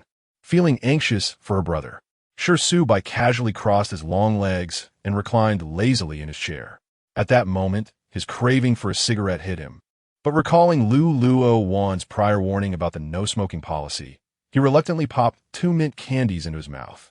Your priorities seem quite clear, Mu Di chuckled, secretly snapping a photo of him and sending it to Lu Xiao, accompanied by a message, Sister Wan's new suitor. Moments later, Lu Xiao replied, too flamboyant. My sister Wu Ti look his way. Suppressing a laugh, Mu Di turned to Su Bai and asked, Aren't you afraid of my brother? Afraid. Yet I cannot back down. Su Bai was keenly aware that his recent business trip was largely orchestrated by Shen Yiqian, yet he remained resolute in his pursuit. Mu Di lightly patted his shoulder, fully cognizant that her brother could easily deal with anyone he deemed problematic. Take care of yourself. Just as Su Bai was about to respond, Luowan entered the studio. She cast a fleeting glance at him, seemingly disinterested in engaging in conversation. Beautiful Wan, I'm back. I've missed you during my absence. Did you miss me? Su Bai trailed closely behind her, showering her with sweet nothings, resembling a child begging for candy. Your absence made the place peaceful. Keep talking, and I'll have to kick you out. Luowan shuddered at his words, feeling a wave of discomfort wash over her. In truth, she felt neither affection nor disdain for Su Bai, as long as he didn't incessantly chatter. She could tolerate his presence. What she detested most was his incessant talking, which often made her skin crawl. Upon noticing the flowers on the bar, Luowan remarked, Take the flowers with you when you leave. I find them quite useless. If you have time, you could visit the university town. I only have eyes for you. As long as you remain single, you cannot rid yourself of me. Su Bai continued unabashedly, revealing the gift he had prepared and placing it in front of her. This is for you. Luowan didn't even glance at the gift, continuing her tasks, and stated, Take the gift with you as well. Simultaneously, Shen Yiqian received the news that Su Bai had landed and gone to the art studio with flowers and gifts. A wave of displeasure washed over him. He quickly sent a message to Zhao Jing. Didn't Tishi apply for early repayment? Tell her to come by this afternoon. Upon receiving the message, Zhao Jing couldn't help but reflect on how Shen Yiqian was now acutely attentive to even the smallest matters concerning Miss Lu, a stark contrast to his previous demeanor. Zhao Jing hurriedly called the loan department. Before long, Luowan received a call from the bank. The representative informed her that she could come in this afternoon to make an early repayment and that an appointment had already been arranged for her. She was advised to bring her identification card and bank card. Luowan felt a twinge of confusion, as she recalled that there had been an option to make repayments online via her mobile phone. Thus, she inquired, is it not possible to do it online? Currently, online operations are not supported. We appreciate your understanding, the bank representative replied, adhering to Assistant Zhao's instructions. Upon hearing this response, Luowan chose not to press further. Considering that the bank was not far from her store, she replied, all right, I will head over shortly. Chapter 55. Outburst after arriving at the Jinghang Bank. Luowan presented the received information to a charming female receptionist. With a warm smile, the receptionist accepted the document and quickly perused it, her eyes revealing a moment of understanding. She enthusiastically guided Luowan through the bustling hall, leading her to a private VIP room. As Lu followed, curiosity piqued. She took in her surroundings. The VIP room was tastefully decorated, spacious and bright, standing in stark contrast to the ordinary areas outside. A hint of doubt flickered in her mind. She was merely there to handle an early repayment, yet somehow found herself treated like a VIP client of the bank. She had already resolved that she would not consider borrowing from Jinghang Bank again, fearing that Shen Yiqian might exploit his authority to obstruct the loan process, thus inviting unnecessary trouble. Inside the room, comfortable sofas, an elegant coffee table, and tasteful greenery created a refined atmosphere. Not long after she settled in her seat, the receptionist, treating her like an esteemed guest, promptly served her tea and fruit. The steaming cup of tea, crafted from exquisite ceramic adorned with intricate patterns, was gently placed on the coffee table before her. The receptionist smiled and said, please wait a moment. Luowan nodded in appreciation, lifting the fragrant green tea to her lips for a delicate sip. Instantly, the aroma enveloped her senses, transporting her taste buds to a refreshing tea garden. She sat there in serene anticipation, her perception of time stretching infinitely. After approximately 5 minutes, the door to the VIP room opened slowly, revealing Shen Yiqian clad in a sharply tailored black suit, computer in hand, striding in with measured steps. His silhouette stood tall under the illumination, exuding an air of authority. Upon entering, he casually closed the door, the soft click echoing in the tranquil room. The moment Luowan laid eyes on him, her body instinctively tensed. Her previously calm heart, now tumultuous. She almost unconsciously prepared to flee, as if remaining there for even a second would be unbearable. Yet, Shen Yiqian and Appo's nonchalant voice broke the silence. Are you no longer proceeding with the early repayment? Luowan halted, a surge of inexplicable anger rising within her. Coldly, she retorted, is Jinghang Bank on the verge of collapse? Does processing a repayment require President Shen's personal involvement? Her tone dripped with sarcasm and discontent, her sharp words piercing directly at Shen Yiqian. Upon hearing her remark, a complex emotion flickered in Shen Yiqian's gaze as he regarded her with a hint of intrigue. His eyes roamed over her figure, and upon catching sight of her delicate waist, he involuntarily furrowed his brow. Today, she wore a black crop t-shirt that accentuated her curves perfectly, paired with wide-legged beige trousers that swayed gracefully with her movements. Even in such a simple ensemble, Luowan radiated a unique charm. Disregarding her barbs, Shen Yiqian walked to the table, gently placing his computer down before elegantly opening it. His tone unexpectedly softened as he said, why do you wish for Jinghang to fail? If it collapses, who will support you? Luowan nearly choked on her own words, her eyes widening in disbelief. Shen Yiqian, you must be seriously ill. If Jinghang truly collapses, perhaps you should consider a different line of work. His abrupt change in demeanor bewildered her. She recalled that he had never before spoken to her in such a gentle manner. She suspected he must have taken some medication that altered his temperament. The term different line of work was something he had jokingly suggested previously, remarking how wealthy women were often drawn to men like Shen Yiqian, cold and aloof on the surface, yet secretly passionate. Shen Yiqian's expression darkened at her words. How had he never noticed her sharp tongue before? He replied sternly, "Sure, Shubai has a fiancé, and is set to be engaged soon. Do not involve yourself with him any longer. Bring out your ID and bank card. Are you still not proceeding with the early repayment?" At his words, an intense fury surged within Luowan, the heat overwhelming her senses. Her eyes brimmed with tears, glistening as if ready to spill over. She raised her voice, unintentionally increasing her volume. "Am I the one who seduced him? What do you mean by telling me to sever ties? He comes to the shop every day. Am I to blame? As his brother, Wydon and Amp, Oppos, do you manage him properly? Every time something involves me, Luowan, you will forever hold it against me? Even if I called the police, do you think they would care about such trivial matters? Perhaps you've already conspired with him. After all, it and Amp, Oppos, it's all in the family, Shen Yiqian. If given the chance, I would rather never see you again, nor wish to have anything to do with you or those around you." Each encounter with him dredged up painful memories, a harsh reminder of her past folly. She once believed that her fervor could warm his icy heart, a foolish dream indeed. At this moment, her heart felt unbearably heavy, as if crushed by a massive weight, rendering her breathless. If her father were still alive, she would have unhesitatingly taken Jean to a place where no one knew them, perhaps even to a foreign land. Yet now, burdened with family responsibilities, she could not selfishly abandon her mother and brother. With that, Luowan turned and left without a backward glance, abandoning the notion of an early repayment. If necessary, the gallery could simply close its doors.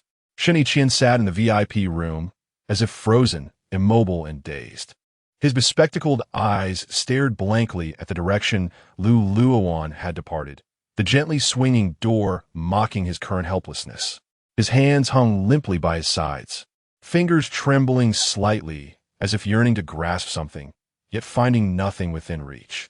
His chest heaved violently, stifling the tumult of emotions roiling within. His lips parted slightly, as if he wished to speak, yet no words emerged. Chapter 56. What does it feel like to like someone? Upon exiting the VIP lounge, Luowan could no longer contain her tears, which streamed down her cheeks uncontrollably. She had long since resolved to let go. Why then did he persist in appearing before her, disrupting the tranquility she had painstakingly cultivated within her heart? Once, she had even yearned for a semblance of mutual respect between them, wishing that, even if he did not love her, they could at least engage in civil discourse, devoid of sharp retorts. Just a touch of gentleness would suffice. Yet, the reality was starkly different. He offered her nothing but sarcasm and warnings. Even after their divorce, this remained unchanged. To him, Luowan was nothing more than a cunning, scheming, and hypocritical woman. As she returned to her vehicle, her grip on the steering wheel tightened, as if she intended to crush it. Memories flooded her mind. She recalled how he interacted with Ji Tongji. When Ji Tongji spoke to him, he would lower his head, listening intently, a demeanor that pierced her heart like a needle. That expression, filled with focus, dedication, and abundant care, was one she had never witnessed on Shen Yiqian's face. Even Ji Tongji's father's funeral had been meticulously arranged by Shen Yiqian, and all the loans Ji Tongji had applied for over the years bore his influence. It was not that he lacked affection. Rather, he had never chosen to direct it toward her. Time passed, and Luowan fought to regain her composure. She started the car and drove to a flower shop, purchasing a bouquet of chrysanthemums before heading to the cemetery. After returning to his office, Shen Yiqian and Amp, Oppos, vexation remained unrelenting. The echo of Luowan and Oppos' near hysterical words reverberating in his mind. He picked up his phone and called Sure Shubai, his tone frosty. Do not disturb her again. There is but one chance left. Hearing the icy tone reminiscent of an abyss, Sure Shubai felt a chill run down his spine, realizing that Shen Yiqian was genuinely enraged. He dared not delay, promptly leaving the studio after hanging up, contemplating that perhaps in a few days Shen Yiqian and Oppos' mood might improve, and he would return. He was not ready to concede. That evening, when Mu Di returned to Xianguandi, the house was shrouded in darkness. She initially thought Shen Yiqian was absent, her mind racing with thoughts. However, upon switching on a light, she was startled to find Shen Yiqian quietly seated on the sofa. The sudden sight caused her to drop her art supplies, creating a cacophony as they hit the ground. "Brother, why aren't you turning on the lights?" she exclaimed in surprise. Shen Yiqian lounged on the sofa, legs casually draped over the table, eyes closed as if immersed in thought. At the sound of Mu Di's voice, he slowly opened his eyes and spoke with unwavering resolve. "You are returning home tomorrow. I've already booked your ticket." Mu Di protested immediately. "I'm not going back. I still want to learn painting." Shen Yiqian frowned slightly, patiently explaining. "There are plenty of art teachers in the capital. Besides, people are hesitant to engage with those close to me. You've pursued Lu Xiao for so long. Perhaps this is why she isn't agreed." Mu Di was aware of this aspect, but felt a surge of indignation upon hearing it articulated. Pouting, she retorted, "You are you, and I am me. Aunt Lu and Sister Luowan have treated me well. They don't dislike me, so I won't go back. And what about your wife? Do you want me to be without a boyfriend? Brother Shubai cares more than you do. One day, he will win Sister Luowan's heart." And then before she could finish, Shen Yiqian interrupted coldly. "Go back to your room. As for boyfriends, has she even agreed after all this time? How dare you say that?" Mu Di felt even more aggrieved by his outburst, but dared not speak further. She merely muttered, "You have no say in this. I'm not going back. You can return yourself." With that, she dashed back to her room. For over a week, the atmosphere within the Jingxing company felt suffocating, as if overshadowed by a dark cloud. Meetings were perpetually tense, each session resembling a formidable trial, with numerous individuals facing harsh criticism, becoming victims of Shen Yiqian's volatile mood. Zhao Jing, as Shen Yiqian's assistant, navigated each day with trepidation, acutely aware of his boss's unusual demeanor. To uncover the underlying cause, he scrutinized Luowan and Appo's loan situation, discovering that it had not been repaid early. Considering Shen Yiqian and Appo's increasingly somber countenance and moments of distraction, Zhao Jing surmised that their last encounter had ended unfavorably. One day, after a particularly tense meeting, Shen Yiqian walked back to his office with measured steps, Zhao Jing cautiously trailing behind, placing the documents on the desk with respect. Just as he prepared to exit quietly, hoping to avoid provoking Shen Yiqian's imminent emotional eruption, a question pierced the silence. "Have you ever been in love? What does it feel like to like someone?" Zhao Jing froze, momentarily incredulous, as if he had misheard. After regaining his composure, he cleared his throat and replied, "I experienced love in college. Liking someone feels as if your heart races uncontrollably each time you meet, as if it might leap from your throat. You find your attention wholly captivated by her. Every smile and gesture seems to possess a potent allure. You yearn to learn everything about her, her preferences, habits, dreams, and more. Furthermore, when you see her with another man, an indescribable discomfort wells up inside, a sour sensation akin to jealousy." Shen Yiqian listened intently to Zhao Jing's account, recognizing several sentiments that resonated profoundly with his recent experiences.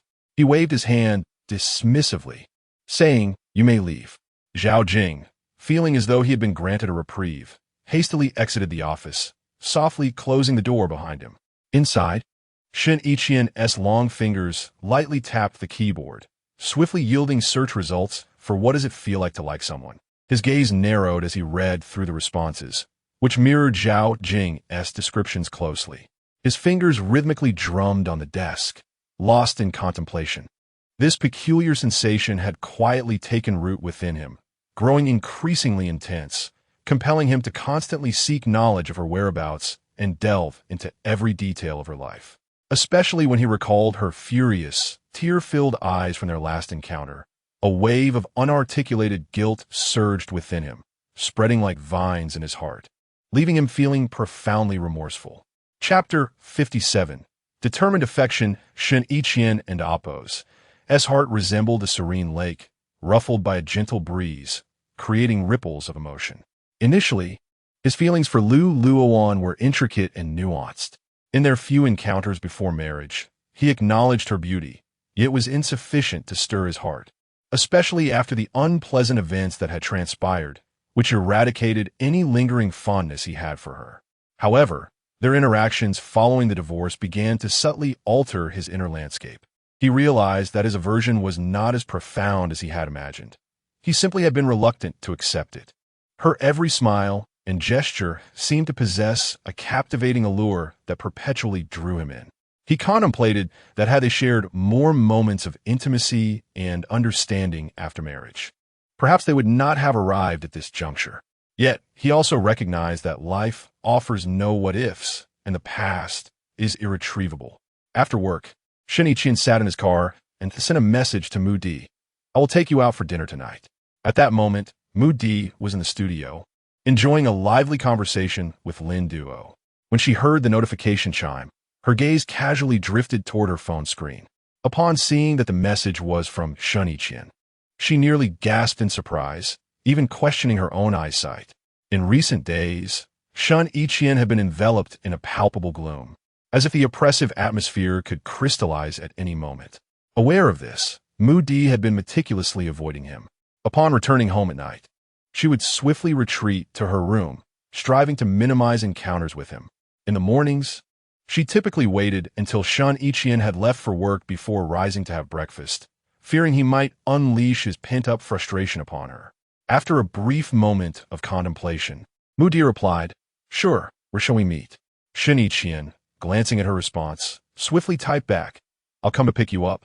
Are you at the studio?" Mu Di quickly responded with a simple mm. After sending the message, her gaze unconsciously drifted toward Luowan, who was quietly painting at her easel. She could distinctly sense that Luowan's mood had also soured recently, and she noted that Shubai had not returned to the shop, suspecting it to be Shen Yiqian and Oppos' doing. 10 minutes later, Shen Yiqian arrived at the studio and Oppos' entrance. He sent Mu Di a message, "I and Oppos am here."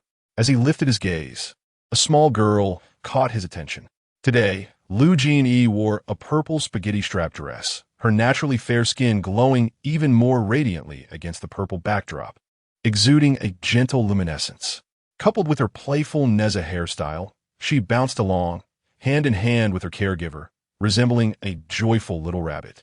Shen Yiqian was instantly captivated by the girl. Although he had not seen her face, her lively silhouette assured him that she must be incredibly adorable. His gaze followed her until she vanished from view. As Mu Di descended the stairs, she coincidentally encountered Lu Jin ascending. With a beaming smile, she kissed the little girl's cherubic face and gently said, "Go on up." Lu Jin replied in her sweet, youthful voice, "Sister, goodbye." Mu Di returned the sentiment softly, "Goodbye." Arriving at the roadside, Mu Di walked directly to Shen Yiqian's car, unhesitatingly opening the back door and taking a seat. Once settled, she cautiously inquired, "Brother, did you see a little girl in a purple dress? She was so cute." Having started the car, Shen Yiqian responded with an icy tone, "No." To him, not having seen the girl's face meant he could not ascertain her cuteness. Thus, in a sense, he had not seen her at all. Upon hearing his answer, Mu Di muttered softly, "You really have no fate with her." She then asked, "Brother, what are we having for dinner?" Shen Yiqian did not answer directly, but countered, "What do you want to eat?" Mu Di tentatively suggested, "How about hot pot?" She dreaded the possibility of Shen Yiqian declining, yet a simple came from him, which took her by surprise. She shifted in her seat, leaning forward to scrutinize his expression. Bewildered, "Brother, are you sure?" Shen Yiqian had never been particularly fond of hot pot, believing the purine content to be detrimental to health. Previously, Mu Di had even retorted that the purine in hot pot was less harmful than the nicotine and tar in the cigarettes. Reacting to Mu Di's skepticism, Shen Yiqian said, somewhat impatiently, "If you don an Oppos, do you want to go? Just eat at home." Fearing he might change his mind, Mu Di hurriedly replied, "We and Oppos, LL go, we and Oppos, LL go." Subsequently, she diligently searched for a highly rated hot pot restaurant on a review platform. They soon arrived at the establishment and requested a private room. Mu Di excitedly ordered a inyong pot and selected an array of meats merely symbolically adding a plate of lettuce. When she handed the menu to Shen Yiqian, he noted the predominance of meat and quipped, eating vegetarian every day at the Lu residence. Mu Di, sipping her floral tea, responded, "Not at all. Meals are quite sumptuous. Hot pot is best enjoyed with meat." Afterward, she asked, "Brother, I and Amp, Oppos, am going to prepare the dipping sauce. Do you want anything?" Shen Yiqian gently shook his head. "No need." At that moment, his pale fingers lightly traced the porcelain cup's surface, yet his thoughts were far from the task at hand. His mind was preoccupied with other matters.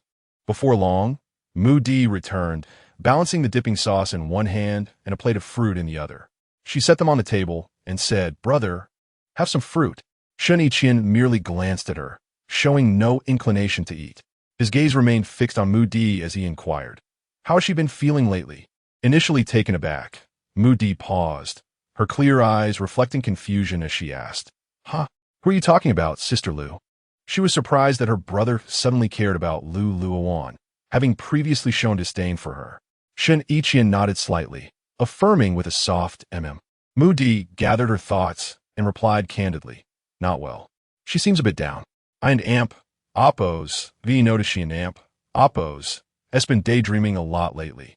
Upon hearing her words, Shen Yiqian felt a pang in his heart, as if gripped by an invisible hand. He had come to realize that he indeed harbored feelings for Luowan. Otherwise, he would not feel such intense displeasure at the sight of her with another man, nor would he have the fervent desire to peer into her life and understand her well-being.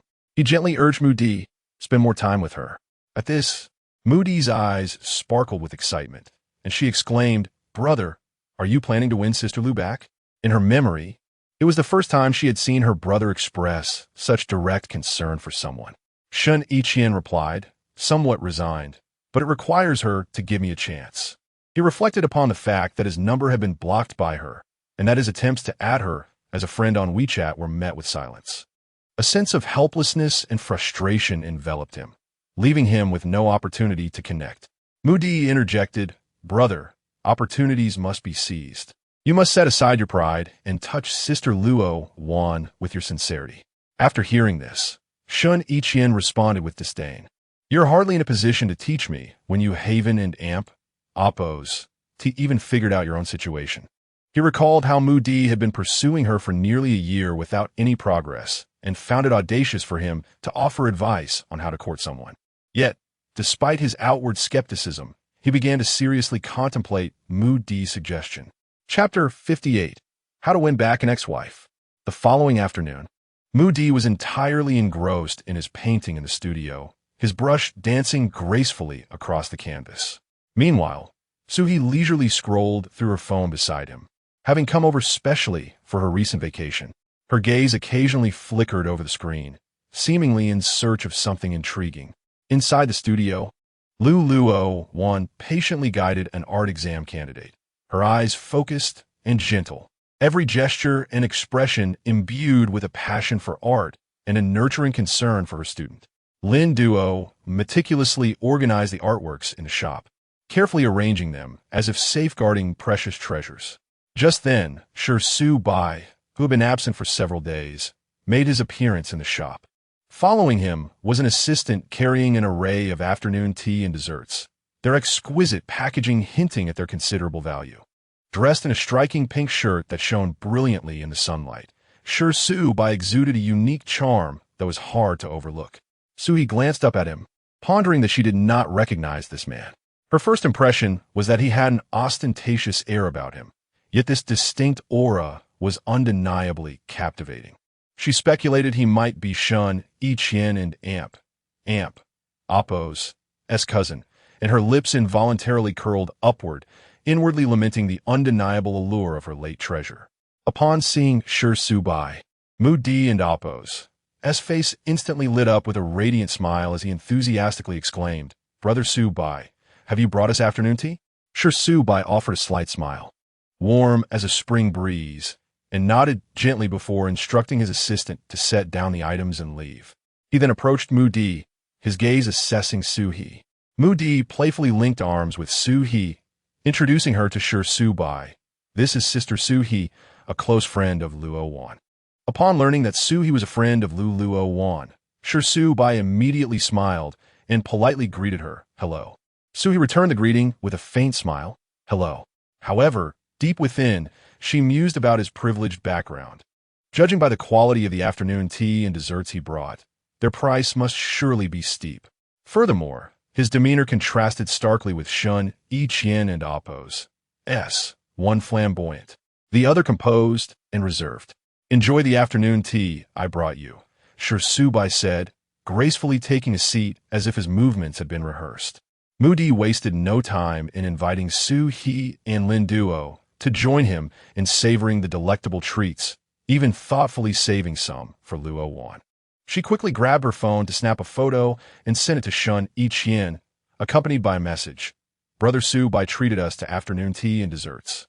As Shen Yiqian received the photo and message while at work, a chill swept through his gaze. An inexplicable surge of jealousy ignited within him. Although he knew Luowan disregarded Bai, the latter at least had access to her shop, while he felt a foreboding that if he were to visit, he would be unceremoniously turned away, an action he currently felt incapable of executing. After reading the message, Shen Yiqian's irritation intensified, disrupting his ability to concentrate. Observing his lack of response, Di sent another message. Brother Bai is quite considerate. Upon reading this, Shen Yiqian's agitation only grew stronger. He searched online for advice on how to win back an ex-wife, and a plethora of information appeared, but only two pieces seemed pertinent. 1. Patience and time. Winning back an ex-wife requires both. Do not give up easily and believe in your own capabilities and determination. 2. Take concrete actions, beyond verbal promises. One must demonstrate sincerity and change through tangible deeds. After carefully considering this advice, he closed the page, contemplating what practical steps he could take for her. Suddenly, an idea struck him. He swiftly logged into the loan management system and, without hesitation, transferred a sum of money into her repayment account, clearing her loan all at once. After class, Luowan noticed he and Bai engrossed in conversation, seemingly having bonded effortlessly. She was not surprised. Knowing he possessed an innate ability to connect with anyone. Upon seeing Luowan, he cheerfully said, I saved you a coconut latte, courtesy of Sure. Luowan smiled faintly, took the coconut latte, and instead of enjoying it herself, handed it to the art candidate who had just finished class. After completing this series of actions, she slowly approached the bar, picking up her phone. When she saw the bank notification, her initial reaction was one of skepticism, suspecting fraud. How could her loan have been paid off without her prior knowledge? Regaining her composure, she immediately called the bank and Appo's as customer service. After some inquiry, she was confirmed that her loan had indeed been cleared half an hour prior. Her mind raced, and she instantly thought of Shen Yiqian. Holding her phone, Luowan walked into the inner studio, her emotions tumultuous. Reluctantly, she retrieved his number from her blacklist and dialed. The phone rang twice before being answered. Luowan was the first to speak. Did you tamper with my loan? On the other end, Shen Yiqian's voice carried a hint of gentleness. Yes. Didn't you want to pay it off? I took care of it for you. Luowan found it incomprehensible that her ex-husband would pay off her loan early. What could possibly motivate such behavior? Coldly and distantly, she replied, How presumptuous. Give me your account number. Shen Yiqian responded firmly. It was my choice, no repayment necessary. He recalled the advice he had read online about performing small, feasible acts for her, without any expectation of repayment. However, Luowan insisted, I have no intention of owing you anything. I won't be in debt to anyone, especially not you. I'll have Di deliver it to you later. With that, she abruptly hung up the phone. Seated in her chair, she felt a sense of emptiness in her gaze. Had this occurred in the past, she would have felt overwhelming joy. Yet now, it merely added to her psychological burden, leaving her deeply unsettled. She had no desire to delve into the underlying motives of Shen Yiqian and Appo's actions. Chapter 59. A chance encounter at the bar. Shen Yiqian listened to the busy tone emanating from his phone, gripping it tightly, his knuckles turning pale. A flicker of desolation and helplessness crossed his gaze, the gentle curve of his lips fading into a frown as an indescribable melancholy replaced his previous softness. He slowly set the phone down, leaning back in his chair, tilting his head to the ceiling and exhaling a deep sigh. His heart felt entangled in a chaotic web that he could not untangle. He could not comprehend why his sincere intentions had been so abruptly dismissed. He had hoped that his gestures would at least soften her attitude towards him. Yet reality had dealt him a harsh blow. Rising from his seat, he paced to the floor-to-ceiling window, gazing out at the bustling street below, where throngs of people and a ceaseless flow of vehicles appeared as a hazy blur. He had no desire to appreciate the vibrant scene outside. His brow furrowed as he repeatedly replayed Luowan and Apos, as cold and distant tone in his mind, a dull ache blossoming in his heart. He felt powerless to bridge the icy chasm that lay between them, an overwhelming sense of helplessness spreading within him. His hands slipped into his pockets as he lowered his gaze, his eyes filled with confusion and uncertainty. As evening fell, Luowan and Suhi, along with a few others, chose not to return to the Lu family for dinner, but accepted the earnest invitation of Shi Shubai to join him for a meal instead. Initially, Luowan was reluctant, but ultimately, she succumbed to Suhi's persistent persuasion and acquiesced. After dinner, Suhi enthusiastically suggested they all head to a bar for drinks, and they reserved a private room. Suhi jokingly remarked that Shi Shubai was indeed fortunate to be accompanied by 4 beautiful women. Shi Shubai was in particularly high spirits that evening, reveling in the company of Luowan's friends, feeling as though he had taken a significant step closer to winning her heart, filled with hope and anticipation. In the private room, apart from Lin Duo and Mudi, who abstained from alcohol, the others, including Luowan, indulged a bit. Typically, Luowan refrained from drinking, as her tolerance was quite low. However, today her mood was exceptionally poor, and the gloom enveloping her felt like a dark cloud, prompting her to seek solace in alcohol. Thus, she consumed some drinks. As Suhi and Shi Shubai sang joyfully, the melodies echoed within the room, yet they failed to dissipate Luowan's sorrow. After downing 2 glasses, she felt a slight heaviness in her stomach and decided to head to the restroom. Meanwhile, after work, Shen Yiqian received a call from Jiang Zhihong, who informed him he was at a club in Jiqing. After finishing his shift, he brought Zhao Jing along to the club for dinner and drinks. When his phone rang unexpectedly, he stepped out of the private room to take the call. At that moment, he inadvertently caught sight of a familiar figure, Luowan, clad in a purple camisole, the delicate straps seemingly on the verge of slipping off, adding an unintentional hint of allure. The soft fabric of the purple dress clung to her skin, accentuating her graceful silhouette. Her gaze held a certain haziness, as though shrouded in a thin veil of mist, as she leisurely made her way toward the restroom. After hanging up, Shen Yiqian did not rush to leave, a hint of displeasure evident in his eyes. He mused to himself that wearing such attire to a bar displayed a complete lack of awareness regarding safety. Once Luowan exited the restroom, she stood quietly at the sink, meticulously washing her hands. She lifted her gaze to examine her camisole dress, struggling to recall where her white blouse had disappeared to. The alcohol had begun to take effect, making her head swim, and after a moment of contemplation, she finally remembered that Suhi had removed it as soon as they entered the bar, criticizing her for being too conservatively dressed and urging her to blend into the lively atmosphere. She dried her hands with a paper towel and tossed it into the trash. As she stepped unsteadily out of the restroom, she was unexpectedly met by a shadow as she crossed the corridor. A crisp scent mingled with the aroma of tobacco wafted towards her, accompanied by a low, deep voice. Shi Shubai brought you to the bar? Luowan, feeling the effects of the alcohol, had flushed cheeks reminiscent of blooming peach blossoms in spring, their vibrant hue compelling one to gaze a moment longer. Her eyes narrowed slightly, once bright now clouded with a dreamy haze. Recognizing Shen Yiqian, she parted her luscious red lips and retorted, "What is it to you?"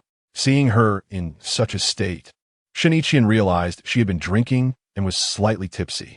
He frowned and softly asked, "Have you been drinking?" Luowan swayed slightly, struggling to maintain her balance, as if adrift in a tumultuous sea, ready to be consumed by the waves. A sarcastic smile graced her lips, imbued with a sense of languor and indulgence, mocking the world's hypocrisy and helplessness. What right do you have to ask me? Is it because you're my ex-husband? At that moment, Luowan felt particularly dizzy, and a rebellious strand of hair danced in front of her eyes, aggravating her irritation. She raised her hand, attempting to grasp the elusive strand that seemed to sway incessantly, her fingers trembling as she failed repeatedly. Pouting her luscious lips, she displayed a hint of vexation. Shen Yiqian, however, slowly lifted his long fingers to gently tuck the unruly strand behind her ear, his touch tender and meticulous, as if handling a precious work of art. Realizing her situation, Luowan pushed against him forcefully, demanding, "Let go. Who gave you permission to touch me?"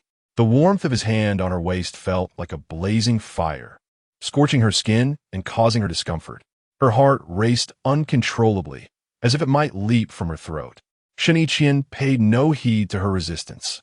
Instead, he removed his jacket and draped it gently over her shoulders, wishing to shield her exposed skin from the gaze of others. A complex emotion flickered in his eyes: gentleness, helplessness, and a barely perceptible fondness. "Shen Yiqian, are you out of your mind?" "I don't want it," Luowan exclaimed, attempting to shrug off the jacket. Instantly, his strong hand halted her. "Wear it. I'll take you home." Chapter 60. Keep your distance. Moody gazed at the absent Luowan, her concern blossoming like an ever-expanding vine, entwining her heart. Unable to suppress her anxiety any longer, she resolutely decided to accompany Lin Duo in search of her. Upon reaching the corridor, the sight of the two in a standoff made Moody's heart skip a beat. With utmost caution, she softly called out, "Brother." Shen Yiqian's eyes, as deep as a frigid pool, slowly lifted to meet hers, emanating a chill that seemed to freeze the air around them. His lips were pressed tightly together, the tension in his facial lines unmistakably revealing his current displeasure. "Let Shixabai come out," he commanded. Luowan struggled to free herself from his embrace, and Moody dashed forward to steady her, preventing an embarrassing fall. Lin Duo, witnessing the scene, quickly scurried back to the private room. Shortly thereafter, Shixabai hurried out, followed closely by Suhi. Shen Yiqian and Amp, Oppos. His icy voice resonated once more. "Shixabai, do you treat my words as mere whispers in the wind?" Shixabai trembled involuntarily, like a child caught in wrongdoing, stammering, "Brother, I was wrong. I'll take them home now." Shen Yiqian's voice was as piercing as ice. "Go back by yourself." At that moment, Zhao Jing, receiving the news, hurriedly emerged, respectfully addressing Shen Jiang, cigarette dangling from his lips, wore a mocking smile. "Oh, I was wondering why Shen Xing has been gone for so long. Turns out he was ensnared by a beauty. Sulu, Miss Lu, long time no see." Sui merely nodded in acknowledgement, while Luowan, thoroughly intoxicated, found the surrounding noise unbearable, mumbling in discontent, so noisy. Without hesitation, Shen Yiqian swept her into a princess carry, holding her tightly. Though his movements were somewhat awkward, a fleeting tenderness sparkled in his gaze. "Zhao Jing, take Moody and the others home," he instructed as he carried Luowan outside, not looking back. Suhi, witnessing Luowan and Shen Yiqian and Amp, Oppos, S-arms, wore an expression of disbelief. After a moment and Amp, Oppos, S-pause, she quickly reacted, nimbly returning to the private room for her bag, then hurriedly following behind Shen Yiqian. Shen Yiqian gently placed Luowan in the passenger seat of his Land Rover, cautious not to rouse her from her slumber. Suhi, understanding the unspoken dynamics, settled into the back seat, discreetly observing Shen Yiqian. His chiseled features, akin to a finely sculpted statue, betrayed no hint of his current emotions. Clearing her throat, Suhi warned, "Shen Xing, Wanwan doesn't wish to see you. Keep your distance. You two are already divorced." Shen Yiqian and Amp, Oppos, S hands, gripping the steering wheel, hesitated slightly. His gaze remained fixed ahead, yet the temperature in his dark eyes dipped further. "It's too late." Fury ignited within Suhi. "What do you mean it's too late? Why are you still entangling her after the divorce?" Frustrated by his impenetrable demeanor, she chose silence, reassured that Wanwan would never engage with him again. Resolutely, she messaged Lu Xiao, Wait in the underground parking lot in 20 minutes. Your sister is drunk. Lu Xiaoxiao quickly replied. Oh. The interior of the car fell silent, so quiet one could hear a pin drop. Shen Yiqian and Appo's gaze occasionally flickered toward the passenger's seat, where Luowan, inebriated, lay peacefully asleep, resembling a sleeping beauty. Yet, her discomfort manifested in the occasional furrow of her brow. Shen Yiqian found himself yearning to smooth her furrowed brow. But reason restrained his impulses, his fingers curling slightly, as if battling an inner conflict. Before long, they arrived at the underground parking lot, where Lu Xiaoxiao waited. Upon seeing Shen Yiqian, Lu Xiaoxiao and Appo's expression hardened, his eyes brimming with hostility. After Su, he exited the vehicle. She swiftly opened the passenger door and unbuckled Luowan's seatbelt. As Lu Xiaoxiao bent down to lift her, he noticed the tailored coat draped over her and prepared to remove it. At that moment, Shen Yiqian and Appo's crisp voice interrupted. Cover her. Lu Xiaoxiao had no intention of heeding him, but Suhi interjected. Let her keep it on. After all, Luowan was only clad in a camisole, and even his brother should tread carefully. Reluctantly, Lu Xiaoxiao paused his actions. He scooped Luowan into his arms and strode briskly towards the elevator, with Suhi hastening ahead to press the button. Inside the elevator, Lu Xiaoxiao glanced at the slumbering Luowan and inquired, did she drink because she was upset? You two went out for drinks? Well, we happened to run into your ex-brother-in-law, who kindly returned your sister home. Tonight, she suggested the bar with ulterior motives, hoping Luowan would drink enough to sleep soundly and wake up as if nothing ever happened, like an indomitable little warrior. At the mention of kindness, Lu Xiaoxiao scoffed. If he had good intentions, there would be no villains left in the world. Upon returning home, Lu's mother and Jean were already asleep. Lu Xiaoxiao gently laid Luowan on the bed before turning to leave. Suhi removed her high-end coat and tossed it aside, deciding to let Luowan handle it in the morning. Then, she diligently removed her makeup and washed her face. Shen Yiqian, however, lingered in the car, lighting a cigarette. The smoke curled upward, his gaze becoming somewhat hazy.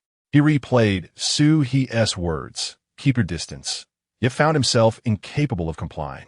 Luowan's every move tugged at his emotions and heartstrings like invisible threads.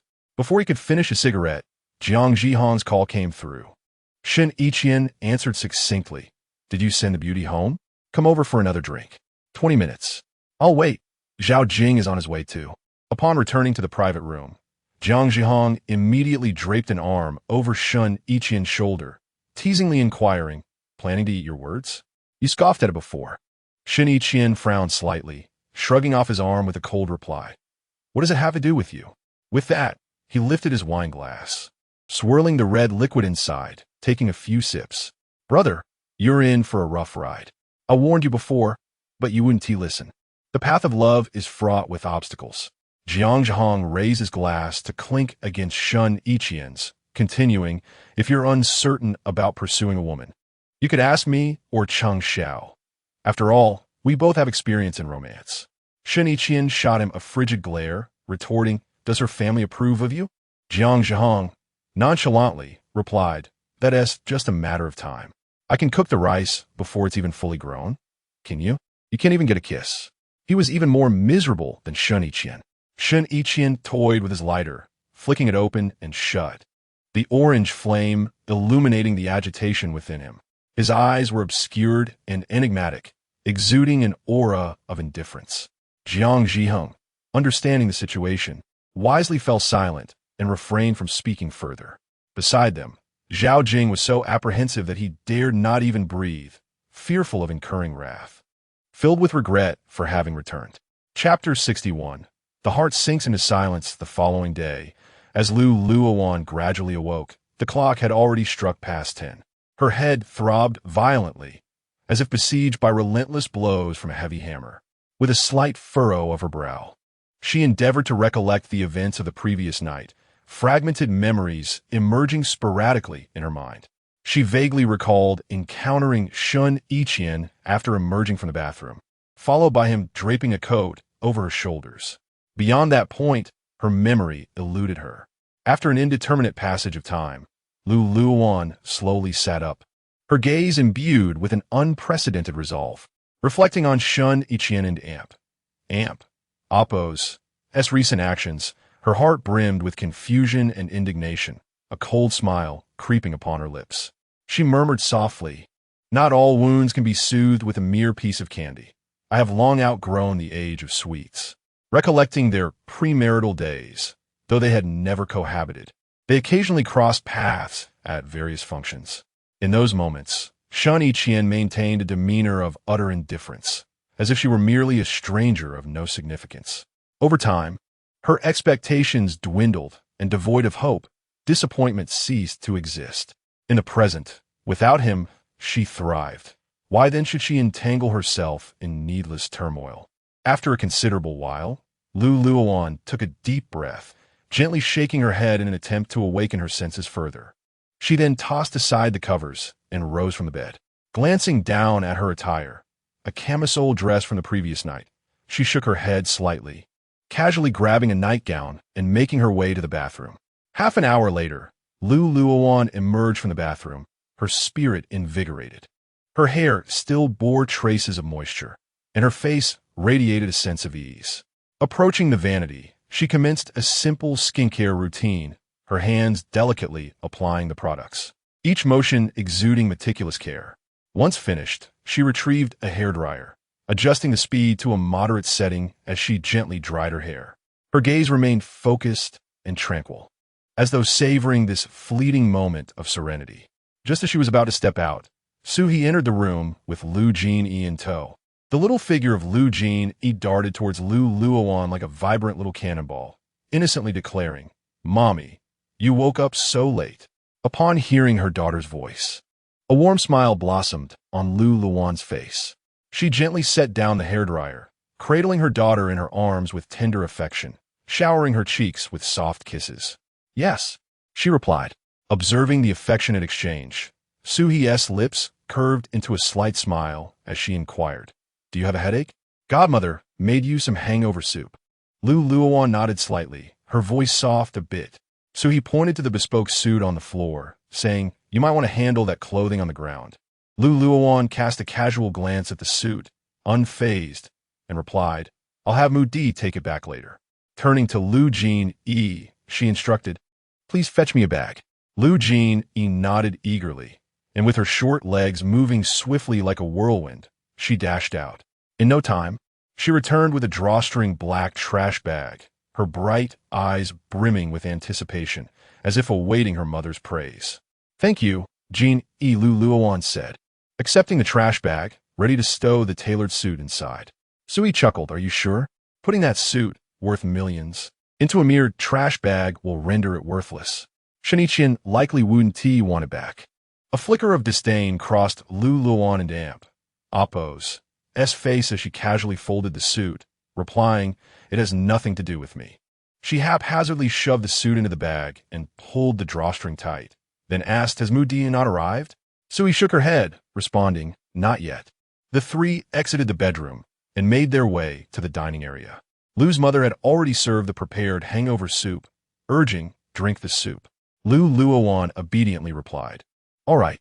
She lifted the bowl, sipping the soup in small gulps while Suhi quietly observed her.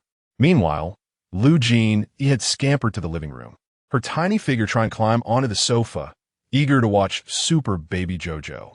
In the dining room, Suhi gazed at Luowan and gently asked, "What are your thoughts now?" Having finished the soup, Luowan placed the bowl down and replied slowly, "No particular thoughts, just enduring for a few more months." A flicker of determination shone in her eyes. "Didn't he say he would only be here for a year? It's only a few months now, and then he will leave. What if he seeks reconciliation?"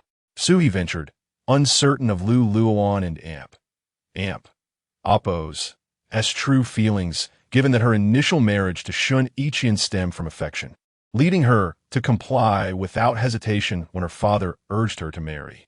Upon hearing the question, a sardonic smile graced Luowan's lips as she gently shook her head. "He would never. Such a proud man could never lower his lofty gaze. It's pure fantasy. I'm not Ji Tang. Besides, my heart is already quieted. My current state of life suits me well, and I wish not to have it disturbed. Sui firmly grasped her hand, affirming, yes, we shall flourish independently. I will stand by you. Luowan lightly patted Su He's hand, smiling as she said, no, you should seek your own happiness. Perhaps you will encounter a Prince Charming. Otherwise, my Jean, you will bear too heavy a burden. Suhi chuckled shyly, replying, all my assets will belong to Jean when I am old. Luowan picked up a spoon, playfully holding it to Su He's mouth, mimicking a microphone, and teasingly asked, assets? Do you even have any? How much have you saved up, Sulu? Sui awkwardly scratched her head, answering, there will be in the future. Luowan scoffed lightly, let us talk when you actually have something. She well knew that he was practically living paycheck to paycheck. Speaking of assets was nothing short of a jest. Chapter 62. Preservation. As night fell, the city gradually became enveloped in a veil of mysterious darkness. Holding a trash bag tightly, Moody walked slowly towards the Xian residence. Inside the bag lay an exceptionally unique item, a suit. Upon gently stepping through the threshold, she found Shen Yiqian leisurely seated in the living room, engaged in a phone conversation. Hearing the door open, he merely shifted his gaze away from his phone, casting a brief glance at Moody. However, when his eyes fell upon the trash bag she held, a flicker of astonishment crossed his otherwise calm demeanor, quickly followed by a furrow of his brow, revealing a palpable distaste. Moody, noticing he was on a call, remained quiet and delicately placed the bag on the coffee table. Subsequently, she retrieved a bank card from her bag, carefully placing it beside the trash bag. Reflecting on the moment in the store when she had seen the suit encased in a trash bag, Moody couldn't help but laugh until her stomach hurt. At that time, Sui had teased her, saying it was her daughter's bag, and thus no blame could be placed elsewhere. Initially, Moody had considered not bringing the bag home, fearing her brother might display a cold and disdainful expression, perhaps even suggesting it be thrown away. Before long, Shen Yiqian concluded his call. He stood up and, with measured steps, approached the coffee table, his voice coolly inquiring, what is this you have placed on the table? Suppressing a laugh, Moody softly replied, you'll know when you take a look. This is the money Luowan gave you back, and the password is 6 zeros. Upon hearing this, Shen Yiqian cast a cold glance at the card, a tumult of complex emotions surging within him. The corners of his mouth turned down slightly, laced with reproach as he remarked, you brought it back just because I asked you to. How obedient. He then delicately tore open the trash bag. As he beheld the suit inside, he paused, a wave of indescribable emotion washing over him, his expression a mix of helplessness and exasperation, which brought forth a reluctant chuckle. Moody stared incredulously at his face, completely taken aback. In her mind, he should have been fuming, his visage icy and unyielding. Yet, Shen Yiqian slowly extracted the suit and addressed Aunt Lu, who had yet to leave, saying, take this to the dry cleaner tomorrow. Understood, Aunt Lu replied, hastily accepting the now wrinkled suit, her heart secretly lamenting the state of what once was $1 million garment. Moody, astonished, inquired, aren't you going to throw the suit away? Shen Yiqian frowned slightly, a wave of irritation washing over him, his eyes flashing with displeasure as he retorted, go to bed. With that, he gently fiddled with the bank card in his hand, his fingers tracing its surface as he contemplated a suitable moment to return it. At that moment, images of Luowan flooded his mind, intensifying the complexity of his emotions. Moody cast one last glance at her brother before hastily retreating to her room. Once in her room, she quickly texted Suhi, my brother didn't throw away the suit. He is sending it for dry cleaning. Suhi promptly replied, haha. Your brother is serious now. Meanwhile, Shen Yiqian, seated in the living room, resumed his work, adding Luowan on WeChat and noting, the suit you ruined. Are you going to compensate? At that moment, Luowan was reading a picture book to Lu Genie. Hearing her phone vibrate, she picked it up and upon reading the message, tossed her phone aside, inwardly scoffing. What a delusion, go dream. Sui, wearing headphones and watching videos, Kuden and Oppos, T contained her laughter at a funny clip. Lu Genie, who had been attentively listening to the story, tugged at Suhi's sleeve and asked, Godmother, what are you laughing at? Lu Genie gazed at her with curious, sparkling eyes. Sui, smiting, tossed her phone aside and gently embraced Jeannie, saying, "It's nothing, sweetheart. Let us sleep together." Jeannie mumbled, "Godmother, you're squeezing me." Upon hearing this, Sui promptly released her, soothingly saying, "Time for bed. Tomorrow we'll go to the beach to collect little crabs." Excitedly, Jeannie asked, "Will there be starfish and jellyfish?" She recalled how beautiful the jellyfish had been at the aquarium and longed to find some at the beach. Sui kissed her forehead, responding gently, "No jellyfish, but there will be starfish." "Oh, then I'll collect starfish and seashells," Jeannie murmured. As soon as she finished speaking, Luowan turned off the lights, and the little one nestled in the middle soon fell into a steady sleep. Sui marveled at how Jeannie could go from chatting animatedly to drifting off in an instant, reflecting, "What a quick sleeper. Jeannie is truly adorable." Luowan yawned, saying, "Yes, let us sleep. I'm tired." The following day, sunlight streamed through the window, awakening those still lost in slumber. Moody rose early, meticulously applying her makeup and donning a beautiful beach dress. She cheerfully made her way to the dining room, sitting across from Shen Yiqian, smiling, "Good morning, brother."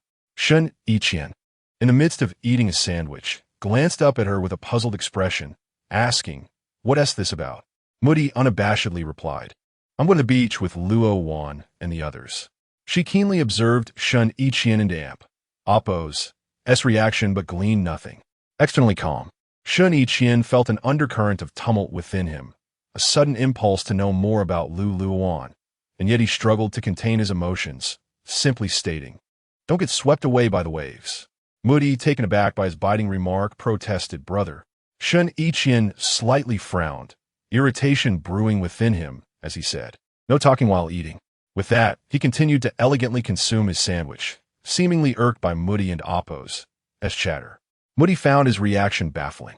He had just seen Luowan home the previous day, and today, upon learning she was going to the beach, he exhibited no reaction whatsoever. Did he not wish to reconcile with her? By late morning, the sun shone brightly, and a gentle breeze wafted through the air.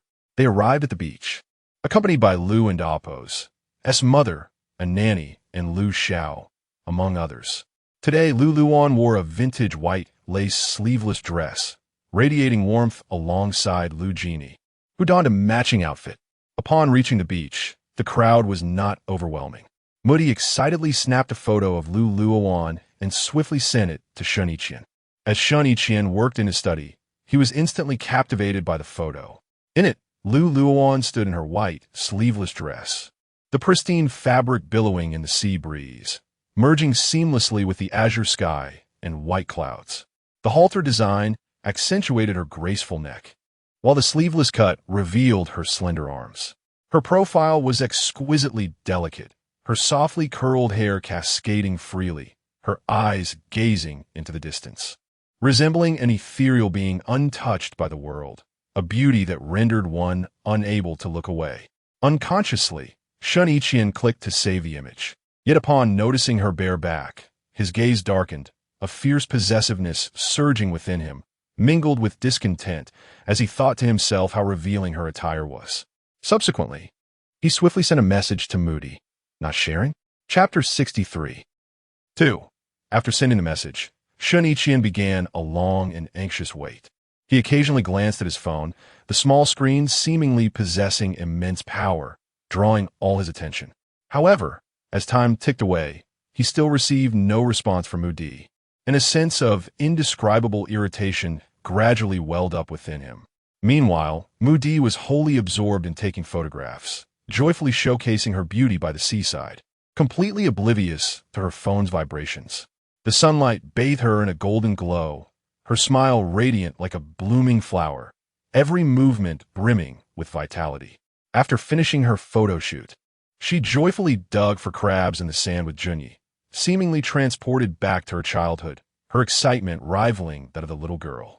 Her eyes sparkled with delight, her cheeks flushed with exhilaration, as her hands busily engaged in the enchanting seaside moments. Sui playfully remarked, "Why does it feel like I am damp?" Appo's brought 2 children today. Luowan merely smiled, gently lifting the hem of her skirt as she carefully stepped through the waves, savoring the caress of the sea. A hint of tenderness shone in her gaze as she slowly said, "With two chatterboxes together, I feel a bit sorry for Lu Xiao. Ha! Soon, we'll go on vacation abroad and take Jinyi diving to see jellyfish." Sui recalled that Jinyi had expressed a desire to collect jellyfish the previous night. After all, she was her goddaughter, and one could only hope for her in their old age, so her wishes must be fulfilled. Don't spoil her too much. With my financial means, I can't indulge her whims. Just enjoy the sea here in our homeland. Besides, I can't dive. Luowan would pamper Jinyi, but maintained a balance, believing that while girls needed to be nurtured materially, it should align with the family's actual circumstances on a spiritual level. Sui picked up a shell from the beach, examining it in her hand as it glimmered with vibrant hues under the sun. She smiled and said, "But you have me. I can do it. What is there to fear? We have professional instructors, too." The two continued to play in the surf, leisurely chatting, as if time had slowed in that moment. On the other side, Mu Di, accompanied by Lu Junyi, caught numerous small crabs, and Junyi, gleefully carrying a small bucket, dashed toward Lu Mu, who was chatting by the shore. "Grandma, sister and I caught so many crabs."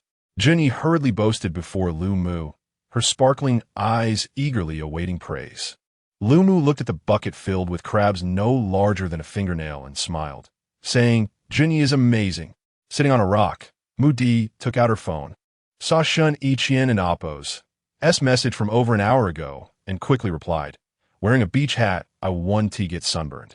After anxiously waiting for more than an hour, Shen Yiqian, upon seeing her message, slightly furrowed his brow and murmured, "It and Appo's. It's like talking to a duck." His fingers swiftly glided over the screen as he sent another message. "Do you want me to pick you up?" Upon reading this, Mu Di, without much thought, assumed he meant to come get her and replied, "No need, I'll go back after dinner." An unnamed frustration surged within Shen Yiqian, and he irritably responded, "Suit yourself." This feeling of annoyance lingered on. After lunch, Shen Yiqian took the car keys and stepped outside. Guijun had invited him to play golf. Arriving at the golf course on an electric cart, he walked with steady steps toward Guijun, who had been waiting. However, his face remained devoid of expression. The two exchanged nods before heading to the teeing area. Shen Yiqian took his position, yet his gaze wandered. His mind was far from the golf course. He mechanically stared at the grass ahead, gently swinging his club as if gauging the direction and strength of the wind. But his thoughts were consumed by images of Luowan at the seaside. He slightly turned, swinging the club with force, sending the white golf ball soaring like an arrow, tracing a graceful arc across the green. Yet he felt no joy. Guijun, not to be outdone, effortlessly adjusted his stance and struck the ball with perfect form, sending it steadily toward the target area.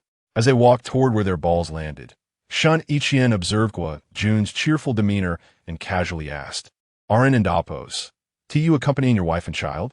Guijun chuckled and replied, "She is on vacation abroad with her friend and their kids." "Aren't and Appo's, to you worried?" Shen Yiqian inquired nonchalantly. "Not at all. I have my son with me. It's not so easy for a man to chatter up." "You're acting a bit strangely today," Guijun remarked, a curious glint in his eyes, surprised that Shen Yiqian was discussing off-topic matters. Shen Yiqian remained silent, a bitter feeling brewing within him. He mused that with her beauty by the sea, she must be attracting many suitors. The thought soured his heart, akin to vinegar spilling over. Yet he felt helpless. His number was blocked, and he couldn't and Appo's to even add her on WeChat. He could only endure the torment in silence, responding to Guijun, nothing. In the ensuing time, although they discussed golfing techniques, Shen Yiqian appeared somewhat distracted. His gaze occasionally drifted toward the distance, as if seeking something elusive. His movements grew stiff, lacking the usual ease and grace. With each swing, it felt as though he was venting his inner turmoil. Afterward, when Guijun suggested they go for a meal, Shen Yiqian declined without hesitation. Chapter 64. Boxing. After departing from the golf course, Shen Yiqian did not head home.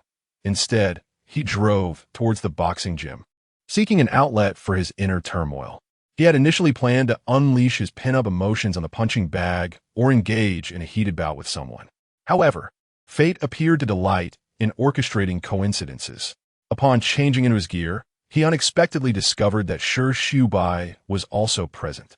The moment Shi Shubai spotted Shen Yiqian, a tightening sensation gripped his heart, compelling him to approach with trepidation. "Brother, what a coincidence! Did you come alone?" "Yes, just for a match," Shen Yiqian replied, already donned in his boxing gear, focused intently on putting on his gloves. His sharp gaze, previously obscured by glasses, now shone with an intensity akin to two swords ready to unsheath. Shi Shubai, upon hearing his words and witnessing the oppressive glint in his brother's eyes, felt a flicker of trepidation. He was well aware of Shen Yiqian's formidable boxing prowess, renowned for its speed, precision, and ferocity. Furthermore, the well-defined muscles on Shen Yiqian's abdomen indicated his unwavering commitment to training, while Shi Shubai had not engaged in boxing for over a year. With cautious deliberation, Shi Shubai ventured, "Brother, I heard there in Amp, Oppos, as a highly skilled sparring partner at the gym. Why not try him first? I haven't Oppos. He fought in ages and my skills are quite rusty. I'll join you when I have more time." He silently calculated that he had been remarkably restrained over the past few days, not daring to seek out one Marin. The day after leaving the bar, he received a call from home, admonishing him to settle down as he was to be engaged by year's end. Recently, he had been overwhelmed, knowing he could not escape the fate of familial alliances, yet he yearned to buy himself a few more years, hoping to marry one Marin. Enough with the chatter. Shen Yiqian interjected, his tone laced with impatience. Reluctantly, Shi Shubai mounted the ring. As the match commenced, Shen Yiqian sprang forth like a fierce leopard, launching a rapid-fire assault. His fists struck with the swiftness of lightning, each blow landing solidly on Shi Shubai, as if he were nothing more than a defenseless punching bag. Shi Shubai found himself overwhelmed by the relentless onslaught, left with no opportunity to retaliate, forced to endure the tempest of punches. Soon, the first round concluded, and Shi Shubai, panting heavily, had no choice but to call for a timeout. Lying on the ground, he gasped, "Brother, do you have something on your mind? You can share it with me." Shen Yiqian unscrewed a water bottle and took several deep swigs before coldly replying, "Mind your own business." After a brief 15-minute respite, the two resumed their bout. In this round, Shi Shubai managed to land a few counterattacks. However, his feeble strength barely registered against Shen Yiqian, who remained impervious. Ultimately, Shi Shubai was left defenseless once more, while Shen Yiqian's inner agitation diminished significantly. Meanwhile, on a picturesque beach, the setting sun gradually painted the clouds with hues of crimson, enveloping the shore in a warm and splendid orange glow. Mu Di and Lu Jini continued to frolic on the sands. Mu Di and Oppos' fingers danced like nimble sprites, expertly molding the sand as if she were an artist crafting a magnificent masterpiece. Her gaze was focused and earnest, a slight smile gracing her lips as she immersed herself in her creative realm. Lu Jini, brimming with excitement, darted around, eagerly handing Mu Di various tools, chattering animatedly about his whimsical ideas. The waves lapped rhythmically against the shore, producing a melodious sound, as if composing a delightful symphony for the two joyful children. Not far off, Suhi and Luowan sat on beach chairs, quietly admiring the breathtaking ocean view. Suhi cradled a glass of juice, savoring the sweet and tangy flavor that blossomed on her palate, as if relishing the exquisite flavors of life. Luowan, with her eyes gently closed, reveled in the tranquility of the moment, the sea breeze caressing her hair like a tender melody. Nearby, tourists strolled along the beach, their laughter and chatter echoing in the air. Some paused to capture the moment with photographs, eager to immortalize the beauty of the day. Others chased the waves, exuberantly releasing their vitality. Their lively presence added vibrant color to the stunning landscape. Observing Mu Di and Lu Jini so engrossed in play, Lumu could not help but smile with happiness. Standing up, she slowly approached them, towel in hand. "Why don't you take a break? Don't tire yourselves out too much," she gently suggested. Mu Di looked up, wiping the sweat from her forehead, and cheerfully responded, "It's fine, Annie. We're having so much fun." Her eyes sparkled with affection for the beach and enthusiasm for their play. Lu Jini nodded in agreement, his cheeks flushed with vitality, resembling a blooming flower. That evening, They indulged in a lavish seafood feast at a nearby restaurant, the delectable flavors delighting their taste buds. Content. They later returned to the city. After a day filled with exuberant play, Moody, seated in Luowan and Amp, Oppos, Eskar, was visibly fatigued. It wasn't Oppos, too long before she gently closed her eyes and drifted off to sleep. In the passenger seat, Lu Xiao glanced at the rearview mirror and remarked, "She's asleep. Let her rest. Today has been exhausting for Jeannie," Luowan replied, her gaze fixed on the road, deftly maneuvering the steering wheel. Her voice was as soothing as a spring breeze, invoking a sense of comfort. "Why don't you mention that you wanted to play too?" Lu Xiao teased lightly. "Lu Xiao, you make it easy to remain single. Moody is genuinely fond of you. Don't break her heart. It may become difficult for you to find a girl who looks at you with such affection," Luowan advised earnestly, fully aware that once someone's heart turns cold, it is challenging to rekindle the warmth. Lu Xiao remained silent for a long moment before slowly responding. "There's no possibility. You are you, if you like her. Be brave," Luowan encouraged, hoping he would confront his feelings. As they drove late into the night, Luowan considered the safety of allowing Moody to go home alone and decided to head toward Xinguandi, familiar with the address from a previous visit. 20 minutes later, they arrived at the residential area, parking alongside the road. Luowan activated the hazard lights and remained in the car while Lu Xiao prepared to wake Moody. However, she halted him, saying, "Let her sleep a bit longer." She then picked up her phone, lowering her head to engage in a casual game, passing the time. Meanwhile, Lu Xiao opened his game, immersing himself in the virtual world. After a while, parched from the wait, Lu Xiao exited to buy water. At that moment, Shen Yiqian, having just concluded his own session, drove back and caught sight of the familiar license plate, prompting a flicker of recognition in his heart. He parked behind Luowan's car, opened the door, and stepped out with long strides. Chapter 65. Compensation for clothes with a measured stride. Shen Yiqian approached the pearl-white Panamera belonging to Luowan. He gently raised his finely boned hand and, with a hint of hesitation, tapped on the car window. The soft sound resonated sharply in the stillness of the night. Engrossed in her game, Luowan was startled by the noise, nearly dropping her phone. She had not anticipated a visitor at this hour and, unable to see Shen Yiqian and Oppos' face, slowly lowered the window, her mind brimming with questions. Upon raising her bright eyes to the outside, she was momentarily taken aback, especially when her gaze landed on Shen Yiqian and Oppos' exquisitely cold visage. The words she was about to utter evaporated instantly. Shen Yiqian gazed at her radiant face, his heart skipping a beat. He steadied his inner turmoil, yet the rapid thrum of his heart was utterly uncontrollable. His eyes roamed over her features, the delicate skin, the slightly fluttering eyelashes. Each detail captivated him. Taking a deep breath, he inquired in a low tone, "Are you having fun?" Luowan stared at him in a daze. A fleeting hint of panic crossing her eyes, quickly replaced by indifference. She replied coolly, "As long as you keep your distance, I will be quite happy." A twinge of disappointment surged within Shen Yiqian upon hearing her words, though it vanished as swiftly as it came. He raised an eyebrow casually and remarked, "It and Oppos, as too late. The suit is ruined after just one wear. What do you suggest we do about it?" In truth, the suit meant little to him. He merely sought a reason to engage with her. "The suit was a gift from you. Blame yourself," Luowan responded, her irritation mounting. She had no intention of keeping it, as it was he who had draped it over her shoulders out of misplaced sentiment. She quietly berated his unnecessary actions while feeling exasperated by his persistence. "You returned it in a garbage bag." Luowan. "Was that deliberate?" Shen Yiqian's gaze bore into her, as if seeking answers through her eyes. Even after a day at the beach, her skin remained as pale as snow, her beauty stirring an impulsive desire within him.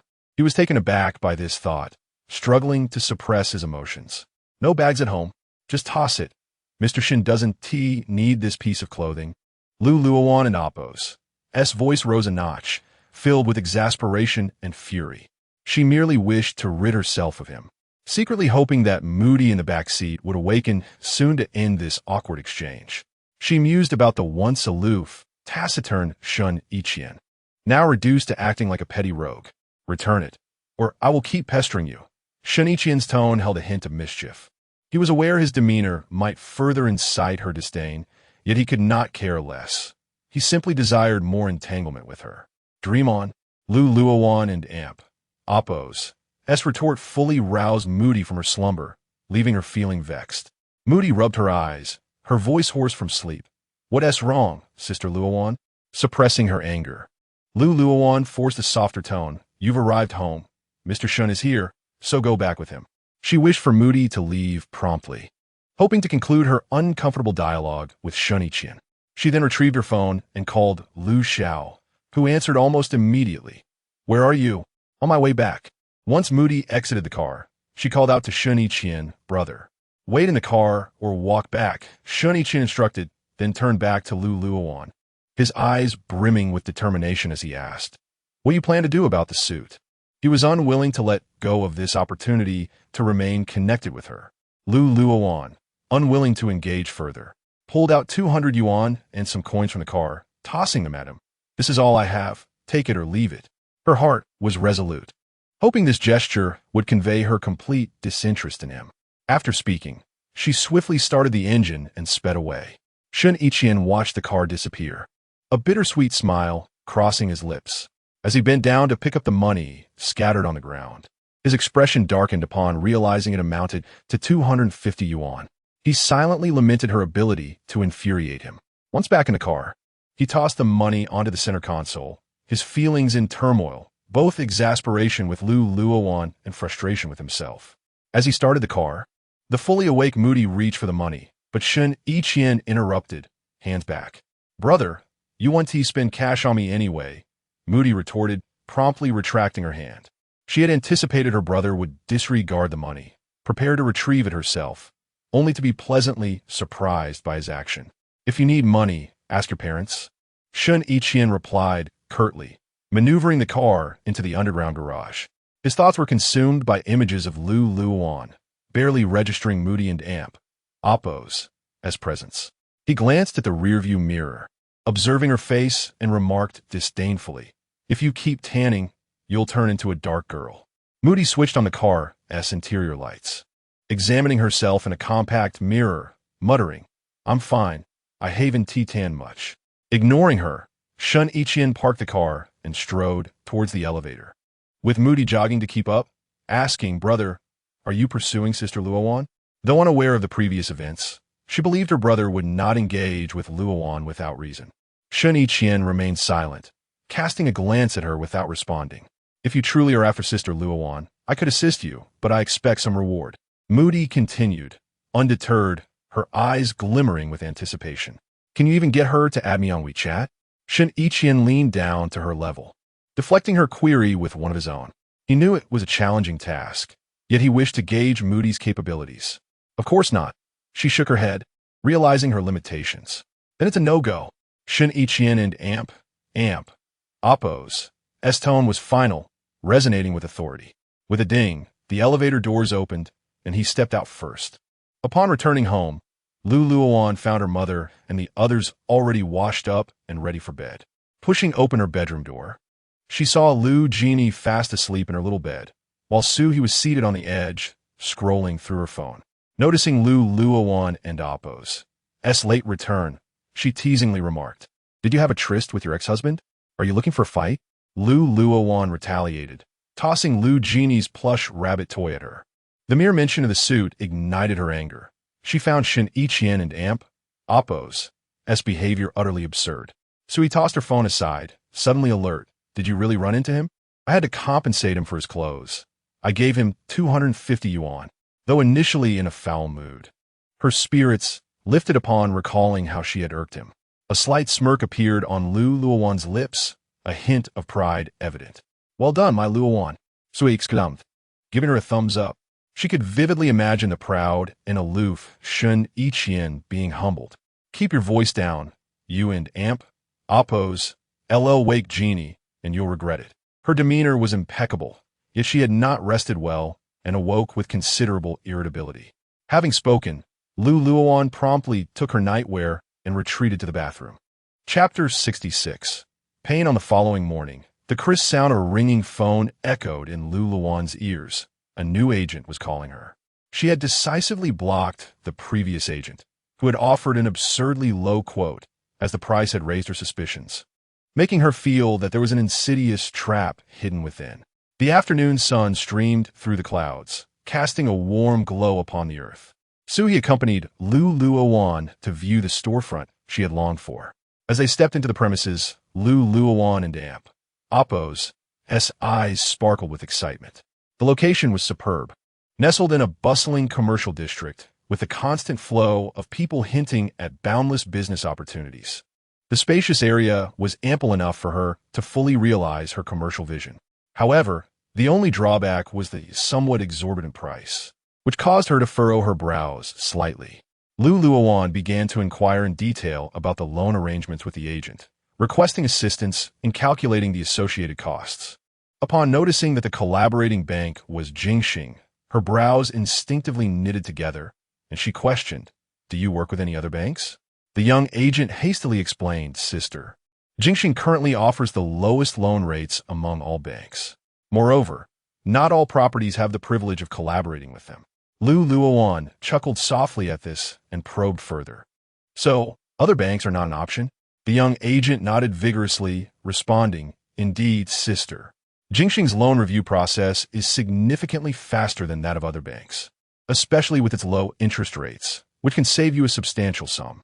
Given the current rampant inflation, utilizing a bank loan for optimal asset allocation would allow you to free up your funds for other investments."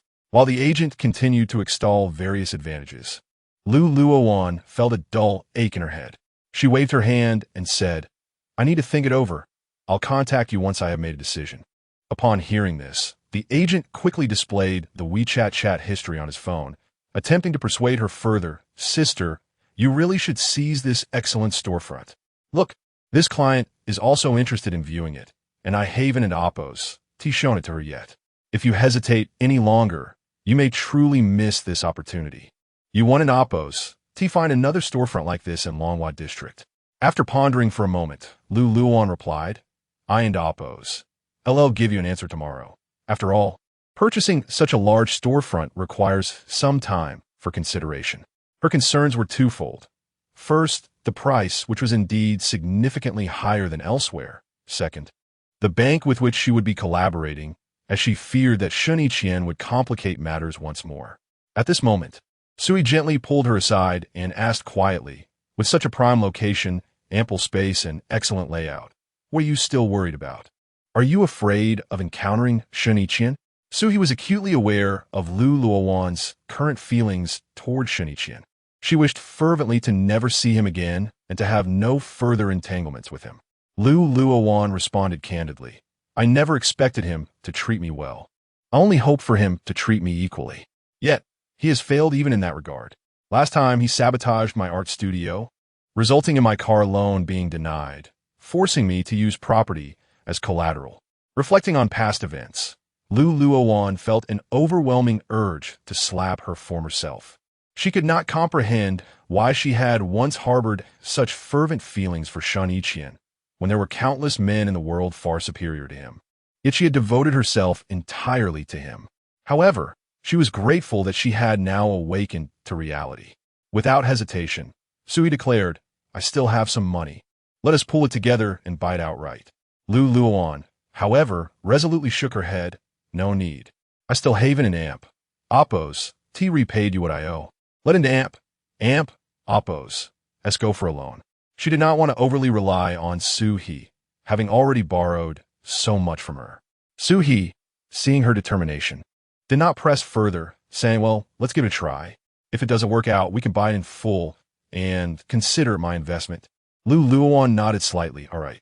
Initially, she intended to deliberate further, but after careful consideration, she decided to stop hesitating, signing the contract with the agent and paying the deposit. According to their agreement, she would need to pay an additional 20% of the down payment the next day, with the remaining amount to be financed through a loan over a 20-year term. After concluding their business, they returned to the shop. At that moment, Mu Di was completely engrossed in her painting at the easel, her brush dancing across the canvas like a lively sprite. Sui quietly sat beside her, silently watching her paint for a long while without uttering a word. After a while, she lowered her voice and said, "Give me your brother's phone number." Mudi momentari di frase, take nabak. After a few seconds, she got up, grabbed her phone, and quickly opened her contacts. Sui swiftly noted down the number. Before long, Sui stood up and exited the studio, finding a quiet corner. There she fixed her determined gaze on the phone number she had just recorded and resolutely dialed. The phone rang for what felt like an eternity, long enough for Sui to begin doubting whether anyone would answer, until finally, Shen Yiqian's voice came through. "Hello." Without a hint of hesitation, Sui got straight to the point. "This is Sui. I need 2 minutes of your time." "Shen Yiqian, Wan Bao owes you nothing. If you still harbor any grievances, go speak to your former father-in-law. Just a reminder, you're already divorced. As the esteemed son of Director Shen, it is unnecessary for you to complicate matters for a woman without any background. She has come all the way from the capital to distance herself from you. If you continue to make things difficult for her regarding the loan, I won't hesitate to report you to the disciplinary committee." "Did she ask you to call?" The tone on the other end conveyed a hint of anticipation. Sui scoffed coldly, responding without mercy, "You think too highly of yourself. Wan Bao has never sought anything from you since marrying you, and she certainly won't now that you are divorced. Don't delude yourself. You're the last person she wishes to see. If you have any conscience left, you should stop harassing her." With that, Sui decisively hung up the phone. The purpose of her call was merely to warn Shen Yiqian, cautioning him against any underhanded tactics regarding Luowan and Amp, Oppos, Sloan. In the upper office of Jingxing, Shen Yiqian sat in a daze, gripping his phone tightly. His face was etched with disappointment, and his heart felt as though it were being pricked by countless needles. His gaze was vacant and bewildered as he reminisced about the 3 years he had spent married to Luowan. Throughout that lengthy period, she had never once approached him with a request, not even for trivial matters. Even when the Lu family faced bankruptcy, her only desire had been to use her gallery as collateral to salvage the family's crisis. Reflecting on the past, he realized that it had always been her avaricious father who had threatened him. Shen Yiqian let out a bitter laugh, pondering what he had truly hoped for. Slowly, he rose and walked to the immense floor-to-ceiling window, gazing down at the bustling city below. Yet at that moment he found no joy in the view, his heart heavy with regret for the past. The unintentional wounds he had inflicted seemed to become indelible scars within him. Yet, a certain resolve within him grew ever more steadfast. Chapter 67. Fury. A week later, Luowan successfully paid a 20% down payment and was now awaiting notification to proceed with the bank loan procedures.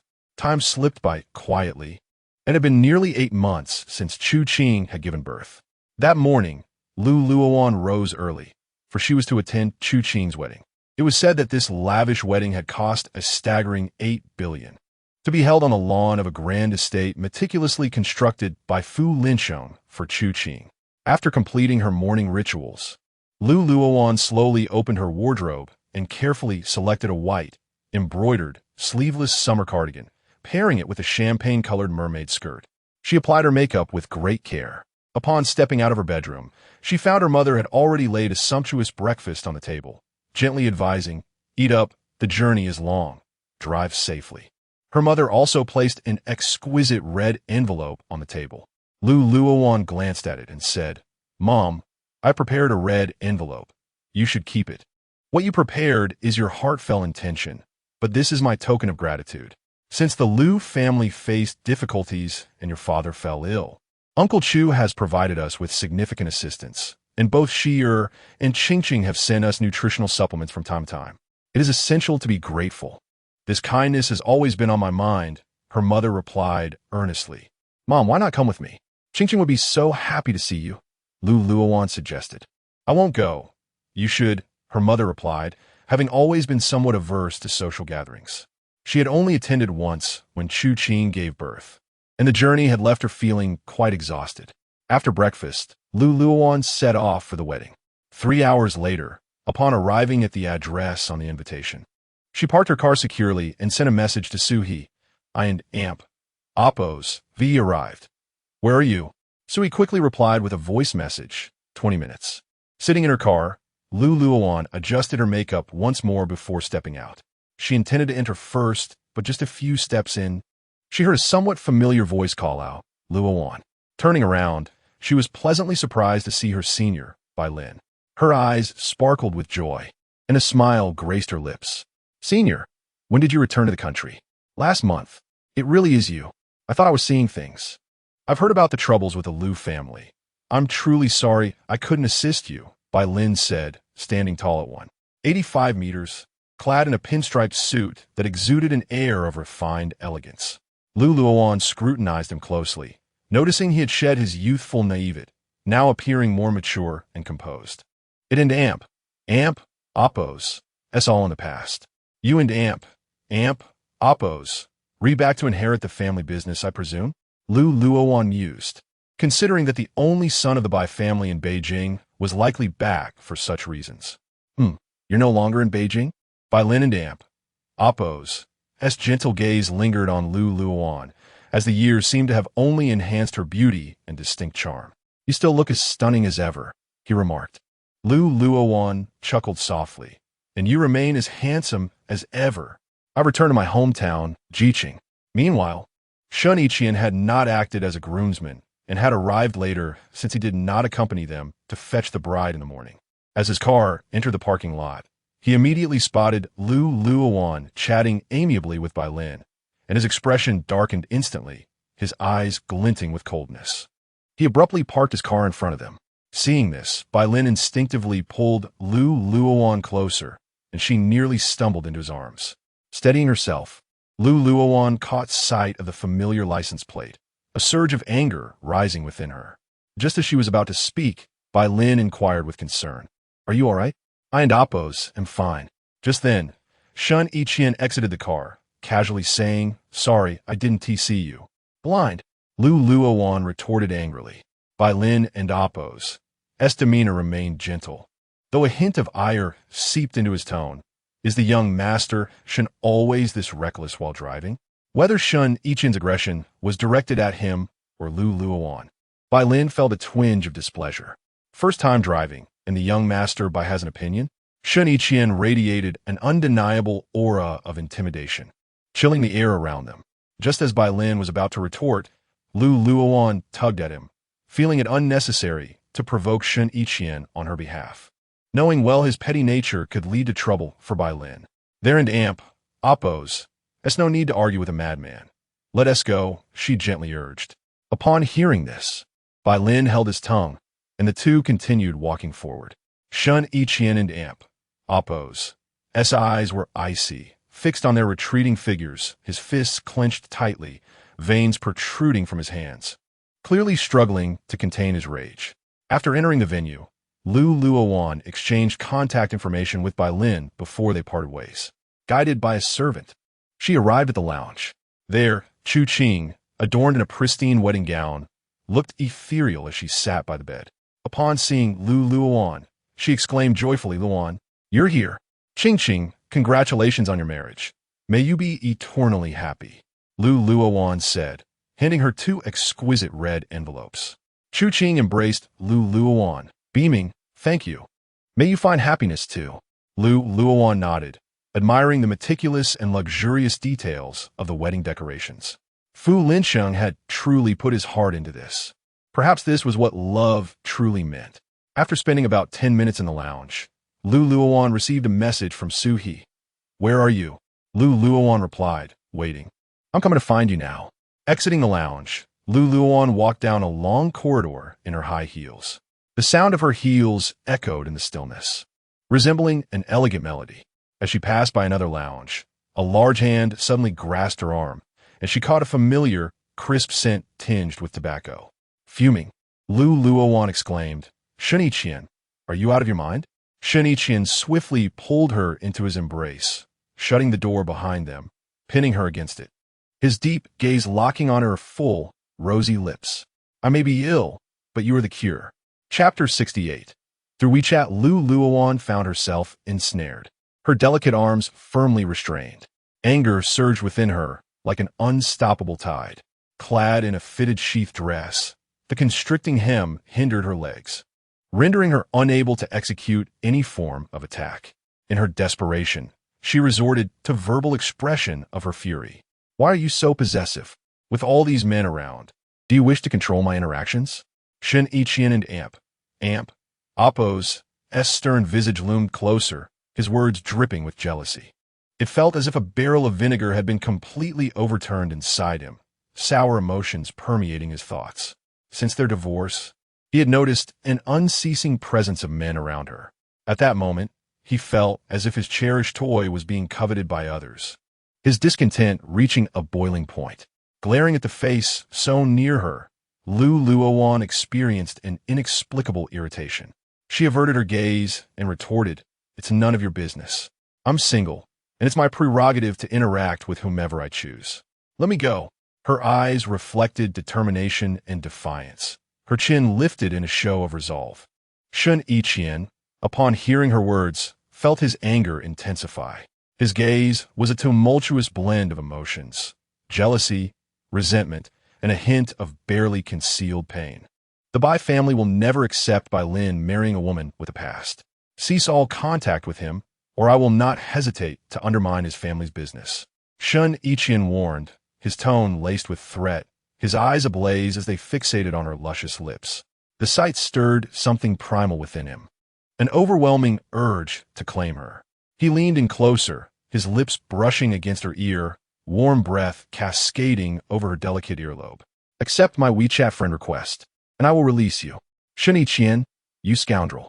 Karma will catch up with you," Luowan thought, preparing to kick him, only for him to anticipate her move, pinning her leg down with surprising strength. Flames of fury ignited in her eyes, her expression fierce enough to scorch. Her phone vibrated in her bag. She had been waiting for a call from Suhi. Shen Yiqian released one hand to retrieve her phone, answering the call and placing it against her ear.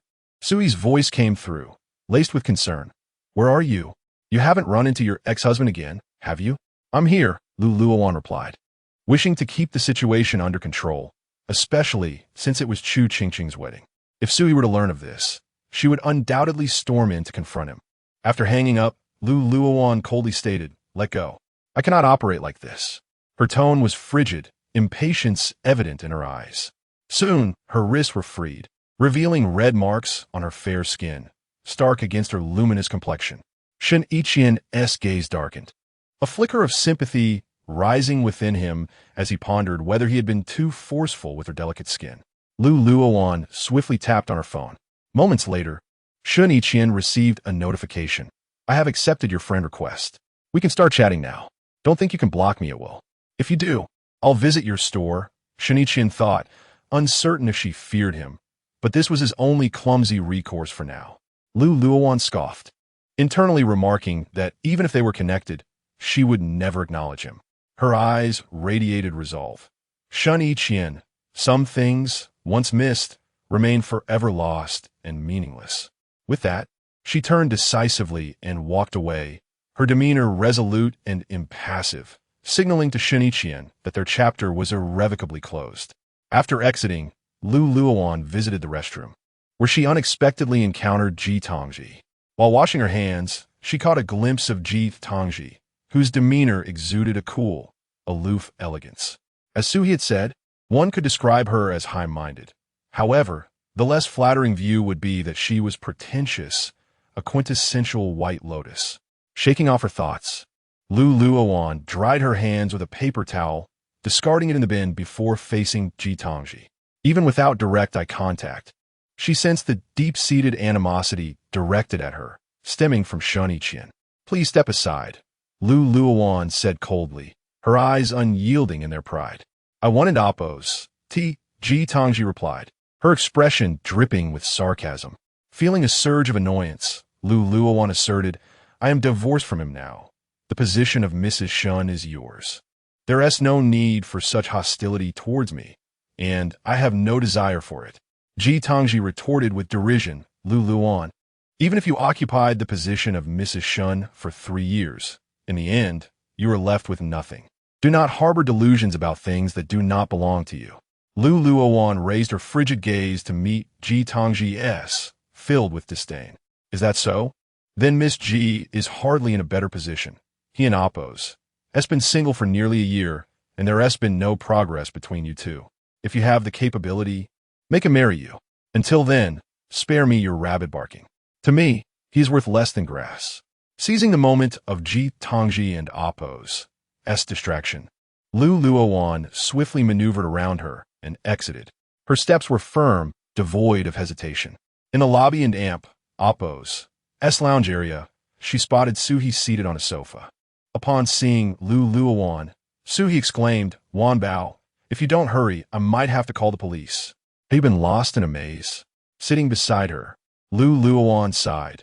I encountered two insufferable people. Her eyes conveyed exhaustion and distaste.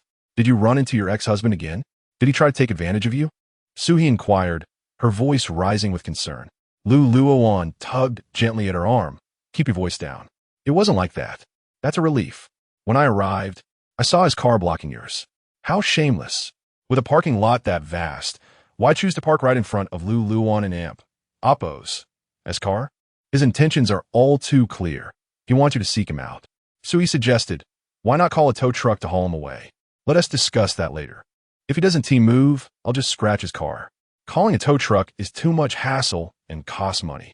Luowan preferred simplicity, her eyes reflecting determination, clearly wishing to sever any remaining ties with Shen Yiqian. Chapter 69. Ointment. As Luowan and Suhi engaged in conversation in the relaxation area. The moment Lady Shen entered the room, her gaze immediately fell upon Luowan. In that instant, Lady Shen's heart silently pondered. That scoundrel indeed did not deceive her. With measured steps, Lady Shen approached Luowan, her eyes brimming with concern. Child, it has been quite a while. How have you been? Lady Shen inquired softly, her voice laced with maternal affection.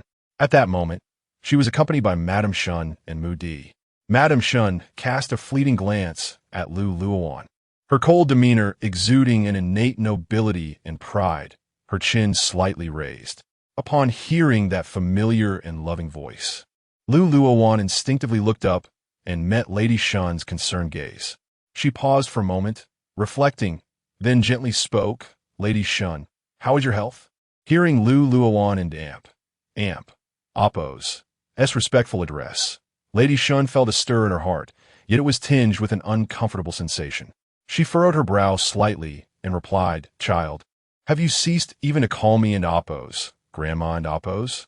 Luowan detected the hint of disappointment in Lady Shen and Oppos' words, and a wave of guilt washed over her.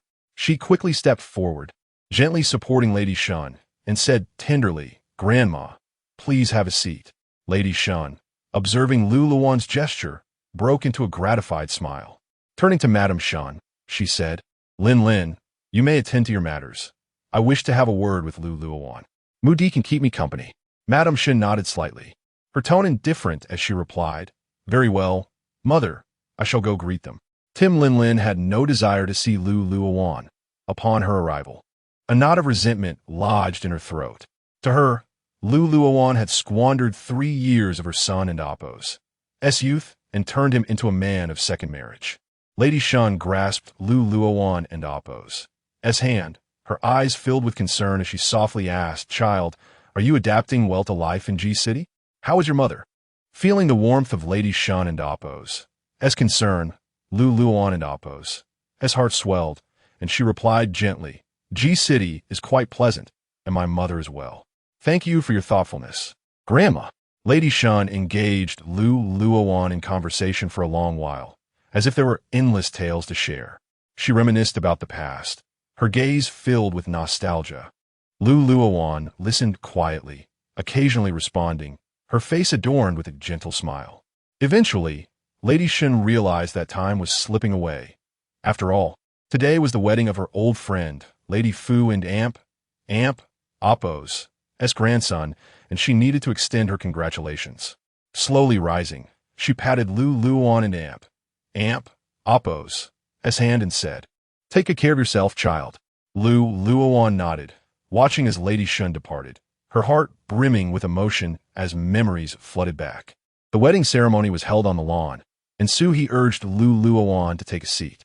Just then, Luowan and Appo's phone suddenly rang.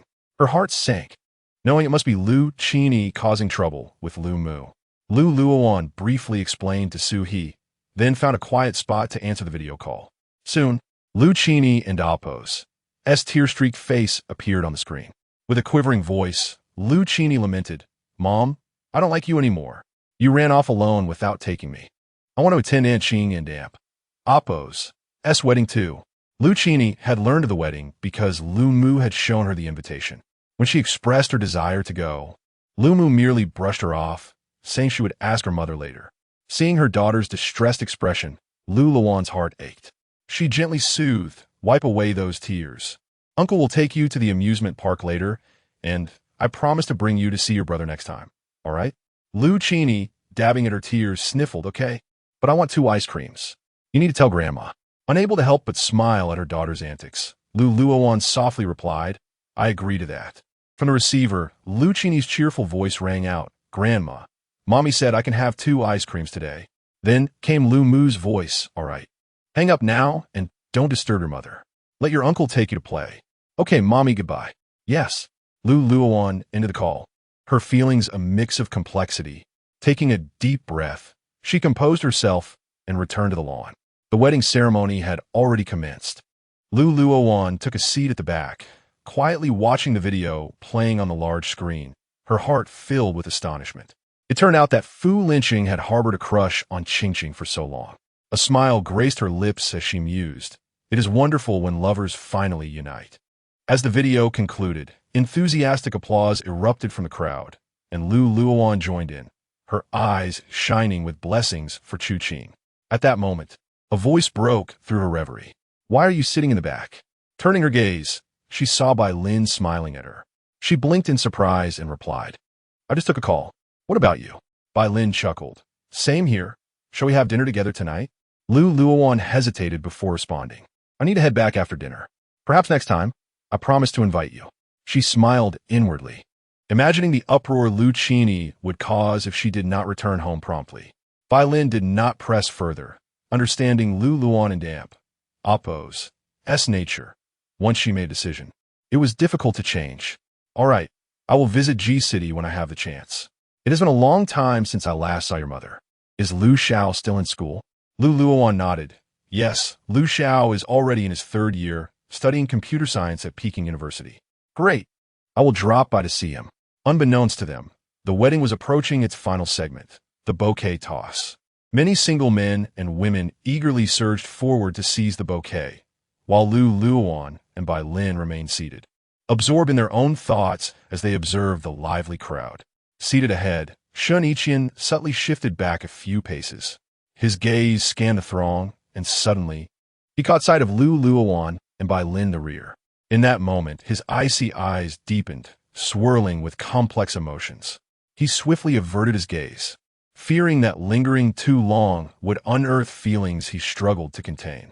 Before long, Su He emerged from the crowd, making her way to Luowan and Amp Appo's side. Upon noticing Bai Lin, she exclaimed with excitement, "Senior, when did you return? It has been 6 years, hasn't it? You still look so handsome." Bai Lin flashed a charming smile, replying, "Indeed, it has been 6 years. I returned last month. Long hair suits you well."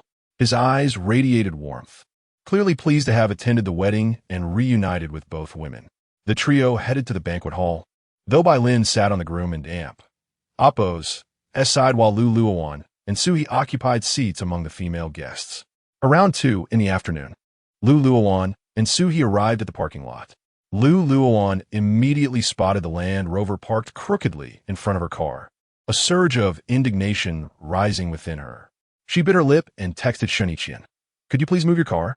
After sending the message, Luowan stood with her arms crossed, her eyes betraying her displeasure. Moments later, Shen Yiqian replied, "Okay." Luowan turned to Su He and said, "You can go ahead. I will wait for him to move the car." Su He, her eyes glinting with meaning, smiled and asked, "When did you add him on WeChat?"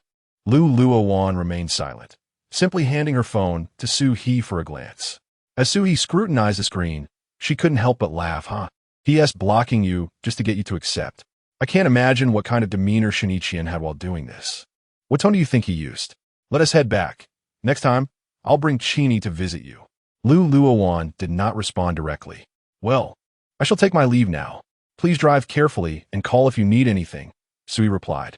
Luowan watched Sui depart before turning to enter her own vehicle.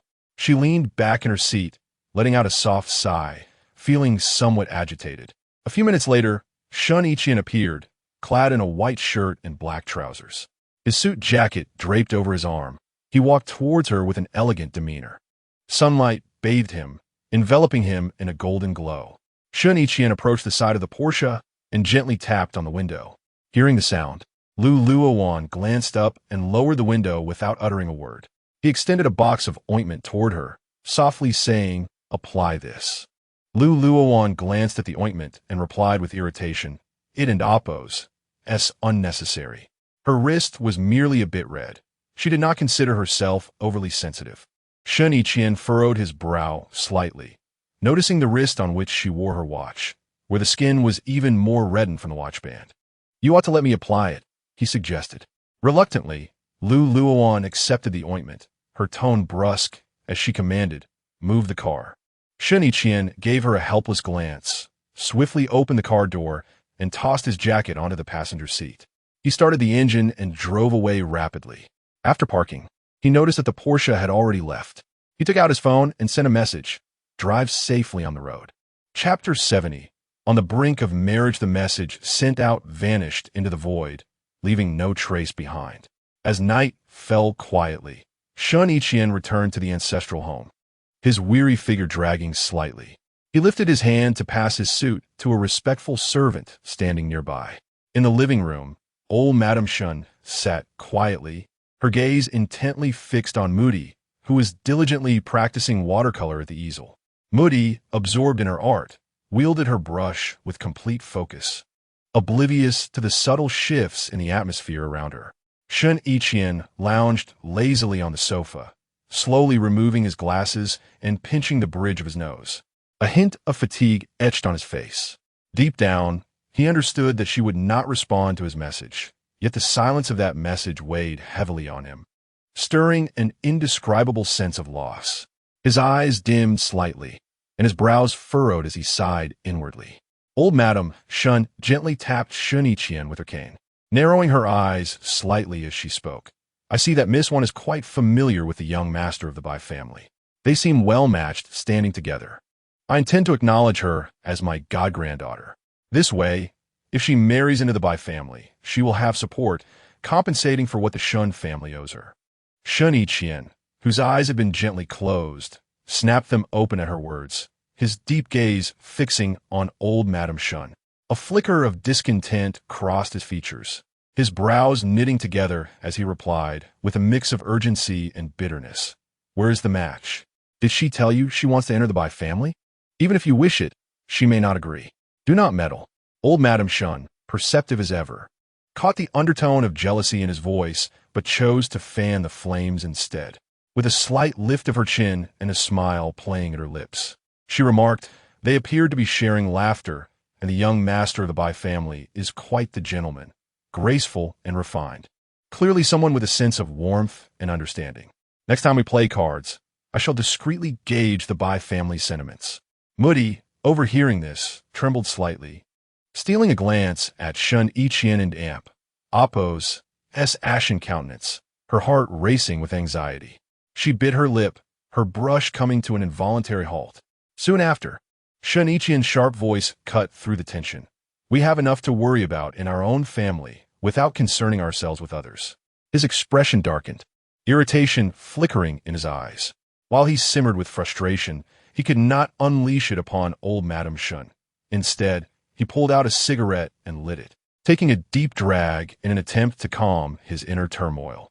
Then, he kicked Moody, who was still painting, and commanded, "Go to your room."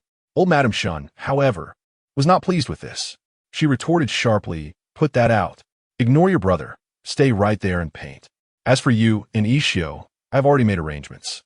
On your 31st birthday, I will invite all the unmarried daughters from prominent families in the capital. You must choose one." Old Madame Shen's gaze was resolute as she fixed it on Shen Yiqian. She had come to a realization. As long as she could have a great-grandson, that was sufficient. Today, having seen Fu Tingsu from the Fu family, she was filled with envy and resentment. Look at their speed, getting on the train before purchasing the ticket. Then think of her own family's scoundrel, who had a ticket yet refused to board, losing such a fine granddaughter-in-law in the process. At that moment, Mrs. Shen descended the stairs. Observing the tense atmosphere in the living room, she offered a smile and said, "Mother, Yiqian has just returned and is a bit tired. He will find you a satisfactory granddaughter-in-law and present you with a great-grandson." Old Madame Shen scoffed. Who would be foolish enough to choose him with that icy demeanor? You just indulge him. Mrs. Shen promptly replied, "Mother, I will keep an eye on him." Then, turning to Shen Yiqian, she added, "Your father wishes to see you in his study." Shen Yiqian frowned slightly before rising, his long strides taking him upstairs. His steps were steady and forceful, his expression remaining largely unchanged. Upon entering the study, he found his father, who had set aside his documents and was now looking at him with a serious gaze.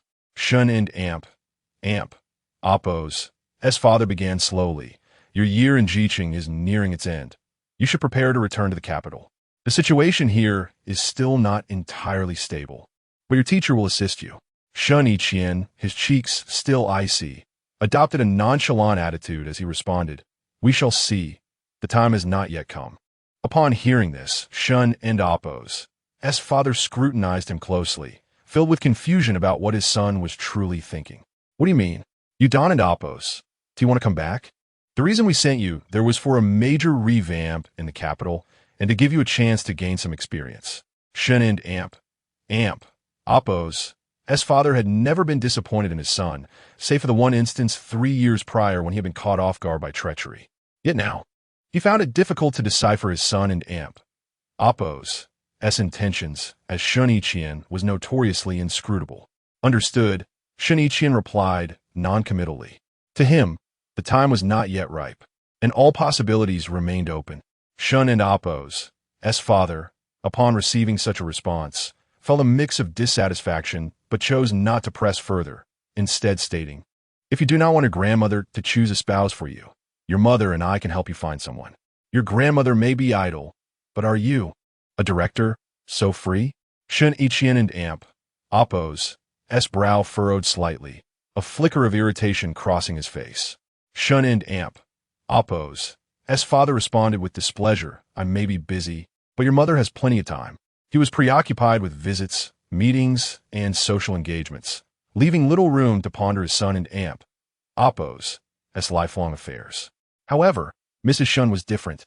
She had ample time to spare. "Do as you wish."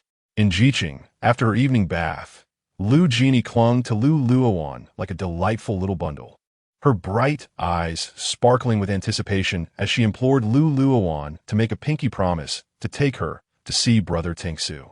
With no choice but to acquiesce, Luowan nodded. Their pinkies entwined, Genie murmured sweetly, "Pinky promise, 100 years without changing, stamp it."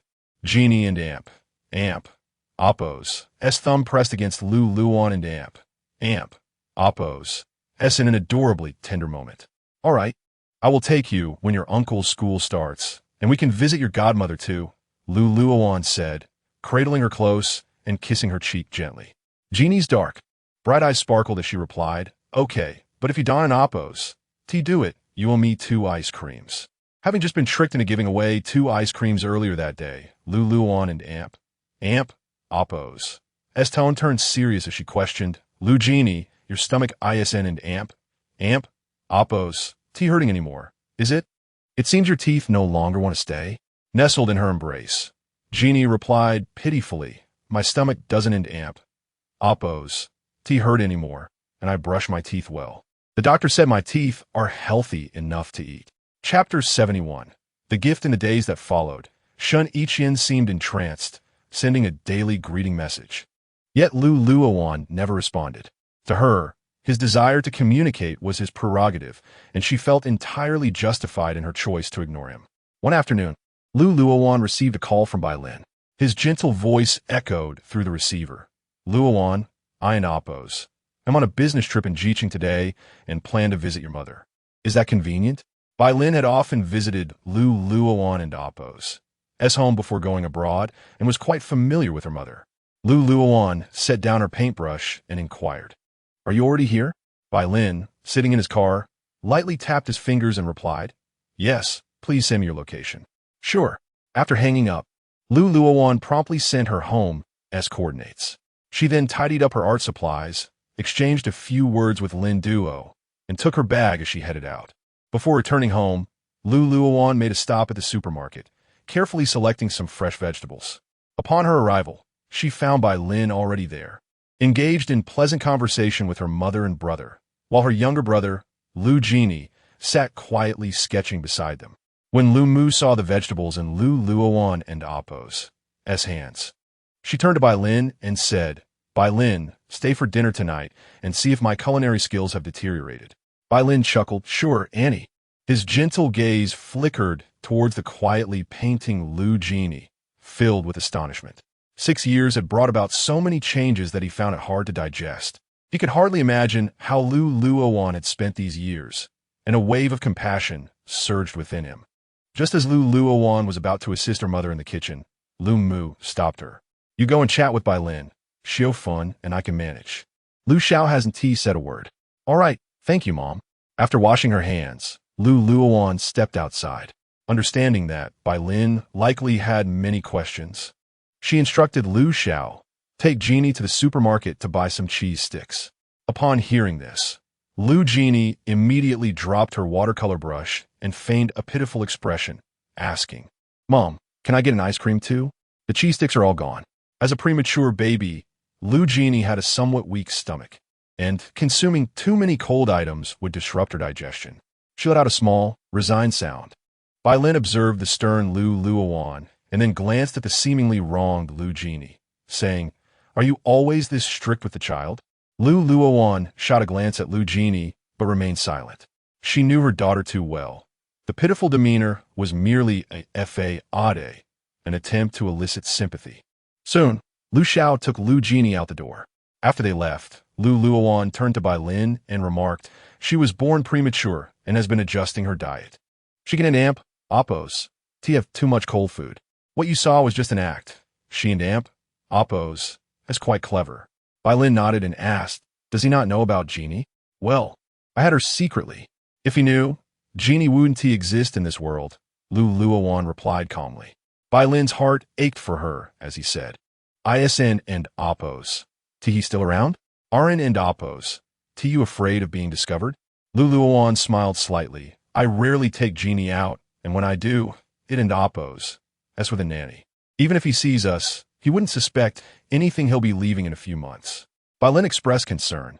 "Isn't he entangling you? Hasn't he thought of going abroad?" "I can help.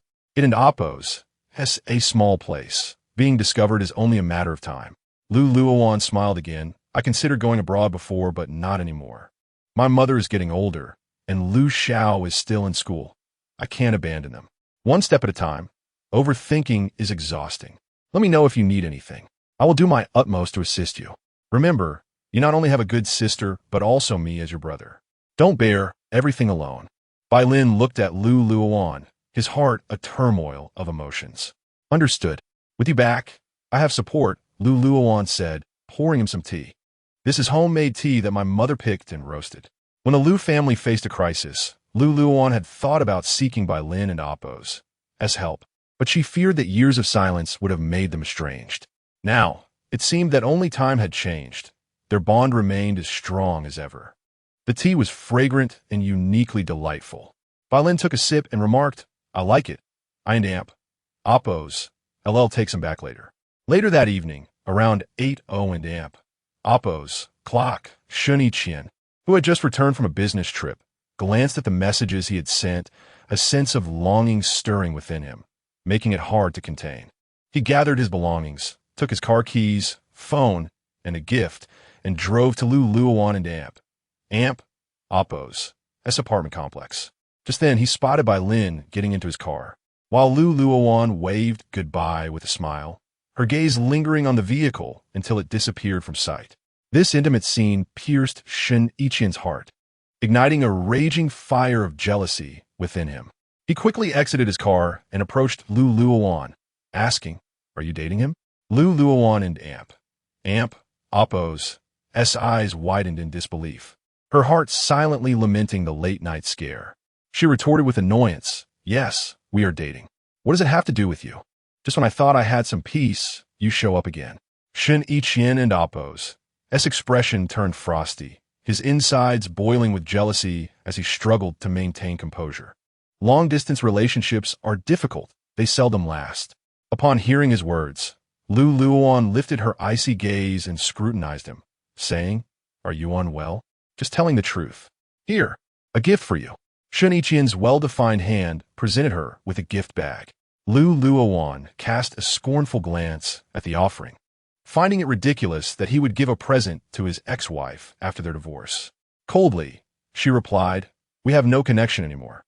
This is for Ji Tongji. She'll be pleased. The bracelet suits you, not her. I have no association with her." Shen Yiqian had spotted this bracelet at an auction, picturing how lovely it would look on Luowan's slender wrist. "There are plenty of things that suit me, but it depends on who gives them. I won't accept anything from you," Luowan declared, turning on her heel and striding away. Ironically, during their 3 years of marriage, she had never received a single gift from him, and now that they were divorced, he suddenly remembered to present her with one. Unfortunately, it was too late. She no longer cared. Chapter 72. Purchasing paintings. As Shen Yiqian gazed at her retreating figure, a surge of helplessness and despondency welled up within him. That silhouette faded into the distance, seemingly carrying away all his hopes, leaving behind an abyss of yearning and melancholy. Simultaneously, a wave of jealousy swept through his heart, akin to an overturned vinegar jar spilling forth. Feelings of frustration surged like a relentless tide. He stood there in a daze, unsure how long he remained before. As if awakening from a trance, he returned to his vehicle. He retrieved his phone and sent a message to Shi Shubai. "Come out to spar." In no time, Shi Shubai replied, "Brother, I'm in the capital." He followed up with a video, seemingly to assuage any disbelief, depicting himself drinking at a club in the company of Jiang Jiang. Shen Yiqian watched the video, his brow furrowing further, the vexation within him intensifying. With no other recourse, he messaged Zhao Jing and then started the car. Upon arriving at the boxing gym, Zhao Jing had just made his entrance. A glance at Shen Yiqian and Oppo's expression sent a jolt of apprehension through Zhao Jing. It appeared he was destined to become a human punching bag that evening.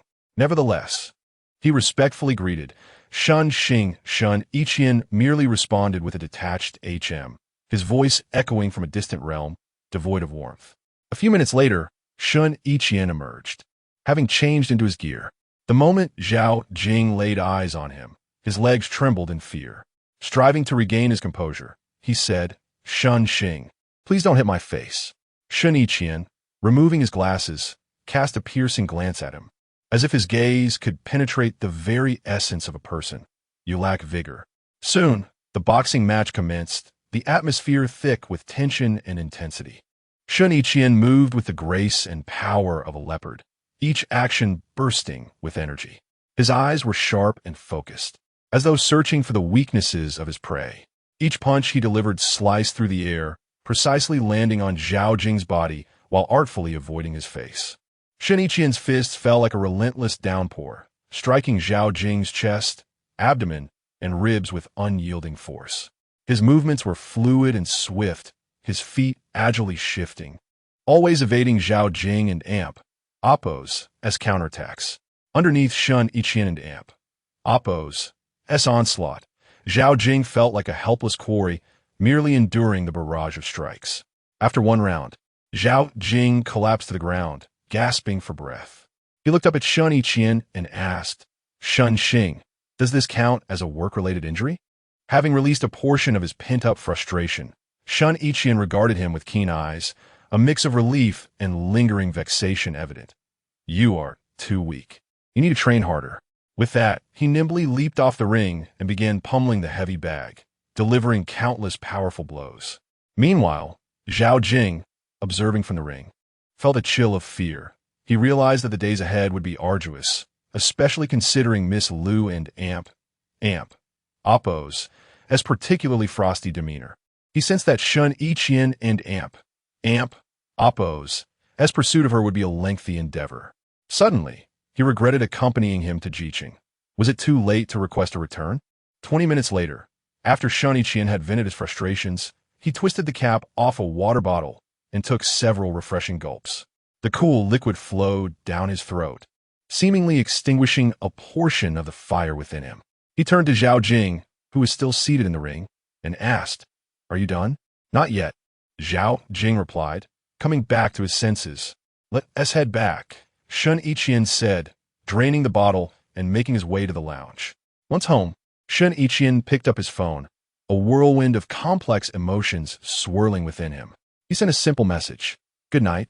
Luowan had just finished reading a picture book to Lu Jin and was about to turn off the light when she noticed the message. Her eyes clouded with uncertainty. After that, she switched off the light and went to sleep. The following day, Lin Duo had the day off. The studio was empty during the work week, leaving Luowan alone in front of her easel, immersed in her painting. Around noon, after completing a social engagement, Shen Yiqian passed by her studio. A thought crossed his mind, and he turned to Zhao Jing, saying, "You can head back first." Zhao Jing instantly understood. This was an opportunity to see Miss Lu. He recalled Shen Yiqian and Oppos, as previous disdain towards her, now finding him remarkably proactive. And couldn't he help but feel a twinge of irony? Yet, he kept his thoughts to himself and departed swiftly. As Shen Yiqian stepped inside, a mechanical voice greeted him. "Welcome." Hearing the sound, Luowan set down her brush and lifted her gaze to meet Shen Yiqian, clad in a sharp suit. The warmth in her eyes instantly turned cold, as if faced with a stranger. "Shen Yiqian, what are you here for?" "Today." Luowan wore wide-legged trousers and a white silk cardigan, beneath which she donned a fitted avocado-colored camisole that accentuated her curves and subtly revealed a slender waist. Her figure was enchanting, yet exuded an air of aloofness that kept others at bay. Shen Yiqian and Oppos' gaze softened as he met hers, expressing an unusual tenderness. "To pursue you, and perhaps to admire your artwork. Please introduce me to it." Luowan, taken aback by his candor, felt it was no surprise given his recent behavior. He had been sending her greetings morning, noon, and night with a regularity that rivaled her monthly cycle. "The paintings are here. Feel free to browse," she replied, her tone laced with detachment, as if deliberately creating distance between them. At this moment, she found it particularly ironic. In his villa, his study had once displayed a replica of a master's landscape painting, which she had ultimately torn down and disposed of. A wave of melancholy washed over her, and she blinked, her eyes clouded with sorrow. As she prepared to return to her painting, Shen Yiqian raised his hand to stop her. "Arin and Oppos. Are you going to introduce them?" "I am now your customer. I'm not inclined to conduct business with you at the moment," Luowan replied coldly, her voice chilling the air around them. "Once a customer enters, they are not simply dismissed," Shen Yiqian remarked, lowering his gaze to her, a slight smile gracing his lips, infused with a hint of charm and anticipation. "You have no say in this. If you wish to look, then do so," Luowan retorted, preparing to leave. However, as his large hand gently grasped her, he was cautious not to apply too much pressure on her delicate skin. "If you introduce the pieces, I'll purchase several." "Very well. But once the transaction is complete, you should leave promptly." Luowan thought it unnecessary to shy away from financial dealings. Why not earn money if one had the opportunity? She treated him like an ordinary customer, beginning to introduce each piece with a focused and earnest demeanor. Shen Yiqian's eyes remained fixated on her, captivated by the way her lips moved and her brows furrowed in concentration, drawing him in deeper. Regret washed over him again for his previous aversion and resistance towards her. Now, the tide had turned, and it was he who felt unwelcome. The descriptions of the paintings were indeed alluring, yet it was her very essence that was truly mesmerizing. Ultimately, Shen Yiqian purchased 4 pieces, 2 original works by masters and 2 replicas created by Luowan. She offered him no discounts. All were marked at full price.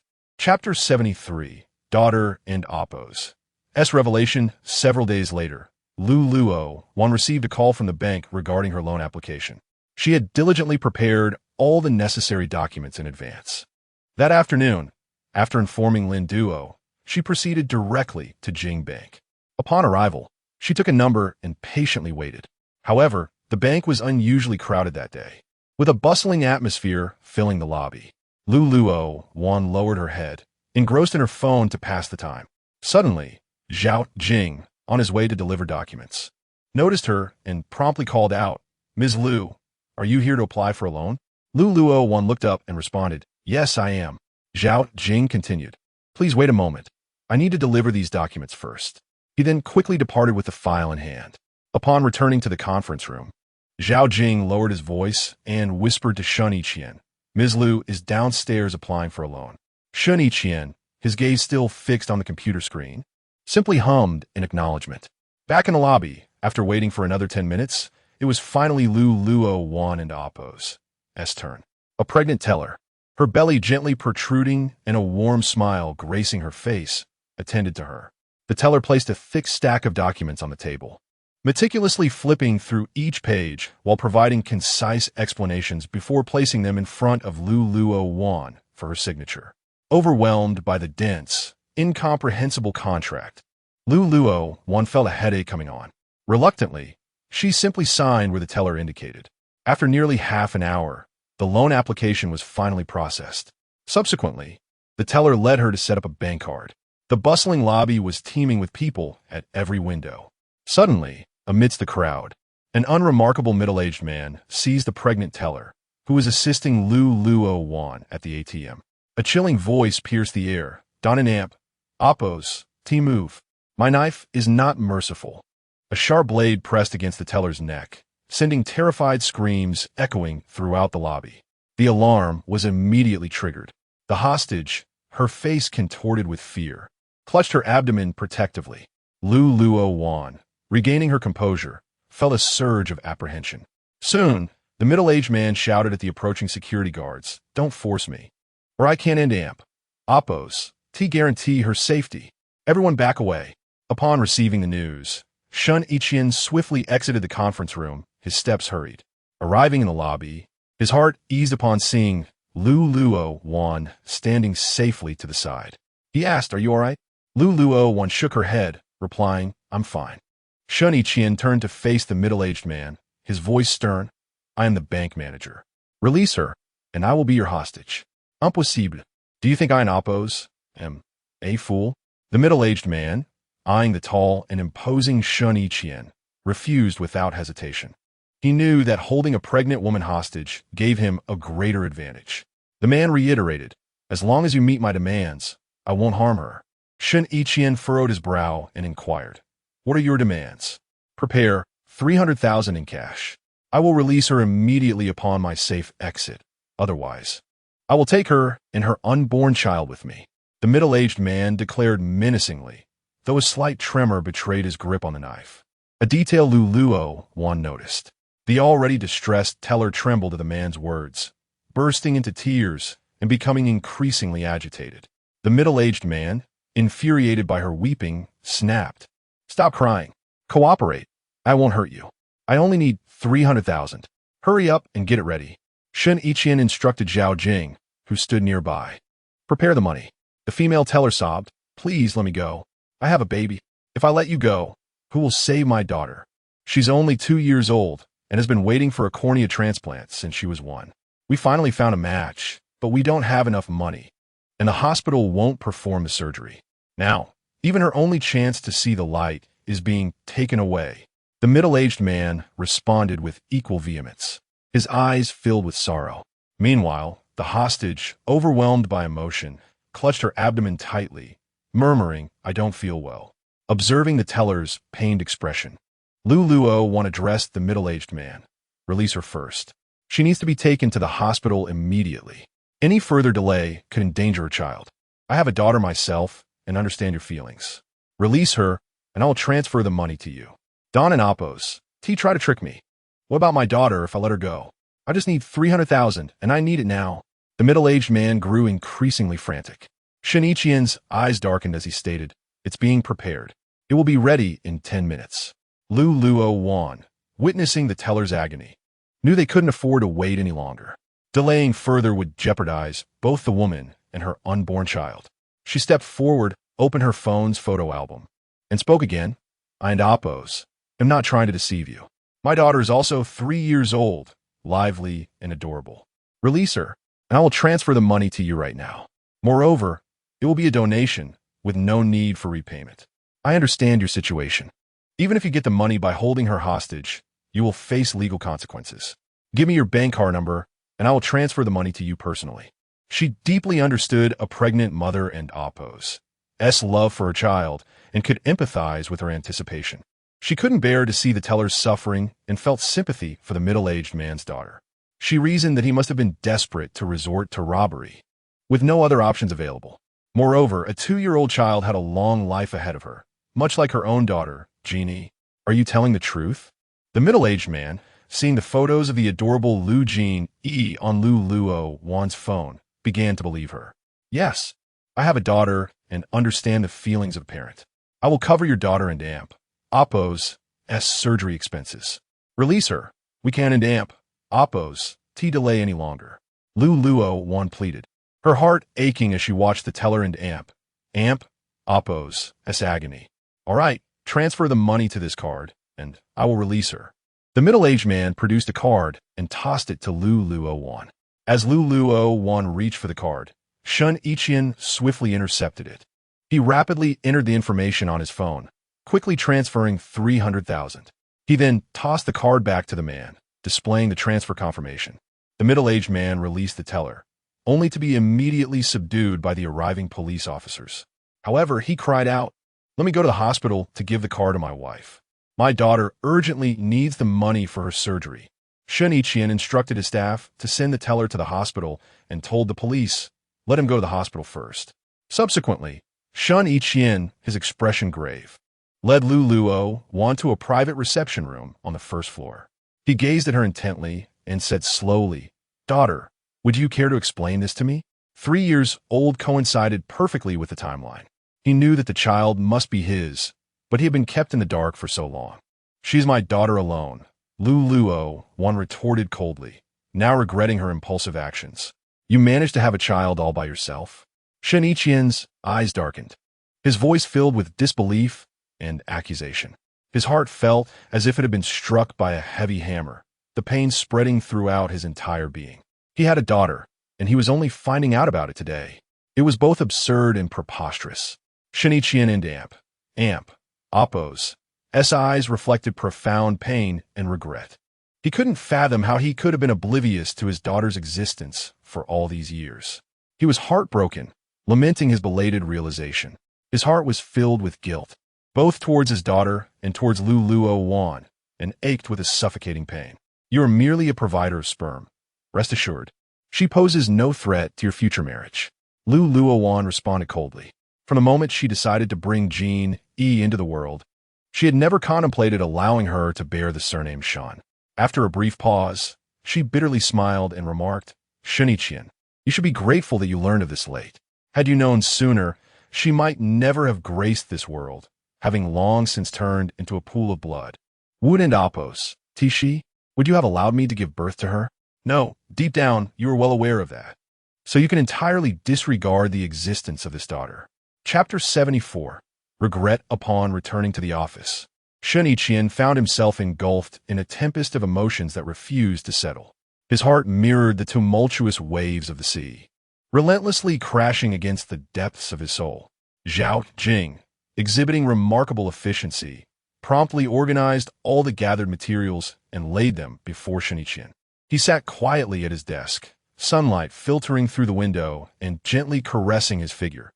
Yet, this warm illumination could not penetrate the chill that pervaded his heart. Clutching the papers that chronicled the existence of Luowan and their daughter, Lu Jeannie, he felt as though he bore an unbearable weight upon his shoulders.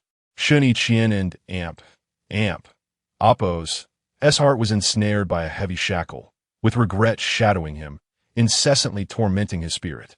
He recalled every moment of negligence towards Luowan, each instance like a sharp needle piercing his nerves. Every hurtful word he had uttered, akin to a razor's edge, ruthlessly embedding itself in his heart. Each misguided decision loomed like a colossal boulder, suffocating him. He despised his own blindness and arrogance, lamenting his stubbornness of the past. At this moment, his heart was overwhelmed with an endless wave of remorse, as if he were trapped in a dark abyss, devoid of any glimmer of redemption. His fingers trembled slightly, and his eyes began to moisten. He wished fervently that time could rewind, allowing him to revisit the past and rewrite the beautiful moments he had so carelessly destroyed. Yet, reality harshly reminded him that everything was irretrievable, and this regret would accompany him like a shadow, the pain inflicted upon Luowan seemingly an indelible scar on his life. His hands quivered, and he had to grip the papers tightly, gazing at the likeness of his child, his heart aching profoundly. Unbeknownst to him, tears began to silently cascade down his cheeks, falling upon the pages and spreading like ink. In the stillness of the office, his anguish, guilt, remorse, and regret intertwined, forming an inescapable shroud that enveloped his entire world. Zhao Jing, hesitant to leave until the end of the workday, felt a profound shock upon discovering the extensive documentation.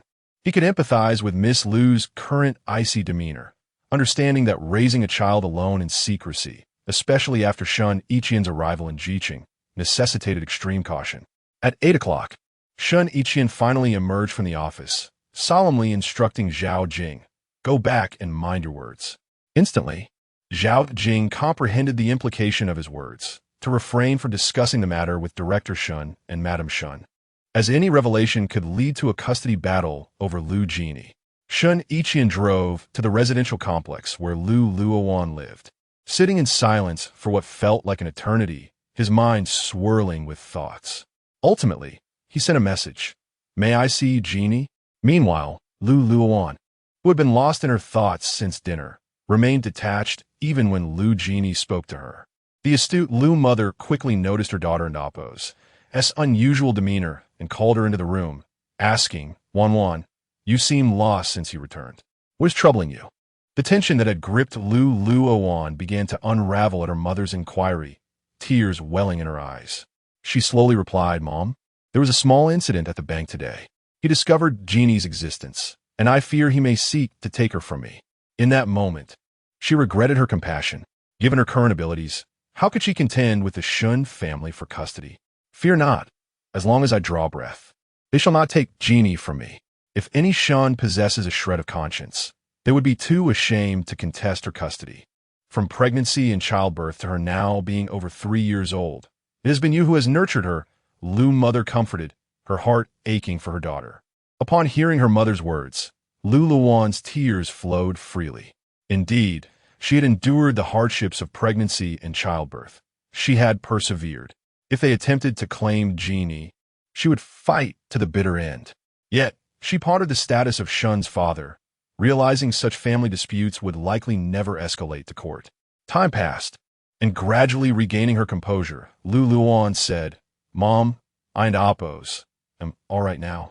Since he knows of Genie and Appo's existence, he will undoubtedly seek to meet her. For now, we can deny access, but should the day come when they cross paths, you must be prepared for how to explain things to Genie." Lu mother contemplated, recognizing that Genie craved her father's presence, often inquiring about him, only for her mother to deflect the questions. With Shen Yiqian aware of the child's existence, he would inevitably wish to meet her. "We shall address that when the time comes," Lu mother concluded. At 8:30, Luowan settled onto the bed with a picture book to read to Genie, who listened intently, occasionally posing questions. Before long, the child's eyes fluttered closed in slumber. Luowan set aside the book, picked up her phone, and after reading the message, replied, "No, she is mine alone. You will have your own children in the future, but I have only her." Shen Yiqian received her message half an hour later. He sent a voice note. "Rest assured, I will not contest Genie. She will forever be yours. No one can take her from you. Likewise, she is my child. Good night." Though his mind was filled with visions of his daughter, her tiny figure and innocent smile, and he longed to embrace her and mend the void of the years lost. He understood that Luowan had endured so much. Deep in her heart, resentment and bitterness lay buried, not easily relinquished. He resolved to respect her wishes and not pressure her. Chapter 75. Uncle, at least for now, they were by his side. Henceforth, he would dedicate all his time outside of work entirely to her and Jeannie. Throughout the passage of time, he would silently watch over her until she gradually let go and accepted him. Returning to the Xian residence, Shen Yiqian's mind was in turmoil. He took out his phone and sent a questioning message to Mu Di. Did you know about Jean E and Amp, Oppo's, existence all along? Mu Di, who was leisurely scrolling through her phone, felt as if struck by lightning the moment she saw the message. After some hesitation, she finally sent a message. Brother, I was compelled to. Second brother knew even earlier than I did. Shen Yiqian, who was currently working on a case, sneezed several times in a row, wondering if someone was thinking of him. When Shen Yiqian saw this message, his face instantly turned as dark as the bottom of a pot. One after another, they all knew, yet they kept him in the dark, which filled his heart with inexplicable anger. He quickly replied, Mu Di, you can end Amp, Oppo's. Tell the difference between the important and unimportant, can you? Send me all the photos and videos of Jean E and her on your phone. Upon seeing the first part of the message, Mu Di felt a chill run down her spine, knowing that she and second brother would definitely suffer later. However, when she read the last sentence, she immediately felt emboldened. She replied, Brother, if I send you all the photos and videos on my phone, can we call it even? Modi attempted to struggle a bit. Before long, Shen Yiqian replied, Your card limit has been restricted. Mu Di was completely stunned upon seeing this message. Helpless, she hurriedly sent all the photos and videos of Luowan and Jean E on her phone. Shen Yiqian watched Jean E and Amp, Oppo's video, her little mouth chattering incessantly, her enunciation exceptionally clear, and her voice even more soft and adorable. His heart was filled with tenderness, mixed with a myriad of emotions. Looking at this miniature version of himself, his heart yearned to hear her call him daddy. Knowing it was impossible, he could only forcibly suppress the longing in his heart. He would no longer force Luowan regarding meeting and acknowledging Jeannie. However, he could not let Luowan go, because she was far too alluring, with men surrounding her one after another. He absolutely could not tolerate his daughter calling someone else daddy. This night was destined to be sleepless. The next day, Luowan took Jean E to the shop. After receiving Shen Yiqian and Amp, Oppo's message last night, the heavy stone in her heart was finally lifted. She no longer had to carefully hide Jean E and could openly take her out. Jean E was overjoyed to come to the shop. She was practically Luowan's little shadow, always following closely behind her. When Luowan was painting, she also sat beside her, drawing. Although her drawings were abstract, she was extremely focused. Her focused demeanor made Luowan feel somewhat ashamed of herself. As time passed, Jean E became so tired that the paintbrush fell from her hand. Her little head nodded like a chick pecking at rice, little by little. Luowan put her brush aside, gently picked her up, and placed her on the recliner in the inner room. Jean E slept until after 4:00 and Amp, Oppo's clock in the afternoon. When she woke up, Luowan bought her some food and took her back to the shop. She sat on the sofa, watching Super Baby Jojo on the tablet. At 5:30, Shen Yiqian walked out of the office. Because his teacher was in G-City on a business trip, they were having dinner together tonight. He had only taken 2 of the paintings he bought last time, and the other 2 were still in her shop, so he planned to pick them up first and then go to the restaurant. When he drove to the studio, as soon as he entered, he heard the mechanical welcome. As usual, when Lin Duo saw him, she was shocked. The man before her looked so much like Jeannie, almost like a magnified version of her. Her heart felt as if struck by lightning, and she instantly realized that she might have discovered an astonishing secret. The man in Oppo's features were exquisitely perfect, every line exuding a cold and stern aura, especially his deep eyes, as cold and mysterious as icy stars, and his well-tailored suit accentuated his noble temperament, especially the long, straight legs encased in the dress pants, making people unable to help but be captivated. He exuded a unique charm, as if he had stepped out of a novel as an overbearing CEO, making him impossible to ignore. Soon, Lin Duo greeted him with a proper smile. Sir, what kind of painting are you looking for? I can introduce you. I'm here to pick up a painting. Your boss knows, Shen Yiqian said in a clear and deep voice. Lin Duo felt like her ears were about to get pregnant listening to his voice. At this moment, Lu Jin-yi, who was hidden behind the bar, couldn't see Shen Yiqian, but when she heard his voice, she called out in her milky voice, "Mommy, there and amp, oppos. It's an uncle here to see you." When Shen Yiqian heard this soft and adorable voice, his heart skipped a beat. He stiffly moved his legs and slowly walked forward a few steps. When he caught sight of the cute little figure sitting on the sofa, her little hands pinching fries and putting them in her mouth, her eyes fixed on the tablet in front of her, his deep eyes behind his glasses curved slightly, and his eyes couldn't help but moisten. He took a deep breath, trying to keep his emotions calm, but his heart was churning. Such an adorable little person. His heart was now filled with regret, regretting why he hadn't named Amp, Oppos, known about Jean and Amp, Oppos, s existence sooner. He wondered if the outcome would have been different if he had known earlier. The regret in his heart surged like a tide. When Lu Jini noticed that someone was watching her, she raised her watery and beautiful eyes, just like Luowan's, looked at Shen Yiqian, and said, "Uncle, you and Oppos, so handsome. Do you want some fries?" With that, she immediately slid off the sofa, came to Shen Yiqian, holding the fries in her hands, and looked up at him curiously. Chapter 76. Who are you?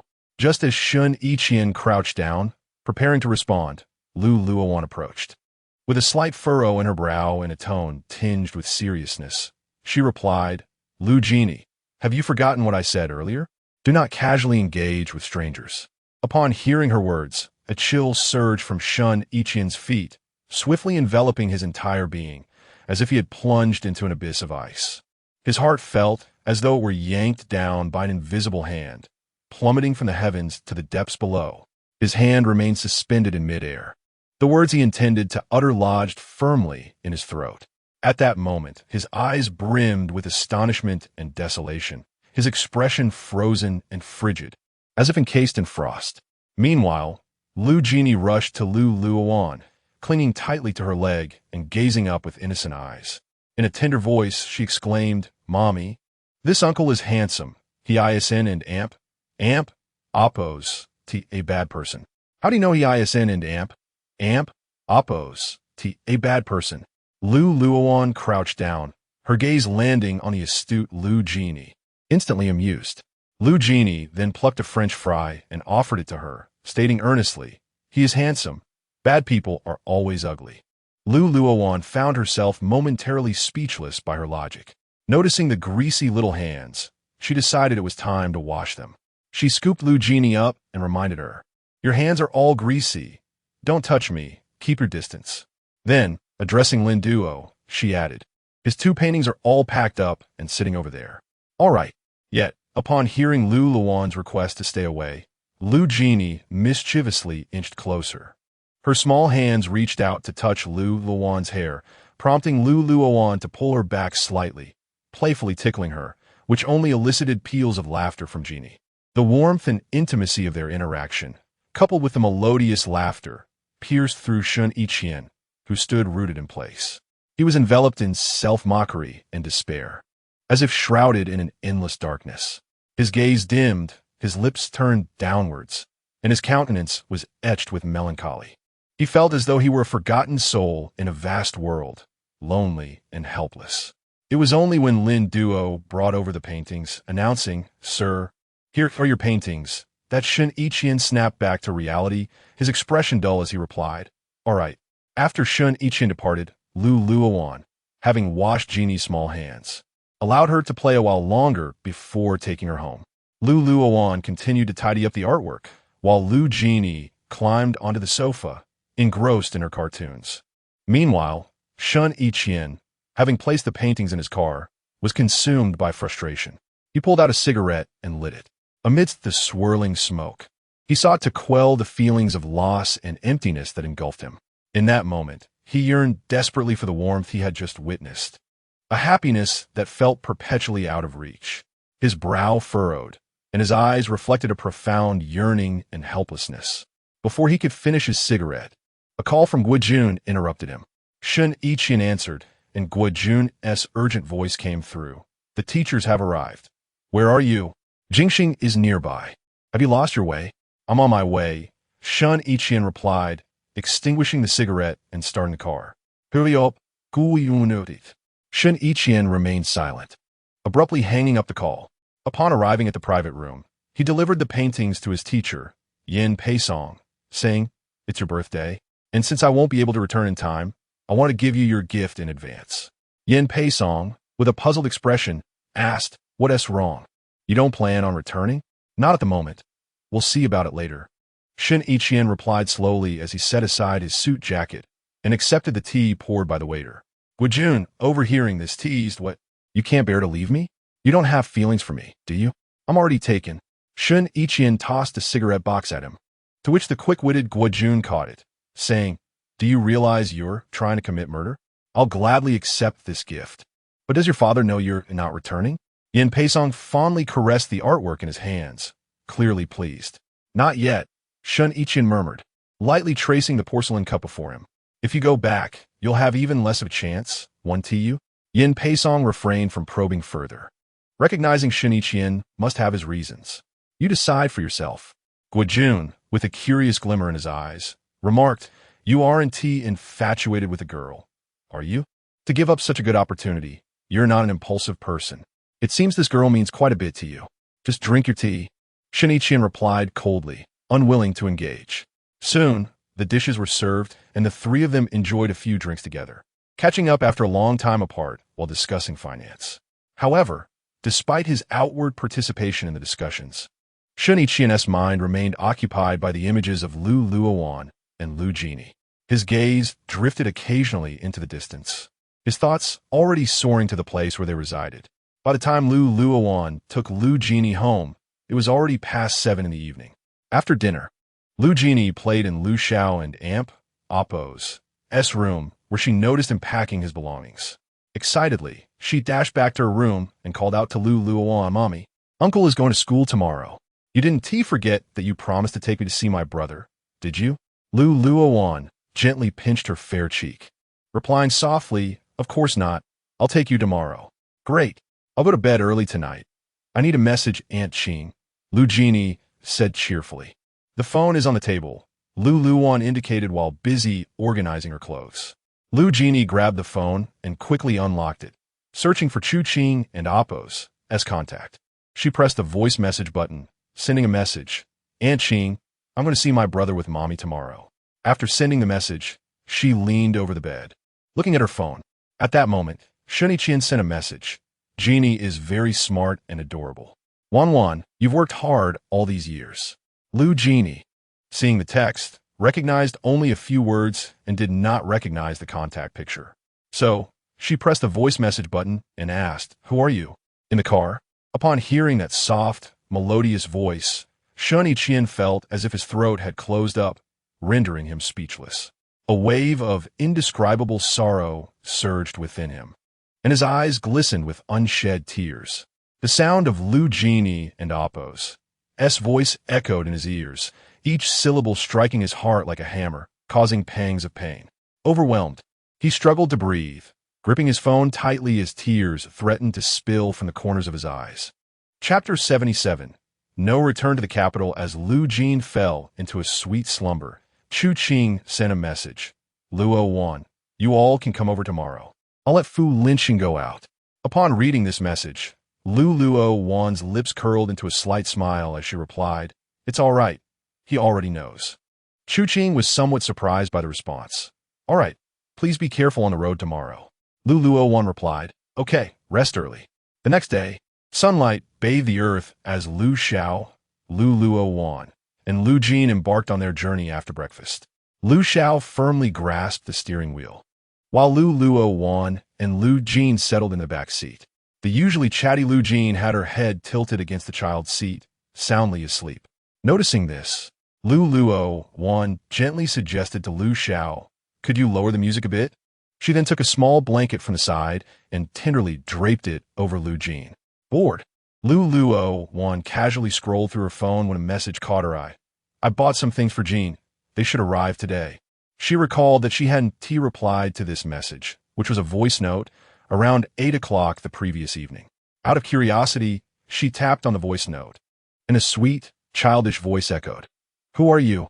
After listening, Luowan glanced at the sleeping child beside her, a tender smile gracing her lips, and thought that the little one must have felt a pang in her heart. She quickly typed a reply. "She doesn't need your things. She has been doing quite well all these years." After sending her response, she tossed her phone aside and turned to Lu Xiao, who was driving, asking, "Aren't and Amp. Oppos. You sleepy? I'm going to take a nap." Lu Xiao, his gaze fixed ahead, replied calmly, "Not at all. Rest easy. I'll wake you when we arrive." Hearing this, Luowan closed her eyes with a sense of relief. 2 hours later, they arrived at Jing University. Following this, Luowan drove to Chuqing and Amp, Oppos, as home. As soon as Lu Jin exited the car, she dashed into Chuqing and Amp, Oppos, S arms like a joyous little bird, showering her with affectionate kisses. Watching her daughter, Luowan felt a twinge of worry. This little one seemed utterly immune to handsome men and beautiful women, and she feared that, as she grew older, she might become a heartbreaker, falling in love with one after another. Fu Linqing was also at home, resting. Upon seeing the child in Chuqing and Amp, Oppos, S embrace, who bore a striking resemblance to Shen Yiqian, even the usually composed Fu Linqing felt a stir of emotions within him. Nevertheless, he politely greeted Luowan. He then seemed to understand why, during their previous visit to Jiqing, Chuqing would either go alone or, on occasions when he accompanied her, remain in the car, most likely to avoid the sight of this little doppelganger of Shen Yiqian. Once Lu Jin let go of Chuqing, she boldly approached Fu Linqing without a hint of shyness, exclaiming, "Uncle, you're so handsome. My name is Lu Jin. I'm 3 years old." Luowan felt an urge to rush over and cover her mouth. This child had no fear whatsoever. Chuqing was amused by Lu Jin and Oppos' adorable demeanor, bending over with laughter. "Jin, you're too charming." Most children are frightened when they see Fu Linqing. Upon hearing her sweet voice, Fu Linqing knelt down, a warm smile gracing his lips. "You're quite adorable yourself. Aren't and Oppos. You afraid of me?" "Not at all. You're good-looking," Lu Jin replied earnestly, believing that this uncle was just as handsome as the one from last night, and certainly not a bad person. Fu Linqing was about to respond when his phone vibrated in his pocket. He took it out and saw a message from Jiang Zhiheng. "We're gathering tonight. Shen Xingchang is willing to return from Jiqing." Fu Linqing glanced at Lu Jin, who had scampered into the living room, a smirk playing at the corners of his mouth as he discreetly snapped a photo and sent it to the group chat, tagging Shen Yiqian. Shortly after, Jiang Zhiheng replied with several laughing emojis, followed by, "Cheng Xiao, you're truly bored. You used AI to recreate our Shen Xingchang as a girl. Shouldn't it be a boy? This looks just like his future daughter." At that moment, Shen Yiqian was arriving at the Shen family's old residence. Upon seeing the message, he replied, "Are they at your place?" The reason for Shen Yiqian's return was that Shen's father had learned of his reluctance to transfer back, prompting him to return for an explanation. As he stepped into the living room, Shen's mother approached him, her face etched with concern. "Your father is quite upset. Don't argue with him. He has been busy with work and is experiencing high blood pressure." Shen Yiqian nodded slightly. After going upstairs, he knocked on the study door, and a deep voice called from within, "Come in." Shen Yiqian strode in, sitting across from Shen's father, who gazed at him sternly. "Aren't you planning to return? What do you intend to do?" Shen Yiqian replied coolly, "I have my own plans." Even before he knew about having a daughter, he had decided not to return for the time being, and now, the knowledge of her existence only strengthened his resolve. "You and Oppos, being reckless, Yiqian. Now is the best time to come back. I'll be retiring in 2 years, and my influence will diminish." Shen's father's face flushed with anger upon hearing his son and Amp, Oppos' words. He had paved the way for him, yet now Shen Yiqian declared he would not return. "I don't believe now is the right moment. The internal situation at Jingxing is still chaotic. If things go awry, I could be the next scapegoat. I want to be returning for now. You need to worry about me. Focus on your own affairs." With that, Shen Yiqian turned and walked out. Seeing this, Shen's father chose not to press further, having always respected Shen Yiqian's independence. as Shen Yiqian descended the stairs. He coincidentally encountered Shen old madam returning from card game. Surprised to see him, she exclaimed, "You returned just in time. I've carefully selected some photos of young ladies from prestigious families for you to choose from." Without hesitation, Shen Yiqian responded, "I have my own goals. You should spend that time arranging things for Ishio. Given his high-risk profession, it will be better for him to settle down sooner rather than later. Besides, he is not getting any younger. It's dangerous for him to be surrounded by men all the time." The thought of his brother, who had kept the existence of a daughter from him, fueled his determination to settle the score. "Is what you said true? Are they from Jiqing? If so, that's good. You're not deceiving me, are you? Then I'll leave them for Ishio. He certainly needs to marry soon, or he might face issues with his sexual orientation." Upon hearing that Shen Yiqian had a goal, Shen old madam's eyes sparkled with delight. Meanwhile, Shen Ishio, who was busy with the case, remained oblivious to the fact that the young ladies initially chosen for his brother were now entirely at Shen Yiqian's discretion. Shen Yiqian quickly left, and, as he did, Shen old madam called out, "Hey, you haven't answered me yet. Aren't you staying for dinner? I have matters to attend to." Chapter 78. A resounding slap after departing from Chu Qing and Appo's residence. Luo evening proceeded directly to the private restaurant where she was to meet Su He, accompanied by Lin. Lu Jin Yi, adorned in a charming pink leisure ensemble, consisting of a short t-shirt and shorts, exuded an air of carefree ease befitting an outing. Upon catching sight of Su He, Lu Jin Yi dashed forward with the exuberance of a lark, embracing her tightly while murmuring endearments. "Godmother, I've missed you so." Su He responded with a tender kiss upon her delicate cheek. "Indeed, Godmother has missed you as well. We shall procure an ice cream for you shortly." Lin, having poured a cup of tea for Luo evening, inquired softly, "You and Appo's not returning this afternoon, are you?" Luo evening offered a subtle nod. "No, I shall return tomorrow." She had intended to stay for a day before commencing her journey back the following afternoon. Lin, displaying photos of the farm on his mobile phone, remarked, "Later, I shall escort you all to the farm, allowing Jin E the experience of harvesting." Luo evening concurred. "That sounds delightful." Having concluded her affectionate exchange with Su He, Lu Jin E, with her limpid eyes brimming with anticipation, turned her gaze towards Lin. "Uncle, have you missed me?"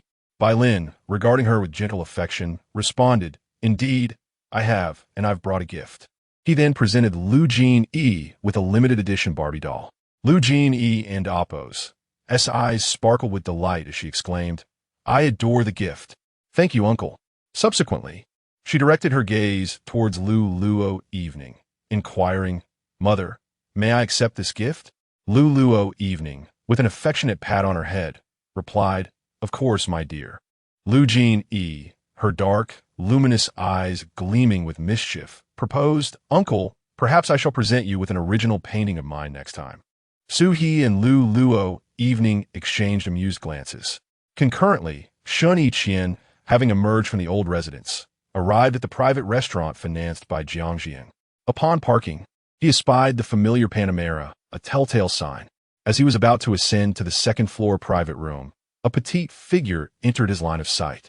Lu Vinyi, resting her cheek upon her hand, gazed at Lin with an endearing smile. Whatever transpired between them, the little one was beaming with joy. Were it not for the presence of Su He, the scene would have resembled an idyllic family tableau.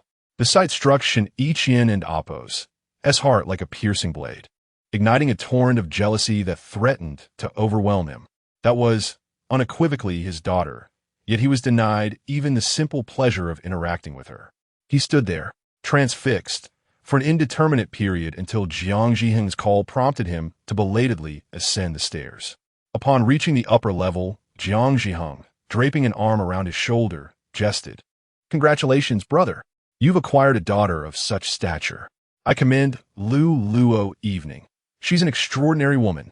Your pace, along with Fu Linqing's, surpasses even the rate at which Professor Tan and I could ascend in a rocket."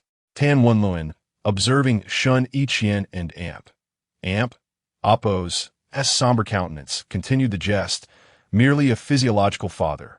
Mind you, she may not even acknowledge him. Luo evening might not even permit him to see his daughter. Her expeditious divorce speaks volumes. Jiang Zhiheng chimed in, brother.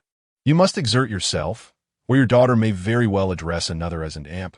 Oppose, father, and amp. Oppose. Shen Yiqian, already simmering with suppressed ire, found their words striking at his very core. His tone, frigid and acerbic, conveyed, shall we dine or not? Jiang Zhiheng, placing the menu before him, gestured for him to select his dish. Indeed, we shall dine. When might you return? Will the brothers reunite for drinks? Will you reside at my club once more? Shen Yiqian remained silent, his displeasure palpable, devoid of any appetite. He pushed the menu towards Tan Wenluan. Tan Wenluan, with a chuckle, inquired, what troubles you? Have you been provoked? Share your woes. We shall analyze them for you. Shen Yiqian, casting an icy glare in his direction, retorted, you might consider a career change, a gossip columnist, perhaps. Spare the students your professorial harm. Tan Wenluan, sensing the chill in his gaze, ceased his jesting. After all, fortunes shift, and prudence dictates leaving oneself an avenue for retreat. Jiang Zhiheng instructed a server to bring in wine. As the server uncorked the bottle and prepared to pour a glass for Shen Yiqian, he was met with a gesture of restraint. Jiang Zhiheng, brandishing a cigarette, inquired with a hint of curiosity, what in amp? Oppose. S this? Abstaining from alcohol? Fill Professor Tan and amp. Oppose. S glass then. Tan Wenluan, likewise, demurred, no, thank you. I have engagements this afternoon. We shall partake at your club this evening. He was scheduled to accompany Ruo Chu on a shopping excursion that afternoon. Upon completing their meal, Shen Yiqian departed without delay, descending the stairs. However, he encountered only Luowan and Bai Lin seated at the table. He proceeded to the parking area, positioning his vehicle beside the Panamera before extinguishing the engine. Seated within, he indulged in a cigarette while dispatching a message to Luowan. Awaiting you in the parking area. Let's converse. Luowan, upon receiving the message, offered no response. Su-hee, having returned with Jean E., the latter clutching an ice cream cone, was joined by Bai Lin, who had settled the bill. The quartet prepared to depart. As they approached the parking area, Bai Lin cradled Jean E. in his arms, the child clutching her ice cream. Luowan and Su-hee trailed behind. Su-hee, immediately recognizing Shen Yiqian and amp, Oppose, S vehicle, surmised that he was awaiting Luowan. I shall escort Jean E. away first, she announced. Luowan concurred, very well. Shen Yiqian, witnessing Bai Lin cradling Jean E., found his throat constricted, rendering him speechless. His daughter, embraced by another man, ignited an impulse to seize her, the veins in his temples throbbing as his emotions teetered on the brink of eruption. He forcibly suppressed his emotions as he alighted from his vehicle. Jean E., however, upon spotting him, exclaimed with delight, handsome uncle. Su-hee, upon hearing this, winced slightly, a smile playing upon her lips. I am curious as to his current state of mind, she mused. Luowan offered a faint smile. Perhaps you should inquire of him. Shen Yiqian's icy gaze softened as he turned his attention to Jean E., his eyes now brimming with tenderness.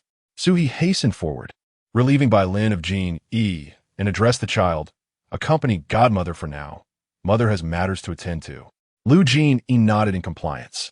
Bai Lin, addressing Luowan, inquired, shall I await you? Luowan responded with a smile, there is no need. I shall seek you out shortly. She deemed it unnecessary. He could scarcely harm her, at most uttering a few inconsequential words. With that, Luowan directed a cool gaze towards Shen Yiqian. What is it that you require? Shen Yiqian, concealing the iciness in his gaze, stated with restraint, the daughter is also mine, and while she may not acknowledge me presently, she must not be embraced by another man. Luowan retorted dismissively, is that all? You have no jurisdiction. She unlocked her vehicle, preparing to enter. Shen Yiqian, stung by her words, felt a pang of anguish. Indeed, he currently lacked the authority. Nevertheless, he refused to yield. He seized her, pulling her into his embrace and pinning her against the door of the Land Rover. Lowering his head, he approached her, stating in a low voice, evening. You are forbidden from seeking a father figure for Jean E., nor are you permitted to engage in romantic pursuits. I may defer acknowledging Jean E. for the time being. Luo evening, bracing her hands against his encroaching form, found herself unable to dislodge him, her legs immobilized. Release me, Shen Yiqian. Understand your position. You are merely an ex-husband, you understand? My romantic entanglements are of no concern to you, nor is Jin Yi's search for a father figure. You, Shen Yiqian, unwilling to endure further taunts, silenced her by pressing his lips against hers, stifling her words. Luo evening's eyes widened in astonishment, her mind momentarily blank. The kiss, forceful and ardent, carried Shen Yiqian and Appo's unique essence. After a brief pause, a surge of fury welled within her. She struggled vehemently, her hands pounding against Shen Yiqian and Appo's chest. Yet he remained as unyielding as a fortress. Finally, Shen Yiqian released her lips. Luo evening and Appo's eyes blazed with indignation. She raised her hand, summoning all her strength, and delivered a resounding slap across Shen Yiqian and Appo's face. The sharp report reverberated through the air, leaving a distinct red welt upon Shen Yiqian and Appo's cheek. Shen Yiqian's face throbbed with pain, yet the ache within his heart eclipsed the discomfort on his visage. His gaze was laden with anguish and regret, as if he were ensnared in an endless abyss of despair. He envied Bai Lin for being able to embrace his daughter so intimately, to share moments with Luowan and Jin Yi, as if they were the quintessential family. Meanwhile, he felt like an outsider, banished from their world. His lips quivered slightly, and the veins at his temples pulsed visibly, betraying the profound torment and turmoil that raged within him. Chapter 79. You must be bewildered with that resounding slap. Luowan felt a searing pain radiate from her palm. Upon inspection, her hand was flushed a vivid red, warmth emanating from it, almost scorching to the touch. Seizing the fleeting moment when Shen Yiqian was momentarily stunned, she unhesitatingly pushed him away. Shen Yiqian, with the tip of his tongue brushing against his cheek, finally spoke. Has your anger subsided? If not, I can bestow another slap. Insane, Luowan retorted, swiftly turning on her heel and striding toward her car. Once inside, she reached for Lu Genie and Appo's baby wipes, extracting one to meticulously cleanse her lips, which still bore the remnants of a complex emotion from the kiss. She then gently wiped her reddened palm, attempting to erase the lingering heat from that earlier slap. Afterward, she gradually started the engine, and the car sped off like an arrow released from a bow, vanishing in an instant. Upon her arrival at the farm, Bai Lin was joyfully fishing with Lu Genie. Suhi lounged comfortably under a sunshade, sipping a glass of juice with carefree delight. As Luowan approached, Suhi remarked, TSK. So, you share a kiss? It seems your lipstick has been entirely devoured. That was my doing, Luowan replied, raising her orange juice to her lips and taking a sip, maintaining her composure. Really? What did he say to you? Suhi rested her chin on her hand, gazing at Luowan with curiosity. Ever since Wanbao and Appo's divorce, Shen Yiqian had gradually transformed, yet nothing could alter the fact that he had once caused Wanbao considerable pain. Witnessing her senior hold Genie stirred discomfort within her. She forbade the notion of Genie seeking a father figure. Luowan simply stated, I have no intention of dating at present. I am rather enjoying my current life. Is that all? Shouldn't you add, Wan, you can only be mine, no dating allowed? Suhi mused, amusing herself with her own thoughts. Luowan, observing her unabashed laughter, playfully gave her a light tap. Someone in Appo's watching you. They might think you and Appo's lost your mind. Suhi composed herself. Wanbao, let him be. His current struggles pale in comparison to what you endured. The Luowan of old is no more. A resolute light shone in Luowan and Appo's eyes. Indeed, Suhi raised her juice glass and gently clinked it with Luowan's. Before long, Lu Genie approached, carrying a small net and bucket, exclaiming, Mom, Godmother, look at all the little fish Uncle and I caught. Peering into the bucket, Luowan was delighted to see numerous lively fish swimming about, shimmering with vibrant colors under the sun. Shall we play for a bit and then release them? Okay, Lu Genie nodded obediently. Suhi praised, Genie, you are truly impressive. It's Uncle who is amazing, Lu Genie replied, kneeling on the chair, his eyes fixed on the fish with excitement and joy. Meanwhile, Shen Yiqian drove straight back to the old residence. Upon arriving, he found the old matriarch napping, while Madame Shen had accompanied Shen Fu out. Only Aunt Fu remained. She was somewhat surprised to see him return, and when she noticed the distinct five-finger mark on his face, she mused, this must have been dealt by a woman. A man wouldn't dare approach him. Aunt Fu teased, young Master Shen, have you been reprimanded by a woman? Shen Yiqian raised an eyebrow at her. Is that so surprising? Indeed, it is quite rare to find a woman who would dare to slap you. No wonder the old matriarch sought a carefully chosen lady for second young Master Shen. It seems you are still in the pursuit stage, or else you wouldn't have been slapped. Aunt Fu jested. Fetch me an ice pack, Shen Yiqian replied, his face still stinging from Luowan's evidently forceful slap, indicating her lingering resentment toward him. Removing his glasses and tossing them aside, he reclined on the sofa. Yet, the image of her laughing with Bailin gnawed at his heart, leaving him feeling restless and helpless.